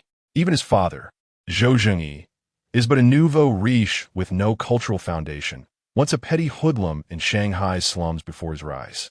The Zhou family is merely a product of sudden wealth, lacking any real influence or foundational roots, merely foolishly affluent. As the saying goes, a storm will follow a tempestuous individual. With the reckless temperament of Zhou Zhengyi and his son, their reign as Shanghai's wealthiest is bound to be ephemeral. Chu Yiren, with a knowing smile, had already perceived the inevitable outcome. After hearing this, Lin Lang was secretly astonished. Indeed, the heiress of a wealthy family, Chu Yiren, was no ordinary individual. Why did Lin Lang suddenly regard Chu Yiren with newfound admiration? Because Lin Lang was a time traveler and was aware of the tumultuous life of Zhou Zhengyi, the then richest man in Shanghai, who experienced a meteoric rise and a catastrophic fall, from a thug to the wealthiest man in Shanghai, only to find himself imprisoned. In May 2003, Zhou Zhengyi was officially arrested for falsely reporting a registered capital of 700 million yuan, resulting in a 3-year prison sentence. In May 2007, he was arrested again on multiple charges and sentenced to 16 years in prison. In simpler terms, had Zhou Zhengyi hailed from a powerful and influential background, it would have been inconceivable for him to be sentenced for such minor offenses. In fact, his combined sentences would total nearly 20 years. As Lin Lang pondered this, Chu Yiren spoke up. "Lang, the charity auction gala is about to commence, and our Chu Min Group is a co-organizer. As the representative of the co-organizers, I must take the stage to deliver a speech, so I must excuse myself for now." "All right, Sister Yiren, love you," Lin Lang responded with a heart gesture. The breathtaking Chu Yiren flashed a captivating smile before reluctantly departing. In the grand setting of the charity gala, Lin Lang found himself devoid of acquaintances in high society. Bored, he proceeded to check in for the day's system rewards. Ding! Congratulations, host, for completing today's system check-in. You have attained the maximum level of the piano master skill. Your piano performance has now reached the ranks of the world's top 10 pianists. Sipping a glass of red wine, a smug smile spread across Lin Lang's face. Nice. So simple, I have transformed into the Prince of Piano. It feels utterly delightful. In the lively atmosphere of the charity auction gala, Lin Lang continued to sip his wine, feeling somewhat out of place. The male host on stage, microphone in hand, announced the official start of the charity auction, droning on with a lengthy introduction that Lin Lang paid no heed to. Even when Chu Yiren, representing the Chu Min Group, took the stage to deliver her address, Lin Lang found her utterly enchanting, applauding for the stunning Chu Yiren from below. Lin Lang had little interest in the esteemed guests at the charity auction, disdainful of currying favor with the local Shanghai tycoons, as he knew he would soon ascend to the ranks of a top-tier business magnate. In due time, these Shanghai businessmen would be vying for his attention. The evening's charity auction gala exuded an atmosphere that was both solemn and vibrant. In the grand hall, the auctioneer's voice resonated powerfully, each gavel strike met with enthusiastic applause. The items up for auction were nothing short of dazzling, each embodying a heavy heart of generosity, regardless of their value. Antiques, calligraphy, ceramic artworks, jewelry, handbags once owned by celebrities, and even concert tickets signed by renowned musicians, all bore the heartfelt intentions and hopes of their donors. Prominent figures from various sectors, cultural and sports stars, and local Shanghai tycoons eagerly bid on the auction items, generously contributing to charitable causes. Time flew by, and as the charity dinner neared its conclusion, the male host, smiling at the audience, raised a microphone and announced, "Next, let us welcome our etiquette lady to present the final piece for tonight's charity auction." A young woman clad in a cheapao gracefully ascended the stage, holding an abstract oil painting aloft. This exquisite and imaginative abstract artwork entitled Solitude was created and generously donated by the talented young artist, Ms. Han Zayin, specifically for this charitable event. Hailing from Shanghai, Ms. Han was born into a cultured family. She could easily rely on her beauty, yet she possesses remarkable artistic prowess, establishing herself as an exceptional contemporary female painter. Although Ms. Han was not present at the event, the host encouraged everyone to offer a warm round of applause and gratitude for her efforts and contributions to this charitable cause. The audience erupted in enthusiastic applause. It is worth noting that the gifted artist Ms. Han Zayin was high school classmates with Lin Lang and Zhou Mengyao. The male host then addressed the assembled guests, microphone in hand, announcing, "The starting bid for this abstract painting solitude is 300,000 huaxia dollars, with minimum increments of 50,000 huaxia dollars." As the bidding commenced, numerous compassionate individuals from various sectors eagerly raised their paddles. After all, what could be more delightful for the affluent elite than to gain recognition in the social sphere while contributing to a noble cause? As the lights illuminated the venue, Lin Lang, donned in a pristine white tailcoat, confidently raised his bid. Starting from the initial price of 300,000, after several rounds of bidding, Lin successfully acquired Ms. Han Zayin's abstract painting Solitude for 2,150,000 huaxia dollars. Following the auctioneer's 3 inquiries and the confirmation of no further bids, the hammer fell with a resounding thud. The audience erupted once more into applause. Under the introduction of the event's host, Lin Lang rose amidst the applause, gracefully holding a glass of red wine, marking his debut in the Shanghai business scene at this grand charity auction gala. The esteemed ladies of Shanghai, wives of CEOs, and beautiful stars applauded Lin Lang's generosity, casting admiring glances toward the handsome and charismatic young man. Chapter 051. Have you ever fought for others? At the charity auction gala, it remains uncertain whether the prominent business magnates of Shanghai took note of Lin Lang. However, the affluent young ladies, the wives of the magnates, the presidents, and the chairpersons were all undeniably captivated by the strikingly handsome Lin Lang. Indeed, beauty is justice. Lin Lang, although not seeking to attract women, could not help but stand out due to his exceptional good looks, making him a conspicuous presence wherever he went. Lin Lang was attending the charity auction gala on behalf of his master, Zhou Zhongdong, with the funds for the auction coming from his master, while the spotlight was on Lin Lang, his disciple. Thus, his participation in the evening's charity event was indeed a win-win situation.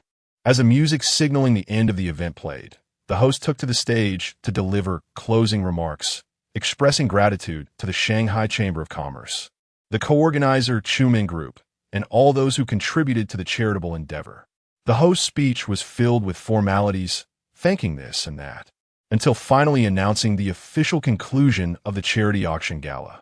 As the audience began to rise and depart amidst the concluding music, groups of distinguished guests and business tycoons exchanged pleasantries before casually exiting, each returning to their respective homes. Chu Yiren stood up and said, "Excuse me, Elung. I am the representative of Chumin Group, and I must personally oversee the follow-up tasks from this charity event, which will keep me busy until late. Let us arrange to meet another day." "All right, Sister Yiren. Work is important. You go ahead and take care of things. Love you." Lin Lang gestured a heart with his hands. The wealthy heiress, Chu Yiren, smiled warmly, reluctantly bidding farewell to Lin Lang. Once immersed in her work, she seamlessly transitioned into the formidable persona of a powerful businesswoman, donning a cold and imperious countenance.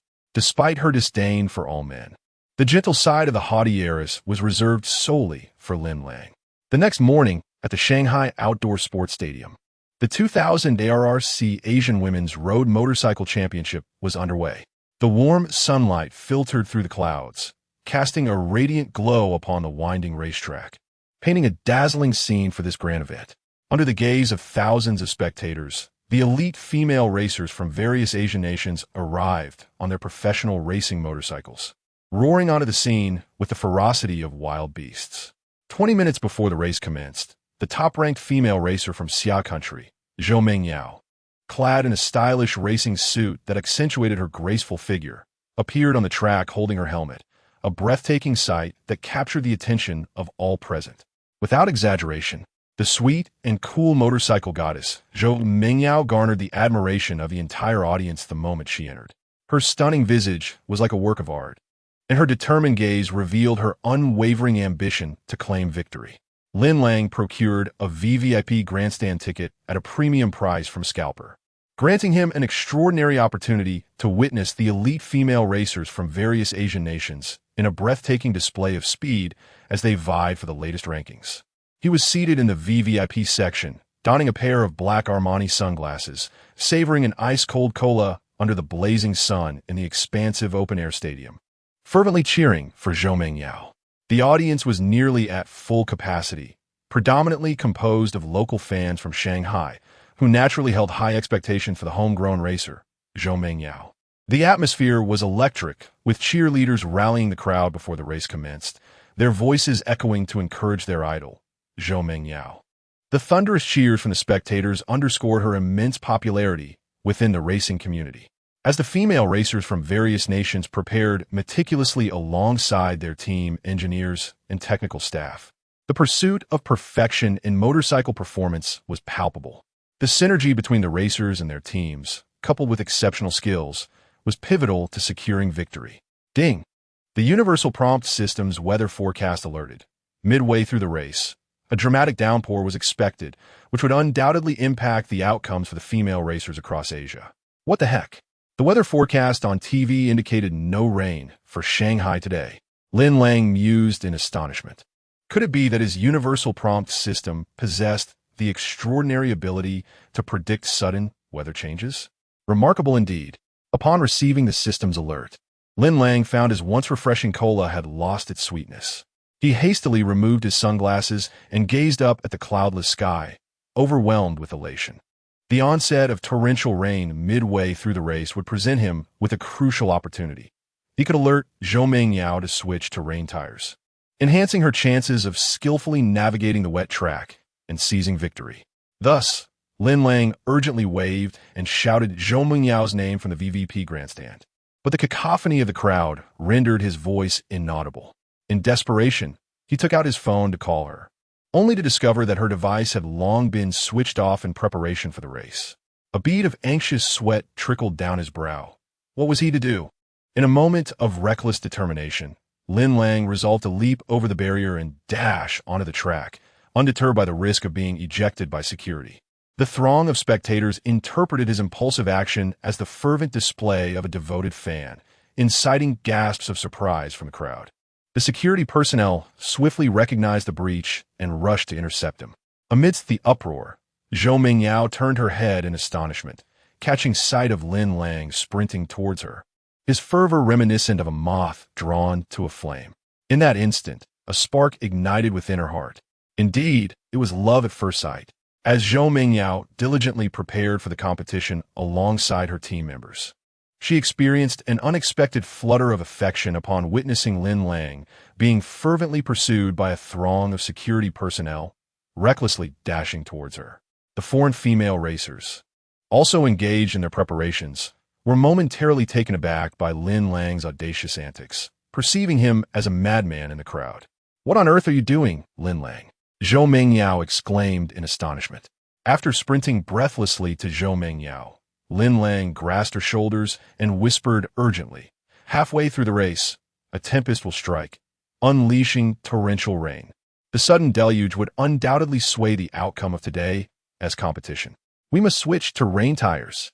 The technical team members of Zhou Mengyao's racing squad exchanged incredulous glances, hardly believing that such a clear sky could transform into a downpour mid-race.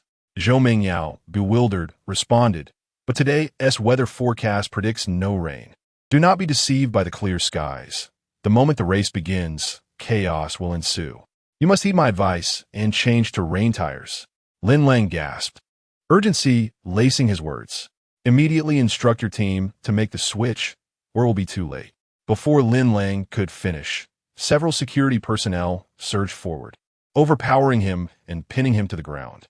Zhou Mengyao stood there, utterly stunned.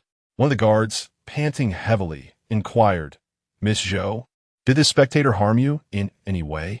Zhou Mengyao quickly clarified, "He is my classmate, and he did not leap from the stands intending to harm me. Please do not make things difficult for him." Despite her defense, Lin Lang was still subjected to an investigation, needing to prove that his actions were not malicious before being expelled from the venue for disrupting the event. Thankfully, the race had yet to commence. Had it been underway, he would have faced a 15-day detention by the police. Zhou Mingyao watched in disbelief as Lin Lang was escorted backstage for questioning by the security guards. She then lifted her exquisite face towards the brilliant sunshine, murmuring softly, "Could it be that such clear weather will indeed give way to a sudden torrential downpour after the race?" The team's engineer, He Zai, frowned and remarked, "Boss, you cannot seriously believe his words and risk losing the race by switching to rain tires on a sunny day." Lin Lang is a remarkably composed and meticulous individual. He was my desk mate for 3 years in high school and is also my father's disciple. He would never put me in harm's way. If Lin Lang did not possess absolute certainty, he would never have leaped from the stands to rush towards me, urging me to change to rain tires on a clear day. The team's technician, Xiao Lei, cautioned, "But boss, what if it doesn't rain during the race? Our motorcycles will be at a severe disadvantage racing on rain tires against competitors on dry ground." Zhou Mingyao, however, furrowed her delicate brows and resolutely commanded, "Immediately follow Lin Lang's instructions. Replace the motorcycle tires with rain tires and swap the brake pad for those designed for wet conditions. Adjust the front and rear suspensions to be more suitable for racing in the rain, opting for softer dampers. Alongside the hardware modifications, the software must also be promptly adjusted." The electronic engineer swiftly set about recalibrating the ECU and IMU to optimize performance for the rainy conditions, ensuring a more linear engine output while enhancing traction control and auxiliary systems. Upon hearing this, the team engineer, Haizi, wiped the cold sweat from his brow and timidly remarked, "Boss, you are wagering your career on this. Do you not trust the official weather forecast, but instead believe in your classmate Lin Lang?" Zhou Mingyao steeled her resolve and retorted with indignation, "Today, I shall indeed take a gamble for Lin Lang. The race begins in 15 minutes. Proceed immediately with my orders." "Understood, boss. Everyone, let's execute this with urgency. Go. The technical staff of Zhou Mingyao's team, all highly trained, plunged into their tasks with fervor, some changing tires, others adjusting suspensions, and many recalibrating software settings, racing against the clock in a frenzy of activity. Chapter 052, Speed and Passion. Zhou Mingyao found herself astonished at her own decision to unconditionally trust Lin Lang, wagering her career as a professional racer on this belief. Should Zhou Mingyao, in this Asian Women's Motorcycle Grand Prix, heed Lin Lang's advice and opt for rain tires on a dry track, the consequences could be dire. A defeat would render her the laughingstock of the motorcycle racing community. Utilizing rain tires on a parched circuit could reduce traction, subsequently diminishing speed by at least 5%. A veritable nightmare for any racer aspiring for victory. Unless torrential rain were to occur during the race, the championship would slip through her fingers, potentially relegating her outside the top 10. Rain tires differ significantly from dry tires in their design, featuring softer compounds on their surfaces and an abundance of grooves and channels. These notches are specifically designed to expel water from the tire's surface, effectively managing any moisture present on the track. In conditions less severe than a deluge, even a motorcycle equipped with dry tires, commonly referred to as slicks, would struggle for grip, increasing the likelihood of skidding and crashing during turns. While there have been rare instances in the international racing arena where renowned male racers have achieved legendary status by using slick tires in rainy conditions, such occurrences are exceedingly uncommon. Rain tires are categorized into semi-wet and full wet versions. Semi-wet tires may suffice in dry conditions. Yet Zhou Mingyao's Suzuki sport bike was fitted with a remarkably efficient full wet tires. Should a torrential downpour materialize during the race, her chances of clinching victory would effectively double. 1 minute and 5 seconds before the race commenced, the technical team of Zhou Mingyao expertly calibrated her Suzuki to an unbeatable rain-ready state. Clad in a striking racing suit, Zhou Mingyao donned her professional helmet and revved the engine of her formidable rain-ready machine, producing an exhilarating roar. The members of her team cheered in unison, "Boss, go for it. Win, win, win." With a playful salute using 2 fingers, the charismatic motorcycle goddess acknowledged her team. Moments later, under the watchful eyes of the crowd, She secured her visor and rode her rain tire-equipped Suzuki to the fourth starting position, poised and prepared for the race. The female racers from across Asia were left astounded by Zhou Mingyao's audacious maneuver. What? Racing on a sunny day with rain tires?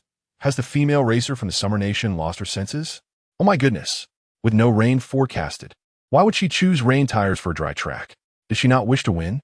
After observing the scene, the female racer from Singapore pondered. Zhou Mingyao hails from Shanghai. Could it be that her judgment has faltered? Among the elite female racers from across Asia participating in the competition, only Zhou Mingyao's Suzuki was equipped with rain tires, and her racing mode was set to wet conditions, leaving the other female racers from various nations in astonishment. The commentator at the event, witnessing the live broadcast, clearly noted Zhou Mingyao's Suzuki adorned with rain tires, as the cameraman provided a close-up shot.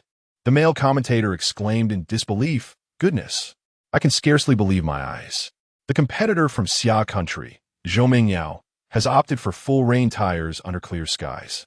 Is it possible that heavy rain is anticipated for today's race? The female commentator responded in shock. The weather forecast indicated no rain for Shanghai today.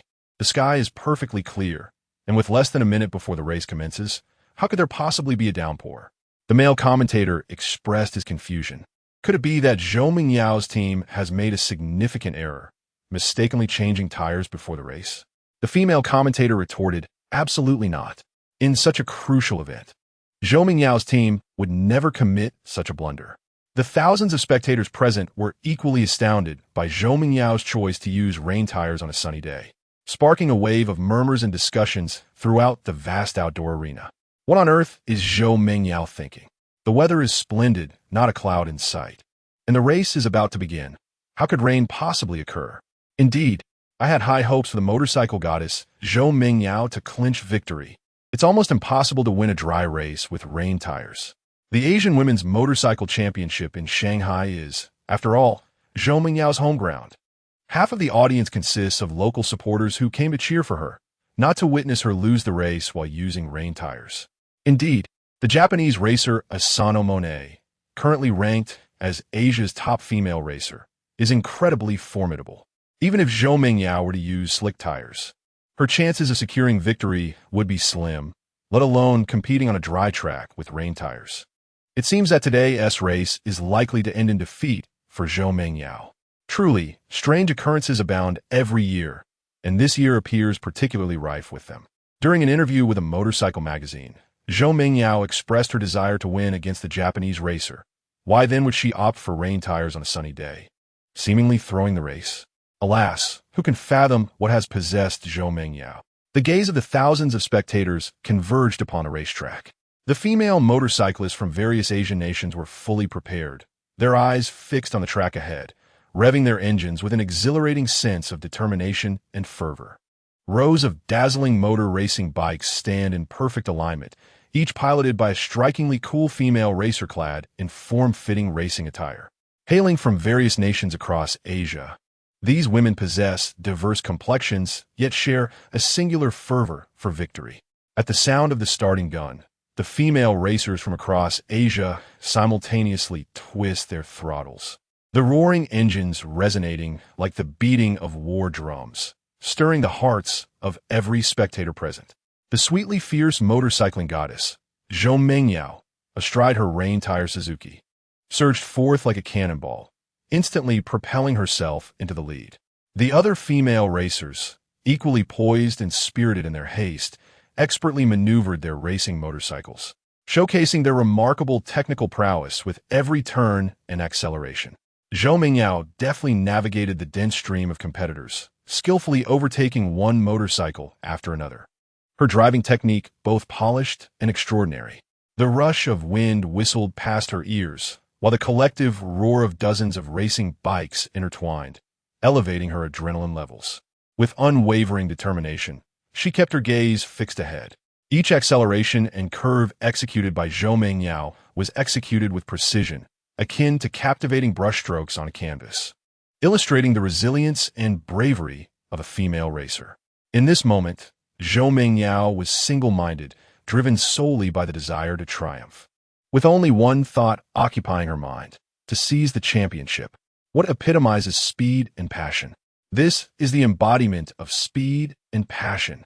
Zhou Mengyao is not merely a professional female racer. She is a warrior, relentlessly challenging herself and pursuing ultimate velocity. Every lean into a turn and overtaking maneuver was a poetic spectacle.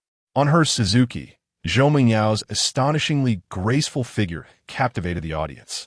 Akin to a flower blooming at breathtaking speed, exuding an aura of undeniable coolness. Thousands of spectators followed her every move, their hearts brimming with anticipation and tension. A visceral thrill only experienced at the live motorcycle races. Fans and onlookers alike held their breath in anxious support for Zhou Mengyao. Despite her formidable racing skills, the limitations of rain tires on a dry track soon became apparent. No matter how she accelerated or flawlessly executed her S-shaped curves, she remained ensconced around the 10th position, unable to catch up with the leading female racers on slick tires. The race had only just begun, and Zhou Mengyao, ranked first among female racers in her nation, found herself at a disadvantage in this Asian competition. The audience, driven by patriotic sentiments, furrowed their brows and clenched their fists, silently cheering for their motorcycling goddess, Zhou Mengyao. The male commentator on site remarked, "Currently in the lead is Asano Monet, riding a Honda motorcycle, hailing from the land of the rising sun, and ranked first among female racers in Asia." The female commentator remarked, "Currently in second place is Jean Gina, riding a Yamaha motorcycle, hailing from South Korea, and ranking third among female racers in Asia. In third place is Shekhnati, piloting a Kawasaki motorcycle, who comes from the distant land of Qatar and holds the second rank among female racers in Asia." The male commentator continued, "The fourth-ranked female racer in Asia, Wendia, is absent from this event due to injury. The fifth-ranked competitor from Xia country, Zhou Mengyao, is currently in 12th place. It appears she is utilizing rain tires on a dry track, which hampers her ability to showcase her true potential in this race." The female commentator added, "Using rain tires on a dry track increases friction, significantly reducing speed. Zhou Mengyao has struggled to accelerate, making overtaking in the corners exceedingly challenging." The male commentator stated, "Originally, competing on home turf in Shanghai, Zhou Mengyao had a reasonable chance of winning this grand event, or at least finishing in the top 3. However, given her current speed, it seems unlikely that she will even secure a position within the top 10. In the intense atmosphere of the race, the ranking of the esteemed racer Zhou Mengyao plummeted. While the tire struggles of her vehicle, the Sunny Rain tire, failed to surpass the competitors ahead. The team's engineer, Heise, was in a state of palpable anxiety, perspiring profusely. "I should never have consented to let the boss compete with the Sunny Rain tires. A third of the race had already elapsed, and where was the rain? With the skies so clear, how could a downpour possibly occur?" Heise paced back and forth, mopping the sweat from his brow, akin to an ant on a hot skillet, plagued by ominous thoughts of Zhou Mengyao's potential loss. The technician, Xiao Lei, furrowed his brow and remarked, "The boss has slipped to third from last. Competing with the Sunny Rain tires is a grave disadvantage. It's all that cursed Lin Lang's fault for giving such foolish advice. Not only did he suggest the Sunny Rain tires, but the boss's car was entirely modified for wet conditions. Without rain, defeat is inevitable." Coach Lao Ma was in a state of distress, scratching his head in frustration. The boss has trained meticulously for over 3 months for this Asian championship. It's all been ruined by Lin Lang. This is infuriating. Heise, filled with indignation, declared, "If the boss loses today due to Lin Lang's interference, I will certainly confront him and vent my frustration on his behalf." Zhou Mengyao's assistant, Xiao Na, echoed the sentiment with equal anger. "How could someone as professional as our boss, both a team owner and racer, so easily fall for Lin Lang's nonsense? The boss should not be so easily swayed." Xiao Lei, glancing at the live ranking data on the computer, spoke with concern. "The boss has now dropped to second from last. It seems today's race is destined for defeat." The staff of Mengyao's team were all anxious, their hearts racing for their leader. Among the thousands of spectators in the stands, nearly half were locals from Shanghai. Witnessing their pride, the motorcycle goddess Zhou Mengyao struggle in her home race created a tense atmosphere. The female commentator announced, "Currently leading is the racer Asano Monet from the Little Day country, and it appears that her chances of defending her championship title are quite promising. The male commentator added, "In last place is Zhou Mingyao, the top female racer from Xia country. Is she gambling on the rain with her sunny rain tires?"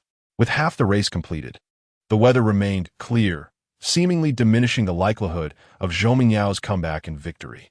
Under the fervent gaze of the audience, Zhou Mingyao fought not only for her honor, but also bore the immense pressure of representing her country. The female racers on the track soared with a blend of speed and passion, igniting the spectators' excitement and elevating their adrenaline. The sweet and cool motorcycle goddess, Zhou Mingyao, exhibited astonishing speed and an elegant demeanor, executing near-perfect cornering that captivated the audience and allowed her to surge ahead with a remarkable display of prowess. Suddenly, the female host exclaimed with excitement, "Everyone, look, Zhou Mingyao has begun to accelerate. Oh my!" Competing with rain tires on a dry day, Zhou Mingyao, with her exceptional racing skills, managed to ascend to the top 6 rankings after just one corner.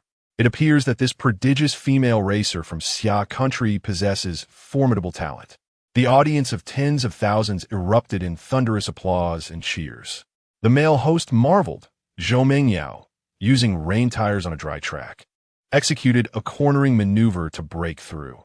I'm certain she navigated that turn at full speed without even tapping the brakes. This is a risky move that could easily lead to a crash. It is evident that Zhou Mingyao's desire to win compelled her to take such a daring risk. Yet, if Zhou Mingyao was so eager to win, why did she choose to race on a sunny day with rain tires? The female host responded, "Perhaps we must wait until the race concludes for Zhou Mingyao to provide her own explanation during the interview." As the race approached its midpoint, the clear sky showed no signs of rain. Zhou Mingyao began to feel anxious, as this was her chance to achieve fame and ascend to the pinnacle of being Asia's #1 female racer.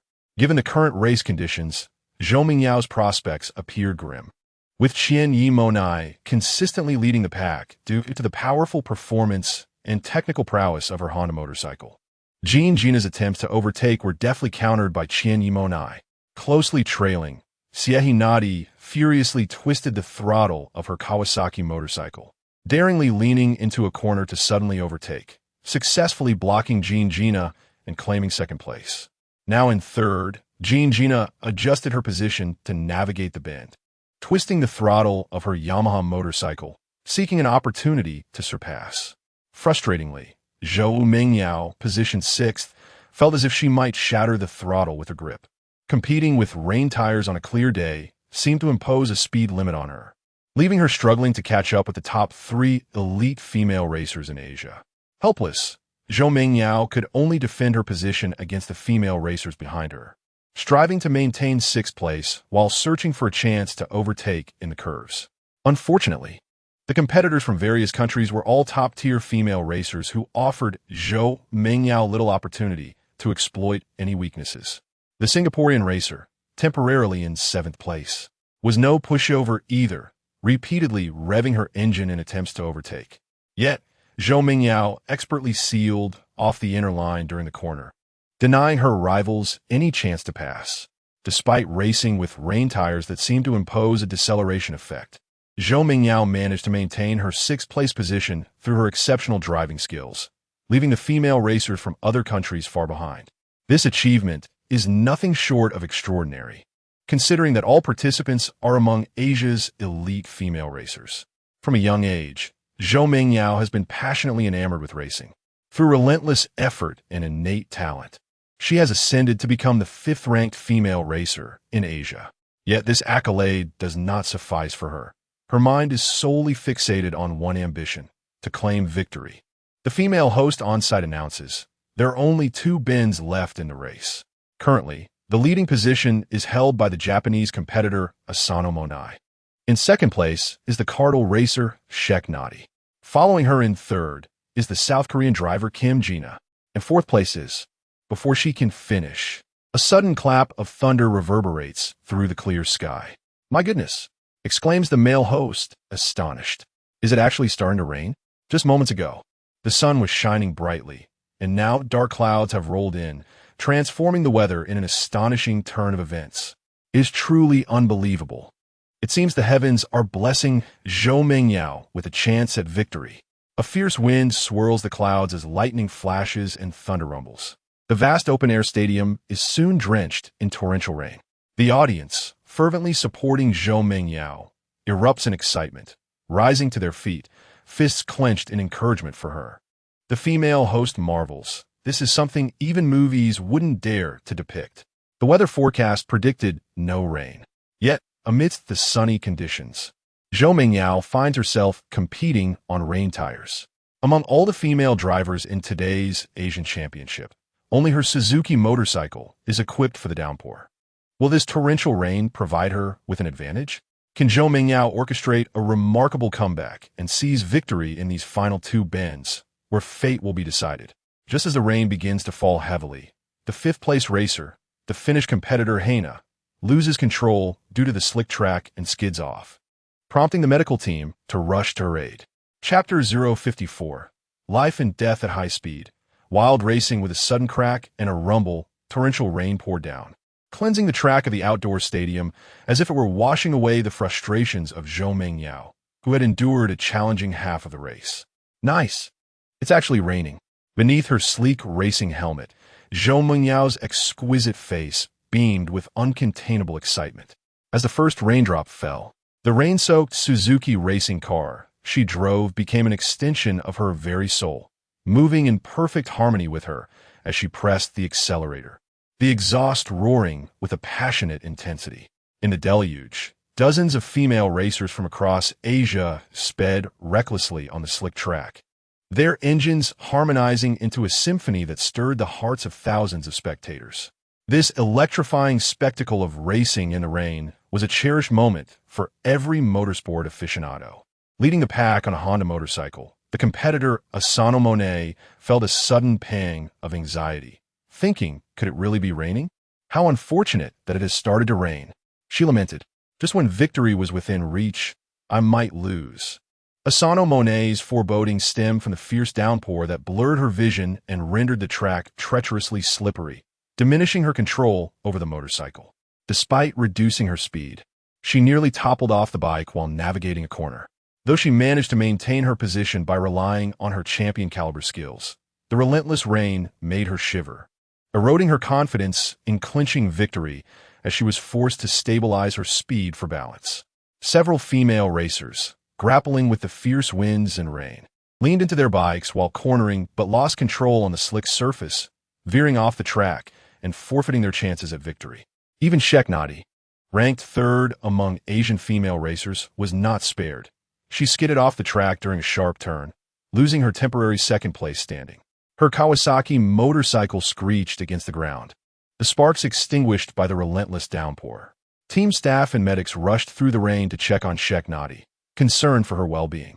Cursing in frustration, she tumbled off her bike, rolling twice before hitting the ground, angrily splashing the rainwater as she lay there, watching Zhou Mingyao glide past her with effortless grace, the tail lights disappearing in an instant. How could it actually be raining? Currently positioned in third place, the South Korean racer Jean Gina observed with trepidation as the Qatari competitor Sheikh Nadi lost control of his vehicle due to insufficient deceleration in the torrential downpour. Skidding off the track, a chill ran down her spine as she inhaled sharply. Although at that moment, Jean Gina had ascended to second place amidst the relentless rain, she felt an unprecedented pressure bearing down upon her. It dawned upon her why Zhou Mingyao had urgently switched to a rain tire configuration before the race. Despite the clear skies, such foresight was indeed remarkable. The high-speed racer Jean Gina, ranked third in Asia, piloted her Yamaha motorcycle equipped with slick tires, struggling to maintain control in the obscured vision caused by the downpour, forced to reduce her speed to prevent skidding and potential injury. Showtime. It was time for the illustrious young lady to break through and seize victory. Beneath her sleek racing helmet, Zhou Mingyao's exquisite visage radiated confidence and determination. While all the competitors were compelled to slow down amidst the tempest, Zhou Mingyao, on her rain tire Suzuki, recklessly twisted the throttle, initiating a dramatic comeback. A classic scene of rain racing unfolded passionately at the outdoor stadium in Shanghai. Thousands of spectators in the stands were invigorated, experiencing the thrill of the event. Meanwhile, Zhou Mingyao's assistant, Xiao Na, dashed into the storm, exuberantly leaping with joy, utterly ecstatic. It was raining. Oh my goodness. It was truly raining. The boss's rain tire Suzuki was finally set to showcase its prowess, soaring ahead of the competition. The team technician, Xiao Lei, could barely contain his excitement, raising his fist in exhilaration. Let me ask you, apart from our boss, who else could possibly claim victory in this deluge? Truly, the heavens are aiding our Mengyao team. As the race approached its final 2 turns, an unexpected downpour ensued, leaving everyone in disbelief. Lin Lang, it seemed, had outperformed the weather forecast. What a divine assist for the boss's triumph. The team engineer, He Zai, expressed his elation. This is simply astounding. Everyone in the Mengyao team must treat Lin Lang to a lavish feast. He is undoubtedly the boss's lucky star. The boss's rain tire Suzuki, meticulously adjusted for wet track racing mode, surged through the torrential rain with remarkable speed, navigating corners with ease.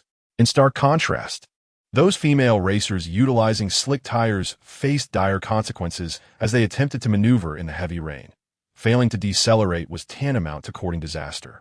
Even if they did slow down, the likelihood of skidding and overturning remained perilously high. I firmly believe that the boss will achieve fame in this dramatic Asian championship, clinching the gold medal as the premier female racer in Asia. If boss were to lose the match in the rain battle mode, I would gladly consume a rather unsavory meal in a rather unorthodox position. The team's coach, Old Ma, exuberantly braved the downpour, exclaiming, "Brothers, boss is destined for victory." Our Mengyao team is on the verge of becoming one of Asia's premier championship teams.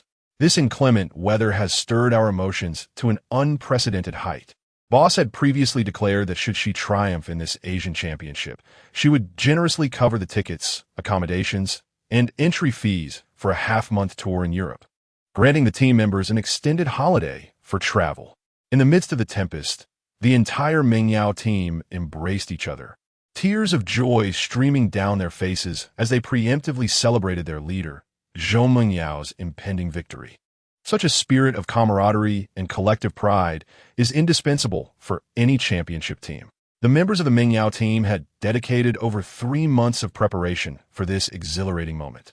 Without the formidable technical support of a professional team, it would be exceedingly challenging for a driver to dominate and clinch victory in a highly competitive event.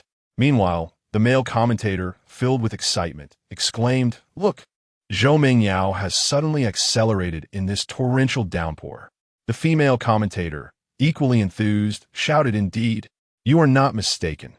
Zhou Mingyao, riding her fully rain-equipped Suzuki motorcycle, has just overtaken the South Korean competitor Kim Jina in the penultimate turn, temporarily securing second place and solidifying her position among the top 3 in this championship." The male commentator praised, "Zhou Mingyao's flawless high-speed maneuver just now would have been nearly impossible without the assistance of rain tires. On a slippery track, utilizing slick tires would hardly allow for acceleration through corners in such a deluge." Evidently, the decision made by Zhou Mingyao's team to equip her motorcycle with extraordinarily effective rain tires prior to the race was a sagacious choice, significantly enhancing her chances of claiming victory. The female commentator announced, "There is only 1 turn left before the race concludes. Can the contestant from Xiagua, Zhou Mingyao, stage a remarkable comeback to surpass the leading Japanese competitor Asano Mon and seize the championship with her rain-equipped Suzuki?" The audience eagerly anticipated the outcome of the 2000 RR Asian Women's Road Motorcycle Championship, where the top female professional racer in Asia would soon be unveiled. The male commentator posed a question: will Asano Mon retain her title as champion, or will the talented Xiagua contestant Zhou Mingyao defy the odds and clinch victory? Ultimately, we await to see who shall prevail. Chapter 055. The Motorcycle Goddess and the Triumph Against the Wind for Professional Racers. Rain is not a daunting adversary. Even when the downpour is heavy and one lacks rain tires, racing on slick tires is not insurmountable. What is truly fearsome is the combination of rain and howling winds. Such extreme weather conditions unfolded during the 2000 RR Asian Women's Road Motorcycle Championship in Shanghai, where ominous clouds loomed, torrential rain fell, and fierce winds whipped through the air. The female racers, hurtling down the slick track, navigated the bends with trepidation and suppressed emotions. The deluge, as foretold by Lin Lang, accompanied by gusts of wind, washed over the Shanghai outdoor stadium circuit. Under normal circumstances, according to ARR motorcycle racing regulations, competitors could pit for a bike change when it rained. However, this particular event was scheduled on a day of brilliant sunshine, devoid of any clouds, with weather forecasts predicting no rain whatsoever. Consequently, teams from across Asia had no contingency plans for inclement weather and had not prepared rain-tire motorcycles. The spare bikes that teams had on hand were all equipped with slick tires. Just as the race approached its final 2 corners, a sudden tempest unleashed a deluge, and teams scrambled to switch to rain-tire motorcycles, but time was no ally.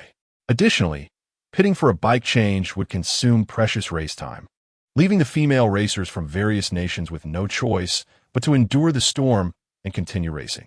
As the adage goes, the racetrack is akin to a battlefield, impervious to the elements. In this torrential clash, every moment was exhilarating, igniting the fervor of each female racer. A thunderous crack resounded from the heavens, followed by a blinding flash of lightning. Amidst the merciless storm, the track transformed into a turbulent river, with splashes erupting beneath the tires. The female racers battled valiantly through the tempest, their physical and mental limits pushed to the brink. One by one, competitors lost control as they leaned into the penultimate turn, their slick tires slipping, resulting in devastating crashes that sent their motorcycles skidding off the track, splattering water in their wake. The injuries sustained by those who fell varied in severity, for motorcycle racing is an inherently perilous sport, a relentless race against time, a dance with death, where adrenaline reigns supreme. And injuries are an inevitable consequence. In this women's motorcycle championship, it was indeed rare for over a third of the competitors to crash out in the penultimate turn, underscoring the brutal nature of the inclement weather. On the treacherous, waterlogged track, the fierce and captivating motorcycle goddess, Zhou Mengyao, rode a fully rain-tired Suzuki motorcycle, like a black lightning bolt, streaking through the storm. It was the final corner. Watch as I glide through this rain-soaked turn. This lady shall unveil her ultimate move. Zhou Mengyao donned a pair of black racing gloves, her left hand gripping the handlebars tightly while her right hand twisted the throttle with fervor.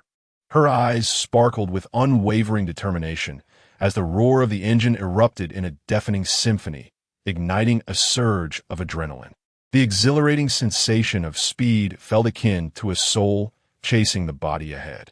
In perfect harmony with her thoughts, Zhou Mengyao, driven solely by her faith, suddenly accelerated once more, causing the front wheels of her Suzuki to momentarily lift off the ground. She deftly adjusted her leaning body, exhibiting a terrifying mastery over control, as if the brakes had become mere decorations. The audience held their breath, intently watching whether Zhou Mengyao could surpass the reigning champion, Asano Mona, in the final bend.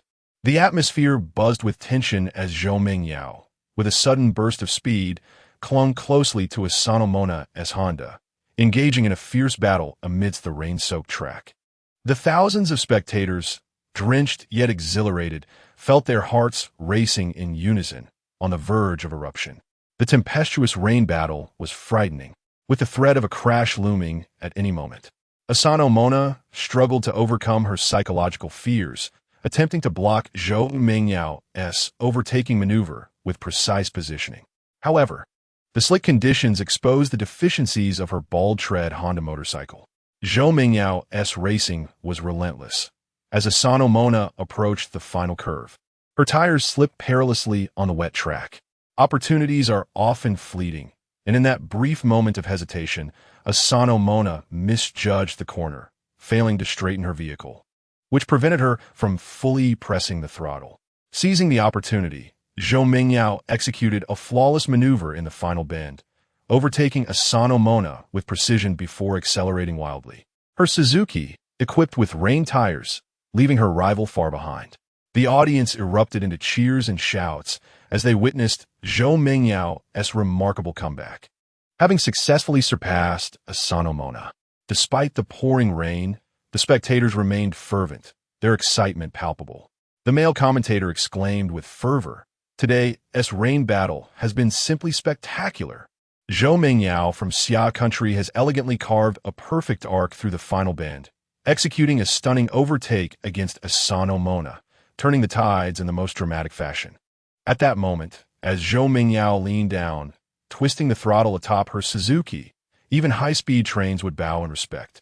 The female commentator, barely containing her excitement, declared, "The genius racer Zhou Mengyao, piloting her rain-tire Suzuki, sliced through the storm like a sword, as swift as lightning, charging towards the finish line without a rival in sight."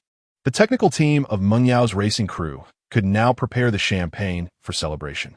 However, Asano Mona, unwilling to concede defeat after her blunder in the final corner, gritted her teeth and resolutely pressed the throttle, desperately attempting to catch up to Zhou Mengyao's Suzuki.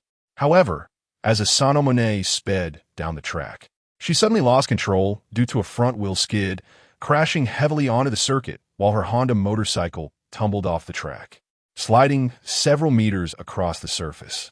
It was evident that Asano had sustained significant injuries. The male commentator could no longer remain seated, rising to exclaim, "Good heavens!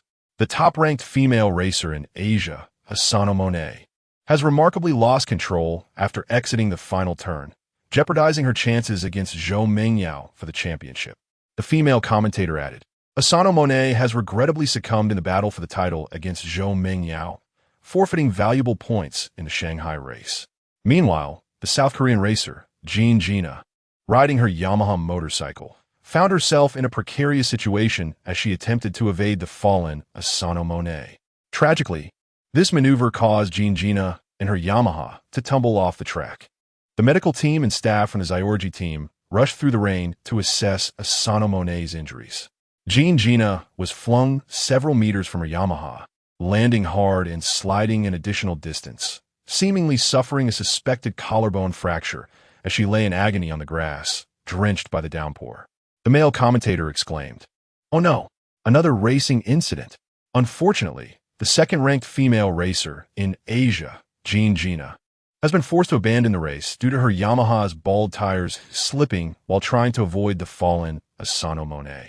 Amidst the chaos, the formidable motorcycle goddess, Zhou Mengyao, skillfully maneuvered through the suffocating rain, racing ahead on her Suzuki, and at the moment she crossed the finish line, her rain tires screeched as her bike soared with the front end elevated. Invincible, Zhou Mengyao resembled a wildflower blooming at breakneck speed, dominating the challenging conditions and clinching the championship, captivating the audience of thousands present. The exhilarating rain-soaked battle concluded with Zhou Mengyao, representing Shanghai, triumphantly claiming victory. "Woohoo! This young lady has won." Zhou Mengyao celebrated her success, lifting the front of her Suzuki in jubilation, eliciting cheers from the crowd. As she competed on home turf, the thousands of spectators in the Shanghai outdoor arena raised their arms in unison, chanting, "Zhou Mengyao is amazing! Zhou Mengyao is amazing!" The fervent cheers echoed throughout the open stadium. Witnessing Zhou Mengyao seize the championship title from Asano Mona, the audience felt a joy surpassing even that of the New Year celebrations. The male commentator shouted in excitement, "Zhou Mengyao has won. Congratulations to Zhou Mengyao for clinching the championship title at the 2000 RRC Asian Women's Road Motorcycle Championship in Shanghai." In this particular competition, the top three female racers in Asia, Asano Mona, Shek Nadia, and Kim Gina, suffered crashes that forced them to withdraw from the race, consequently losing valuable points. With her victory at the Shanghai round, Zhou Mengyao has surpassed Asano Mona in the season standings, ascending to the pinnacle of the ARRC Asian Women's Motorcycle Racing Leaderboard. We extend our heartfelt congratulations to Zhou Mengyao for securing the overall championship title for female racers this season. The female commentator expressed her excitement, stating, "Zhou Mengyao, the top-ranked female racer from Huaxia, has now become the first woman of Asian nationality to hold the #1 position in history." The prodigious racer Zhou Mengyao made history today in a rain-soaked battle, rising to fame and establishing herself as the foremost female racer from Huaxia in Asia. The male commentator, equally exhilarated, proclaimed, "The brilliant racer Zhou Mengyao has just achieved the best-ever result for female racers from Huaxia, and her name will be indelibly etched in the annals of Asian women's motorcycle racing." The female commentator emphatically added, "Indeed, Zhou Mengyao, in this championship, engaged in a fierce struggle against the formidable Asano Monet amidst the rain, ultimately executing a stunning comeback to seize victory, earning her rightful place in the realm of Huaxia motorcycle racing. Let us once again congratulate the motorcycle goddess Zhou Mengyao for her meteoric rise to fame as the top-ranked female racer of Asian nationality." Chapter 056. I only wish to see you now victory. The boss has gallantly surged ahead, clinching the championship. What an exhilarating triumph. The members of the Dream Yao Racing Team's technical group could hardly contain their excitement, raising their arms in jubilation and embracing each other with tears of joy, celebrating the crowning moment of their team owner and racer, Zhou Mengyao. Incredible. The boss has triumphed in a rain-soaked battle, successfully becoming the top-ranked female racer in Asia. Simply remarkable. Xiao Lei, the team technician, clenched his fists and leaped with exuberance, overwhelmed with joy. Xiaona, Zhou Mengyao's assistant, cried tears of happiness, exclaiming, "The boss has won. We are now the Asian champion team. Surely, our sponsors will line up from Shanghai to Kyoto now." This was a breathtaking battle in the rain, where the boss's seamless cornering was unmatched. It was an exhilarating spectacle. The team's engineer, Heizai, was moved to tears, exclaiming, "The rain battle is both perilous and captivating. This is the most thrilling rain race I have ever witnessed." Computer diagnostics revealed that the boss's Suzuki motorcycle remarkably did not engage the brakes even once throughout the race. Each turn was taken at full throttle. Absolutely insane. Xiaona remarked, "The boss is truly our team's idol. She is simply phenomenal." The team coach, Lao Ma, could hardly contain his excitement, stating, "The rain battle not only tested the boss's driving skills, but also challenged the tuning of the racing machine." Thanks to the foresight of the boss's classmate, Lin Lang, who predicted heavy rain for today's race, the boss's Suzuki was adjusted to rain mode, which was one of the critical factors in our victory. Lin Lang is indeed a benefactor to the boss. Heizai added, "Lin Lang is not just a benefactor to the boss. He is a true blessing for our entire team. We are not merely the champions of Summer Country. We are now the most formidable champion team in Asia. All of us brothers are at the pinnacle of our lives." Xiaolei exclaimed with fervor, "Let us pop the champagne. Quick, prepare to celebrate the boss." As the rain-soaked champion, Zhou Mengyao rode her rain-tire-equipped Suzuki into the pit, she resembled a victorious warrior, radiating the brilliant glow of a racing queen. The well-trained crew steadied the Suzuki, allowing the motorcycle to come to a halt. Stepping down from the Suzuki, Zhou Mengyao removed her striking racing helmet, her flowing hair cascading down as her exquisite face beamed with the smile of a victor. The newly crowned Asian champion, Zhou Mengyao, seems ready to embrace the impending celebrations. Congratulations to the boss on this magnificent victory. The boss is extraordinary. We are now the premier racing team in Asia. Boss, you have elevated our team to unprecedented heights. Congratulations to our esteemed leader for securing the title of the ARRC season's Asian Female Racing Champion. This remarkable achievement marks the pinnacle of success for female racers from our nation, establishing you as the unparalleled champion among them. The team members rushed forward, enveloping her in warm embraces, sharing in the joy of this hard-earned victory. Zhou Mengyao, her eyes brimming with tears, joyfully replied to her teammates, "The title of Asian Season Champion does not belong solely to me. The honor of the ARRC Asian Season Champion is a collective triumph of our entire team. Salary increases. Bonuses. Boss, I am raising your wages. The salaries and bonuses for the technical team will double, as I grant you all a well-deserved raise."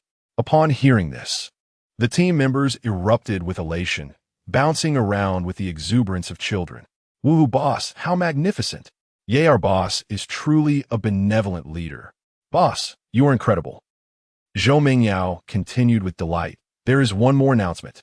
As promised before the race, upon winning the season championship, I will grant the technical team an extended vacation. All expenses for a half-month trip to Europe, including flights, hotels, and tickets, will be reimbursed. Go enjoy your holiday, my dear team.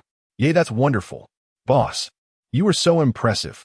Woohoo, the team members cheered with jubilation, lifting their leader, Zhou Mingyao, high in the air, celebrating by tossing her up once more. A radiant smile graced Zhou Mingyao's face. In that moment, she was not only the beloved of the team, but also the triumphant queen. Subsequently, the team members uncorked champagne, the sparkling bubbles and fragrant aroma filling the air. They raised their glasses in a toast to Zhou Mingyao, offering her the most heartfelt congratulations. At that moment, the atmosphere was infused with the rich scent of champagne and joyful laughter, as if the entire outdoor stadium in Shanghai was dancing in celebration of Zhou Mingyao's victory. In this exhilarating moment of triumph and spirited celebration, Zhou Mingyao's heart swelled with gratitude and joy. She understood that this honor was not hers alone. It belonged to the entire team and to a person who had transformed her destiny, Lin Lang. Zhou Mingyao was acutely aware that had it not been for Lin Lang, who recklessly jumped from the stands just 20 minutes before the race to warn her of impending rain, urging her to switch to rain tires, her victory would have been uncertain. The absence of Lin Lang during this glorious moment left her feeling a profound sense of regret.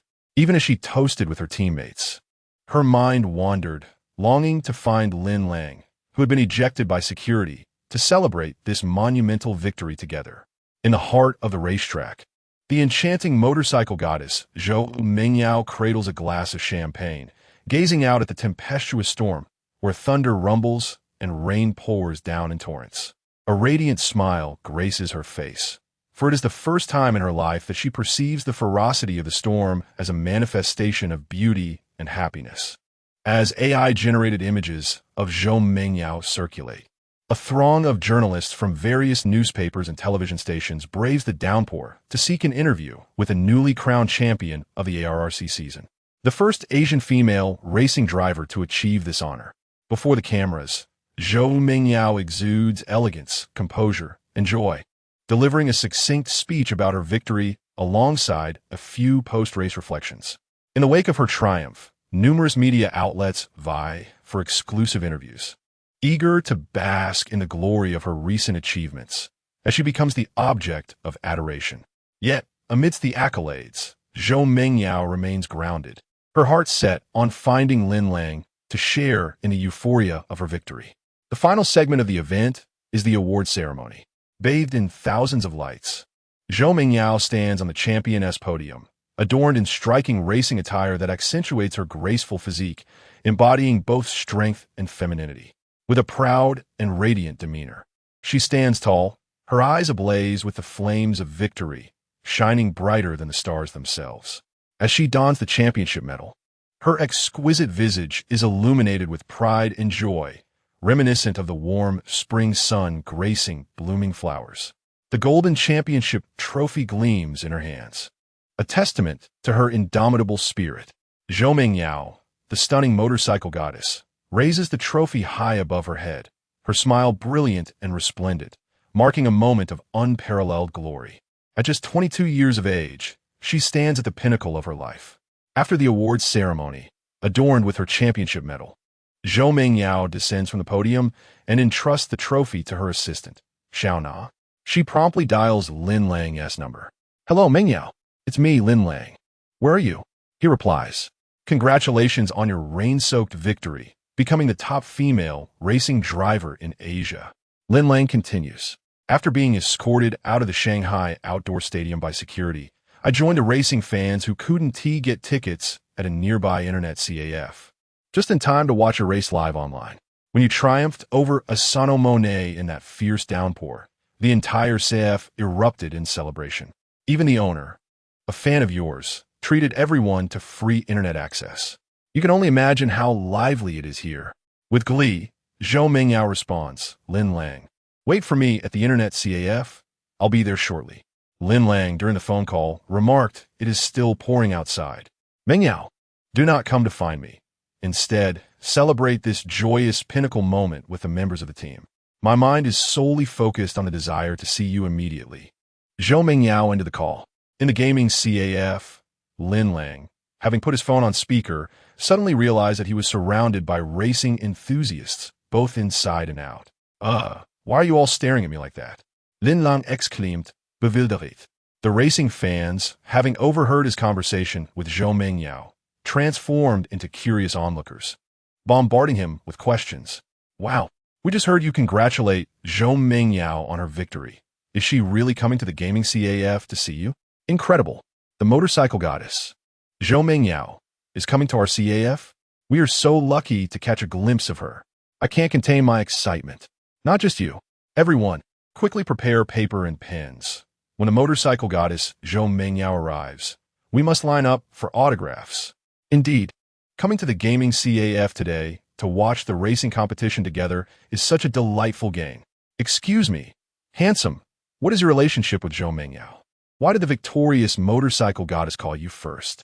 "Yes, she even said she is solely focused on wanting to see you right away.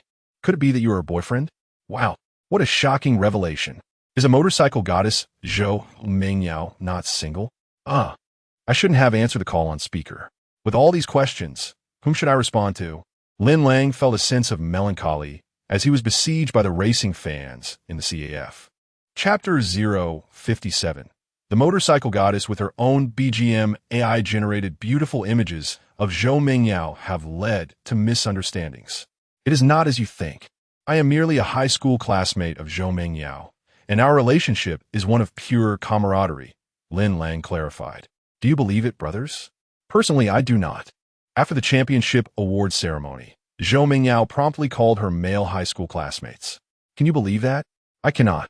Foolish is the one who would. Are you not involved in a clandestine romance?"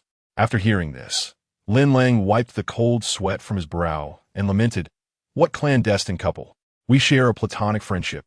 So do not misunderstand. Should rumors arise, it could adversely affect Zhou Mengyao's reputation, and that would be unfortunate. An explanation is merely a guise. Just moments ago, a racing enthusiast overheard Zhou Mengyao during the call, expressing that she was completely focused on wanting to see you. Is that not a sentiment reserved for romantic partners? Indeed, if my high school female classmate were to declare over the phone that she was utterly focused on wanting to see me, my girlfriend would surely be furious." Lin Lang shrugged and remarked, "We are merely acquaintances. Why would I deceive you? Some may feign pretense, while others cannot. I cannot tarnish Zhou Mengyao's reputation simply to appear impressive before you. It is fortuitous that we gathered in an internet CAF to witness a classic motorcycle racing rain battle, bearing witness to the triumph of Zhou Mengyao, the Summer Nations competitor who ascended to become Asia's top female racer. Is it any wonder this place is called the Romance Internet CAF? If not for the fact that you racing enthusiasts are all devoted fans of the motorcycle goddess Zhou Mengyao, I would have departed long ago without a word. However, upon realizing that my departure from the Romance Internet CAF would thwart your aspirations of meeting your idol, I chose to remain out of goodwill, not wanting you to return disappointed. Should you continue to weave fantastical tales, I might just leave the CAF to meet Zhou Mengyao elsewhere." Upon hearing this, the crowd fell silent, ceasing their raucous teasing. Lin Lang truly is a man of honor. Indeed, if you were to leave the Romance Internet CAF, how would we racing enthusiasts have the opportunity to see our idol, the motorcycle goddess Zhou Mengyao, up close? Precisely. In light of this, Lin Lang, you are indeed a man of principle.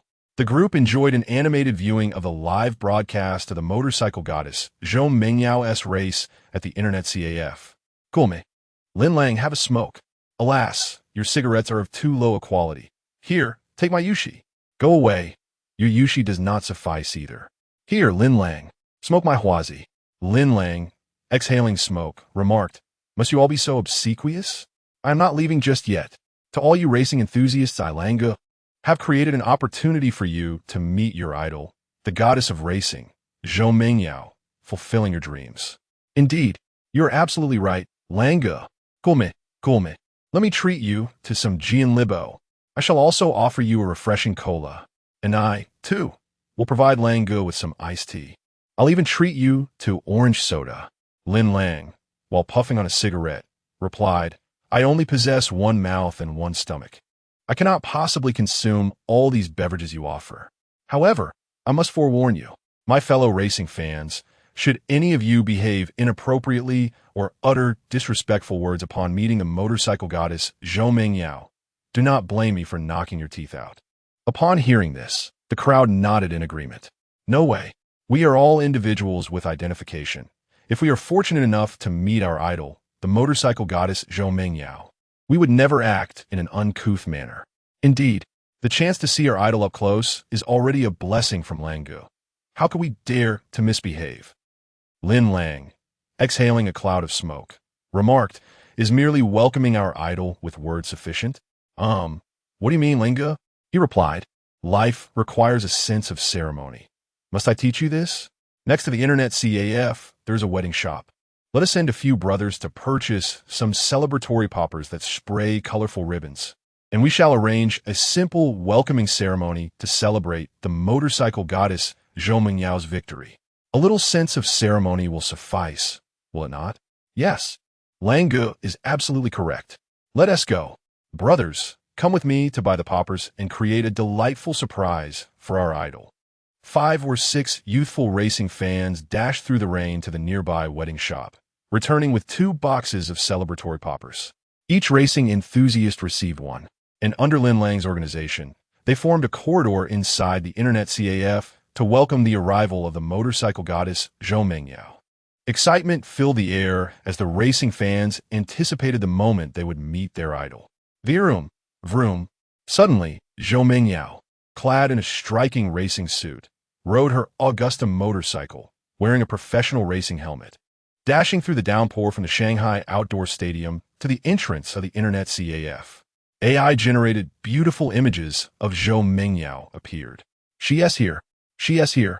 The motorcycle goddess Zhou Mengyao has truly arrived." The brothers were ready to spray ribbons, preparing to give their idol a ceremonious surprise, giggling with delight. As the racing fans lined the corridor, they heard the thunderous roar of the engine, signaling the arrival of the motorcycle goddess Zhou Mengyao. Standing in the center of the corridor, Lin Lang held a celebratory popper. Zhou Mengyao parked her motorcycle, removed the key, and dashed into the internet CAF amidst the rain. Upon entering, she quickly removed her racing helmet, letting her long hair cascade down, revealing her stunningly beautiful face. When the motorcycle goddess Zhou Mengyao stepped through the doors of the Love Connection internet CAF, the hearts of all racing enthusiasts seemed to race in unison, an undeniable thrill enveloping the atmosphere. With her flowing long hair, Zhou Mengyao exudes an aura that is both fierce and captivating, embodying a perfect blend of sweetness and coolness. Truly a beauty shrouded in mystery. As she entered the CAF, a vibrant burst of colorful fireworks erupted, and ribbons danced gracefully through the air, creating a splendid moment for Zhou Mengyao. Lin Lang, holding a confetti cannon, gently remarked after the colorful streamers shot forth, "Mengyao, congratulations on your victory." Surprised, yet delighted, Zhou Mengyao paused for a moment before breaking into a radiant smile and embracing Lin Lang tightly in front of the astonished racing fans who lined the path to welcome her. "Thank you, Lin Lang. Half of this championship medal belongs to you." Lin Lang, taken aback, was left in a state of bewilderment. The appearance of motorcycle goddess Zhou Mengyao at the Love Connection internet CAF, openly embracing Lin Lang, left all the racing fans in awe, exchanging bewildered glances amongst themselves. Chapter 58. The atmosphere between him and her. After a brief moment of hesitation, Lin Lang softly reminded, "Mengyao, there are so many racing enthusiasts watching. If you continue to embrace me, they might misunderstand." "Goodbye, dear fans." Zhou Mengyao smiled and waved, bidding farewell to the racing fans who welcomed her in the internet CAF. Then, Zhou Mengyao donned her striking racing helmet and suddenly grasped Lin Lang's hand, leading him outside without a word. Lin Lang weakly inquired, "Mengyao, where are you taking me?" "I wish to take you for a ride in the romantic downpour, celebrating my triumph," she declared. "Ah, Mengyao, your way of celebrating your victory is rather unique. But Won't we catch a cold racing in the rain? Holding Lin Lang's hand, Zhou Mingyao stepped outside the CAF and coolly tossed him a male racing helmet. Put it on, she commanded. Obediently, Lin Lang donned the helmet. Zhou Mingyao inserted the key into the ignition and mounted the limited edition Augusta racing motorcycle. Tossing her hair back as she urged, "Get on, hold tight to my waist." Virum, Virum, as Lin Lang settled onto the motorcycle. Embracing Zhou Mingyao's waist from behind, his heart raced instantly. It was unmistakably the feeling of infatuation. Riding the motorcycle, the fierce and stylish Zhou Mingyao reminded him. "Hold on tight." "Okay," Lin Lang responded, enveloping her tightly, a sense of indescribable happiness washing over him. In that moment, he held the school belle he had sat next to for 3 years in high school, the ethereal figure of his youthful affection. The once unattainable beauty now nestled in his embrace evoked a feeling akin to first love, pure, innocent, and exquisitely beautiful. Virum, the sweet and fierce motorcycle goddess, Zhou Mingyao suddenly twisted the throttle, and the tires of the Augusta screeched against the ground, launching forward like an arrow released from its bow. The racing enthusiasts in the CAF were left in stunned silence. Their expressions mirroring the shock of my friends and I are utterly amazed. Once they recovered, a wave of astonishment swept through the crowd. The racing fans, fortunate to witness their idol, the racing goddess, up close, began to excitedly discuss the unfolding scene. "Wow, what has happened? Didn't Lang just say he and Zhou Mingyao were merely high school classmates with a pure camaraderie? Why did she embrace him publicly as soon as she entered the CAF? Indeed, I saw Lang's bewildered expression just moments ago. Could it be that the motorcycle goddess, Zhou Mingyao, has fallen for him? Goodness, who is this Lang? To have the motorcycle goddess embrace him and take his hand, he must be someone extraordinary. Lang is impressive. I feel as though I've just experienced heartbreak. Don't stop me. I need to go to the restroom and cry for a while." I had yet to request an autograph when my idol, the goddess Zhou Mingyao, whisked away on a motorcycle with the dashing Lang Ge. Alas, just moments ago, Zhou Mingyao had beckoned Lang Ge to embrace her waist tightly as they rode together, romantically racing through the pouring rain. I cannot help but feel envious. Indeed, as Lang Ge held Zhou Mingyao's slender waist, they sped along on a sleek racing bike. A sight so beautiful I scarcely dare to behold it, exuding both coolness and sweetness. Anyone who claims they are not in a secret romance must be met with disbelief. To be showered with affection from the idol goddess Zhou Mingyao in such a public display, one cannot help but feel a pang of jealousy toward Lang Ge. How bittersweet this envy is. Zhou Mingyao may remain a lifelong singleton, never casting her gaze upon ordinary souls like us. So let us abandon our dreams and rest.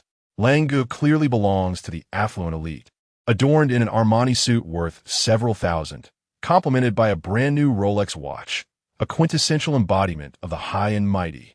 Sigh, envy and resentment abound. Meanwhile, the sweet and cool motorcycle goddess Zhou Mingyao sped through the rain-soaked streets of Shanghai, carrying Lin Lang on a racing bike. The refreshing downpour, coupled with the wind howling past his ears, invigorated Lin Lang beyond measure. The thrill of the ride was exhilarating. Lin Lang clung tightly to Zhou Mingyao's waist, unable to contain his excitement as he exclaimed, "What a rush! Absolutely thrilling." He had never realized the sheer ecstasy of racing. The roar of the engine sent his adrenaline soaring, and he found himself utterly captivated by the experience. "Lin Lang, have you fallen for the thrill of the ride? Or for the one who rides beside you?" Beneath her helmet, Zhou Mingyao smirked, a hint of playful ambiguity dancing on her lips. In the game of love, the one who falls first is often the loser. Lin Lang feignet ignorance, tightening his hold on Zhou Mingyao as he replied, "The wind is too loud. I can't hear what you're saying." A kind word need not be repeated. If he did not hear it, so be it. Zhou Mingyao continued to race through the rain, with Lin Lang clinging to her waist, soaring over the Huangpu River Bridge and experiencing an unprecedented thrill. This reckless abandon felt intoxicating. The engine's roar was a balm to Lin Lang's soul. In this moment, the sweet and cool motorcycle goddess Zhou Mingyao bestowed upon him a sense of redemption. It turned out that immersing oneself in the rain while riding could indeed release pent-up stress and liberate the spirit. Phew, so cool. This sensation was utterly exhilarating.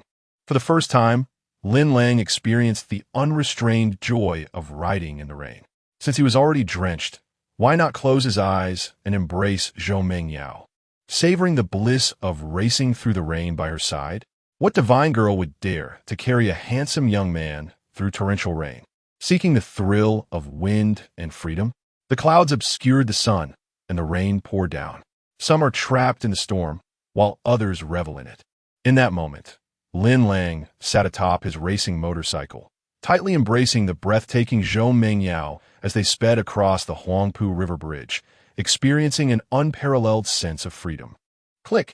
The roar of the engine echoed through the air. Amidst the exhilarating ride, Zhou Mingyao shouted, "Are you afraid of riding through the storm, with lightning and thunder all around?" Due to the overwhelming noise, Lin Lang bellowed in response, "Not afraid. At this moment, even if it means joyfully facing death alongside you, I am unafraid." Hearing this, a smile graced Zhou Mingyao's lips, and in that instant, a profound emotional bond rekindled between them. In the rain-soaked streets of Chaohai, the essence of freedom and love permeated the atmosphere. At that moment, they healed one another. She fell in love with him, while he cherished the sound of raindrops striking his helmet. Chapter 059: Fire Prevention, Theft Prevention, and Protecting Your Best Friend that evening. At the dreamy motorcycle-themed bar club in Shanghai, a haven for men, the establishment radiated an irresistible allure. It gathered a free-spirited crowd, a congregation of motorcycle enthusiasts and racing aficionados, embodying the essence of rebellion and camaraderie. The ambience was defined by rock music, a vibrant atmosphere, and the clinking of beer mugs, all set against a backdrop of rugged industrial decor adorned with modern touches, perfectly encapsulating the bar's bold character. The glass façade of the bar displayed an exquisite collection of vintage motorcycles, spanning 3 tiers, with a collective worth exceeding 10 million Chinese yuan. The architecture, featuring raw industrial steel and expansive glass walls, exuded a robust industrial charm, harmonizing seamlessly with the allure of fine spirits.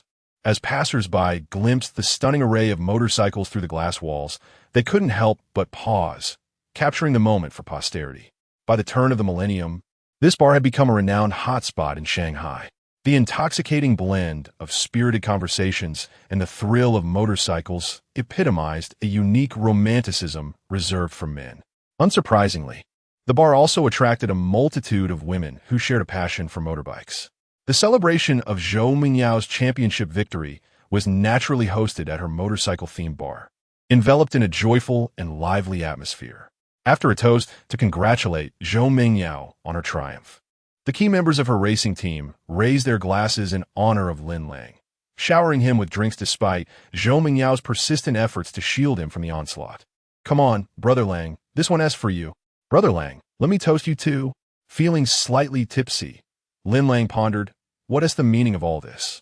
You're celebrating your boss's victory by drowning me in drinks?" The team engineer, He Zai, raised his glass in response. "Brother Lang, we owe our success in today's race to you for alerting us about the sudden weather change. You are indeed our team's unsung hero. I appreciate your gratitude, but if you keep pouring drinks, I might just lose consciousness." Lin Lang jested, his face flushed from the alcohol. After several rounds of drinks, the team coach, Lao Ma, chuckled. "Ah Lang, the reason they keep pouring drinks for you is that they are eager to uncover your secret. How did you predict the sudden downpour during the race? You've remained enigmatic about your foresight, so how could they not indulge you?" Zhou Mingyao took a sip of whiskey, equally intrigued. "Indeed, I too wish to know how you're more reliable than the weather forecast." Naturally, Lin Lang could not divulge the truth. He had received a prompt from the omnipotent word entry system. Thus, he feigned ignorance and replied, "I had a dream that it would rain during the race. And lo and behold, it did, altering the outcome. Isn't that a stroke of luck? Do you truly believe what Lang said?" Someone scoffed. "I certainly do not. Zhou Mingyao's assistant, Xiao Na, clearly shares my skepticism." Technician Xiao Lei shook his head and remarked, I also find it hard to believe. Lang, please stop being cryptic and just reveal the truth. As Zhou Mingyao personally poured wine for Lin Lang, she smiled sweetly and urged, come on, Lin Lang. Everyone is eager to know. Just tell us. Feigning an air of mystery, Lin Lang replied, all right, no more pretense. I shall lay my cards on the table. I possess a modest understanding of divination and metaphysics, and I can predict outcomes. By merely calculating, I foresee that during the competition, unforeseen circumstances will arise, including torrential rain, which will alter the results of the Women's Asian Motorcycle Championship. Now do you believe me? Upon hearing this, Zhou Mingyao chuckled, old classmate, with that statement. The team members will surely be even less inclined to believe you. Lin Lang shrugged and stated, I speak the truth. If they choose not to believe me, there is nothing I can do about it. Technician Xiao Lei interjected, Lang, since you possess such abilities, why not demonstrate your skills? I would like to see if what you say holds any truth. Taking a small sip of whiskey, Lin Lang answered without hesitation. You sprained your ankle before the age of 8 and fell while learning to ride a bicycle. Who hasn't sprained an ankle as a child? Who has fallen off a bike while learning? Xiao Lei dismissed the claim, unimpressed. Lin Lang, pretending to be serious, stated, the secrets of heaven are not to be divulged. Revealing them carelessly invites retribution. However, Xiao Lei countered, if revealing heavenly secrets invites retribution, then why did you inform us about the boss's tire change before the race? Lin Lang replied, half-jokingly, revealing secrets about the boss is worth the consequences. But revealing them for you is not. Do you understand? Xiao Lei scratched his head, chuckling awkwardly. Well then, old classmate, I truly ought to thank you. Zhou Mingyao smiled sweetly as she clinked glasses with Lin Lang. After their toast, Lin Lang took a sip of whiskey. Xiao Na, Zhou Mingyao's assistant, suggested, Lang, why don't you predict something trivial that wouldn't count as revealing secrets to convince everyone? Following the system's prompt, Lin Lang responded, Heisey has a crush on you. The team engineer, Heisey, chuckled awkwardly. Zhou Mingyao's assistant, Xiao Na, replied, Heisey's feelings for me are already a semi-open secret within the team. Unfortunately, I have a boyfriend who dotes on me, so I must apologize to Heisey. Heisey said nothing, quietly sipping his drink, his expression reflecting unrequited love. Lin Lang placed a comforting hand on Heisey's shoulder and asked, Brother, do you truly like Xiao Na? Heisey nodded, his demeanor melancholic. Lin Lang continued, Do you require assistance? Heisey's eyes brightened as he tentatively queried, Lang, are you suggesting you can help me win over Xiao Na? Feigning an air of mystery, Lin Lang replied, Whether you succeed in winning her heart is up to your own abilities, but I can assist you in making Xiao Na single again. Heisey hastily rose to pour wine for Lin Lang, bowing respectfully as he said, My lifelong happiness depends entirely on your assistance, Brother Lang. Please indulge in this drink. At least you understand, Lin Lang replied, accepting the glass and pretentiously sipping the whiskey. Upon witnessing this, Zhou Mingyao remarked, Little Na and her boyfriend have already met each other's parents and are on the verge of formal engagement. Lin Lang, do you really possess the ability to disrupt this affectionate couple? Little Na, displaying a hint of pride, waved her left hand, showcasing the diamond ring adorning her ring finger. Lin Lang responded, Generally, one would rather dismantle a temple than disrupt a marriage. However, I cannot bear to see Little Na deceived while blissfully unaware. Then I shall see if you, Brother Lang, possess any insight into divination that could reveal how my boyfriend has deceived me. Lin Lang smirked. First and foremost, Little Na, the 1-carat engagement ring you wear is a mere imitation. The attendees at the celebration gasped in disbelief, their gazes shifting towards Zhou Mingyao's assistant, Little Na. Upon hearing this, Little Na's expression shifted dramatically, astonished. No way. The diamond ring my boyfriend gave me is from the prestigious brand Tiffany. How could it possibly be fake? Lin Lang replied, The ring setting was likely custom-made by your boyfriend at Tiffany, hence the logo, but the diamond is actually a moissanite substitute. Ordinary people cannot discern the difference, as moissanite closely resembles natural diamonds and shares similar physical properties. Therefore, Little Na, your engagement ring is undeniably a fake. The members of the convoy were left in shock, their gazes directed at Little Na, who had boasted about her engagement ring only to be confronted with this revelation. Embarrassed, Little Na's face flushed with a mix of red and white. Yet she stubbornly insisted, "That's impossible. My boyfriend loves me too much to gift me a fake diamond ring." Zhou Mingyao frowned slightly and said, "Little Na, you know my father is a gem appraisal master, and Lin Lang is his esteemed disciple. He is a professional authority in this field, and your disbelief is unwarranted." Little Na bit her lip, her eyes reddening as she gazed at the false engagement ring. Trembling with anger, Haizi, the engineer of the convoy, felt a surge of delight, thinking, Brother Lang is indeed a formidable ally. Old Ma, the team coach, attempted to mediate, awkwardly suggesting, "Is it possible that Little Na's boyfriend unknowingly purchased a fake engagement ring at full price, rather than intentionally deceiving her?" Little Na wiped her tears and, in a bid for self-deception, replied, "Yes. Perhaps my boyfriend was duped by the seller and unknowingly bought a fake ring." However, Lin Lang decisively countered, "That is utterly impossible." "Why is it impossible?" Little Na gazed at Lin Lang with tearful eyes. Lin Lang, feigning mystery, replied, "Because I have calculated that your boyfriend has been cheating with your best friend for a year and a half. If it were not for your friend's husband, your boyfriend would have cast you aside long ago to marry her." The members of the team were utterly astonished, their eyes filled with disbelief as they turned to Lin Lang, then to Xiao Na. The atmosphere at the table fell into an oppressive silence, awkwardness palpable. Xiao Na, her face a portrait of shock, was rendered speechless. Zhou Mingyao urgently interjected, "Lin Lang, you cannot jest about such matters." Lin Lang downed his drink in one swift motion.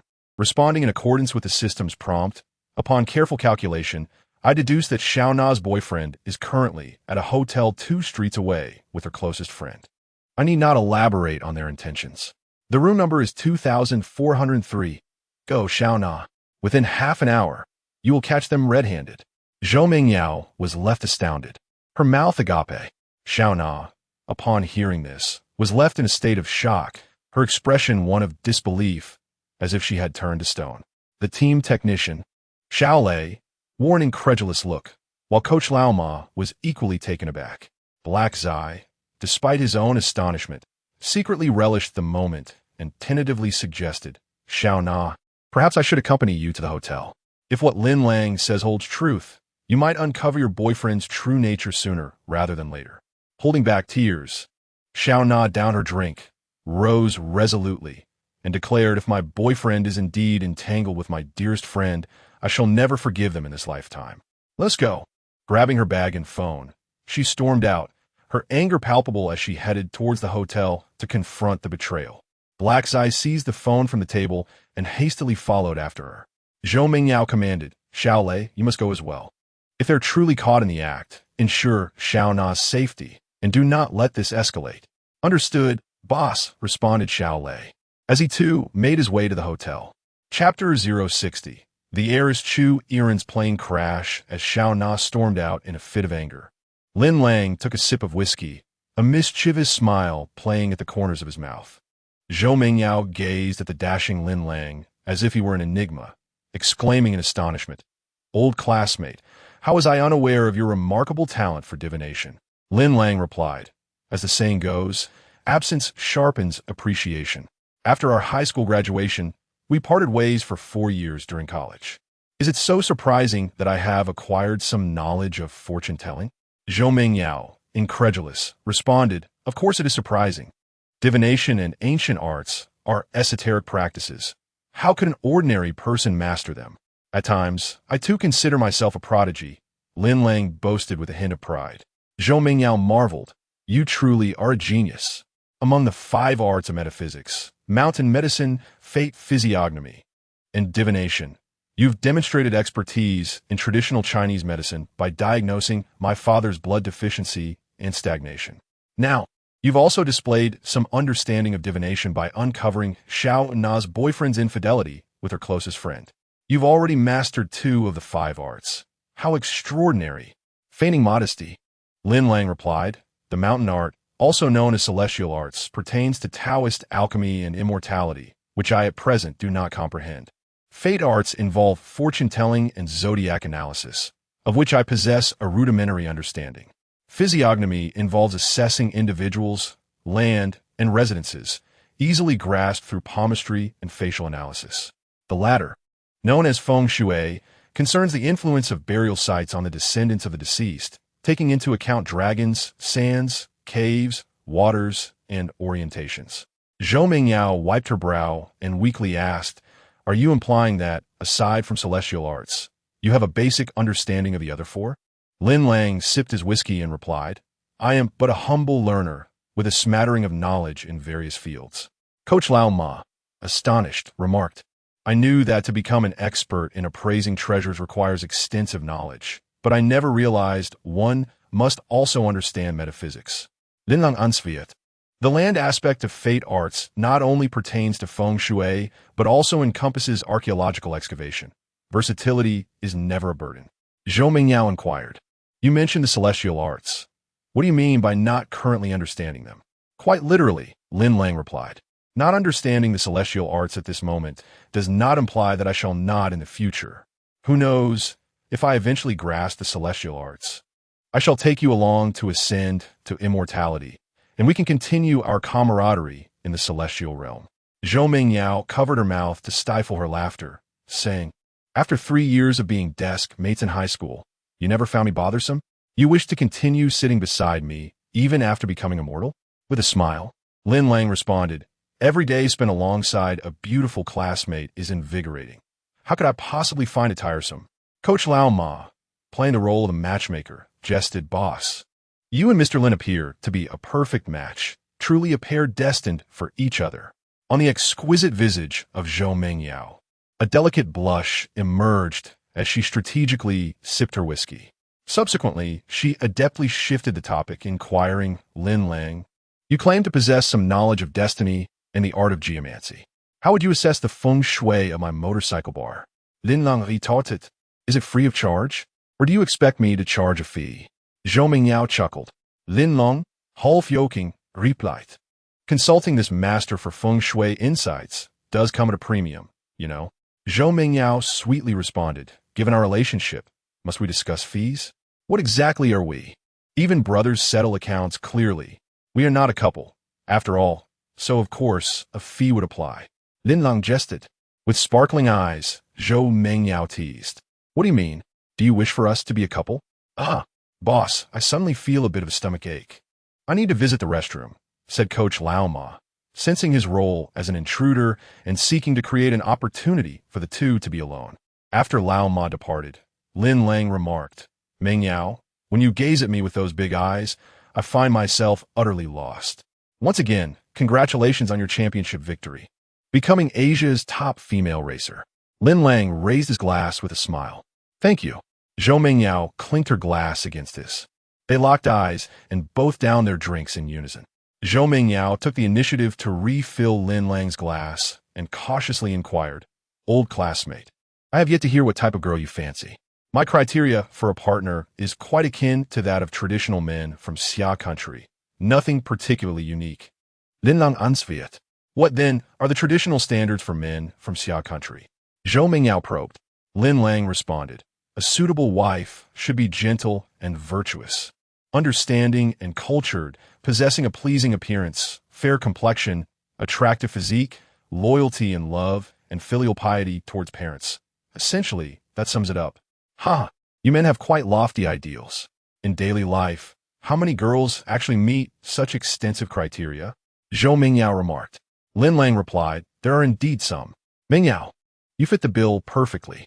Zhou Mingyao, upon hearing this, smiled knowingly, realizing that Lin Lang's standards were a subtle reference to her.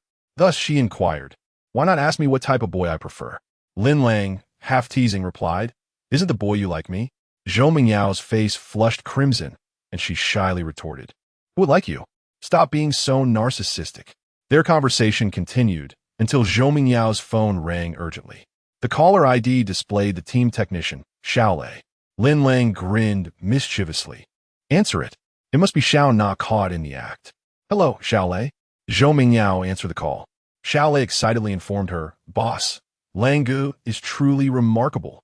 Black Zay and I accompanied Xiao Na to room 2403 at the Rujiao Hotel, where we caught Xiao Na's soon-to-be fiancée and her best friend in a compromising situation. They are indeed having an affair. Zhou Mingyao, astonished, exclaimed, "Did Xiao Na engage in any reckless behavior?"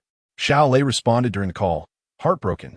Xiao Na broke up with her boyfriend on the spot and severed ties with a friend who seduced him. Now, she has fled from the home inn, with Heizai providing her protection and comfort. She should be safe. Zhou Mingyao replied, "Then you should return on your own." "Understood, boss." After hanging up, Zhou Mingyao gazed at Lin Lang, who was slightly inebriated, as if he were an extraterrestrial, marveling, "Old classmate, you truly possess remarkable foresight. Xiao Na actually caught her boyfriend cheating at the home based on the information you provided. How extraordinary. Not only could you predict a sudden storm during my competition today, but you also foresaw Xiao Na's boyfriend's infidelity with her friend. This is utterly astonishing. It's merely a trivial skill, nothing noteworthy," Lin Lang modestly replied as he downed half a glass of whiskey. Zhou Mingyao continued, "You have concealed your talents well. With such esoteric knowledge, you remain so unassuming. If it weren't to assist me in winning the competition, you might not have revealed your abilities in fortune-telling and divination." Lin Lang feigned humility, stating, "Such ancient arts, when employed in today's society, would render one a charlatan. I certainly cannot use them indiscriminately." Zhou Mingyao, with admiration in her eyes, raised her glass and declared, "It appears that the Lin Lang I once knew was merely the tip of the iceberg. How impressive. My old classmate, I toast to you." Lin Lang, with a drunken smile, clinked his glass with the stunning Zhou Mingyao before draining its contents, showcasing his heroic demeanor. Zhou Mingyao's gaze towards Lin Lang softened, imbued with tenderness and affection. Ding! The omnipotent word system prompted. In 30 minutes, the wealthy heiress Chu Yiren shall board international flight WU-343 at Shanghai Hangzhou Airport, en route to the Sakura Nation for official business. 5 minutes after the departure of flight WU-343, due to engine failure and control system malfunction, the aircraft will crash and explode, resulting in the demise of all aboard. With no survivors, Lin Lang's heart sank in alarm. The thought of Chu Yiren meeting her tragic fate in a plane crash jolted him, causing him to sober up significantly. After a brief moment of shock, he seized the car keys to an Audi A6 from the table and hurriedly declared, "I'm terribly sorry, Mingyao. I have an urgent matter to attend to. I must take my leave. Farewell." Lin Lang dashed out of the motorcycle bar, racing against time. Zhou Mingyao, perplexed by the sudden turn of events, called after him, "Lin Lang, you've been drinking. Please don't drive under the influence." Without glancing back, Lin Lang sprinted out of the bar. Having consumed copious amounts of alcohol, Lin Lang was unable to drive himself to Shanghai Hangzhou Airport and opted for a taxi instead. Outside the motorcycle-themed nightclub, numerous taxis were available. He hopped into one without waiting for the driver to inquire about his destination and urgently instructed, "Hangzhou Airport, quickly, please." A middle-aged male driver, operating a taxi, departed from the Dream Yao motorcycle theme bar and club. Lin Lang hastily retrieved his mobile phone and dialed Chu Yiren's number. But to his dismay, it went unanswered, causing a bead of anxious sweat to form on his brow. What on earth? Sister Yiren is not picking up the phone. This is disastrous. Lin Lang felt a surge of alarm within. Ding! The omnipotent prompt of the system notified him. Chu Yiren's phone had been preset to flight mode. Lin Lang pondered, "Doesn't the Chu family own a private jet?" The system responded, "Indeed, the Chu family possesses a private aircraft, yet curiously, Chu Yiren did not board it today." Reeking of alcohol and filled with urgency, Lin Lang inquired, "Driver, how long will it take to reach Hangzhou Airport from Dream Yao motorcycle theme bar?" The middle-aged taxi driver, driving at a leisurely pace, replied, "It should take just over half an hour." Upon hearing this, Lin Lang, in a state of desperation, exclaimed, "Driver, I am heading to the airport to save someone. Half an hour will be too late. I must arrive at Hangzhou Airport within 20 minutes. The middle-aged taxi driver, however, responded with difficulty, "It is impossible to reach Hangzhou Airport in 20 minutes without exceeding speed limits or running red lights." Nearly frantic, Lin Lang immediately declared, "I will pay extra." Whatever amount you require, just ensure you get me to Hongqiao Airport in 20 minutes. The middle-aged taxi driver, patiently waiting for the red light, replied reluctantly, "It is not merely a matter of money. Speeding and running red lights are perilous and subject to fines by traffic police." Chapter 061. Wealth Can Move Mountains. Lin Lang was acutely aware of the adage that money can make the impossible possible. He knew that if he offered insufficient fare, the taxi driver would never risk running a red light or exceeding the speed limit. Thus, in a state of frantic urgency, Lin Lang hastily rummaged through his belongings. Alas, after a thorough search, he realized he had forgotten his wallet after changing clothes, drenched from a rain-soaked ride with Zhou Mengyao. Cursed be his luck. In an instant, anxiety poured from him like sweat. The middle-aged taxi driver, maintaining a steady pace amidst the evening rush hour, seemed unfazed by Lin Lang's pressing need to arrive at Hongqiao Airport. Red lights blinked incessantly, indifferent to his plight. Time is of the essence. Lin Lang implored, "Driver, please expedite our journey. I must reach Hongqiao Airport within 20 minutes to save a life." The driver replied apologetically, "I'm afraid, sir. Perhaps you should consider hailing another taxi. My vehicle cannot fly, and I am unable to assist you." Desperation clawing at him, Lin Lang proposed, "What if I offer you an additional 20,000 yuan upon arrival at the airport? Please, I beseech you, deliver me within 20 minutes. The fines for speeding are negligible. What do you say?" The taxi driver, intrigued yet hesitant, responded, "Speeding incurs not only fines but also points on my license. It is perilous. Should an accident occur while rushing to the airport, the paltry sum of 20,000 would hardly be worth the risk of injury or worse for either of us." Lin Lang, emboldened, declared, "I will increase the fare. 50,000. No, I will pay you 100,000 yuan if you can successfully deliver me to Hongqiao Airport within 20 minutes. The driver, taken aback, stole a glance at the frantic Lin Lang in the rearview mirror and exclaimed, "Surely, you jest." With furrowed brows, Lin Lang retorted, "Do I appear to be joking? Do you see the urgency in my demeanor? May I inquire, sir, who is it that you are so desperately rushing to save?" The driver asked. Lin Lang quickly fabricated a tale. "I am racing to rescue my wife." The driver's interest piqued. He responded, "If you are not deceiving me, then perhaps you should provide the payment up front. I will take the risk of speeding and running red lights to get you to the airport in time." Lin Lang, desperate and truthful, explained, "I left my wallet behind when I changed clothes this afternoon. My wife is the daughter of a wealthy magnate. Once I reach the airport and rescue her, she will reimburse you the full fare of 100,000 yuan." The driver chuckled. "You certainly have a sense of humor. First and foremost, I cannot take your word at face value. Moreover, I have yet to meet any heiress from a prominent family. They exist solely on television. I trust you aren't claiming to be a wealthy son-in-law. Have you perhaps indulged too much in romantic novels and lost your grip on reality?" Upon hearing this, Lin Lang found himself at a loss for words, his anxiety akin to an ant on a hot skillet. The mere thought of the haughty and imperious heiress, Chu Yiren, who scorned all men yet bestowed her every tenderness upon him, made his heart twist painfully. Those enchanting, soulful eyes, filled with affection, tightened his chest with worry. "No, I must not allow anything to happen to Sister Yiren. I cannot let my beloved perish in a plane crash, engulfed by the wreckage." With this thought weighing heavily on him, Lin Lang's frantic gaze fell upon his left wrist. He quickly removed his Rolex watch and handed it to the middle-aged taxi driver.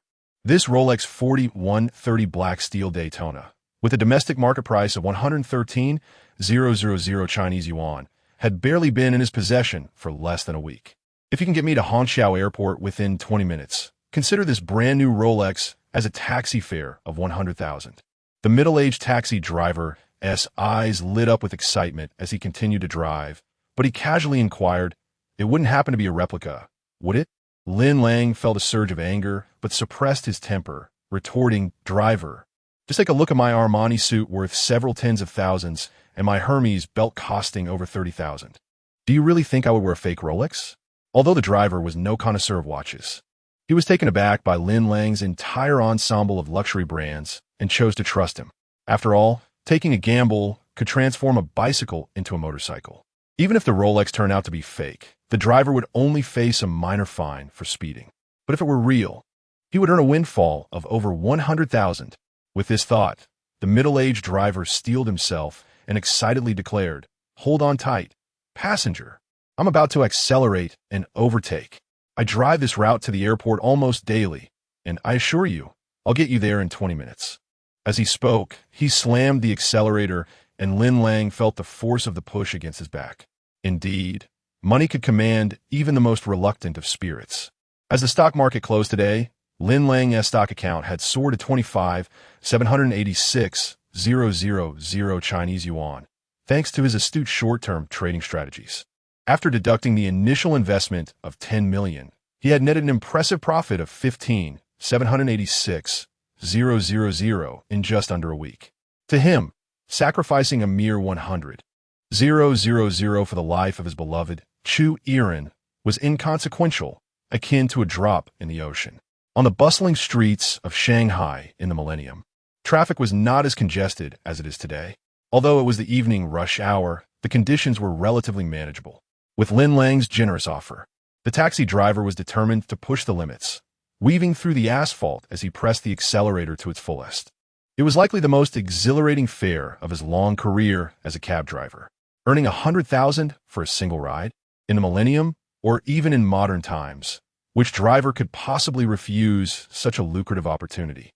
Although the middle-aged taxi driver was already driving at high speed and had narrowly avoided several accidents due to reckless driving, Lin Lang continued to urge, "Faster, drive faster, accelerate." The taxi driver, sensing Lin Lang's urgency, pressed the accelerator, skillfully weaving through the flow of traffic, at times closely tailing the car in front, and at others, abruptly overtaking. Each acceleration and lane change quickened the driver's heartbeat, as it truly felt like a reckless endeavor. Lin Lang had never before experienced such anxiety and heartache for a woman. He was uncertain whether he had genuinely fallen in love with Chu Yiren, or if he was simply affectionate towards every woman he cherished. Regardless, at this moment, his only thought was that the wealthy heiress, Chu Yiren, must survive, and that her remaining days should be lived solely for him. Reeking of alcohol, Lin Lang sat in the taxi, nervously gazing at the rapidly passing scenery outside. The streets of Shanghai, illuminated by dazzling lights, resembled a sleepless city alive with neon. Yet, Lin Lang had no desire to admire the view as he anxiously dialed the landline of Hongqiao Airport. However, the line was persistently busy. Since his return to the new millennium, everything had been under his control, yet he had never felt such helplessness, which drove him to the brink of madness. After several attempts, an airport staff member finally answered the call. "Hello, this is Hongqiao Airport in Shanghai. How may I assist you?" came a gentle voice. Lin Lang, drenched in sweat, held his phone with urgency and said, "There's an international flight, W343, departing from Shanghai to Sakura Country, that has an engine hidden fault. It must be grounded immediately for inspection to eliminate the risk of a crash.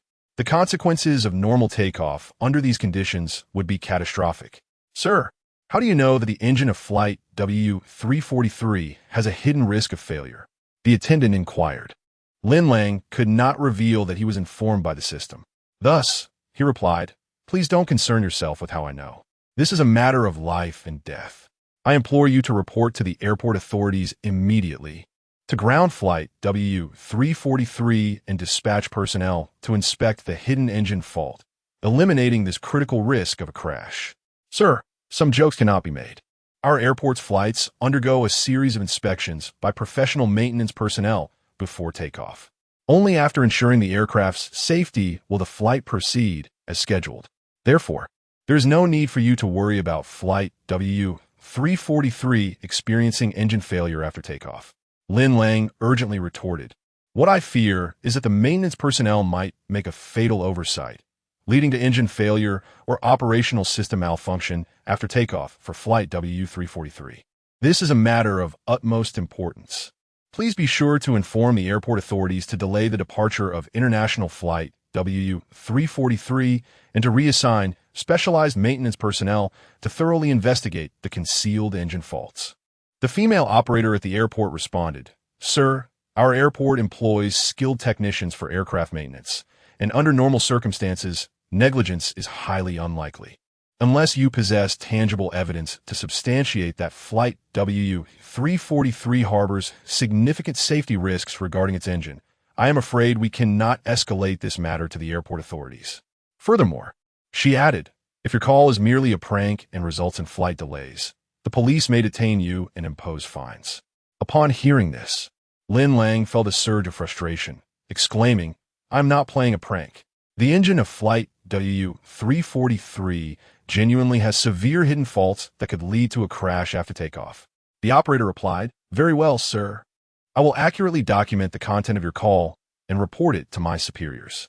However, whether they choose to believe it or actually relay it to the airport authorities is beyond my control, especially since you cannot provide concrete proof. Realizing that this call might be futile, Lin Lang felt a sense of foreboding. Thank you for your call, she said, followed by a beep. Please rate my service. Wishing you a pleasant day. After hanging up, Lin Lang slammed his fist onto the car seat in frustration, sweating profusely and with brows furrowed in anxiety. He urged the taxi driver to accelerate, pleading for him to drive faster and faster. Chapter 062.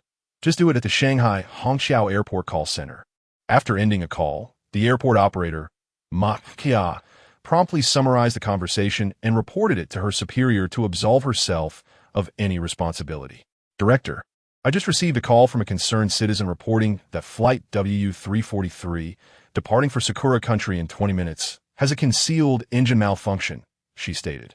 Director Wang Geng furrowed his brow, responding, the maintenance personnel conducted a routine inspection just recently, and there were no abnormalities with Flight WU-343. It is safe for takeoff. Ma Kibia continued. The caller insisted that the flight must be grounded immediately to eliminate any risk of a crash. The consequences of allowing it to take off could be dire. Does this concerned citizen possess any evidence to substantiate the claim of a hidden engine fault on WU-343? It seems there is no evidence. Baseless conjecture without evidence is merely a prank. Disregard it and return to your duties.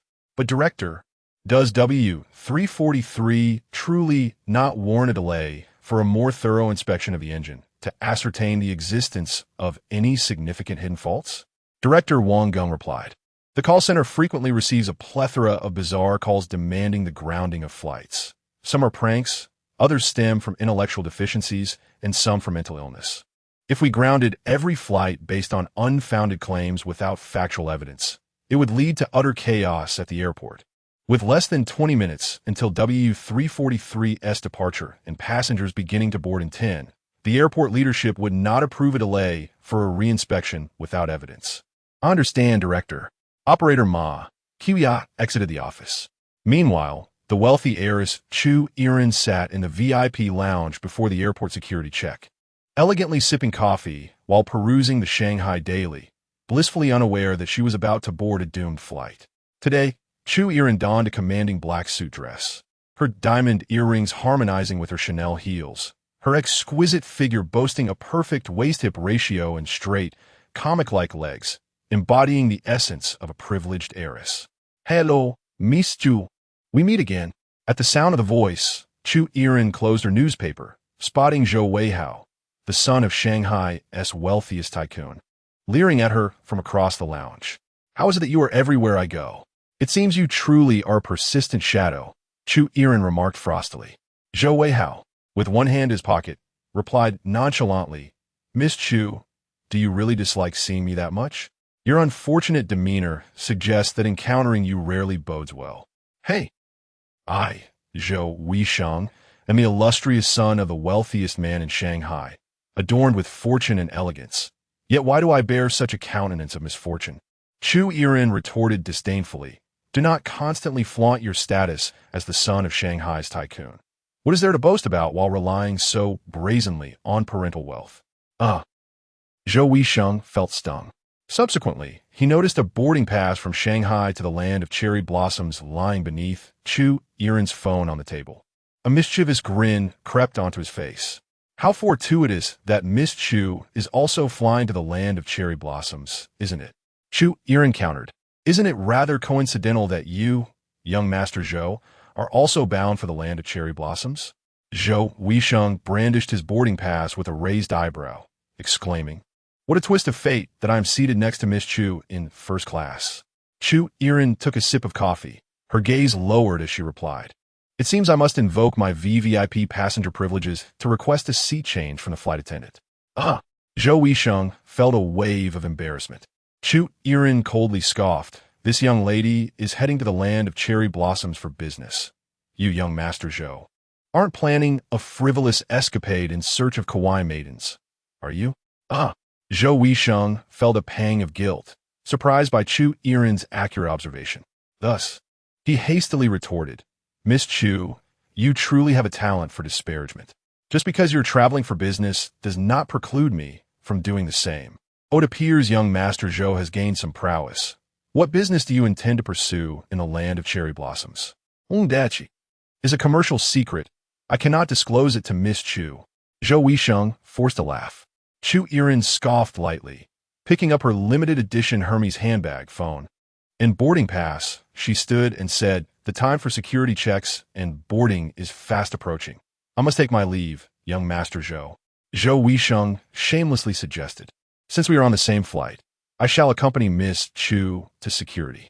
However, Chu Yiren replied, "I must visit the ladies' room now.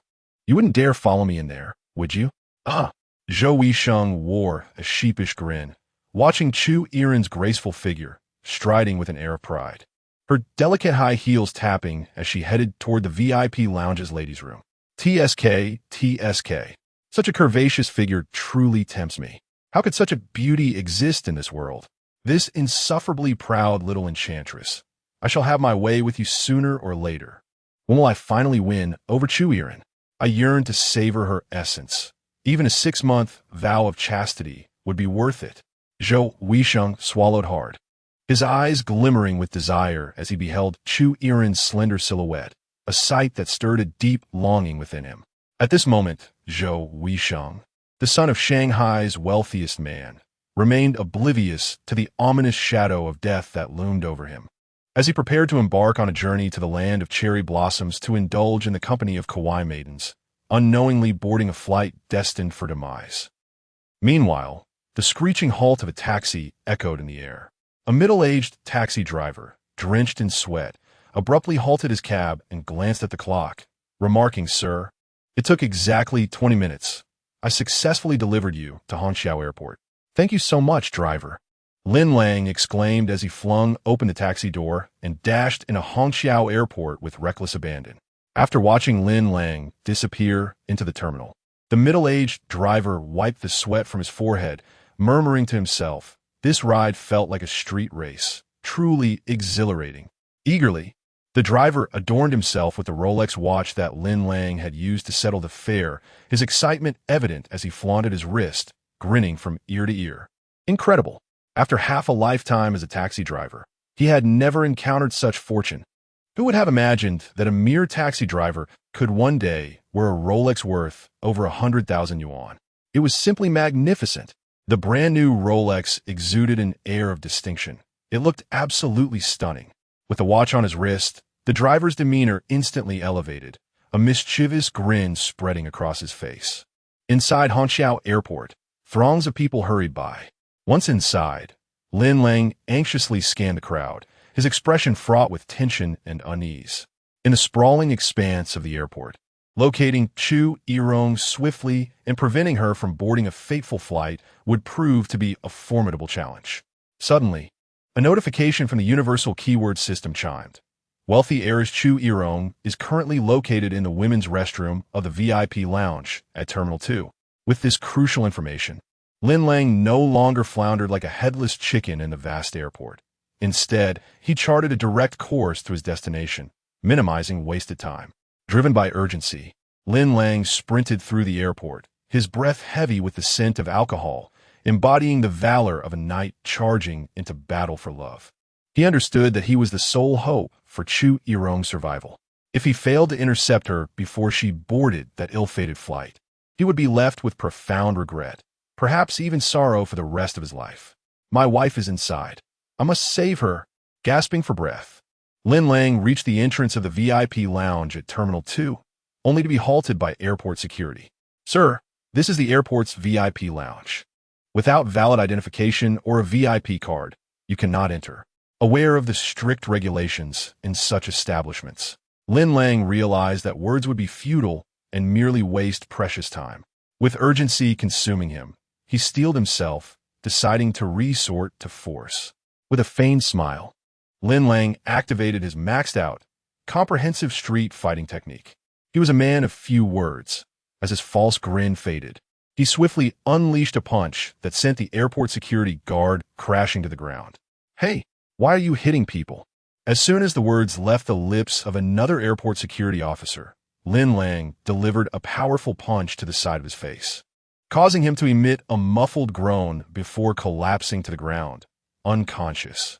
It is important to note that this incident occurred not at the airport security checkpoint, but within the exclusive VIP lounge, highlighting a significant distinction between the two. Passengers passing through the airport's VIP lounge stood in stunned silence. Ding! The universal entry system notified. The wealthy heiress Chu Yiren is en route to the VIP security checkpoint with an estimated passage time of 2 minutes.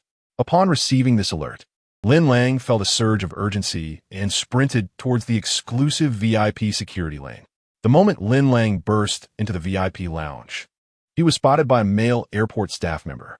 Consequently, this staff member swiftly used his walkie-talkie to call for assistance, reporting the presence of a young man who had overpowered 2 security guards and forcefully entered the T2 Independent Terminal's VIP lounge, urgently requesting reinforcements from airport security personnel.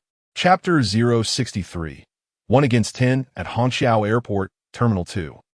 Within the VIP lounge, a crowd of passengers awaited their flights, the atmosphere serene and comfortable. However, Lin Lang, who had just forcefully entered the lounge, was as tense as a tightly strung violin string, desperately racing towards the exclusive VIP security checkpoint. The thought of preventing Chu Yiren from boarding a fatal flight consumed him, driving him recklessly forward. At that moment, Lin Lang's opportunity to thwart Chu Yiren's departure was fleeting. A male airport staff member, equipped with a walkie-talkie, pursued him from behind, shouting for him to stop. A dozen burly airport security guards blocked Lin Lang's path. "Clear the way. Don't make me take action," Lin Lang declared, his gaze sharp as a blade and his voice as cold as iron. "Everyone, apprehend him." The security guards, wielding batons, surged forward. Lin Lang gritted his teeth and charged ahead like a furious lion, unstoppable, and instantly engaged in a fierce struggle with the guards. A man of few words, Lin Lang possessed a maxed-out proficiency in comprehensive street fighting. Undeterred by the odds, he fought 10 men with relentless precision, each punch a decisive strike. His movements were swift and accurate, reminiscent of a seasoned warrior. To exaggerate, one could liken Lin Lang's fighting prowess to that of a superhero. More conservatively, his combat style embodied an aesthetic of action, each blow landing with purpose, devoid of superfluous motion. Despite the guards being well-trained and brandishing their batons, they could only succumb to Lin Lang's formidable onslaught, falling one by one. In the blink of an eye, the once united front of the security team lay scattered and defeated on the ground. After subduing the guards, Lin Lang glanced sideways at the male airport staff member, who had been pursuing him with trepidation. The sight was enough to send the staff member retreating in fear. With the threat diminished, Lin Lang sprinted towards the VIP security checkpoint. Is this guy even real? 1 against 10. It's more dramatic than an action film. The male airport staff member marveled, still in shock from witnessing Lin Lang's prowess. After a brief moment of hesitation, he began urgently calling for reinforcements from the airport security center. Meanwhile, at the first-class business class VIP security entrance, "Miss Chu, what a serendipitous encounter it is to share this moment with you." Zhou Weihao attempted to charm her. Chu Yiren retorted with a cold smile. "Are you implying that monkey droppings are the same as excrement? Hey, Miss Chu, could you at least look at me once? Why should I waste my gaze on you? Hey, what makes you think I'm unworthy?" Disdainfully retorted. "If you were worthy, I might have deigned a glance at you. My lack of attention simply signifies your unworthiness." Zhou Weihai, undeterred, boldly declared, "Regardless of my worthiness, today on this flight, we are seated next to each other. The mere scent of your perfume, Miss Chu, makes me ecstatic. somewhat at a loss for words, replied. Then I wish you a swift affliction of rhinitis, to spare you from sniffing around like a dog. Hey, Miss Chu, must you be so cutting? Can't you show me a little courtesy? Zhou Weihai implored. Scoffed. Courtesy is not granted by others. It is earned by oneself. If you seek respect, young Master Zhou, you might consider frequenting nightclubs or massage parlors, where women will offer you the fa of respect for a price. Zhou Weihai chuckled awkwardly. I have no interest in the superficial women of such establishments. I prefer you, Miss Chu. Since you despise such places, why do you still visit them so often? Young Master Zhou questioned with disdain. Ah, Miss Hu, you yist. How could you know of my frequent visits? Young Master Zhou is a well-known dandy in Shanghai. Your escapades and gossip are common knowledge, she replied. Seeing you is akin to witnessing. Never mind. To utter what you resemble would sully my lips. Do not obstruct my path with your attempts at conversation. I must proceed through security to board my flight. Zhou Weihai shrugged and stepped aside, attempting once more to engage, only to meet with failure. As approached the security checkpoint, the airport staff glanced at her boarding pass and verified her identity. Subsequently, she stood on the designated platform while a female staff member scanned her with a device, ensuring no prohibited items were concealed on her person. Dear Sister Erin, just as prepared to descend from the security platform and take the shuttle to the boarding gate, she suddenly heard someone calling her name. Turning around, she was taken aback to see Lin Lang, drenched in sweat, sprinting towards her with fervor. Ah, Lang, what brings you here? Breathless from his exertion, Lin Lang embraced tightly, his eyes glistening with unshed tears. I'm so relieved I caught you just before you boarded the plane. Standing nearby, Zhou Weihai seethed with jealousy, his muscles twitching with envy as he witnessed Lin Lang embracing in public. Why did you stop me from boarding? Asked bewildered. Lin Lang cradled her exquisite face with tenderness, his gaze filled with profound emotion. Seeing you still here, not yet on the plane, is such a relief. Momentarily frozen in place, gazed into Lin Lang's deeply expressive eyes, unsure of what was unfolding. Lang, you reek of alcohol. Surely you aren't intoxicated and spouting drunken nonsense? On the precipice of loss, and now reclaiming, Lin Lang, unable to contain his emotions, suddenly kissed her passionately in front of everyone. At this moment, Lin Lang did not invoke his kissing technique. He relied solely on his emotions. Standing nearby, Zhou Weihai watched as Lin Lang publicly kissed Chu Yiren, his face contorted with rage, feeling as though his liver was being twisted in agony, almost wishing to rush forward and strangle Lin Lang.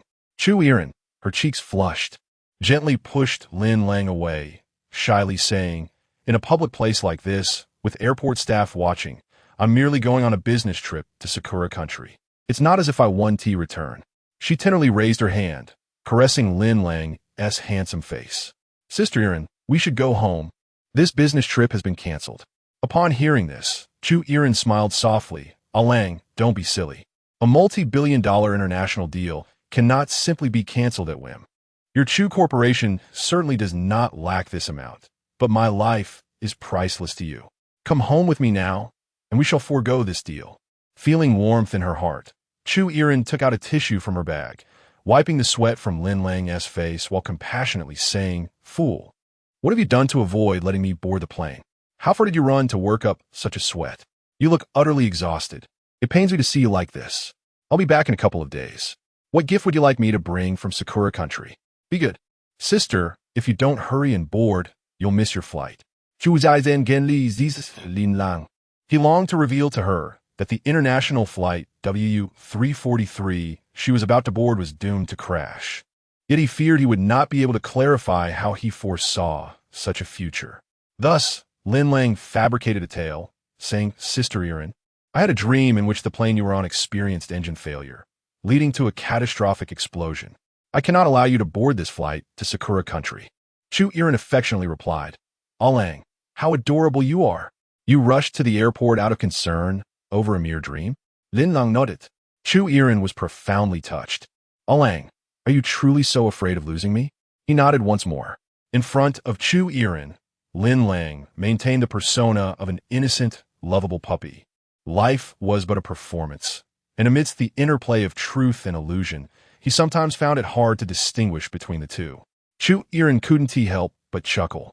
Silly, it's just a dream. Nothing will happen to me. This trip to Sakura country is crucial for a family business, and my presence is necessary for signing the contract. Come here, Lang. Let me hug you. Will you please go home obediently? Whatever the business may be, it cannot be more important than your life. We are leaving, Lin Lang insisted, grasping Chu Irin's hand and attempting to lead her away. However, Chu Irin hesitated, saying, Lang, don't be difficult. The signing of the commercial contract in Sakura country is scheduled for tomorrow morning. It's an already arranged official duty. If I don't board tonight's flight, I will miss it. Watching the couple display their affection, Zhou Weiho could no longer contain his irritation and began to mock them mercilessly. I recall you are Lin Lang, who rows without oars, relying solely on the waves throughout life, correct? Do you truly take the events of dreams to heart? Or have you perhaps indulged a bit too much? Or are you simply not quite right in the head? Miss Chu, I genuinely question your discernment. How is it that you have taken a liking to this foppish young man?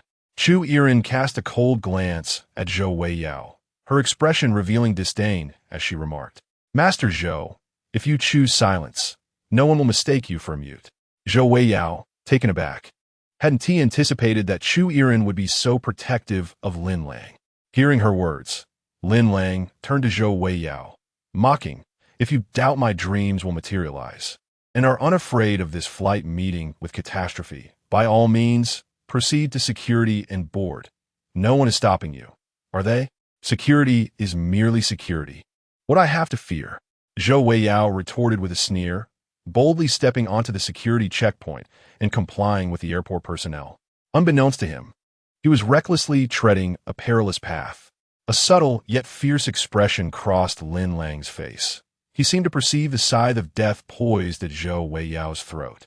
Zhou Weiyao passed through security without a hitch, striding towards the boarding gate with an air of disdain. Lin Lang endeavored to caution the other passengers utilizing the VIP lane to bypass this ill-fated flight to the land of cherry blossoms, only to be met with responses in Japanese. Momentarily halting his attempts, he smiled and wished them, I hope you have a pleasant journey. The group of Japanese tourists returning to their homeland bowed repeatedly in gratitude, exclaiming, Arigato. Lin Lang mused to himself that with these fellow travelers accompanying Zhou Weiyao, the son of the richest man in Shanghai, to the underworld, he would not be lonely on his journey. Chapter 064. The inopportune encounter with the flight attendant, the airport staff responsible for security reminded, Miss Chu, boarding time is upon you. If you do not proceed to the gate, you shall miss your flight. Chu Irin, with lingering reluctance, replied, Lang, if I do not enter the boarding area now, it will indeed be too late. I have a business contract to sign in Sakura country tomorrow morning, and I have booked an afternoon flight to return and accompany you. Is that not sufficient? However, Lin Lang resolutely countered, No, that is not acceptable. Sister Irin, you can postpone the business signing. Take the early flight to Sakura country tomorrow. I will not allow you to board the plane tonight. Chu Irin, caught in a dilemma, responded, Sakura country is the primary party. Our Chu Men group is the secondary party. The schedule for signing has been arranged and cannot simply be altered at our whim. Without further discussion, Lin Lang, embodying an unwavering resolve, swept the wealthy heiress Chu Irin into a princess carry and boldly made his way outside. Lang, what are you doing? If you continue in this manner, I will surely miss my flight. Chu Irin expressed, a hint of helplessness in her tone. I cannot lose Sister Irin, much like the West cannot afford to lose Jerusalem, Lin Lang declared as he continued to carry Chu Irin away. Lang, your romantic declarations are rather awkward. Lin Lang persisted, I cannot allow our child to be deprived of their mother. Lang, where's our child? Chu Irin mused, a touch of melancholy in her voice. Though our child has yet to be conceived, they will inevitably come to be, provided that their mother remains alive. The passenger boarding flight W343 tonight may find their grave overgrown by next year, Lin Lang warned. Surely, you would not want to be remembered in such a manner during next year's Qingming festival, would you? Lang, are you speaking madness after indulging in too much drink? Or has some foul liquor clouded your mind? Lin Lang, however, responded defiantly. You have but one choice now, to unconditionally trust me, for this will be the most prudent decision of your life, bar none. I am utterly defeated.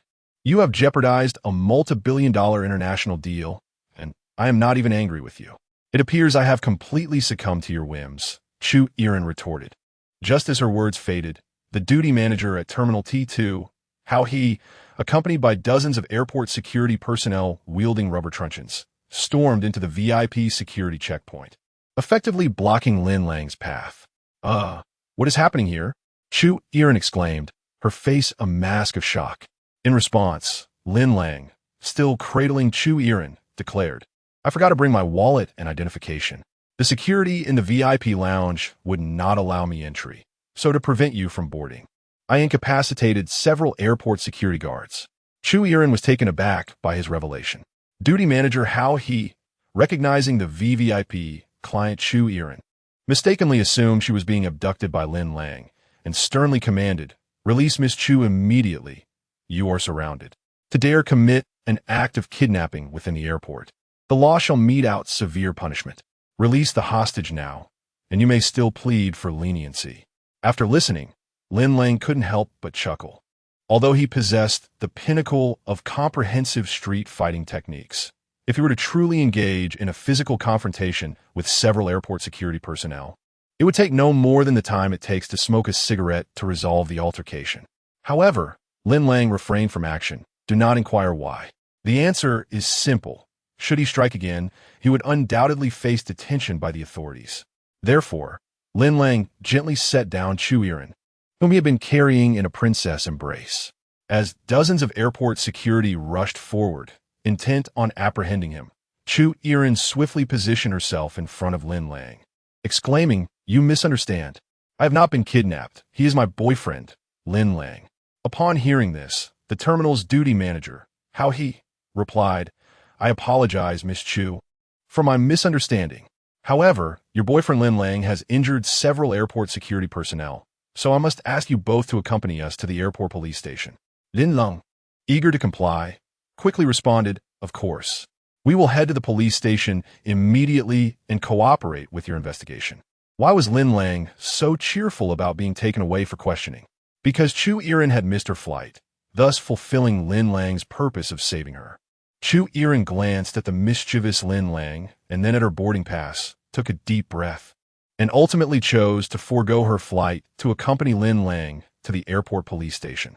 As the airport security personnel attempted to approach and escort Lin Lang, they were halted by manager How He, who granted Chu Irin, the daughter of a wealthy family, the courtesy of allowing Lin Lang to proceed to the police station with dignity. Upon arrival at the airport police station, Lin Lang truthfully recounted how he had forcibly entered the VIP lounge of Terminal 2 and injured several security personnel, expressing his willingness to assume responsibility and provide civil compensation.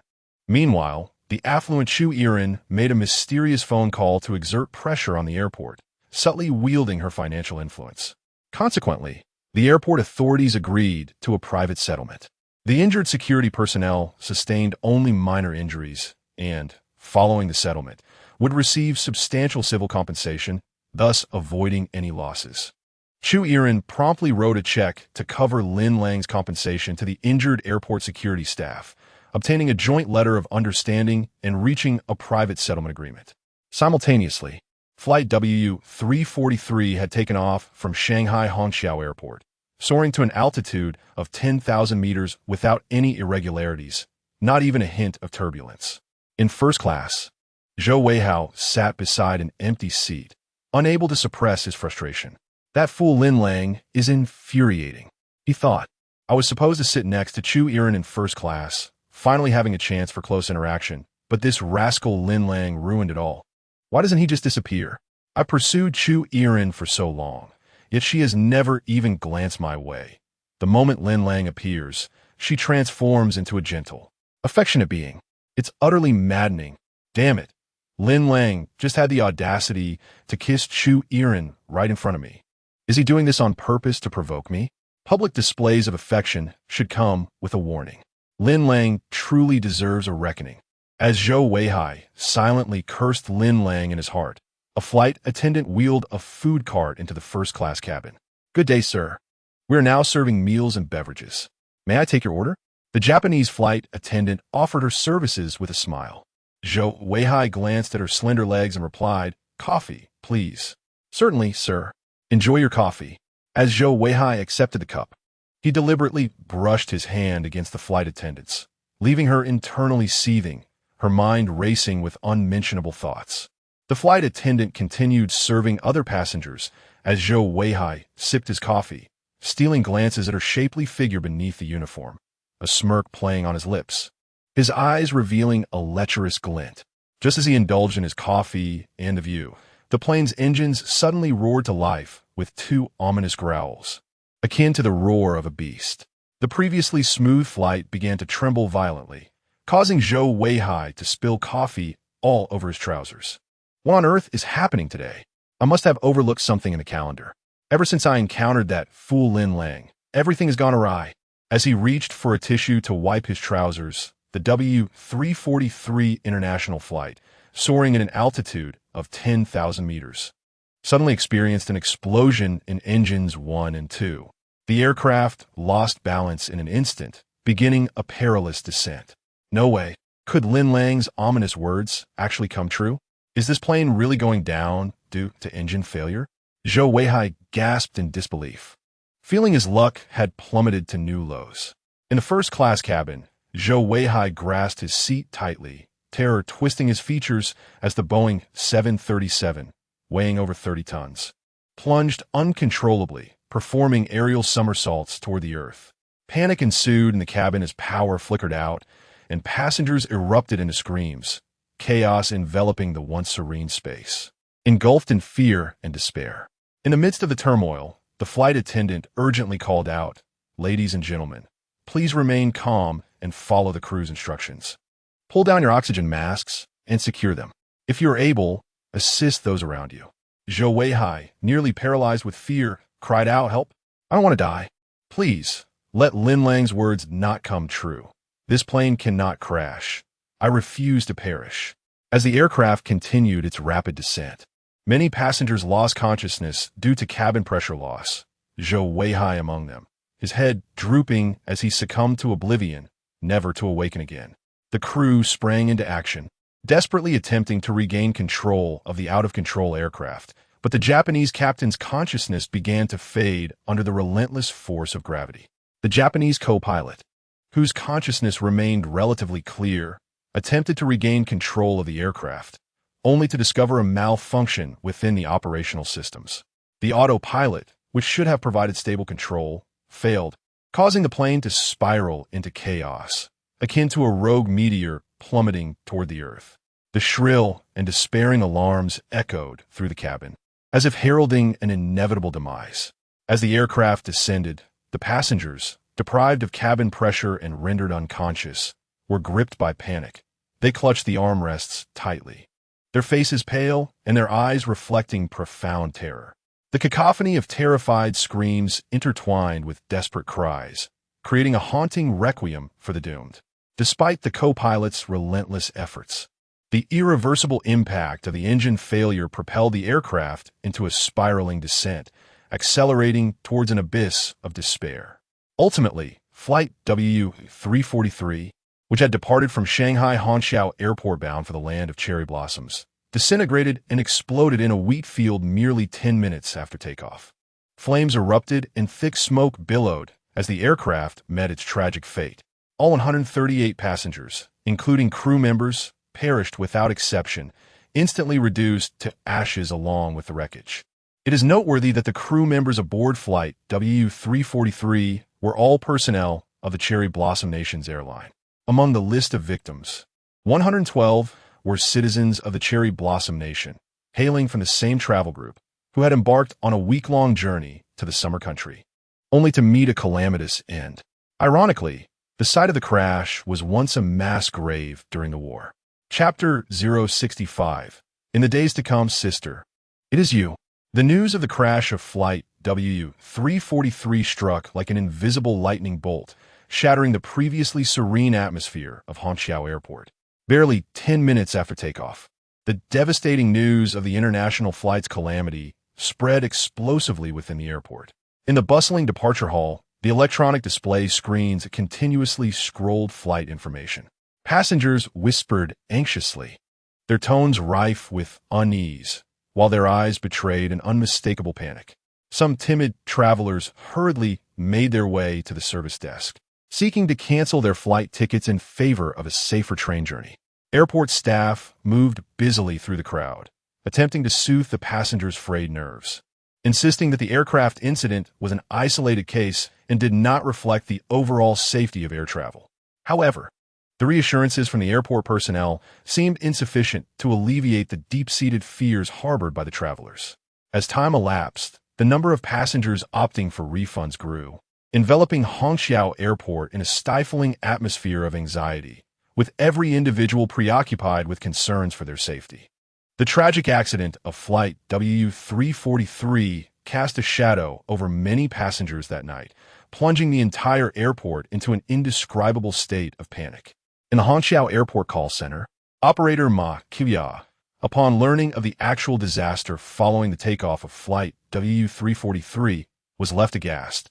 Her complexion drained of color as cold sweat trickled down her brow in shock. She revisited the call log of that evening, recalling the conversation initiated by Lin Lang, and wiped her clammy forehead in disbelief. My goodness, just moments ago, a concerned citizen had called in, adamantly asserting that Flight W343 harbored a hidden engine malfunction and necessitated an immediate inspection to avert a catastrophic incident. Who would have imagined that such a dire prediction would come to pass? This is utterly inconceivable. I have duly reported the concerned citizen's warning to my superiors. With the calamity now realized, I shall bear no blame in this matter, right? Amidst her astonishment, Ma Qiya felt a surge of relief that her job was not at stake. While she sat at her station, grappling with disbelief, a hand suddenly rested upon her shoulder. Startling her, Ma Qiya turned swiftly to find it was Wang Geng, the call center director, his face as pale as a ghost, exuding an air of guilt. In a hushed tone, he instructed Xiaoya, "Come to my office at once." "Okay," Ma Qiya replied, hastily removing her headset and making her way to the director's office. Upon her arrival, Wang Geng closed the door behind them. Before the tragic incident involving international flight W343, you received an anonymous tip from a concerned citizen, reporting hidden faults in the aircraft's engine and demanding that the flight be grounded. The airport's female operator, Ma Qiya, responded, "It was an anonymous report." The call center director, Wang Geng, broke into a cold sweat and inquired, "Have you discussed this anonymous report regarding the hidden faults in the W343 engine with any colleagues?" "No." Ma Qiya shook her head. Upon hearing this, Wang Geng wiped his brow and let out a long sigh, then expressed his apprehension. "Xiaoya, we are in serious trouble. This anonymous report claiming hidden faults in the W343 engine, warning that the flight would crash if it took off without a routine inspection, is utterly bizarre. Who could have imagined that this anonymous tip would turn out to be true? As the call center director, I failed to report this alarming tip about the W343 engine to the airport authorities, and now that the flight has indeed crashed, I will undoubtedly be held accountable during the investigation. Losing my position would be a minor concern. I could very well be dismissed from my post altogether. Xiaoya, I beg you, delete the record of this anonymous tip from the computer system and do not speak of this matter to anyone, all right?" The airport operator, Ma Qiya, replied, "Director, it is not just the two of us in trouble. It is primarily you who faces significant issues. I am merely a lowly airport operator. Upon receiving the anonymous tip regarding the crash risk, I promptly reported it to you, fulfilling my responsibility. Now that the W343 flight has indeed crashed, it is because you did not report it to the airport authorities, and that is not my responsibility, is it?" Wang Geng wiped his brow again, hesitating momentarily before attempting to entice her. "Xiaoya, if you help me keep this matter under wraps and delete the record of this anonymous report from the system, once everything settles down, I will promptly promote you to the position of deputy supervisor at the call center." Ma Qiya visibly wavered at this offer. The role of an airport operator requires round-the-clock shifts, and while answering calls may not be physically demanding, working night shifts can adversely affect a young woman's skin and hormonal balance. The prospect of being promoted to deputy supervisor was an irresistible temptation for Ma Qiuya.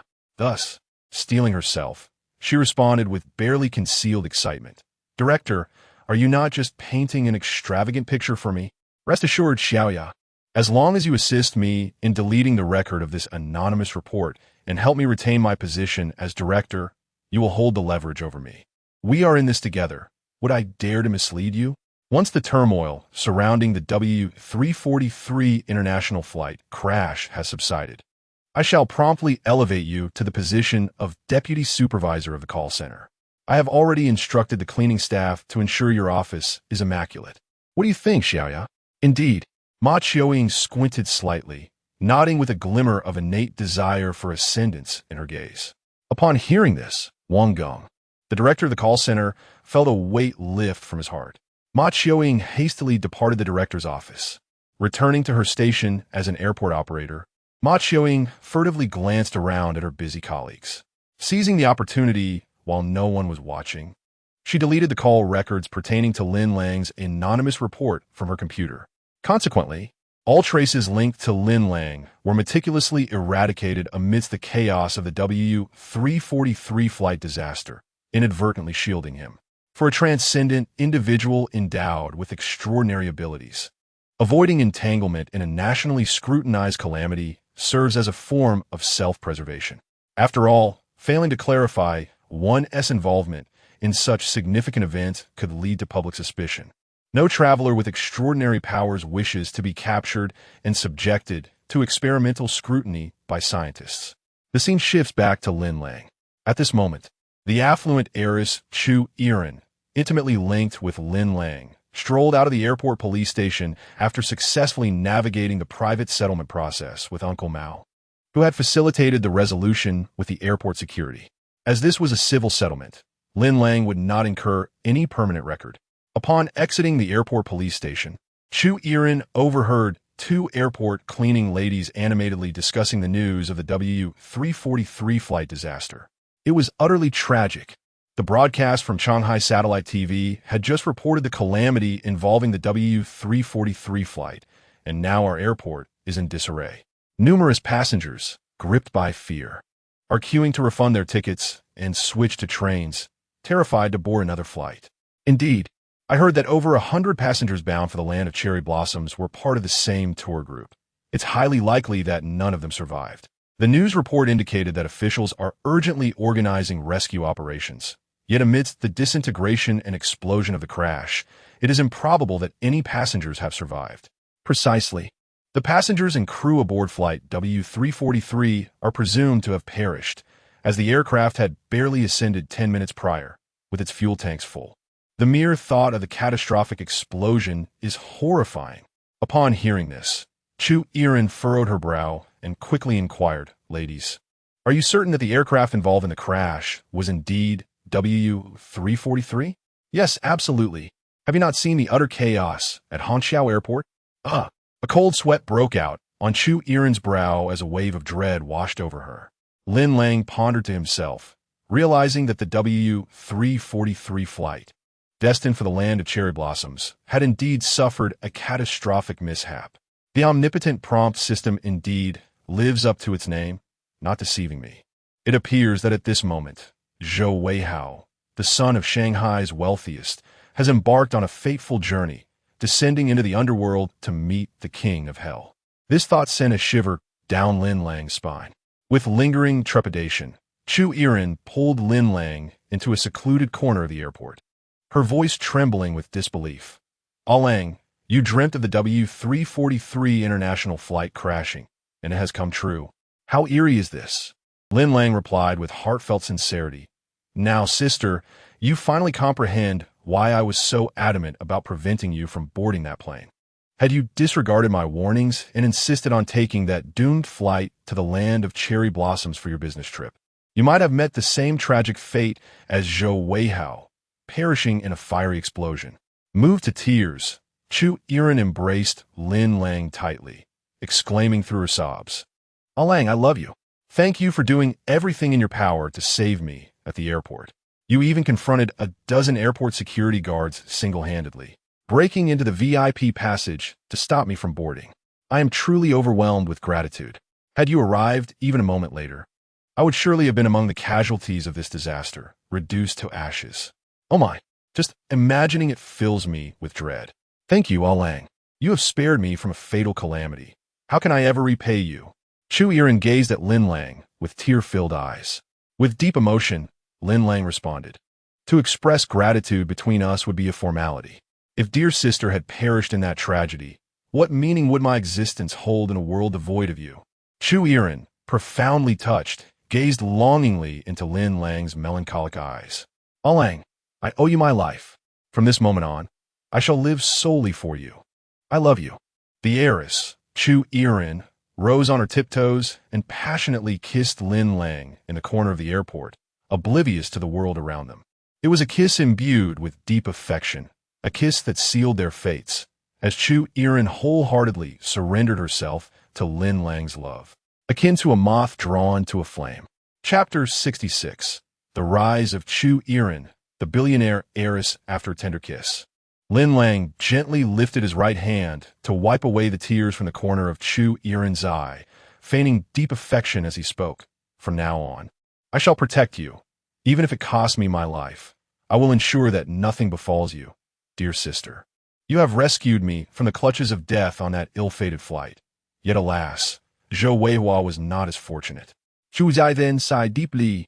Lin Lang shrugged and remarked, "He was reckless, and there was little I could do. Had he possessed a modicum of respect for death and heeded my warning about the impending plane crash, he could have easily rebooked his flight to Sakura country. Personally, if someone warned me that a bus was destined for disaster, I would certainly opt for another bus. Better to believe in the possibility than dismiss it entirely." Chu Yiren responded, "Indeed, life is a singular gift." Zhou Weihua, in his obstinacy, boarded the doomed flight and met a tragic end due to his confrontational nature. His character shaped his fate, and his demise is hardly surprising. Lin Lang continued, "Sister, you once said that those who are reckless will face calamity. Zhou Weihua was destined for this misfortune. His death in flames was written in the stars." Before they could delve deeper into the conversation, Chu Yiren's phone rang urgently. The caller ID displayed her elder brother, Chu Tianan. It was evident that the Chu family had seen the news about the crash of Flight WU-343. "Lin Lang, I need to take this call to reassure my family," she said. Lin Lang smiled and replied, "Of course."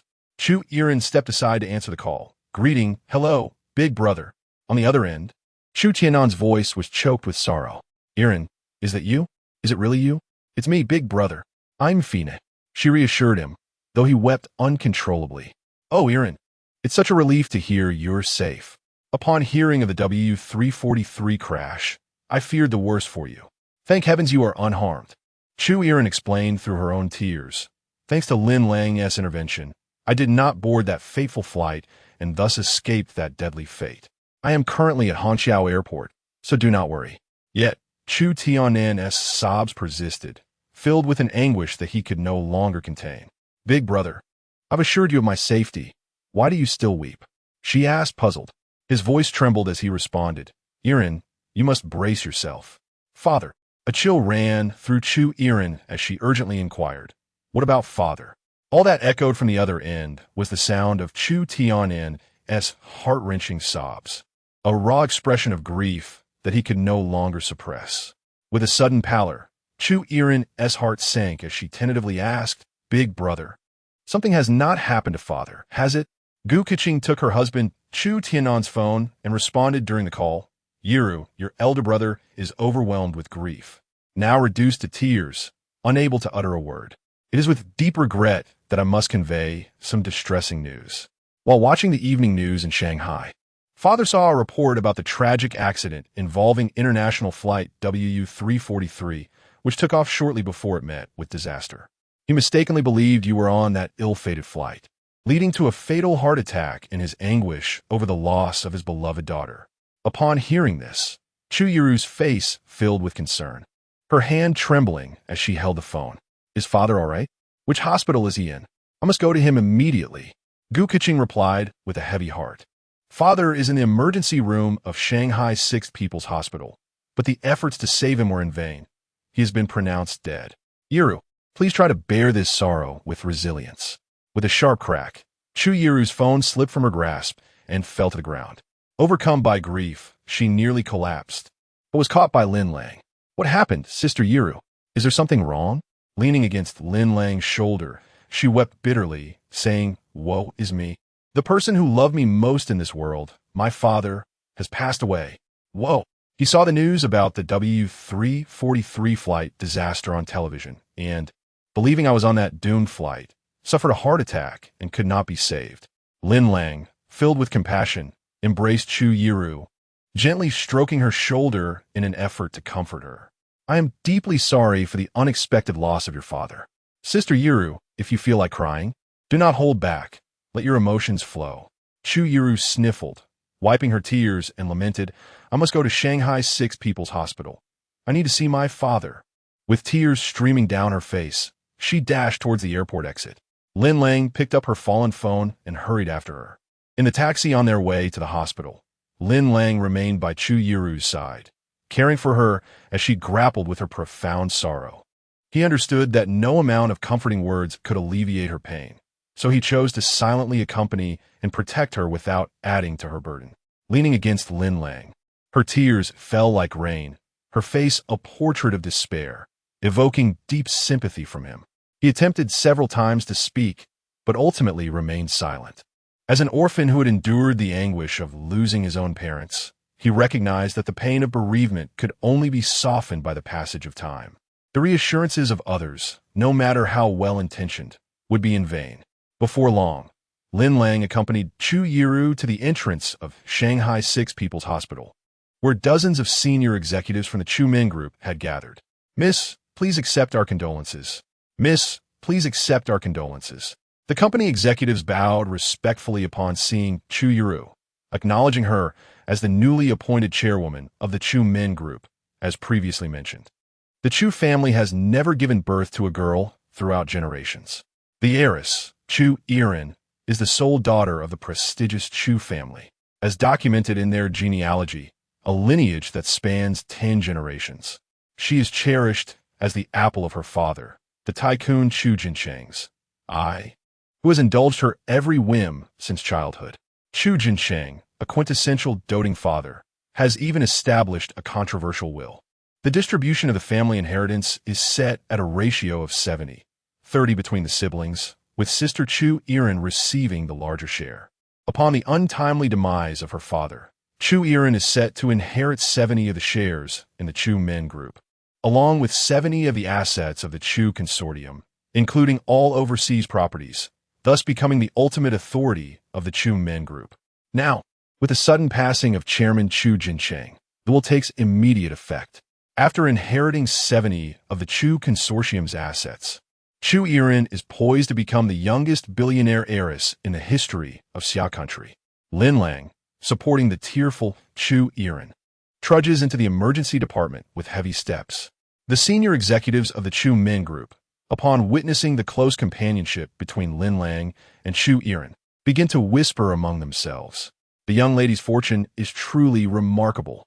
Initially, she had a flight booked to the land of cherry blossoms for a business trip. But for reasons unknown, she did not board the ill-fated plane that met with disaster, narrowly escaping a fatal calamity. Indeed, the young lady's luck has spared her from the airplane mishap. However, the chairman, upon seeing the news of the tragedy, mistakenly believed that she had perished in the crash, leading to a sudden heart attack. The chairman, a devoted father, had pampered his daughter excessively throughout her life. Alas, it is hard to fathom that the chairman would leave this world in such an unforeseen manner. Truly a twist of fate. The chairman had previously established a will, designating that upon his death, 70 of the group's shares would be inherited by his daughter, who would also succeed him as chairman. With the passing of one ruler comes a new reign.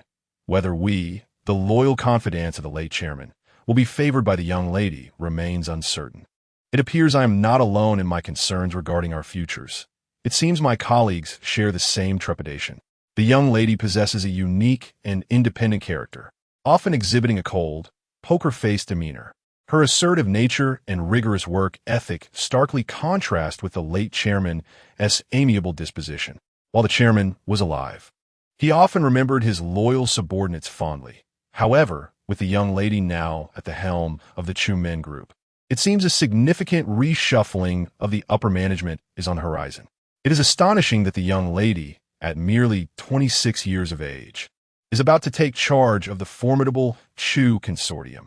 Rumor has it that the Public Relations Department has already drafted an obituary, set to announce the chairman's passing early tomorrow, along with the official proclamation of the young lady's appointment as chairman of the Chu Men group. The chairman's will was indeed contentious, as bequeathing the majority of the family fortune to his daughter could be seen as relinquishing a vast empire to an outsider. Indeed, although the young lady bears the surname Chu, she is destined to marry one day. Whoever weds her may very well see the vast wealth of the Chu consortium change to another name.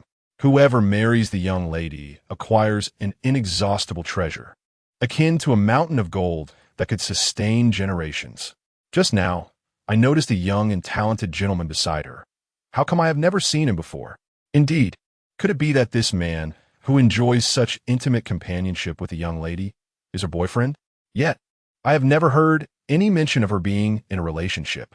That young man was seen with his arm around her shoulder, while she leaned sorrowfully against him. I have never witnessed such closeness between her and any man before. If that is the case, he must truly be her boyfriend. This young gentleman, with his delicate appearance, seems too handsome to be trustworthy. Could he be a charlatan seeking wealth and beauty? However, to win the young lady's heart, this man must possess qualities beyond mere good looks. This seemingly harmless young man might, in fact, harbor cunning and depth surpassing even that of the young lady. It appears that the immense fortune of the Chu family may, indeed, be at risk of slipping through their fingers. Chapter 67. Without morality. One cannot be bound by it at the Six People's Hospital of High City, when Lin Lang accompanied Chu Yiren into the emergency rescue room. Gu Keqing felt a profound surprise, yet dared not reveal her emotions. Gu Keqing's suspicions deepened regarding her lover Lin Lang and her wealthy sister-in-law Chu Yiren, believing there to be an illicit connection between them. With a pale visage, Chu Yiren entered the emergency room, her eyes brimming with sorrow, each heavy step akin to treading upon stones that weighed down her heart. Upon seeing her father, Chu Jincheng, covered by a white sheet on the hospital bed, she cried out, "Dad, please wake up. Your precious daughter has come to see you. Please awaken." Tears streamed down her exquisite cheeks, resembling pearls that had slipped from their string as she lamented her father's lifeless form, yet received no response. "Dad, how could you leave me to join another world? To reunite with my mother?" Her cries resonated through the air, enveloping the emergency room in a shroud of profound grief and despair. "Now both you and my mother have passed away. Who will care for me now?" The weight of regret bore down on Chu Yiren as she grappled with the reality of not being able to see her father one last time. The heart attack that claimed her father was a consequence of his concern for her well-being. "Dad, it's all my fault. I caused your heart to fail," she sobbed, her heart breaking at the sight of her once loving father, now eternally silenced beneath the cold, white sheet. Similarly, with tears in his eyes, Chu Tiannan struggled to console her, urging, "Sister, you must take care of yourself. After father's passing, you are now at the helm of the Chu family enterprise. If you succumb to sorrow, how can father find peace in the afterlife?" Gu Keqing cast a sorrowful glance at Lin Lang before stepping closer to Chu Yiren, offering her comfort. "Yiren, death is irreversible. May you find solace in your grief. Your father cherished you above all else. If you harm yourself with your tears, he will not rest easy, knowing he has departed to reunite with your mother. You must be strong." Chu Yiren, overcome with grief, stifled her cries, attempting to contain her sorrow. Yet the tide of anguish surged forth uncontrollably. Her shoulders trembled with the weight of her sobs, and her entire being felt as if it were crumbling. Lin Lang, filled with compassion, refrained from interrupting her mourning, recognizing that only through this catharsis could the pain of her loss be somewhat alleviated. Life is but a play, reliant on performance. Lin Lang approached Chu Tiannan and Gu Keqing, feigning solemnity as he remarked, "The departed have left us, yet the living must carry on. My dear cousin, may you find peace in your sorrow." Wiping his tears, Chu Tiannan responded with a choked voice, I heard from Erin over the phone that it was you who prevented her from boarding the plane, thus saving her from a fatal fate. Lang, you are truly a benefactor to our Chu family. Lin Lang replied, cousin-in-law, you flatter me.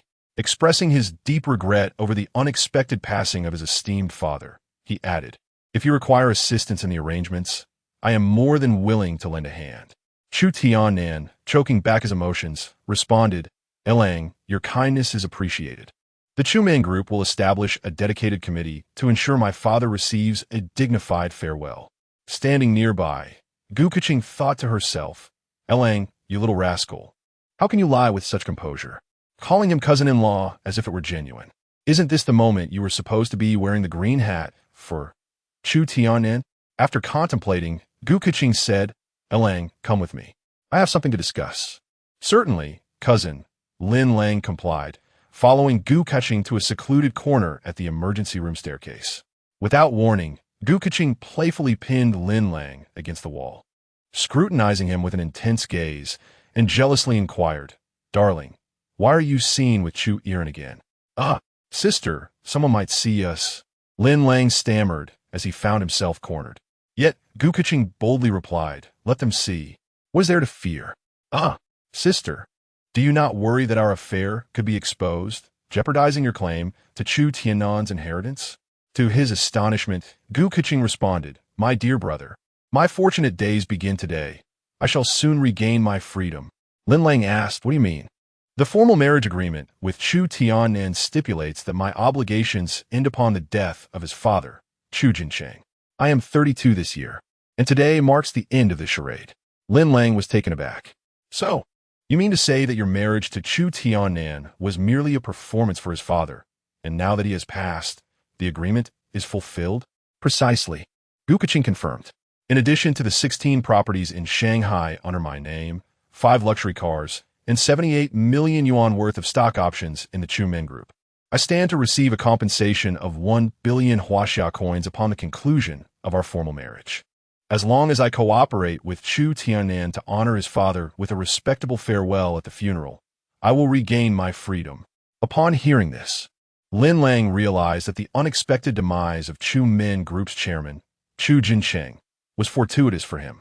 One delight was that Chu Erin would ascend to leadership, officially taking charge of the Chu Men Group and inheriting vast wealth, thus reaching the pinnacle of success as the head of the Chu conglomerate. The second joy was that Gu Keqing would finally be free from her formal marriage, achieving both personal and financial liberation. With a subtle smile, Lin Lang said, Then I shall congratulate you in advance, sister, as you are on the brink of attaining both personal and financial freedom. Gu Keqing, still playfully pinning Lin Lang, raised her innocent yet alluring face, her expression tinged with melancholy, and remarked, After the funeral of Chu Jincheng, I will be able to obtain my divorce certificate. Do you have any thoughts about that? Sister, what do you mean? What kind of thoughts do you wish for me to have? Lin Lang feigned ignorance. Upon hearing this, Gu Keqing's expression turned frosty as she turned her back, pouting and retorting, I knew all along that you were merely toying with my feelings. You have no intention of marrying me at all. Aren't you even the slightest bit tempted by a petite fortune of 1 billion? As the AI-generated Gu Keqing's face turned cold, Lin Lang wiped his cold sweat and timidly remarked, I have just graduated from university at the tender age of 22. Even if your formal marriage has reached its term and you regain your freedom, there is no need to hastily bind ourselves with a marriage certificate, is there? Moreover, as long as our hearts are genuinely intertwined, the significance of labels becomes rather trivial. Lang, how can you utter such a callous statement with such audacity? Gu Keqing turned around, her expression filled with a haunting melancholy as she gazed at her lover, Lin Lang, as if she could see through him entirely. Lin Lang, however, countered with a question, Sister Keqing, may I inquire, if everyone is destined to perish, what then is the meaning of our existence? Gu Keqing replied, Life is but a fleeting journey of several decades, passing by in the blink of an eye. The essence of existence, perhaps, lies in the experiences of aging, illness, love, hatred, and separation. Lin Lang continued, Individuals possess varying perceptions, lifestyles, and values. Consequently, their views on the meaning of existence naturally diverge. I believe that the essence of life lies in savoring experiences rather than being confined by tradition. Upon hearing this, Gu Keqing shot Lin Lang a disdainful glance and retorted, Lang, have you begun to show off again? Ah, you clearly wish to retain my presence while evading any responsibility of tying the knot, all the while spouting such nonsensical arguments. Gu Keqing is indeed a beacon of clarity in this world. Lin Lang, with an exaggerated toss of his hair, continued his pretentious discourse. I would never confine anyone in the name of love. After all, the sky is vast and birds should soar freely. I have always asserted that my aspirations reach higher than the heavens. Love is trivial, while freedom is my true anthem. Gu Keqing shot him a disdainful glance, derisively muttering, What a scoundrel! Lin Lang shrugged and said, I was born to be untamed and free-spirited. Sister, is it not my rebellious nature that you admire most? Upon hearing this, Gu Keqing took a deep breath, gazing at Lin Lang with eyes full of affection, and replied, Lang, I have truly fallen in love with you. I am acutely aware that you have never belonged to me, yet each time I contemplate this lengthy existence, knowing we may never meet again, my heart aches beyond measure. Surely, you would not abandon me after becoming entangled with Chu Yiren, would you? Lin Lang gently caressed Gu Keqing's exquisite face, softly declaring, I have always believed that every arrangement in this world has its reason. As long as you, Sister Keqing, do not concern yourself with titles, I shall never leave your side. Upon hearing this, Gu Keqing bit her crimson lip, her expression a tapestry of complexity as she gazed at Lin Lang, her mind swirling with myriad thoughts. At 32, Gu Keqing, though a paragon of ethereal beauty, possessing an allure that transcends the ordinary, was nonetheless 10 years his senior and bore the weight of a past marriage, soon to be dissolved. Thus, she hesitated to harbor extravagant hopes regarding Lin Lang. In essence, Gu Keqing was acutely aware that it was improbable for Lin Lang to take her as his legitimate wife. The unspoken implication of Lin Lang's words was equally clear. As long as Gu Keqing did not pursue the title of wife, she could remain with him for a lifetime, in the guise of an invisible girlfriend, assured of his unwavering presence. After a brief moment of hesitation, Gu Keqing, with a tender gaze, inquired, Lang, I am already 32 years old. If I choose to end my formal marriage and wish to be your invisible girlfriend, could I bear your child? Lin Lang, unreservedly, replied, As long as the legitimate wife of the Lin family gives birth to our legitimate heir, you may conceive and bear our child as my hidden partner. Upon hearing this, Gu Keqing puffed up with indignation, resembling a pufferfish, and lamented, Must the legitimate wife bear your offspring before I can bear your illegitimate child? Lin Lang then playfully cornered Gu Keqing against the wall in the hospital, feigning deep affection as he responded, Dear Keqing, do not allow jealousy and rivalry to consume you. I prefer the sight of your brow unfurrowed, your smile radiant. With a self-deprecating smile, Gu Keqing remarked, Lang, you have truly grasped my vulnerabilities. Confident that I cannot let you go, which emboldens you.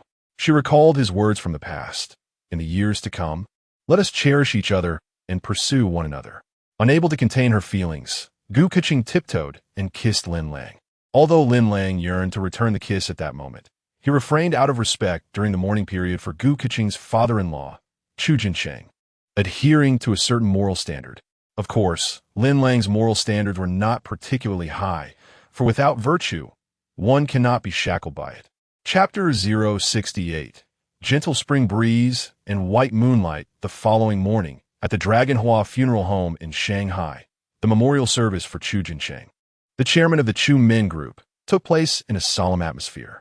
A portrait of the late businessman, serene and peaceful, was prominently displayed at the center of the hall, as if he had liberated himself from the turmoil of the earthly realm and transitioned to another world. Flanking the portrait were couplets inscribed on white paper with black characters.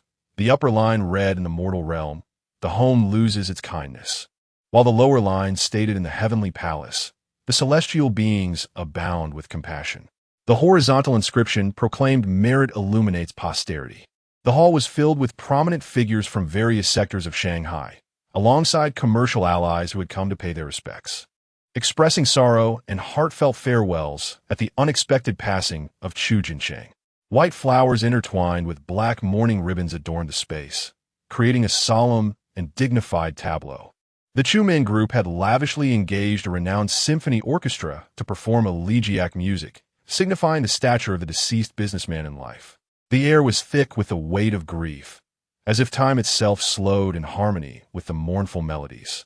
Many notable figures from Shanghai's upper echelon attended the memorial service, underscoring the formidable influence and connections of the Chu family in the city.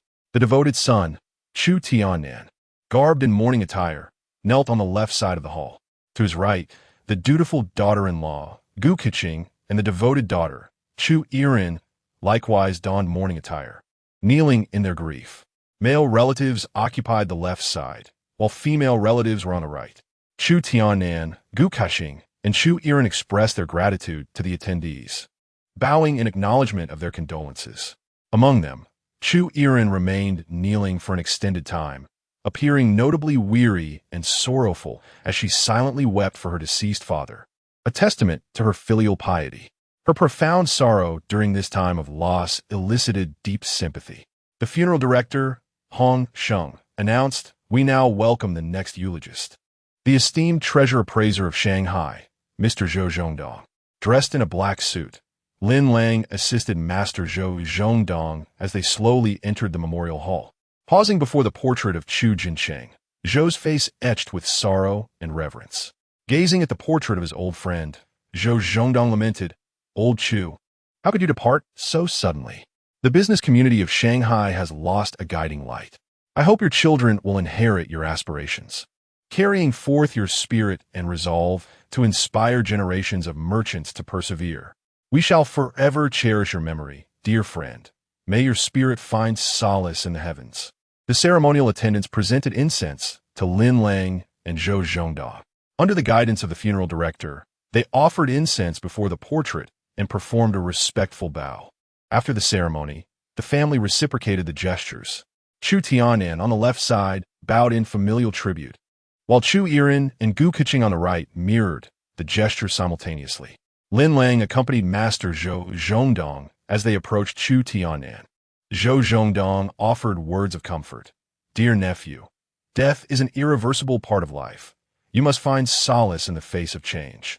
Chu Tiannan, with a quivering voice, replied, "Uncle Zhou, your hand still bears the adhesive bandage from your fore.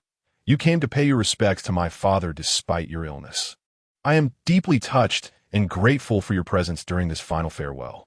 Zhou Zhongdong, with a heavy heart, lamented, "Indeed, life is unpredictable and fraught with misfortune. I recall our first encounter 2 decades ago when your esteemed father was vibrant and full of vigor, already a prominent figure among Shanghai's merchants. Now, he has departed, returning to the heavens." Upon hearing this, Chu Tiannan's eyes welled with tears, and he sighed in sorrow. Zhou Zhongdong continued, "Your father has left behind several precious calligraphies and paintings at our treasure pavilion. In due time, I shall arrange for them to be returned to the Chu residence." Chu Tiannan responded, "I appreciate your kindness, Uncle Zhou." Lin Lang presented a white envelope containing a monetary offering, respectfully stating, "A small token of sympathy from my mentor. Please accept my condolences, brother-in-law." Chu Tiannan nodded slightly in gratitude and handed the envelope to the mourning staff. The staff, stepping aside, opened the envelope to count the offering and record it, as it is customary in our culture to present such gifts during funerals, regardless of one's wealth. "Master, please wait for me outside the hall. I wish to exchange a few words of condolence with Miss Chu and Cousin Keqing." Zhou Zhongdong replied affirmatively. Chu Tiannan escorted Zhou Zhongdong to the entrance of the mourning hall, adhering to the tradition that a filial son does not leave the hall. Lin Lang approached the right side of the hall, stopping before Chu Yiren and Gu Keqing. Observing Chu Yiren's haggard appearance, her eyes red and lips nearly chapped, it was evident she had not eaten, which filled Lin Lang's heart with compassion. Chu Yiren knelt before the altar, her tear-filled gaze fixed on Lin Lang. Her lips trembled as if struggling to convey words, yet sorrow silenced her. In their mutual affection, a mere glance sufficed, communicating everything without utterance. In the presence of Gu Keqing, Lin Lang refrained from saying too much, instead offering comforting words. Do not grieve too deeply, Sister Erin. Please take care of your health. Chu Erin nodded through her tears, which cascaded down her exquisitely beautiful face. Sister Erin, please take heart. Lin Lang longed to stay and wipe away her tears. But as an outsider, he could only nod in acknowledgement to Gu Keqing before stepping out of the morning hall. Given the numerous guests and limited time, he could not linger.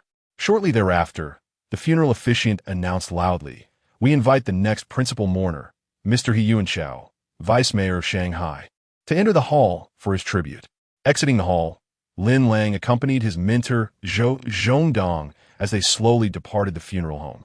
As they reached the parking lot, Lin Lang's phone vibrated with an incoming call from the manager of Shanghai Auction House.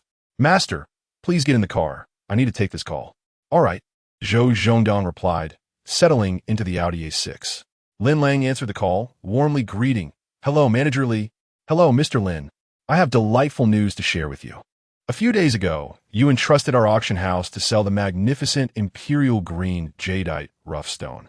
This morning, at the Shanghai Summer Jewelry and Gem Auction, it was auctioned off for an astonishing 67 million Huaxia yuan by the affluent businessman, Mr. Li Jiaqing from Hong Kong.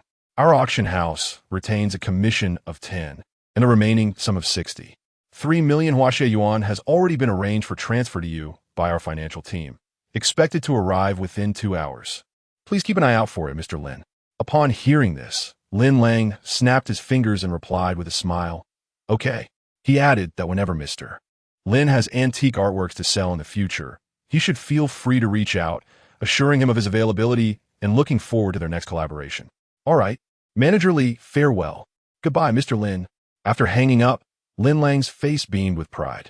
During the turn of the millennium, Lin Lang's gamble on the imperial green jadeite rough stone, which fetched 67 million Huaxia yuan, was already a staggering price at that time. Although this exquisite piece, having been collected for 8 to 10 years, could easily exceed $1 billion in value, the time investment was too great for Lin Lang. After all, for him, money begets money more swiftly. By auctioning the imperial green jadeite rough stone and converting it into 63 million Huaxia yuan, Lin Lang could effortlessly invest it in the stock market. With the assistance of a versatile trading system, he would at least earn a 10% return in a single day, potentially surpassing $1 billion within just a few trading days. As of this morning's South Market close, Lin Lang's stock account had reached 31.05 million Huaxia yuan, thanks to his maximized short-term strategies. His funds grew by several million Huaxia yuan each day, making it feel as though he was effortlessly earning while reclining. Were it not for the weekend market closure tomorrow, he would have nearly achieved his modest goal of 100 million within less than a week since returning to the turn of the millennium. After ending the call, Lin Lang opened the car door and entered the driver's seat. While fastening his seatbelt, he inquired, "Master, shall we head back to the hospital for your discharge procedures? Or would you prefer to go straight home?" Zhou Zhongdong replied, "Let us go directly home. Your mother will instruct the medical staff to handle the discharge." "Understood, Master." Lin Lang started the Audi A6, signaled, and slowly drove away from the Shanghai Longhua funeral home. Having just attended the memorial service for his old friend, Chu Jinsheng, Zhou Zhongdong felt quite somber, and the two remained silent, gazing out at the scenery. Upon returning to the Zhou family's villa, the housekeeper, Aunt May, respectfully greeted, "Hello, Mr. Lin." "Greetings," Lin Lang replied with a polite smile. The housekeeper then asked, "Sir, you're discharged?" Zhou Zhongdong immediately inquired, "Where is Meng Yao?" Aunt May responded, "Miss just finished an interview with the NetEase Sports Channel this morning and is currently enjoying some leisure time playing the piano in the music room. Just discharged from surgery." Zhou Zhongdong weakly remarked, "Along, I am somewhat fatigued and shall retire to my room for a rest. Meng Yao is playing the piano in the music room. Do go and enjoy her company." "Master, I perceive that your mood is not particularly bright today. If you are weary, it will be best to take a nap," replied Lin Lang.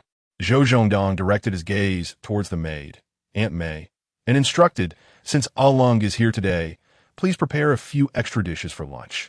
I lack an appetite and shall not be disturbed for the meal." "Understood, sir," she responded. After Master Zhou Zhongdong retreated to his room, Lin Lang ascended the spiral staircase towards the music room on the second floor of the Zhou residence.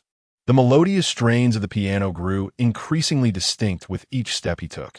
Upon reaching the door of the music room, Lin Lang beheld Zhou Mengyao, draped in a gown as pure as snow, her long hair cascading freely, yet radiating an ethereal beauty. She sat gracefully at the piano, her fingers dancing elegantly over the keys. Sunlight streamed through the music room's windows, enveloping Zhou Mengyao in a radiant halo, bestowing upon her an aura of sanctity and inviolability. This enchanting sensation, akin to a gentle spring breeze, stirred Lin Lang's heart profoundly.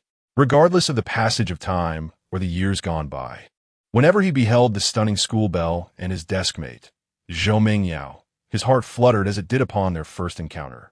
What indeed is the essence of a white moonlight? This is the very embodiment of it. For man, the white moonlight of his school days signifies what? When apart, one may believe they have moved on. Yet, the moment she appears, everything and everyone else fades into insignificance. This is what it means to have a white moonlight. And the beautiful school belle, Zhou Mengyao, is Lin Lang's very own white moonlight.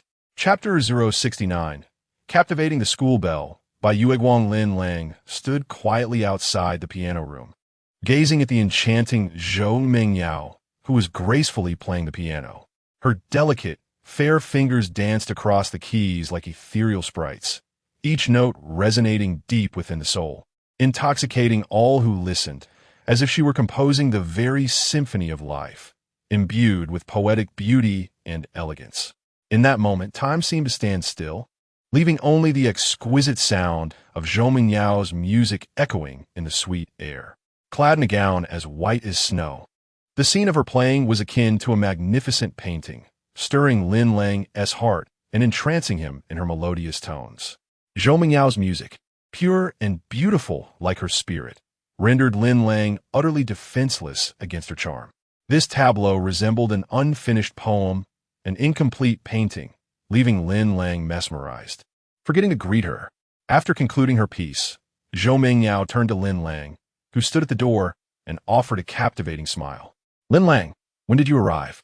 I just escorted my master back to the Zhou residence. Upon hearing your piano playing, I came to say hello.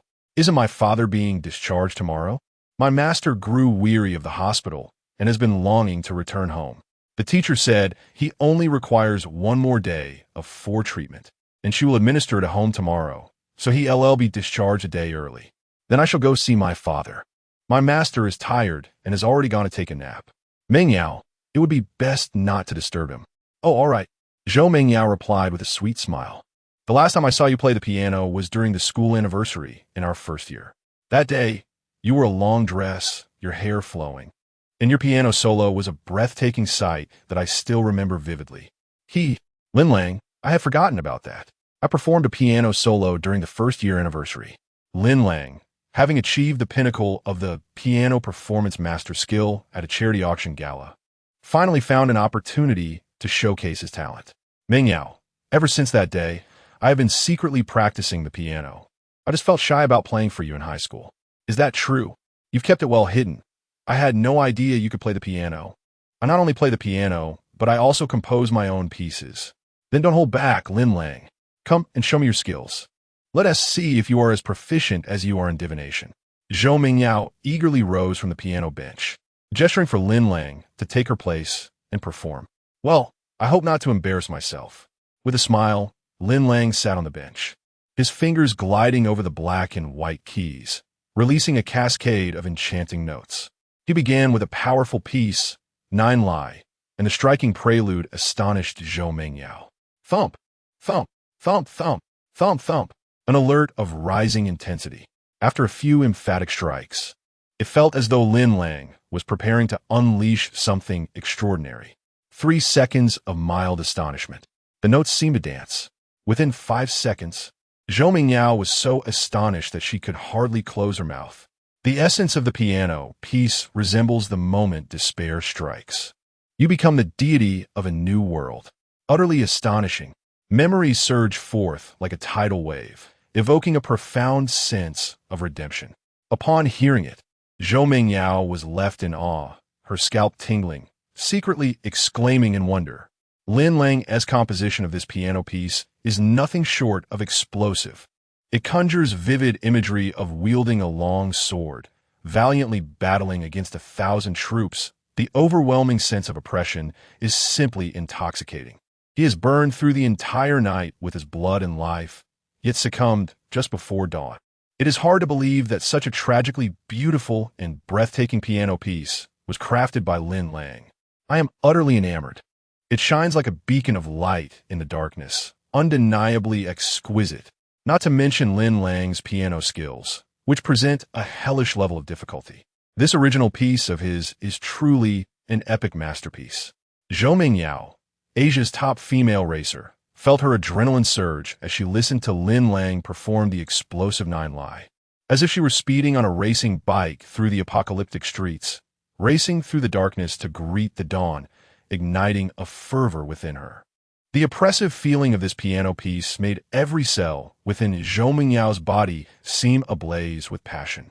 One must admit, Lin Lang has taken the ending theme of the 2016 anime cabanerie of the Iron Fortress, Nine Li, and transformed it into a 2000 spectacle, truly invincible. Since ancient times, great songs have emerged from mediocre shows. This electrifying Nine Li has swept across various video platforms, making it perfectly suited for Lin Lang to showcase his prowess.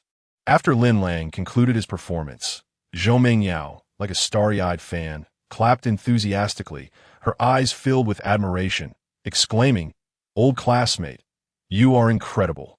This original piece of yours is truly exceptional. I can't help but admire you. Listening to you play this piece made me feel as though I were dancing on molten lava, the intensity of the heat rendering me unable to stop. It was genuinely delightful." Lin Lang feigned modesty as he replied, "Mingyao, you flatter me. I merely self-studied piano, and my composition is but a humble effort." Zhou Mingyao blinked her butterfly-like big eyes, gazing at him affectionately, and replied, "Lin Lang, I'm truly not just flattering you. It is not mere praise. Your piano performance and your original piano piece genuinely astonished me. Since childhood, I have been taught by professors from Shanghai Conservatory of Music, invited to my home by my father, and I have achieved level 10 in piano. Yet, in the presence of your self-taught genius, I feel as if I am at the kindergarten level. Lin Lang, you have reached an extraordinary level of piano mastery. When I just witnessed you perform this piece, the sensation was akin to that of a prince of the piano, as if with the dancing notes, you could command the entire world. It was truly captivating." Lin Lang continued to feign modesty, saying, "Mingyao, you are exaggerating. I am not as formidable as you suggest." However, Zhou Mingyao, with an exaggerated expression, replied, "Lin Lang, your humility is becoming disingenuous. I can assert, without a hint of exaggeration, that your piano performance has reached the pinnacle of domestic pianists. I have attended numerous concerts by world-class pianists, and those ranked among the top 3 in the world pale in comparison to your talent. You are truly remarkable." Lin Lang pulled a comb from his pocket, ostentatiously styled his hair, and dramatically flipped his bangs, humorously declaring, "Enough of the charade. I shall lay my cards on the table. I indeed possess a smattering of knowledge about piano performance, just a smattering." Zhou Mingyao covered her mouth, sweetly giggling, "Old classmate, you are quite the comedian. You have become so much more interesting since high school." This afternoon marks the final day for live auditions for the Huaxia Pianist Masters Cup organized by Shanghai Television. I will handle your registration. You need only focus on winning the competition and bringing home the Huaxia Pianist Masters Cup. What do you say? Upon hearing this, Lin Lang politely declined, "Mingyao, you understand me.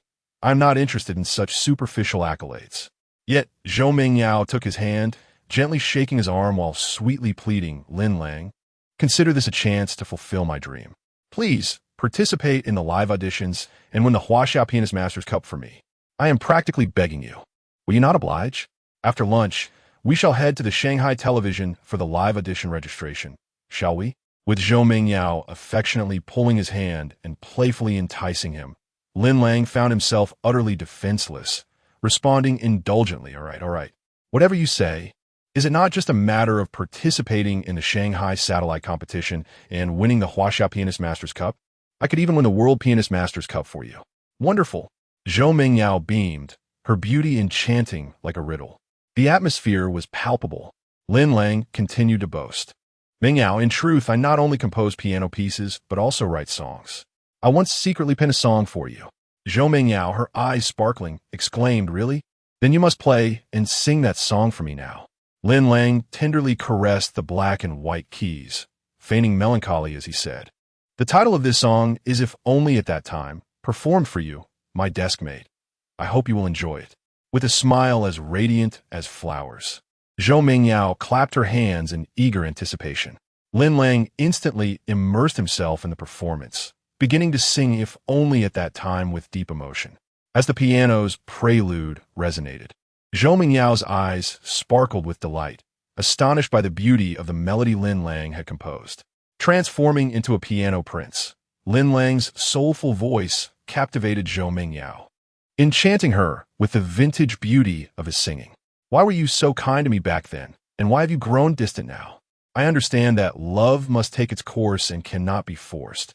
After all, what is not mine should not be desired. We once shared common interests, and whose ears were always graced by exquisite verses.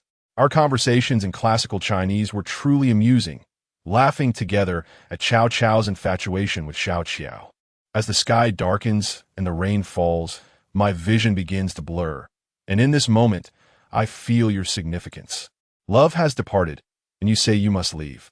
I sing the final ancient ballad for you, as the torrential rain stirs memories of how we once submerged ourselves in them. Your beautiful gaze still flows through my heart as it once did, and at the ferry dock, our last meeting leaves behind a poignant punctuation mark. If only we could remain as we were upon first meeting. Why should we lament parting? When Lin Lang strummed the chorus, Zhou Mingyao was instantly captivated. The lyrics, as the torrential rain stirs memories, your beautiful gaze still flows through my heart. If only we could remain as we were upon first meeting. Why should we lament parting? Moved Zhou Mingyao deeply. Lin Lang had just sung the chorus of If Only at That Time, which transported Zhou Mingyao back to the first day of high school. The moment she shyly locked eyes with her deskmate, the handsome Lin Lang. Lin Lang's performance evoked the bittersweet essence of first love, igniting an uncontrollable desire in Zhou Mingyao to fall in love again. As the song concluded, Lin Lang played the final note. Zhou Mingyao's bright eyes shimmered with tears, and she clapped in admiration, exclaiming, Wow, old classmate, you truly are talented. I never expected you to be not only an excellent pianist, but also a composer of such beautiful love songs. Lin Lang, did you really write this song for me? Lin Lang gazed into Zhou Mingyao's enchanting eyes and replied tenderly, Indeed, who could possibly replace you? Upon hearing this, Zhou Mingyao blushed and smiled, responding, The subtle and restrained style of this song is just like you were in high school. Yet, this song is clearly sung for a first love, a cherished memory. You say this song is for me. Does that mean I am your cherished memory? Chapter 070. The Art of Subtlety. Lin Lang feigned a bashful smile, maintaining the persona of a reserved and charming high school heartthrob as he evaded Zhou Mingyao's gaze, neither affirming nor denying her insinuation, almost tacitly acknowledging it. Zhou Mingyao, with her exquisite features, playfully inquired, What is the matter? Are you afraid to admit that I am your white moonlight? Lin Lang pretended to be oblivious, replying, I have no idea what you're talking about. The sun is so bright at midday. How could there be any moonlight? The weather today is quite pleasant. Oh, changing the subject, are we? Zhou Mingyao pouted adorably. Lin Lang's subtle game of pursuit and retreat had her utterly captivated, her heart racing like a startled deer. At that moment, Aunt May, the maid, gently knocked on the open door of the music room and announced, Miss, the lady has returned from the hospital and asked me to call you and Mr. Lin for lunch in the dining room. Zhou Mingyao replied affirmatively, All right, we'll be down shortly. Aunt May bowed slightly and then departed from the music room. Lin Lang stood from the piano bench, beaming as he said, Let us go. Mingyao, I'm quite hungry. After tasting the exquisite cuisine at the Zhou residence, I can't help but crave it again. It's truly authentic and delicious. Zhou Mingyao recognized Lin Lang's attempt to divert the conversation and chose not to respond, fully aware that she was indeed his white moonlight. Although Lin Lang had not explicitly acknowledged it, she sensed the mutual affection that lingered between them, a subtle layer of connection that had yet to be pierced since high school. It seemed that Zhou Mingyao, the beautiful classmate, was Lin Lang's sole, untainted love.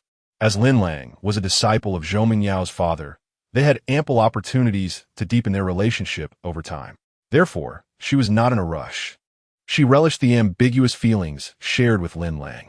The perceptive Zhou Mingyao would continue to test the waters, inching closer to Lin Lang until she could ascertain his true feelings. So, let the atmosphere of ambiguity linger a while longer. As they descended the stairs together, Zhou Mingyao remarked, "I never expected you to not only compose music, but also write songs. You've once again reshaped my perception of you."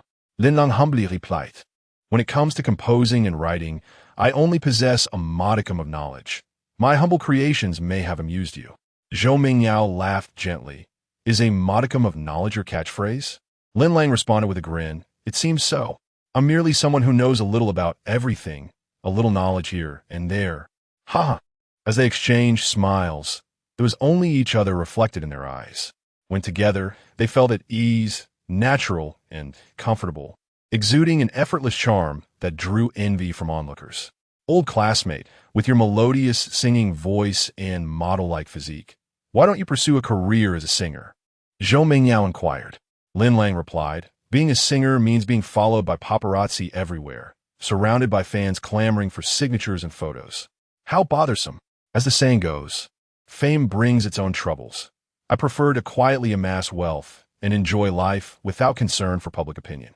Lin Lang, your remarkable talent is truly commendable, yet you have not lost yourself in the pursuit of material wealth and worldly gain. Your indifference towards fame and fortune is genuinely admirable. Mingyao, are you subtly mocking my lack of ambition, or are you paying me a compliment? Of course, I am complimenting you. Lin Lang, you are a man of profound intellect and high stature, and even after acquiring sudden wealth, you have not succumbed to the intoxication of riches. Your humility and courtesy in dealing with others are indeed rare qualities. In a self-deprecating manner, Lin Lang replied, "Never underestimate human nature. The mistakes that all men are prone to, I may also commit." He chuckled. Zhou Mingyao teased, "You certainly do not shy away from flattering yourself. Mingyao, you are in danger of elevating me to a moral high ground from which I might struggle to descend. I would rather not feign the guise of a hypocrite before you daily. It is rather uninteresting. I prefer to be my authentic self, free, carefree, and unafraid, accepting gains and losses as they come." How should I put it, Lin Lang? At times, I feel you have changed, yet at other moments, you seem just the same as in high school, at least not pretentious in front of me. People inevitably change, Mingyao. In truth, you have also changed. Have I? In what way? Lin Lang replied half-jokingly. When you were in high school, your figure had not yet developed to its current form. Now, with your curvaceous figure, one might presume you are capable of bearing children. How rude. What nonsense are you spouting? Zhou Mingyao's cheeks flushed as she shyly raised her small hand to lightly thump Lin Lang's shoulder. "I have specifically been working out to achieve this peach-shaped figure. You should refrain from speaking carelessly. Having a larger backside has nothing to do with bearing children." "Mingyao, I was merely jesting. Why are you blushing?" Zhou Mingyao, still blushing, retorted, "Why are you so preoccupied with my physique? Do you have intentions towards me?" Before Lin Lang could respond, they noticed Zhuang Jingxue standing in the living room of the villa, gazing up at the two chatting joyfully on the spiral staircase, teasingly inquiring, "What are you two youngsters discussing so merrily?" "Hello, teacher." Lin Lang greeted sweetly. As Zhou Mingyao descended the stairs, she replied, "Mom, we're all grown-ups here. Can you not refer to us as children?" Zhuang Jingxue smiled warmly. "In my eyes, you will always be my little children, no matter how old you become." "Teacher, what delicious food do we have for lunch today?" Zhuang Jingxue replied with a smile. "We have exquisite dishes such as songjiang perch, crab souffle, stir-fried river shrimp, and steamed lobster. Your master has specifically instructed the kitchen to prepare a few extra dishes, so just enjoy." Lin Lang chuckled. Teacher and teacher's wife are so kind to me. Zhuang Jingxue inquired. Your master has been shut away in his room and has not come out for lunch. What does that signify? Lin Lang replied honestly. Master just returned from the memorial service for his old friend, Chu Jincheng. His mood is not quite well, and he wishes to have some quiet time alone without disturbance. Old Chu had dominated the Shanghai business scene throughout his life, being a pivotal figure among the Shanghai tycoons. It was utterly unexpected that he passed away suddenly due to a heart attack. Zhuang Jingxue sighed deeply. Zhou Mingyao, still shaken, remarked, Mom, if it weren't for Lin Lang, who discerned my father's insufficient heart blood and obstructed heart vessels through traditional Chinese medicine diagnostic techniques a few days ago, he might not have received timely medical attention for his stenting surgery. My father had 70 blockage in 2 of his heart vessels. Should a myocardial infarction occur, the chances of resuscitation would be uncertain. Zhuang Jingxue replied with trepidation. Indeed, your father was fortunate to have a remarkable disciple, born into a family steeped in traditional Chinese medicine, who recognized his heart issues in time. Chu Jincheng was not so fortunate. Hence, your father and I cherish this precious disciple without reservation. Zhou Mingyao smiled sweetly. Exactly, no fault in that. Lin Lang remained silent, accompanying his mentoress wife, Zhuang Jingxue, and Zhou Mingyao into the dining room of the Zhou residence, where they began to enjoy a cozy lunch. During the meal, Zhuang Jingxue tirelessly served Lin Lang with chopsticks, her eyes brimming with affection for her junior.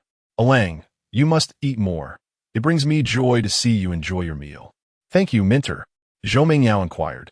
Mom, why does watching Lin Lang eat make you so happy? Zhuang Jingxue responded, You've always eaten like a little kitten, just a few bites, and then you declare you're full. It vexed me to see you eat so little as a child. Look at Lang. He devours his food heartily, meat and vegetables without fuss. What mother wouldn't favor a child with such an appetite? Zhou Mingyao sighed, Mom. It seems you prefer sons over daughters, always envying others with sons. Now, both you and Dad treat Lin Lang like a son. What is this, my dear daughter? Are you feeling your position in the family threatened? Mom, you've been serving Lin Lang, but haven't given me any vegetables. Zhuang Jingxue teased, while eating. I can only serve you if you actually eat. You're truly the epitome of a Shanghai girl, just nibbling at your meals. Is maintaining your figure really that crucial? Have you ever seen a plump female race car driver? Weight affects racing speed, and being overweight simply isn't attractive. Daughter, your pace at the table seems unusually quick today. Zhou Mingyao replied candidly after lunch. I must accompany Lang to the Shanghai television station to register for the Huaxiao Piano Performer Masters Cup auditions, which close this afternoon. I must have misheard. You're accompanying Lang to register for a piano competition? Or is Lang accompanying you? No, Mom, you heard correctly. I'm going with Lin Lang to the piano competition. You didn't know he is an accomplished pianist? Zhuang Jingxue exclaimed in surprise. Lang. You play the piano too? Lin Lang savored the steamed lobster with great delight, modestly replying, Actually, I'm not very skilled. I merely possess a smattering of knowledge. Upon hearing this, Zhuang Jingxue chuckled. Lang, I am beginning to understand you. Whenever you humbly claim to possess only a little knowledge, it is evident that you are exceptionally proficient. Lin Lang smiled in silence, sipping his freshly squeezed orange juice. Zhou Mingyao set down her chopsticks, producing a high-quality imported paper napkin to dab her lips, playfully grinning. Lin Lang, I have finished my meal. As Lin Lang continued to enjoy his hairy crab, he weakly remarked, Mingyao, what do you mean by looking at me like that? I am not yet satiated. Aren't you eager to head to the Shanghai television station right now? Let's go, Lin Lang. The registration deadline for the piano competition's preliminary round is this afternoon. If we don't leave soon, we'll miss it. But I haven't finished my crab yet. Zhou Mingyao sweetly responded, If you forego the hairy crab, I will instruct the chef at the Zhou residence to prepare steamed king crab for you tonight. Shall we? Upon hearing this, Lin Lang suddenly found the hairy crab less appealing. He rose and said, Goodbye, teacher. Mother, I am leaving. Zhou Mingyao took hold of Lin Lang and, without further ado, departed from the Zhou residence's dining hall. Zhuang Jingxue hurriedly cautioned, Be careful on the road. Drive slowly. I understand, Mother, Zhou Mingyao replied. After the younger pair departed, Zhuang Jingxue continued her meal alone, reflecting on the close bond between the two, recognizing them as a pair of talented individuals. If Lang's nature truly mirrored his seemingly innocent demeanor, entrusting Meng Yao to him would indeed be a wise choice. Lang, with his remarkable talents, humility, and thoughtfulness, truly seemed to be an excellent match, a fortunate son-in-law indeed. It was evident that Zhuang Jingxue's initial wariness towards Lin Lang was gradually dissipating. At the Shanghai television station, behind the scenes of the audition hall for the Huaxia Piano Performers Master Cup competition, the director received her working meal. Mary Yang, a stunning mixed-race beauty and director, graciously thanked the staff as she accepted the pizza and milk tea. Today, Mary Yang retained her angelic visage and devilish figure, with her black hair and emerald eyes reflecting her Chinese-American heritage and her striking features embodying both depth and elegance. As Mary Yang consumed her working meal, she held a brief meeting with her staff in the audition hall's backstage area. The discussion revolved around the recording of the piano competition's semi-final scheduled for the following morning, with the finals set for the afternoon. Unbeknownst to her at this moment, Mary Yang would soon discover that Lin Lang was set to participate in this very competition. Chapter 071, Blushing and Heart Racing at 2:30 p.m. that day, at the Shanghai television station, in the registration area for the Huaxia Piano Master Cup competition auditions. Zhou Mingyao was accompanying Lin Lang, standing in line among the crowd to register.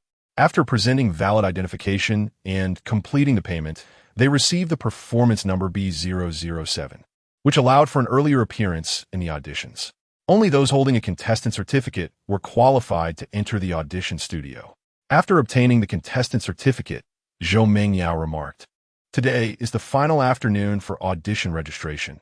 It will surely be filled with talented individuals. Do you feel confident, my old classmate?" Lin Lang, adopting a theatrical demeanor, replied in a sing-song voice, "Look ahead. It's dark and ominous, surely the lair of thieves. I shall rush forward and cleanse it thoroughly." Quite impressive. It seems you are brimming with confidence. Zhou Mingyao covered her mouth, chuckling sweetly. "Mingyao, please wait for me outside the audition studio. I need to use the restroom. I will join you shortly." Lin Lang hurriedly made his way to the restroom. "All right." Zhou Mingyao turned and headed towards the audition studio. After using the restroom, Lin Lang washed his hands and, adjusting his stylish hair in the mirror, exited the men's restroom just as he encountered Mary Yang, who was heading to the women's restroom. Upon spotting the exotic beauty, Mary Yang, Lin Lang's eyes sparkled, and he greeted her with charm. "Sister Mary, I missed you so much these past few days." Mary Yang's heart raced upon their encounter, yet she feigned composure, responding, "If you've missed me so much, why didn't you text or call me?" Lin Lang sheepishly scratched his head and chuckled. "I've been so busy these past few days. Tell me, Sister Mary, have you been secretly thinking of me, just as I have of you?" Mary Yang gazed at him with a hint of affection, but retorted stubbornly, "I certainly have not been thinking about you." Seizing the moment, Lin Lang playfully pinned Mary Yang against the wall, lightly kissing her trembling lips, teasingly stating, "Your eyes betray you. Deny it all you like." Mary Yang glanced around nervously, her cheeks flushed as she exclaimed, "You crazy fool. This is a busy television station. What if my colleagues see us? How dare you kiss me in public?" Lin Lang, with a touch of audacity, replied, "And what if they do? It serves to declare my claim, letting your colleagues know you are mine." "Buffed. Who is yours?" Mary Yang flüstert, "Bushed Lin Lang away," tactically fixing her hair while evading his fervent gaze. "What is the matter, Sister Mary? Are you upset with me?" Mary Yang shot him an exasperated look, her expression tinged with melancholy. "After you stirred my feelings, you vanished for several days without a word. Have I already lost your interest? Sister Mary, how could you say such a thing? We'll see each other again during the recording of Antique's appraisal in 2 days. As a man striving to earn a living, I find myself engaged in numerous social gatherings. After profound introspection, I ponder whether to invite Sister Mary to a movie tonight." Mary Yang responded, "No, that's not a good idea." Lin Lang pressed on, "Why not? Are you truly upset, Sister Mary?" She replied, "I'm not angry with you. It's just that I have to work overtime tonight in preparation for the recording of the Master Cup of Chinese piano virtuosos tomorrow. So you are the director of this prestigious piano competition, Sister Mary? Indeed. By the way, why are you at the Shanghai television station today? The recording of Antiques, Identification ISNT, until the day after tomorrow. Lin Lang sweetly replied, Of course, I came to see you, Sister Mary.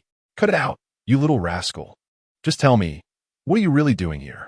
Mary Yang gazed affectionately at Lin Lang. He then revealed his contestant badge, waving it before her eyes. No way. Are you actually here to participate in the Master Cup piano auditions? Mary Yang was taken aback. Yes, Lin Lang confirmed. But this is the Master Cup of Chinese piano virtuosos, where contestants are the CRME de la CRME of piano performers in the country. Do you, Lang, possess skills in piano playing beyond just strumming a guitar and writing songs? Lin Lang modestly replied, Well, I wouldn't say I'm highly skilled, merely somewhat knowledgeable. Little rascal, I can't shake the feeling that you're putting on a FA. Mary Yang teased. Those who are only somewhat knowledgeable about piano do not dare to enter a competition of this caliber. Our panel of professional judges is notoriously rigorous. Only the top-tier performers can advance beyond the auditions. Do you have the confidence to pass the preliminary auditions and make it to tomorrow morning's semifinals? Lin Lang dramatically tossed his hair back and boasted, This contestant badge is my ticket to victory. The little Master Cup of Chinese piano virtuosos shall be within my grasp. Mary Yang couldn't help but chuckle. I hope you're not just boasting. I eagerly anticipate your performance in the auditions. Sister Mary, I'm off to compete now. Goodbye. Lin Lang playfully tapped her on the backside before leaving with a mischievous grin. Hey, little rascal, are you taking advantage of me again? Mary Yang bit her red lip, watching Lin Lang swagger away.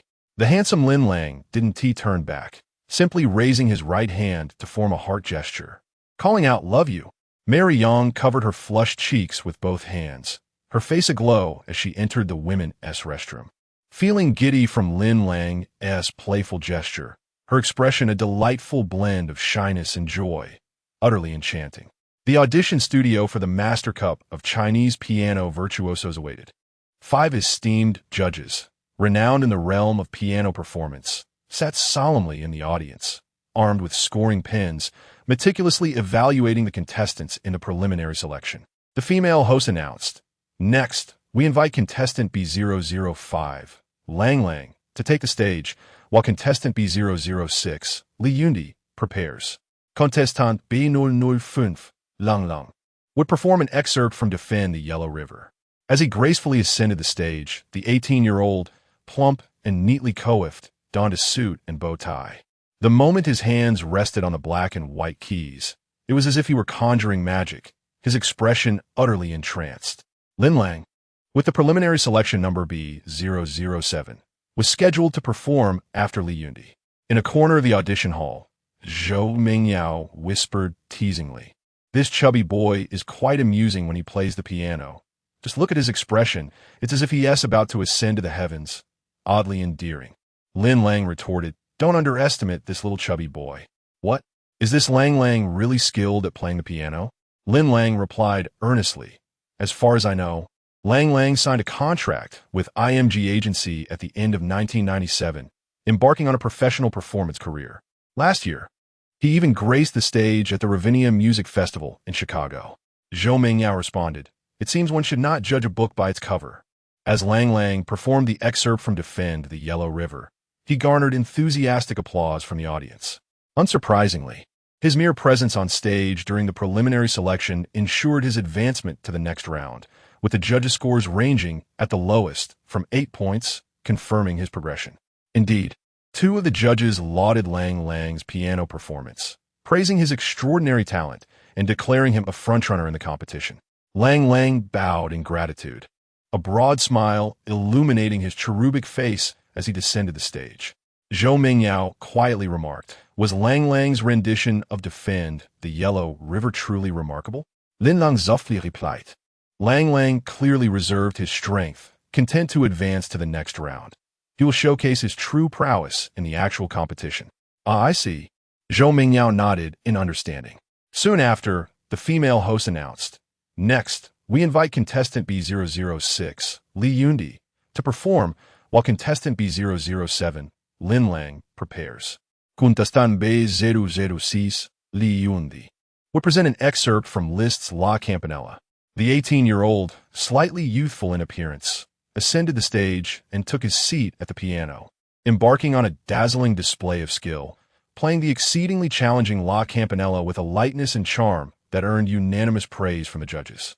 Zhou Mingyao murmured softly, "It seems this Li Yundi is quite impressive." The piece Ghost Fire was once deemed by Rachmaninoff to be one of the most challenging tudes in existence. Yet, it was performed flawlessly by Li Yundi, indicating that he may be a formidable rival on your journey to victory. Lin Lang, upon hearing this, mused that while Li Yundi's piano skills were commendable, his character left much to be desired. In the forthcoming year of 2021, he would find himself detained for solicitation. Subsequently labeled a notorious artist in his homeland and facing severe ostracism. After contemplating this, Lin Lang replied defiantly, "Just a minor player, nothing to worry about." Zhou Mingyao inquired, "What does minor player mean?" Lin Lang clarified, "Minor player is a term from Northeast dialect, referring to someone of little importance or influence, akin to the Shanghai term little rascal. Haha. Alung, you are quite amusing. Minor player is an interesting expression. However, Alung, it seems that Li Yundi possesses considerable talent and should not be underestimated." Zhou Mingyao expressed a subtle concern, sensing a looming sense of crisis for Lin Lang. Chapter 072, The Chosen One, and the only one. Lin Lang replied, "Mingyao, you are indeed correct. We must not underestimate Li Yundi. As far as I know, last year, he participated in the 5th Liszt International Piano Competition in Windmill Country and secured an impressive 3rd place. In the same year, he also clinched 3rd place at the 2nd Huaxiao International Piano Competition. This year, that young fellow, Li Yundi, is poised to seize victory in the Master S Cup and achieve fame in one fell swoop. Unfortunately for him, he must contend with me, Lin Lang. Why must there be both Zhuge Liang and Zhou Yu? I, Lin Lang, am Zhuge Liang, capable of restraining that rascal Li Yundi, leaving him in discomfort." Lin Lang wore a mischievous grin. Zhou Mingyao chuckled and said, "If you're Zhuge Liang, then who am I?" Lin Lang jested in return, "If I am Zhuge Liang, then you must certainly be Huang Yueying." Huang Yueying was Zhuge Liang's wife. I refuse to be the ugly Huang. This young lady is far too beautiful. Had I lived in the Three Kingdoms period, Diaochan would have been of no concern. Zhou Mingyao teased, sticking out her tongue with a smile. "If I were to traverse time and embody Zhuge Liang, I would take your hand, eliminate the incapable Ado, and ascend to the throne, claiming you, a beauty surpassing even Diaochan, as my wife," Lin Lang proclaimed with playful bravado. Zhou Mingyao responded in jest, "You Haven Tea travel back as Zhuge Liang, but you could still claim me as your wife." Can I truly claim you as my wife?" Lin Lang scratched his head, chuckling awkwardly. Zhou Mingyao playfully replied, "How would you know unless you try?" Thus, Lin Lang and Zhou Mingyao continued to flirtatiously test the boundaries of their relationship. Meanwhile, on stage, Li Yundi had just concluded his performance of the piano piece Ghost Fire, which garnered thunderous applause from the audience. As expected, Li Yundi successfully advanced to the semifinals. The 5 judges in attendance awarded him scores, the lowest being 8.5, ensuring his progression without question. Among the 5 professional judges, 3 praised Li Yundi's piano performance, declaring him a genius pianist and a strong contender for the championship. Upon hearing this, Li Yundi, overwhelmed with joy, beamed as he bowed in gratitude and exited the stage. Zhou Mingyao reminded, "Lin Lang, you are the next performer. Are you nervous?"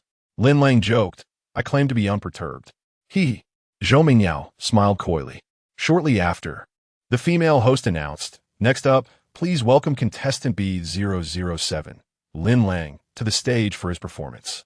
Contestant B008, Wu Chun, please prepare. Contestant B007, Lin Lang, will perform his original piano piece, Time to Pretend. Please commence your performance." Dressed in a double-breasted suit, Lin Lang confidently stepped onto the stage, slowly approaching the piano and taking a seat on the stool, exuding a powerful presence akin to a newly crowned king. The 5 judges exchanged glances, engaging in hushed conversation. Isn't this the only contestant in this Master S Cup to perform an original piano piece? Indeed, it appears this contestant, Lin Lang, possesses considerable confidence in his original composition. Let us await in anticipation to see if contestant B007 can astonish all with his original piano composition. Below the stage, Zhou Mingyao gazes at Lin Lang, giving him a thumbs up in support. The camera zooms in, capturing Lin Lang in an exceptionally striking close-up, an almost absurdly handsome visage. The production team records every contestant's performance, and Lin Lang is no exception. The stunning mixed-race director, Mary Yang, observes through the monitor as Lin Lang, resembling a princely figure, takes his seat at the piano. His fingers begin to leap across the keys, unleashing a fervent melody. As the profound and passionate prelude unfolds, the 5 judges below are instantly captivated. Just 5 seconds in, they silently exclaim in astonishment. As the performance progresses, Lin Lang's fingers dance ever more swiftly across the keys, the music swelling like crashing waves. 10 seconds later, the judges are awestruck, each noting his remarkable prowess. With each note, Lin Lang imbues a sense of powerful intensity, crafting an exhilarating atmosphere. His exquisite elegance radiates on stage, akin to a brilliant light piercing through the monotony of night. The lengthy introduction builds anticipation, rendering the audience spellbound. The 5 judges are profoundly moved by Lin Lang's compositional talent and piano mastery. It is utterly invincible, simply astounding. It feels as though Lin Lang has seized the very essence of the judges, commanding their full attention. Clearly, they have never encountered such a unique and impassioned melody, and Lin Lang's piano technique leaves them in awe. The depth of his artistry is extraordinary. The piece shines like the dawn breaking free from the shackles of darkness, illuminating the judges with an overwhelming brilliance. The oppressive sensation is truly remarkable. This composition embodies the twilight's glow, radiating its final rays and drawing the judges into an abyss of shadows. Is this not a fiery experience? Does this not elevate the atmosphere to one of nobility? Every movement of Lin Lang's fingers across the keys appears fluid and natural, each touch eliciting a cascade of melodious notes. The judges are thoroughly enthralled, their minds ablaze with vibrant imagery as they are swept away by the music. This palpable sense of destiny surges through them. As they listen, adrenaline ignites within. The more they absorb, the more a longing to reclaim all that was lost surges forth. No one shall hinder this resolve. Who truly comprehends this unyielding essence? Indeed, Time to Pretend serves as a dark and oppressive backdrop, evoking a sense of reversal against adversity, akin to divine pain manifesting as a kiss. While I retaliate with a blade to the heart. The immersion this piece provides is strikingly profound. The sense of immersion was so profound that it felt as if the flag of the Summer Kingdom was rising atop the majestic Fuji mountain in the land of cherry blossoms. Utterly magnificent, the experience was almost absurdly immersive, reminiscent of breaking through the darkness with a long knife in hand, battling against 100,000 foes. Emerging victorious into the dawn, the 5 judges present were left in awe, goosebumps enveloping them all. Words like magnificent fell short of capturing the explosive energy of Lin Lang's piano performance. The beam of light illuminating the keys was a pathway to redemption. This was Lin Lang's divine battle, even though it was merely the preliminary round. The piano piece he presented was nothing short of a grand slam, leaving both the audience and judges utterly mesmerized. What does it mean to be shaken? This is what it means to be shaken. Was Lin Lang merely playing the piano? No, he was exuding an air of superiority. In this moment, he was invincible, and elegance is indeed timeless. Lin Lang was simply extraordinary, his long fingers dancing across the black and white keys with fervor. His passionate performance painted a vivid picture of light triumphing over darkness. The 5 judges could hardly remain seated, as if the bottled water on the judges' table had magically transformed into 43-degree brandy under the spell of the music. As the final note resonated, the hall fell into a brief silence. An astonished audience member exclaimed in disbelief, prompting an eruption of thunderous applause and cheers. Lang stood in the audience, unable to contain his excitement, shouting, "Incredible!" Li Yundi, drenched in cold sweat, wiped his brow, pondering just how exceptional contestant B007, Lin Lang, truly was. Mary Yang, watching through the camera monitor, saw Lin Lang gracefully rise after the last note, bowing to the audience with gentlemanly poise, radiating an irresistible charm. How could there exist such a remarkably talented and breathtakingly handsome man? Mary Yang's heart raced, utterly smitten. Meanwhile, Zhou Mingyao, standing in the audience, was left speechless. Was Lin Lang truly aiming to seize the Master Cup for piano virtuosos in this preliminary round? Today, he had set the stage ablaze. This passionate and perfect rendition of a piano piece seemed more fitting for his triumph in the finals. Zhou Mingyao felt herself igniting with enthusiasm. As Lin Lang concluded his performance, the 5 professional judges rose in unison, paying the highest respect to him, applauding and exclaiming, "This contestant Lin Lang is indeed a prodigious pianist." Indeed, Lin Lang's piano prowess is an unattainable height for ordinary individuals, and it would not be an exaggeration to say he has reached a state of unity with the instrument. Contestant B007, Lin Lang, stands as a counterpart to Chopin of the Summer Kingdom, and his original composition, Time to Pretend, is a testament to his extraordinary talent, truly unparalleled. Absolutely. The piano was nearly ablaze under Lin Lang's mastery.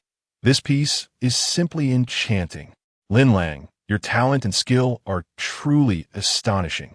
This original piano composition of yours not only possesses a melodious and captivating tune, but also brims with fervent energy. It is, without doubt, the finest contemporary piano piece I have encountered in the past 2 decades. Lin Lang, you are a once-in-a-century musical prodigy, and your future undoubtedly shines brilliantly. Without question, Lin Lang, you stand as the pinnacle among today's pianists in Xia country. Furthermore, you're also a leading figure among contemporary composers in Xia country, possessing remarkable talent. Standing on the stage, Lin Lang responded after the applause. "Thank you, esteemed judges, for your kind words. However, dear 5 judges, please temper your praise. I fear that if you continue to commend me, you might present me with the champion's trophy of the Master Cup right here on this audition stage." Laughter erupted from the 5 judges, their eyes filled with admiration for Lin Lang. Soon after, the judges began to score, with 4 awarding a perfect 10, while 1 awarded a 9. Genius contestant Lin Lang, I give you a 9, withholding the last point to prevent you from becoming overly proud. Congratulations on advancing successfully. Your performance today was truly remarkable, and I eagerly anticipate your display in tomorrow's semifinals. All 5 judges sang Lin Lang's praises, while the competitors waiting to perform felt immense pressure from Lin Lang's flawless execution in the audition round. Chapter 073. The encounter between the young widow and her rival amidst the enthusiastic applause of the audience. Lin Lang gracefully descended from the stage, slowly approaching Zhou Mingyao, who stood below. "How is it, Mingyao? Did my piece convey the sensation of breaking through the chaos and entering the moment of pursuit?" Zhou Mingyao, transformed into an ardent admirer, replied with sparkling eyes, "You were magnificent, Lin Lang. This piano composition is so exhilarating. Listening to your live performance was truly a feast for the senses. It felt as though I were racing a motorcycle through darkness, emerging in a dawn before claiming victory. Bravo. Absolutely splendid. You must send me the score. I wish to master this piece as well." Lin Lang responded cheerfully, "Of course, no problem at all." At that moment, Mary Yang stepped forward, scrutinizing Zhou Mingyao with a piercing gaze and a hint of rivalry in her tone. She inquired, "Excuse me, miss, are you Lin Lang's girlfriend?" Realizing Mary Yang was somewhat jealous, Zhou Mingyao clarified, "You misunderstand.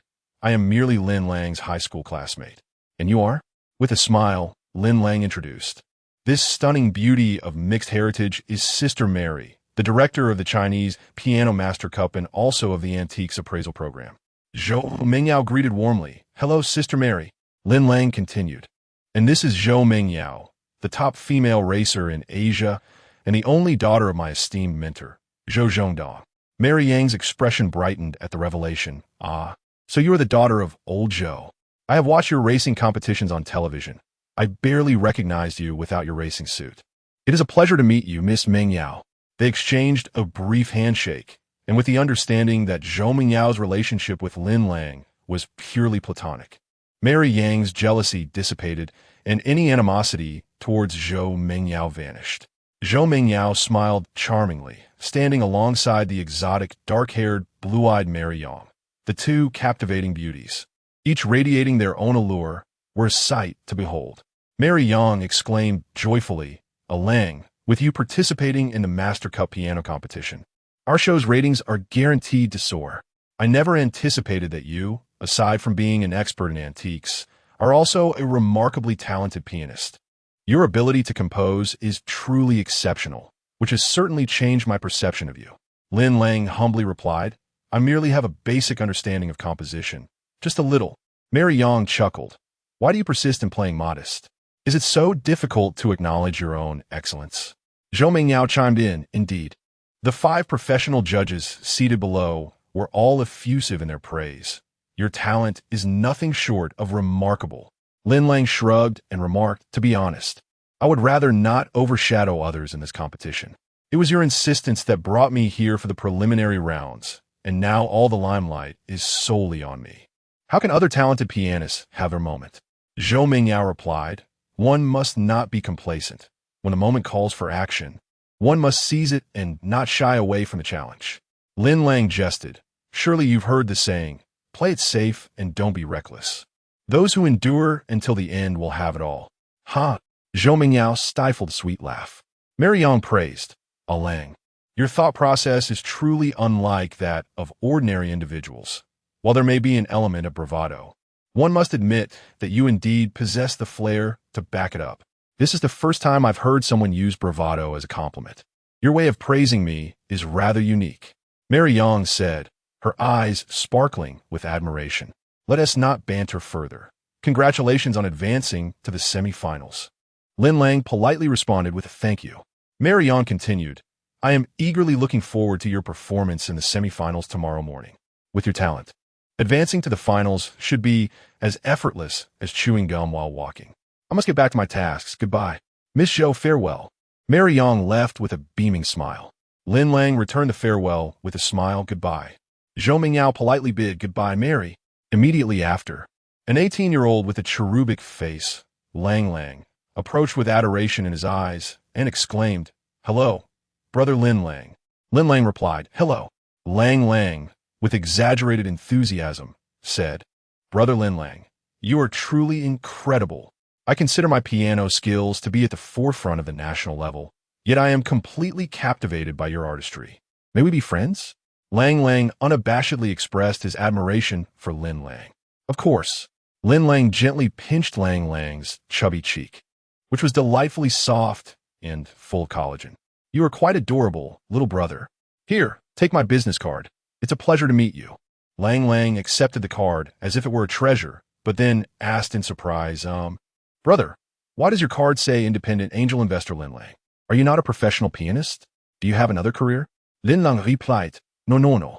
Playing the piano is merely a hobby for me, not even a side job. My main profession is that of a businessman. If the opportunity arises, I can help you achieve success." Lang was astonished and exclaimed, "No way. So you're just an amateur pianist, and yet have reached the pinnacle of piano artistry in the country? That's astonishing." Lin Lang patted Lang on the shoulder encouragingly, saying, "You play beautifully as well. You may still be a bit inexperienced, but the future is bright." Upon hearing this, Lang broke into a broad smile, his plump figure exuding a certain charm.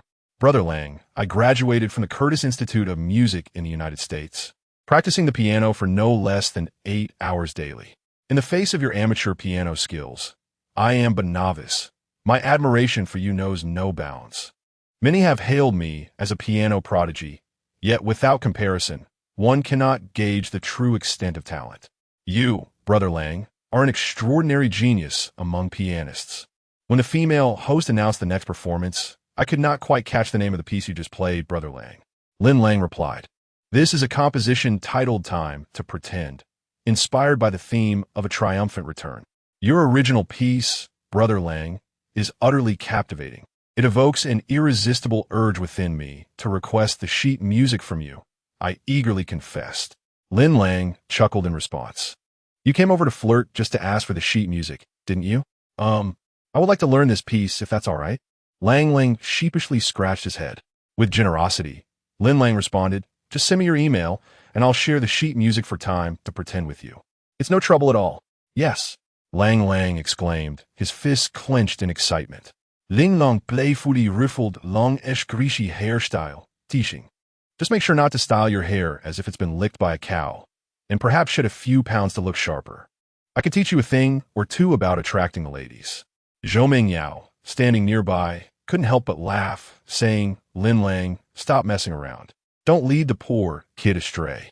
Lang chuckled. Brother Lang, you are truly humorous. While I'm willing to learn from you about piano, I shall pass on your lessons on romance. Lin Lang replied, one must be cautious about taking on the role of a teacher. My piano skills are merely amateurish. I cannot offer you much guidance. Brother Lang, you are being too modest. Lang awkwardly laughed. Goodbye, Brother Lang. My manager is calling for me. The little chubby Lang waved and scurried away. Lin Lang returned a casual goodbye. Zhou Mingyao observed Lang's retreating figure and remarked, that little chubby kid is quite outgoing, daring to approach you. Northeasterners are typically quite sociable, and his accent clearly reveals his origins from that region. Doesn't he it? Lin Lang affirmed. Indeed, Lang hails from northern Liaoning. The Northeast is a land rich in talent, historically producing many remarkable individuals. Do not underestimate this little chubby lad. Though he may be relatively unknown now, he is destined to carve out a name for himself in the world of piano performance. Zhou Mingyao responded, we shall see during the semi-finals tomorrow morning. It will be intriguing to observe whether this Liaoning boy can impress the judges amidst such a competitive field. Lin Lang smiled silently. The following morning, at the Shanghai television station, the semi-finals of the Chinese Piano Performer Master Cup unfolded. A panel of 24 expert judges, all esteemed figures in the realm of piano education, sat attentively, pens in hand, diligently evaluating the contestants with professionalism and rigor. Chief Judge Li Qi of the expert panel is a distinguished pianist and esteemed piano educator from Xia Country. He serves as a professor and graduate advisor at the Shanghai Conservatory of Music, is the president of the Xia Country Musicians Association, the chairman of the Shanghai Musicians Association, and the conductor of the Shanghai Symphony Orchestra. The female host announces, next, please welcome contestant 8001, Lang, to the stage for his performance. Contestant A002, Lin Lang. Please prepare. Contestant A001, Lang, will perform Liszt Piano Concerto in E-flat. Please commence your performance. With a youthful, round face and somewhat greasy hair, Lang sits poised at the piano, his expression animated as he sways and plays with abandon, utterly absorbed in the music. Backstage in the broadcasting hall, Zhou Mingyao adjusts Lin Lang's bow tie and smooths the collar of his suit while remarking, Lang, that little chubby fellow, has indeed showcased his true talent in the semifinals. Lin Lang, listen to Lang's music. It flows like a gentle stream, seamless and compelling. His skill is remarkable. However, Lin Lang is captivated by Zhou Mingyao's natural, unblemished beauty.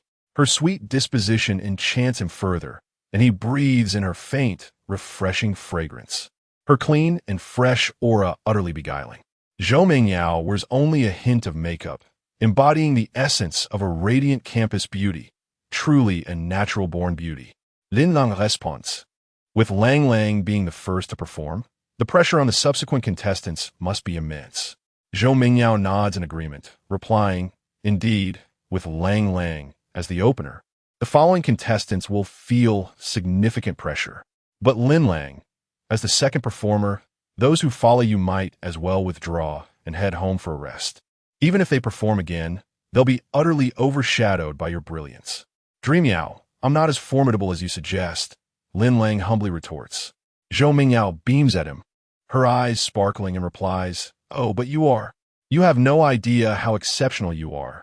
Winning is your only option. I must admit, your praise intoxicates me. If you keep showering me with compliments, I might just ascend to the clouds. Lin Lang yokes, then float away from me to behold. Will you drift like a kite with severed strings, soaring further away until you vanish completely? Lin Lang playfully inquires, Meng Yao, if I truly were to float away like a kite caught in the wind, never to return, would you miss me dearly? Chapter 074, My Life. Like treading on thin ice, Zhou Meng Yao was momentarily taken aback by the question, but soon her lips curled into a sweet smile. After a brief hesitation, she gazed tenderly and responded, I understand that one should not be overly greedy. I remember on the first day of our sophomore year, as I looked at your face, I thought to myself how wonderful it would be if we could be desk mates for life. Yet, inevitably, we will face the day of our high school graduation. If you were to soar away like a kite with a severed string, I might miss you, but that would grant you your freedom. Lin Lang was momentarily stunned, not expecting such a heartfelt reply from Zhou Meng Yao. Just then, the mixed-race beauty director, Mary Yang, approached slowly, holding a walkie-talkie. Zhou Meng Yao greeted her with a cheerful, hello, Sister Mary. Mary Yang smiled in acknowledgement before turning her gaze to Lin Lang, who was elegantly dressed in a black tailcoat. Hey Lang, you are about to perform on stage. Aren't you going to take a moment to review the sheet music? Feigning nonchalance, Lin Lang raised his right hand and tapped his temple with 2 fingers, responding, the sheet music is already stored in my mind. There's no need to look. Mary Yang cautioned, there are only 22 contestants in the semifinals, all of whom are exceptionally talented pianists. The semifinals will eliminate 15 based on scores, leaving only 7 to advance to the finals. You should not underestimate the competition. With a smile and a nod, Lin Lang acknowledged her words. In front of Zhou Meng Yao, Mary Yang reached up to adjust Lin Lang's bangs and playfully said, go get them. Lin Lang replied with an enthusiastic okay. Zhou Meng Yao watched, somewhat bewildered. After Mary Yang departed, she cautiously inquired, what was that all about? Lin Lang countered, what do you mean? Did you not notice that Sister Mary just fixed your hair? Don't you think that action surpasses the usual duties of a director? Zhou Meng Yao questioned, her face reflecting confusion. Lin Lang shrugged. It's not unusual for a director to help contestants with their hair, is it? But I didn't see Sister Mary do that for any of the other contestants, Zhou Meng Yao replied, her expression one of puzzlement. Lin Lang could only fabricate a response. I'm a special guest on another of Sister Mary's appraisal shows. She knows me well, unlike the other contestants. Zhou Meng Yao teased. Sister Mary wouldn't be trying to pull any strings with you, would she? Lin Lang wiped away the cold sweat and weakly retorted. It's usually male directors who engage in such antics with female stars. It's quite rare for a beautiful mixed-race female director to try to pull strings with a male appraisal expert. Their conversation continued as the first contestant, Lang, finished his performance to enthusiastic applause and cheers. Zhou Meng Yao, even more anxious than Lin Lang, took a deep breath and clenched her fists in support. After the 24 judges scored and commented on Lang's performance, it was finally Lin Lang's turn to take the stage. Fighting, she encouraged. Lin Lang, equally resolute, clenched his fists and responded with a spirited fighting. There were 24 esteemed judges present, each possessing a scoring authority of 5 points, culminating in a maximum score of 120. To the astonishment of the audience, Lin Lang's performance in the semifinals garnered an impressive score of 117.8, establishing him as a frontrunner for the Master Cup. The competitors backstage felt an immense pressure. Among them, Li Yundi, who initially viewed Lin Lang as his sole rival, now sensed the weight of expectation following Lang's stellar score. The host announced, next, we invite semifinal contestant A002, Lin Lang, to the stage. Contestant A003, Li Yundi, please prepare. Lin Lang's piece was an original piano composition titled Void. As he gracefully approached the piano at center stage, the atmosphere became palpably tense. His fingers gently descended upon the black and white keys, and the first note resonated throughout the auditorium, akin to a drop of ink dispersing in a tranquil lake, creating ripples of sound.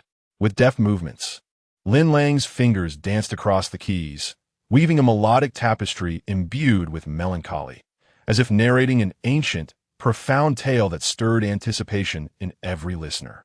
The ethereal piano piece reverberated through the venue, resonating deeply with each judge's heart.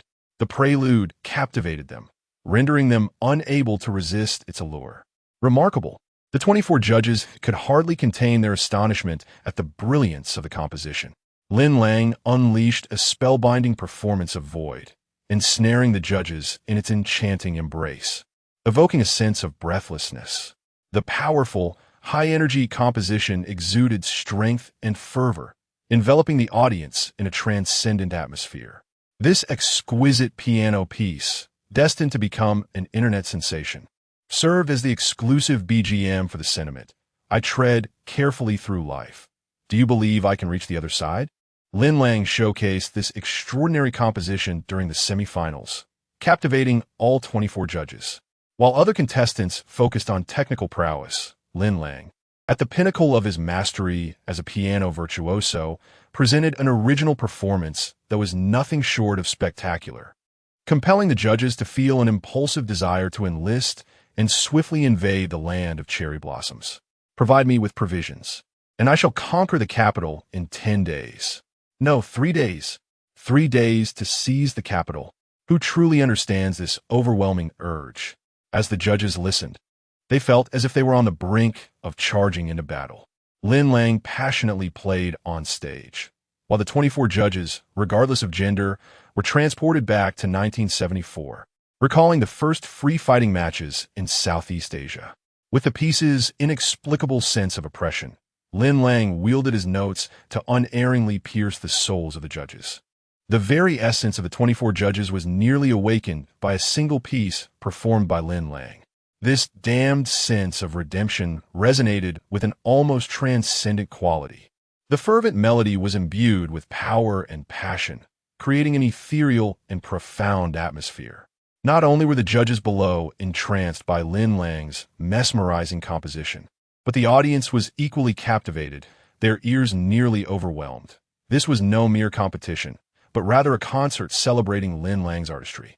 The 24 judges, after experiencing Lin Lang's passionate rendition of the divine piece, Void, felt an urge to unleash their pent-up emotions, though they were grateful for the confines of a lawful society, lest the consequences be dire.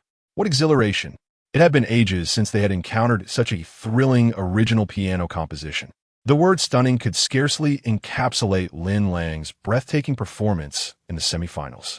His fervent and impassioned style of playing was akin to a sonic explosion. Zhou Mingyao stood in the audience, her heart racing with excitement, fearing that Lin Lang might shatter the piano with his fervor. At that moment, Lin Lang, the piano prince in Zhou Mingyao's eyes, appeared to reign from a throne, commanding legions with his notes in a scene of majestic slaughter, leaving her utterly spellbound. The mixed-race beauty, director Mary Yang, gazed at the monitor, where Lin Lang exuded an imposing presence while playing, her heart racing with an irresistible pull akin to a moth drawn to a flame. This piece would undoubtedly earn Lin Lang high accolades. Just moments ago, the judges had bestowed praise upon Lang, who had been quietly reveling in the thought of being the highest scorer in the semifinals. However, upon witnessing Lin Lang's divine prowess and the brilliance of his original composition, he found himself utterly humbled. The next contestant, Li Yundi, was left in a state of shock by Lin Lang's peak piano skills and divine melody, feeling chills course down her spine and goosebumps rising in waves. The remaining 20 contestants, regardless of gender, were all thoroughly awestruck by Lin Lang's explosive piano performance. This overwhelming display of talent left the competitors who had yet to take the stage trembling with anxiety, unable to suppress their inner curses. Goodness! The piano was nearly smoking from Lin Lang's playing. Was he some sort of octopus? His fingers moved so swiftly across the keys that they seemed to leave behind afterimages. Was this level of skill even remotely reasonable? The more one listened to the piece, the more entranced they became, scarcely believing that the composer, Lin Lang, was so young and yet so extraordinarily gifted. A new pinnacle of piano excellence had been born. The electrifying live performance made it feel as though the piano keys were almost too hot to touch, as this piece was simply astounding. In the wake of Lin Lang's dazzling display, I felt as though my 20 years of piano practice had been utterly in vain. I was on the verge of despair. It was maddening. How could this piece be so enchanting? Did Lin Lang even need to glance at the sheet music while performing? In such a prestigious competition of elite pianists, Lin Lang had, astonishingly, played without even looking at the score, utterly dominating all competitors. A truly divine performance. As the final note of Lin Lang's performance lingered in the air, an unexpected silence enveloped the concert hall. 10 seconds. A full 10 seconds. Following this brief interlude of tranquility, an eruption of fervent applause resounded from the audience. The applause thundered, and the cheers and accolades from the spectators reverberated so intensely that it felt as if the very ceiling of the auditorium were quaking. The 24 judges rose to their feet, generously offering their applause to Lin Lang, their admiration palpable. Subsequently, the session transitioned to remarks and scoring by the esteemed panel of experts. Lin Lang, you're not only a virtuoso pianist of unparalleled skill, but also an extraordinary composer, a prodigy of remarkable talent. In my estimation, this is the most sophisticated piano composition I have encountered in the past 15 years. Indeed, this piece is undoubtedly a magnum opus of the highest order in recent years. Your performance, Lin Lang, was nothing short of breathtaking. You are both a genius pianist and a brilliant composer, instilling within us a renewed hope for the musical landscape of our nation. Indeed, Lin Lang, you are a once-in-a-century talent in the realm of piano performance in our homeland. This original piano composition, Void, deserves to be enshrined in the pantheon of greatness. It is simply extraordinary. I am astounded that at such a young age, your comprehension of piano performance is so profoundly impressive. No amount of ornate language could adequately convey your talent. Lin Lang, you are, without question, the most gifted pianist I have ever encountered in our nation. Chapter 075, the iconic scene of lighting a cigarette with a piano, a melody of celestial beauty enveloped the audience, captivating every soul present. After the final note resonated, Lin Lang stood upon the stage, receiving an avalanche of praise from the panel of expert judges, elevating him to celestial heights.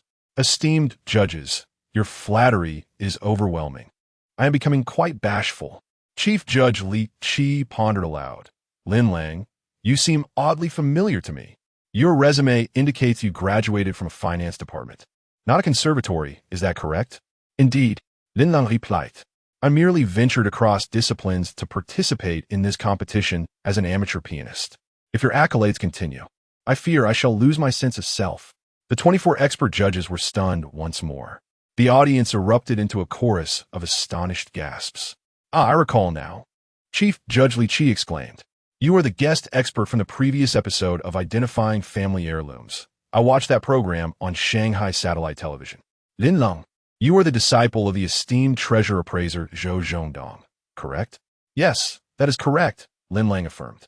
Lin Lang, you are a piano virtuoso hindered by your pursuits in treasure appraisal. While the world of antique appraisal may lose a budding expert, the realm of Chinese music cannot afford to lose your extraordinary talent as a pianist. Your ability to cross disciplines and outperform professional pianists is a testament to your exceptional gift, a rare gem in the world of music. Once again, the panel of judges heaped praises upon Lin Lang, leaving the other contestants envious beyond measure. The atmosphere was rife with envy and admiration.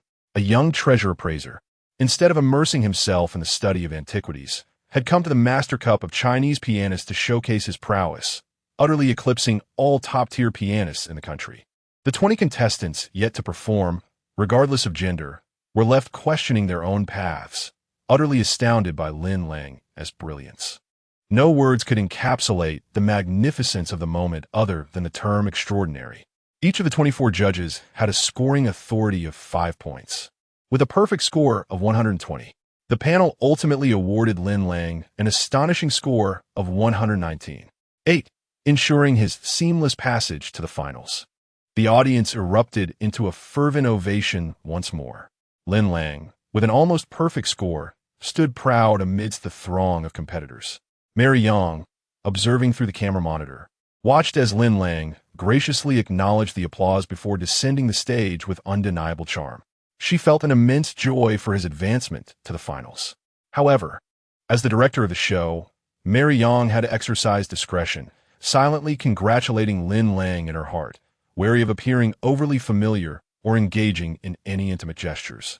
After all, any ambiguity in the relationship between a director and a contestant could lead to doubts about the competition's fairness among the participants. Zhou Mingyao could hardly contain her joy as she exclaimed, "Impressive, my old classmate. Congratulations on making it to the finals." Lin Lang replied with a smile. "Wait until this afternoon when I claim victory in the finals. Then you can congratulate me." Zhou Mingyao, filled with curiosity, inquired, "Since original piano compositions are not allowed in the finals, what piece do you intend to perform to win the Master Cup piano competition?" Lin Lang feigned a mysterious smile.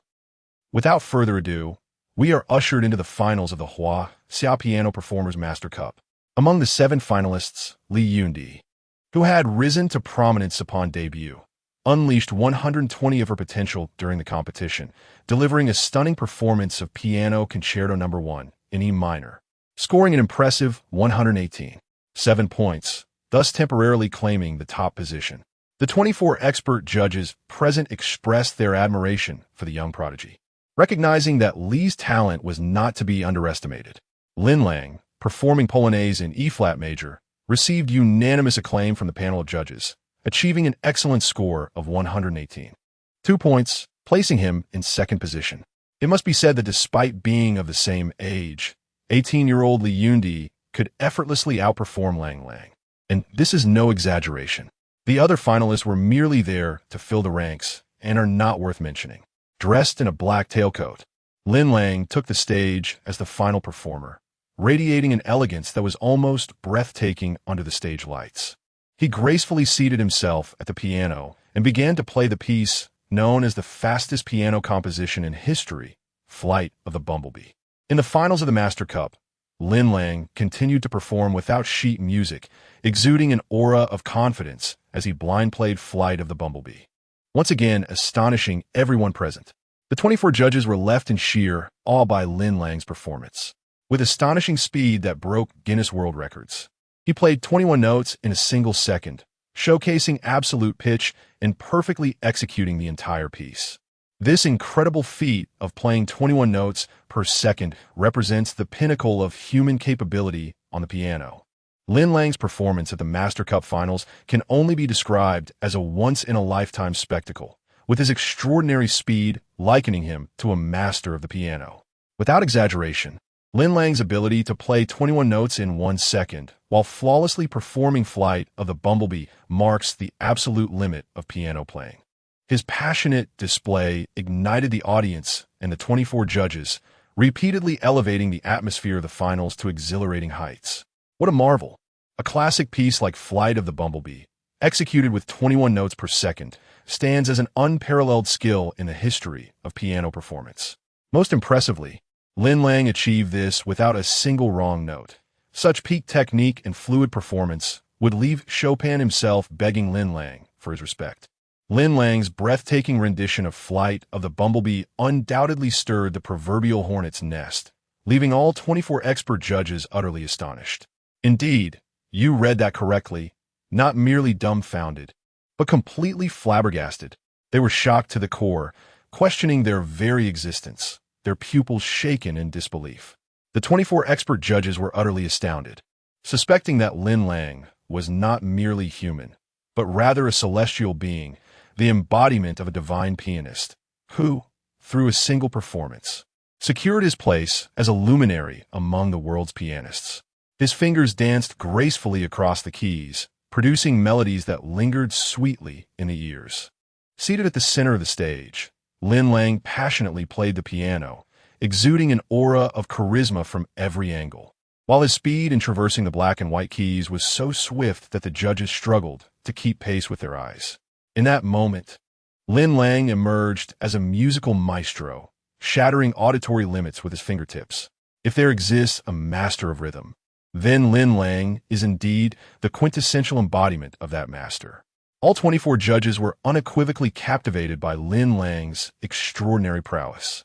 Among the audience, Zhou Mingyao gazed at Lin Lang, who radiated brilliance and allure, his piano skills mesmerizing to the point of rendering her speechless. A seasoned pianist herself, Zhou Mingyao found her pupils dilating in disbelief at Lin Lang's pinnacle of artistry. Is this truly the Lin Lang I know? This is beyond absurd. Could he possibly be a piano sorcerer? Although Mary Yang was not well-versed in piano, she could not help but be drawn to the stage, where Lin Lang played with the commanding presence of a piano prince, stirring her heart with the fervor of the performance. As the final notes reverberated through the hall, Lin Lang ignited a cigarette using the strings of the piano, creating a memorable spectacle at the Master Cup piano competition, before bowing graciously to the audience. The audacity of his performance was unparalleled. The strings had become so heated that they could ignite a cigarette. The 24 judges, overwhelmed by the experience, rose in unison. Their applause, thunderous and unwavering, filled with admiration and respect for Lin Lang. The audience erupted in a standing ovation, the applause echoing for over 5 minutes. A testament to the electrifying atmosphere. Lin Lang, you have created a miraculous moment in piano history. You are truly the master of rhythm. The audience was left in awe, proclaiming, your performance was nothing short of breathtaking, unrivaled. Lin Lang's execution of complex scales was astonishingly rapid, bordering on the surreal. He is indeed a prodigious artist. In the face of such innate talent, those who rely solely on practice will never reach the heights Lin Lang has achieved. Your speed is terrifying. You're the fastest pianist known in history, leaving me nearly breathless. Incredible. You have rendered Flight of the Bumblebee with a level of difficulty that is unparalleled. After dedicating my life to piano education and witnessing performances by world-class pianists, my understanding has expanded immensely here at the Master Cup. The explosive performance at the venue has undoubtedly enshrined Lin Lang in musical legend. Indeed, to describe his virtuosity merely as exceptional would be an understatement. His astonishing technique dazzles the senses, and his interpretation of Flight of the Bumblebee is nothing short of sublime. Unparalleled. Listening to you play this piece, Lin Lang, felt as though my ears were stung by bumblebees. Such exhilarating stimulation. A prodigy. Truly, you are a genius. Your piano playing has reached an extraordinary level, qualifying you as a world-class treasure among pianists. Without a doubt, Lin Lang, you stand as the most skilled pianist in the history of the Summer Kingdom, unmatched by any other. Furthermore, you are the greatest Chinese pianist to grace the stage. The ability to transform the piano into a percussive instrument seems to reside solely with you, perfectly deserving of full marks. There is no need for awards or scores. The champion should simply be declared Lin Lang, for a perfect score of 120 does not suffice to acknowledge the pinnacle of your artistry. The head judge of the expert panel, Li Qi, removed his glasses, visibly moved, and proclaimed, aside from the word extraordinary, I cannot find any term that adequately captures Lin Lang's performance in this competition. If extraordinary cannot be aired on television, feel free to censor me. But at this moment, I must pay homage to Mr. Lin Lang with that very word. Chapter 76, Brother. To become the Emperor of the Sea, Li Yundi temporarily claimed the top rank, having believed that the championship of the Masters Cup was virtually assured. Unexpectedly, Lin Lang unleashed a stunning performance in the finals. With an astonishing speed of 21 notes per second, he flawlessly rendered the piano piece Flight of the Bumblebee, leaving Li Yundi utterly shaken and questioning her very existence. It seems my dreams of victory are shattered. Could Lin Lang truly be a prodigy of such extraordinary talent? How can one possess such superhuman dexterity? Having debuted alongside Lin Lang, am I destined to remain under his shadow for all eternity? With all the limelight stolen by him, how can I ever emerge from obscurity? Li Yundi felt herself spiraling into despair. Lin Lang stood in amazement, his mouth agape, his cherubic face transformed into an exaggerated expression of shock. Alas, I was once the runner-up, and now I find myself relegated to third place. Competing against someone of Lin Lang's caliber feels like a cruel twist of fate. Am I doomed to be overshadowed by such an exceptional pianist for the rest of my life? As the competition transitioned to the scoring phase, the 24 expert judges exchanged incredulous glances, their faces etched with disbelief. In their illustrious careers, they had never witnessed such a flawless performance. It was not merely a display of technical prowess, but a profound understanding and passion for music. Perfect score. After deliberation, the panel unanimously awarded Lin Lang a full score of 120 points for his remarkable execution of Flight of the Bumblebee. The announcement of Lin Lang's victory sent the audience into a fervor. Dressed in a sleek black tailcoat, Lin Lang stood proudly on stage beside a white grand piano, his expression serene, as if he had anticipated this moment all along. The applause and cheers erupted once more, reaching a fever pitch following Lin Lang's triumph. In that instant, a cascade of colorful confetti floated gracefully from above the auditorium, reminiscent of a dreamlike shower of blossoms, enveloping Lin Lang in a celebratory embrace. The vibrant paper danced in the air, shimmering softly as it intertwined with the stage lights, creating a breathtaking tableau. Strikingly handsome, Lin Lang stood amidst the swirling confetti, a radiant smile illuminating his face, captivating all who beheld him. With the light of victory gleaming in his eyes, he raised his handsome visage and opened his arms wide, as if to embrace the world, basking in the glory of his achievement. This was a moment imbued with significance. The colorful paper fluttered above the stage, while the audience's cheers and applause rose and fell like a triumphant symphony. The resounding applause and exuberant cheers enveloped Lin Lang, bestowing upon him an unprecedented sense of popularity. Multicolored confetti fluttered down onto his shoulders and hair, and his smile radiated brilliance. Adorned with glory, he sparkled upon the stage. In the audience, Zhou Mengyao could hardly contain her joy as she leaped up in exhilaration. Yay! Lin Lang has triumphed. From the registration to the finals, she had witnessed Lin Lang's relentless journey, ultimately leading him to seize victory and claim the Master S Cup. Her delight surpassed even his. Her exquisite visage adorned with a radiant smile. Woohoo! Lin Lang, you are the best. Zhou Mengyao bounced energetically, playfully waving at Lin Lang on stage. Not far from her, the mixed-race beauty, director Mary Yang, shared in the euphoria of Lin Lang's victory, her smile blooming like a flower as she gave him a thumbs up from afar. With the demeanor of a champion, Lin Lang stood proudly at the center of the stage, amidst a cascade of colorful confetti, raising his right hand to form a heart gesture towards Zhou Mengyao and Mary Yang. A perfect dual homage. Upon witnessing Lin Lang's heart gesture in response, Zhou Mengyao's eyes twinkled with delight, her smile enigmatic and enchanting. From Mary Yang's perspective, gazing at Lin Lang's reciprocated heart gesture, she beamed at him, captivated by his extraordinary charm. Meanwhile, the audience, having witnessed the genius pianist Lin Lang's astonishing performance, was swept away by a tide of emotions. Their attention was riveted on the stage, bearing witness to the moment of his victory. Almost all present were astounded by Lin Lang's mesmerizing piano rendition, erupting in jubilant cheers for his triumph. Wow! Lin Lang has won. He achieved a perfect score, clinching the prestigious Master S Cup for Chinese pianists. He had created a miracle. Incredible. Lin Lang totally astounds. He is the unrivaled champion.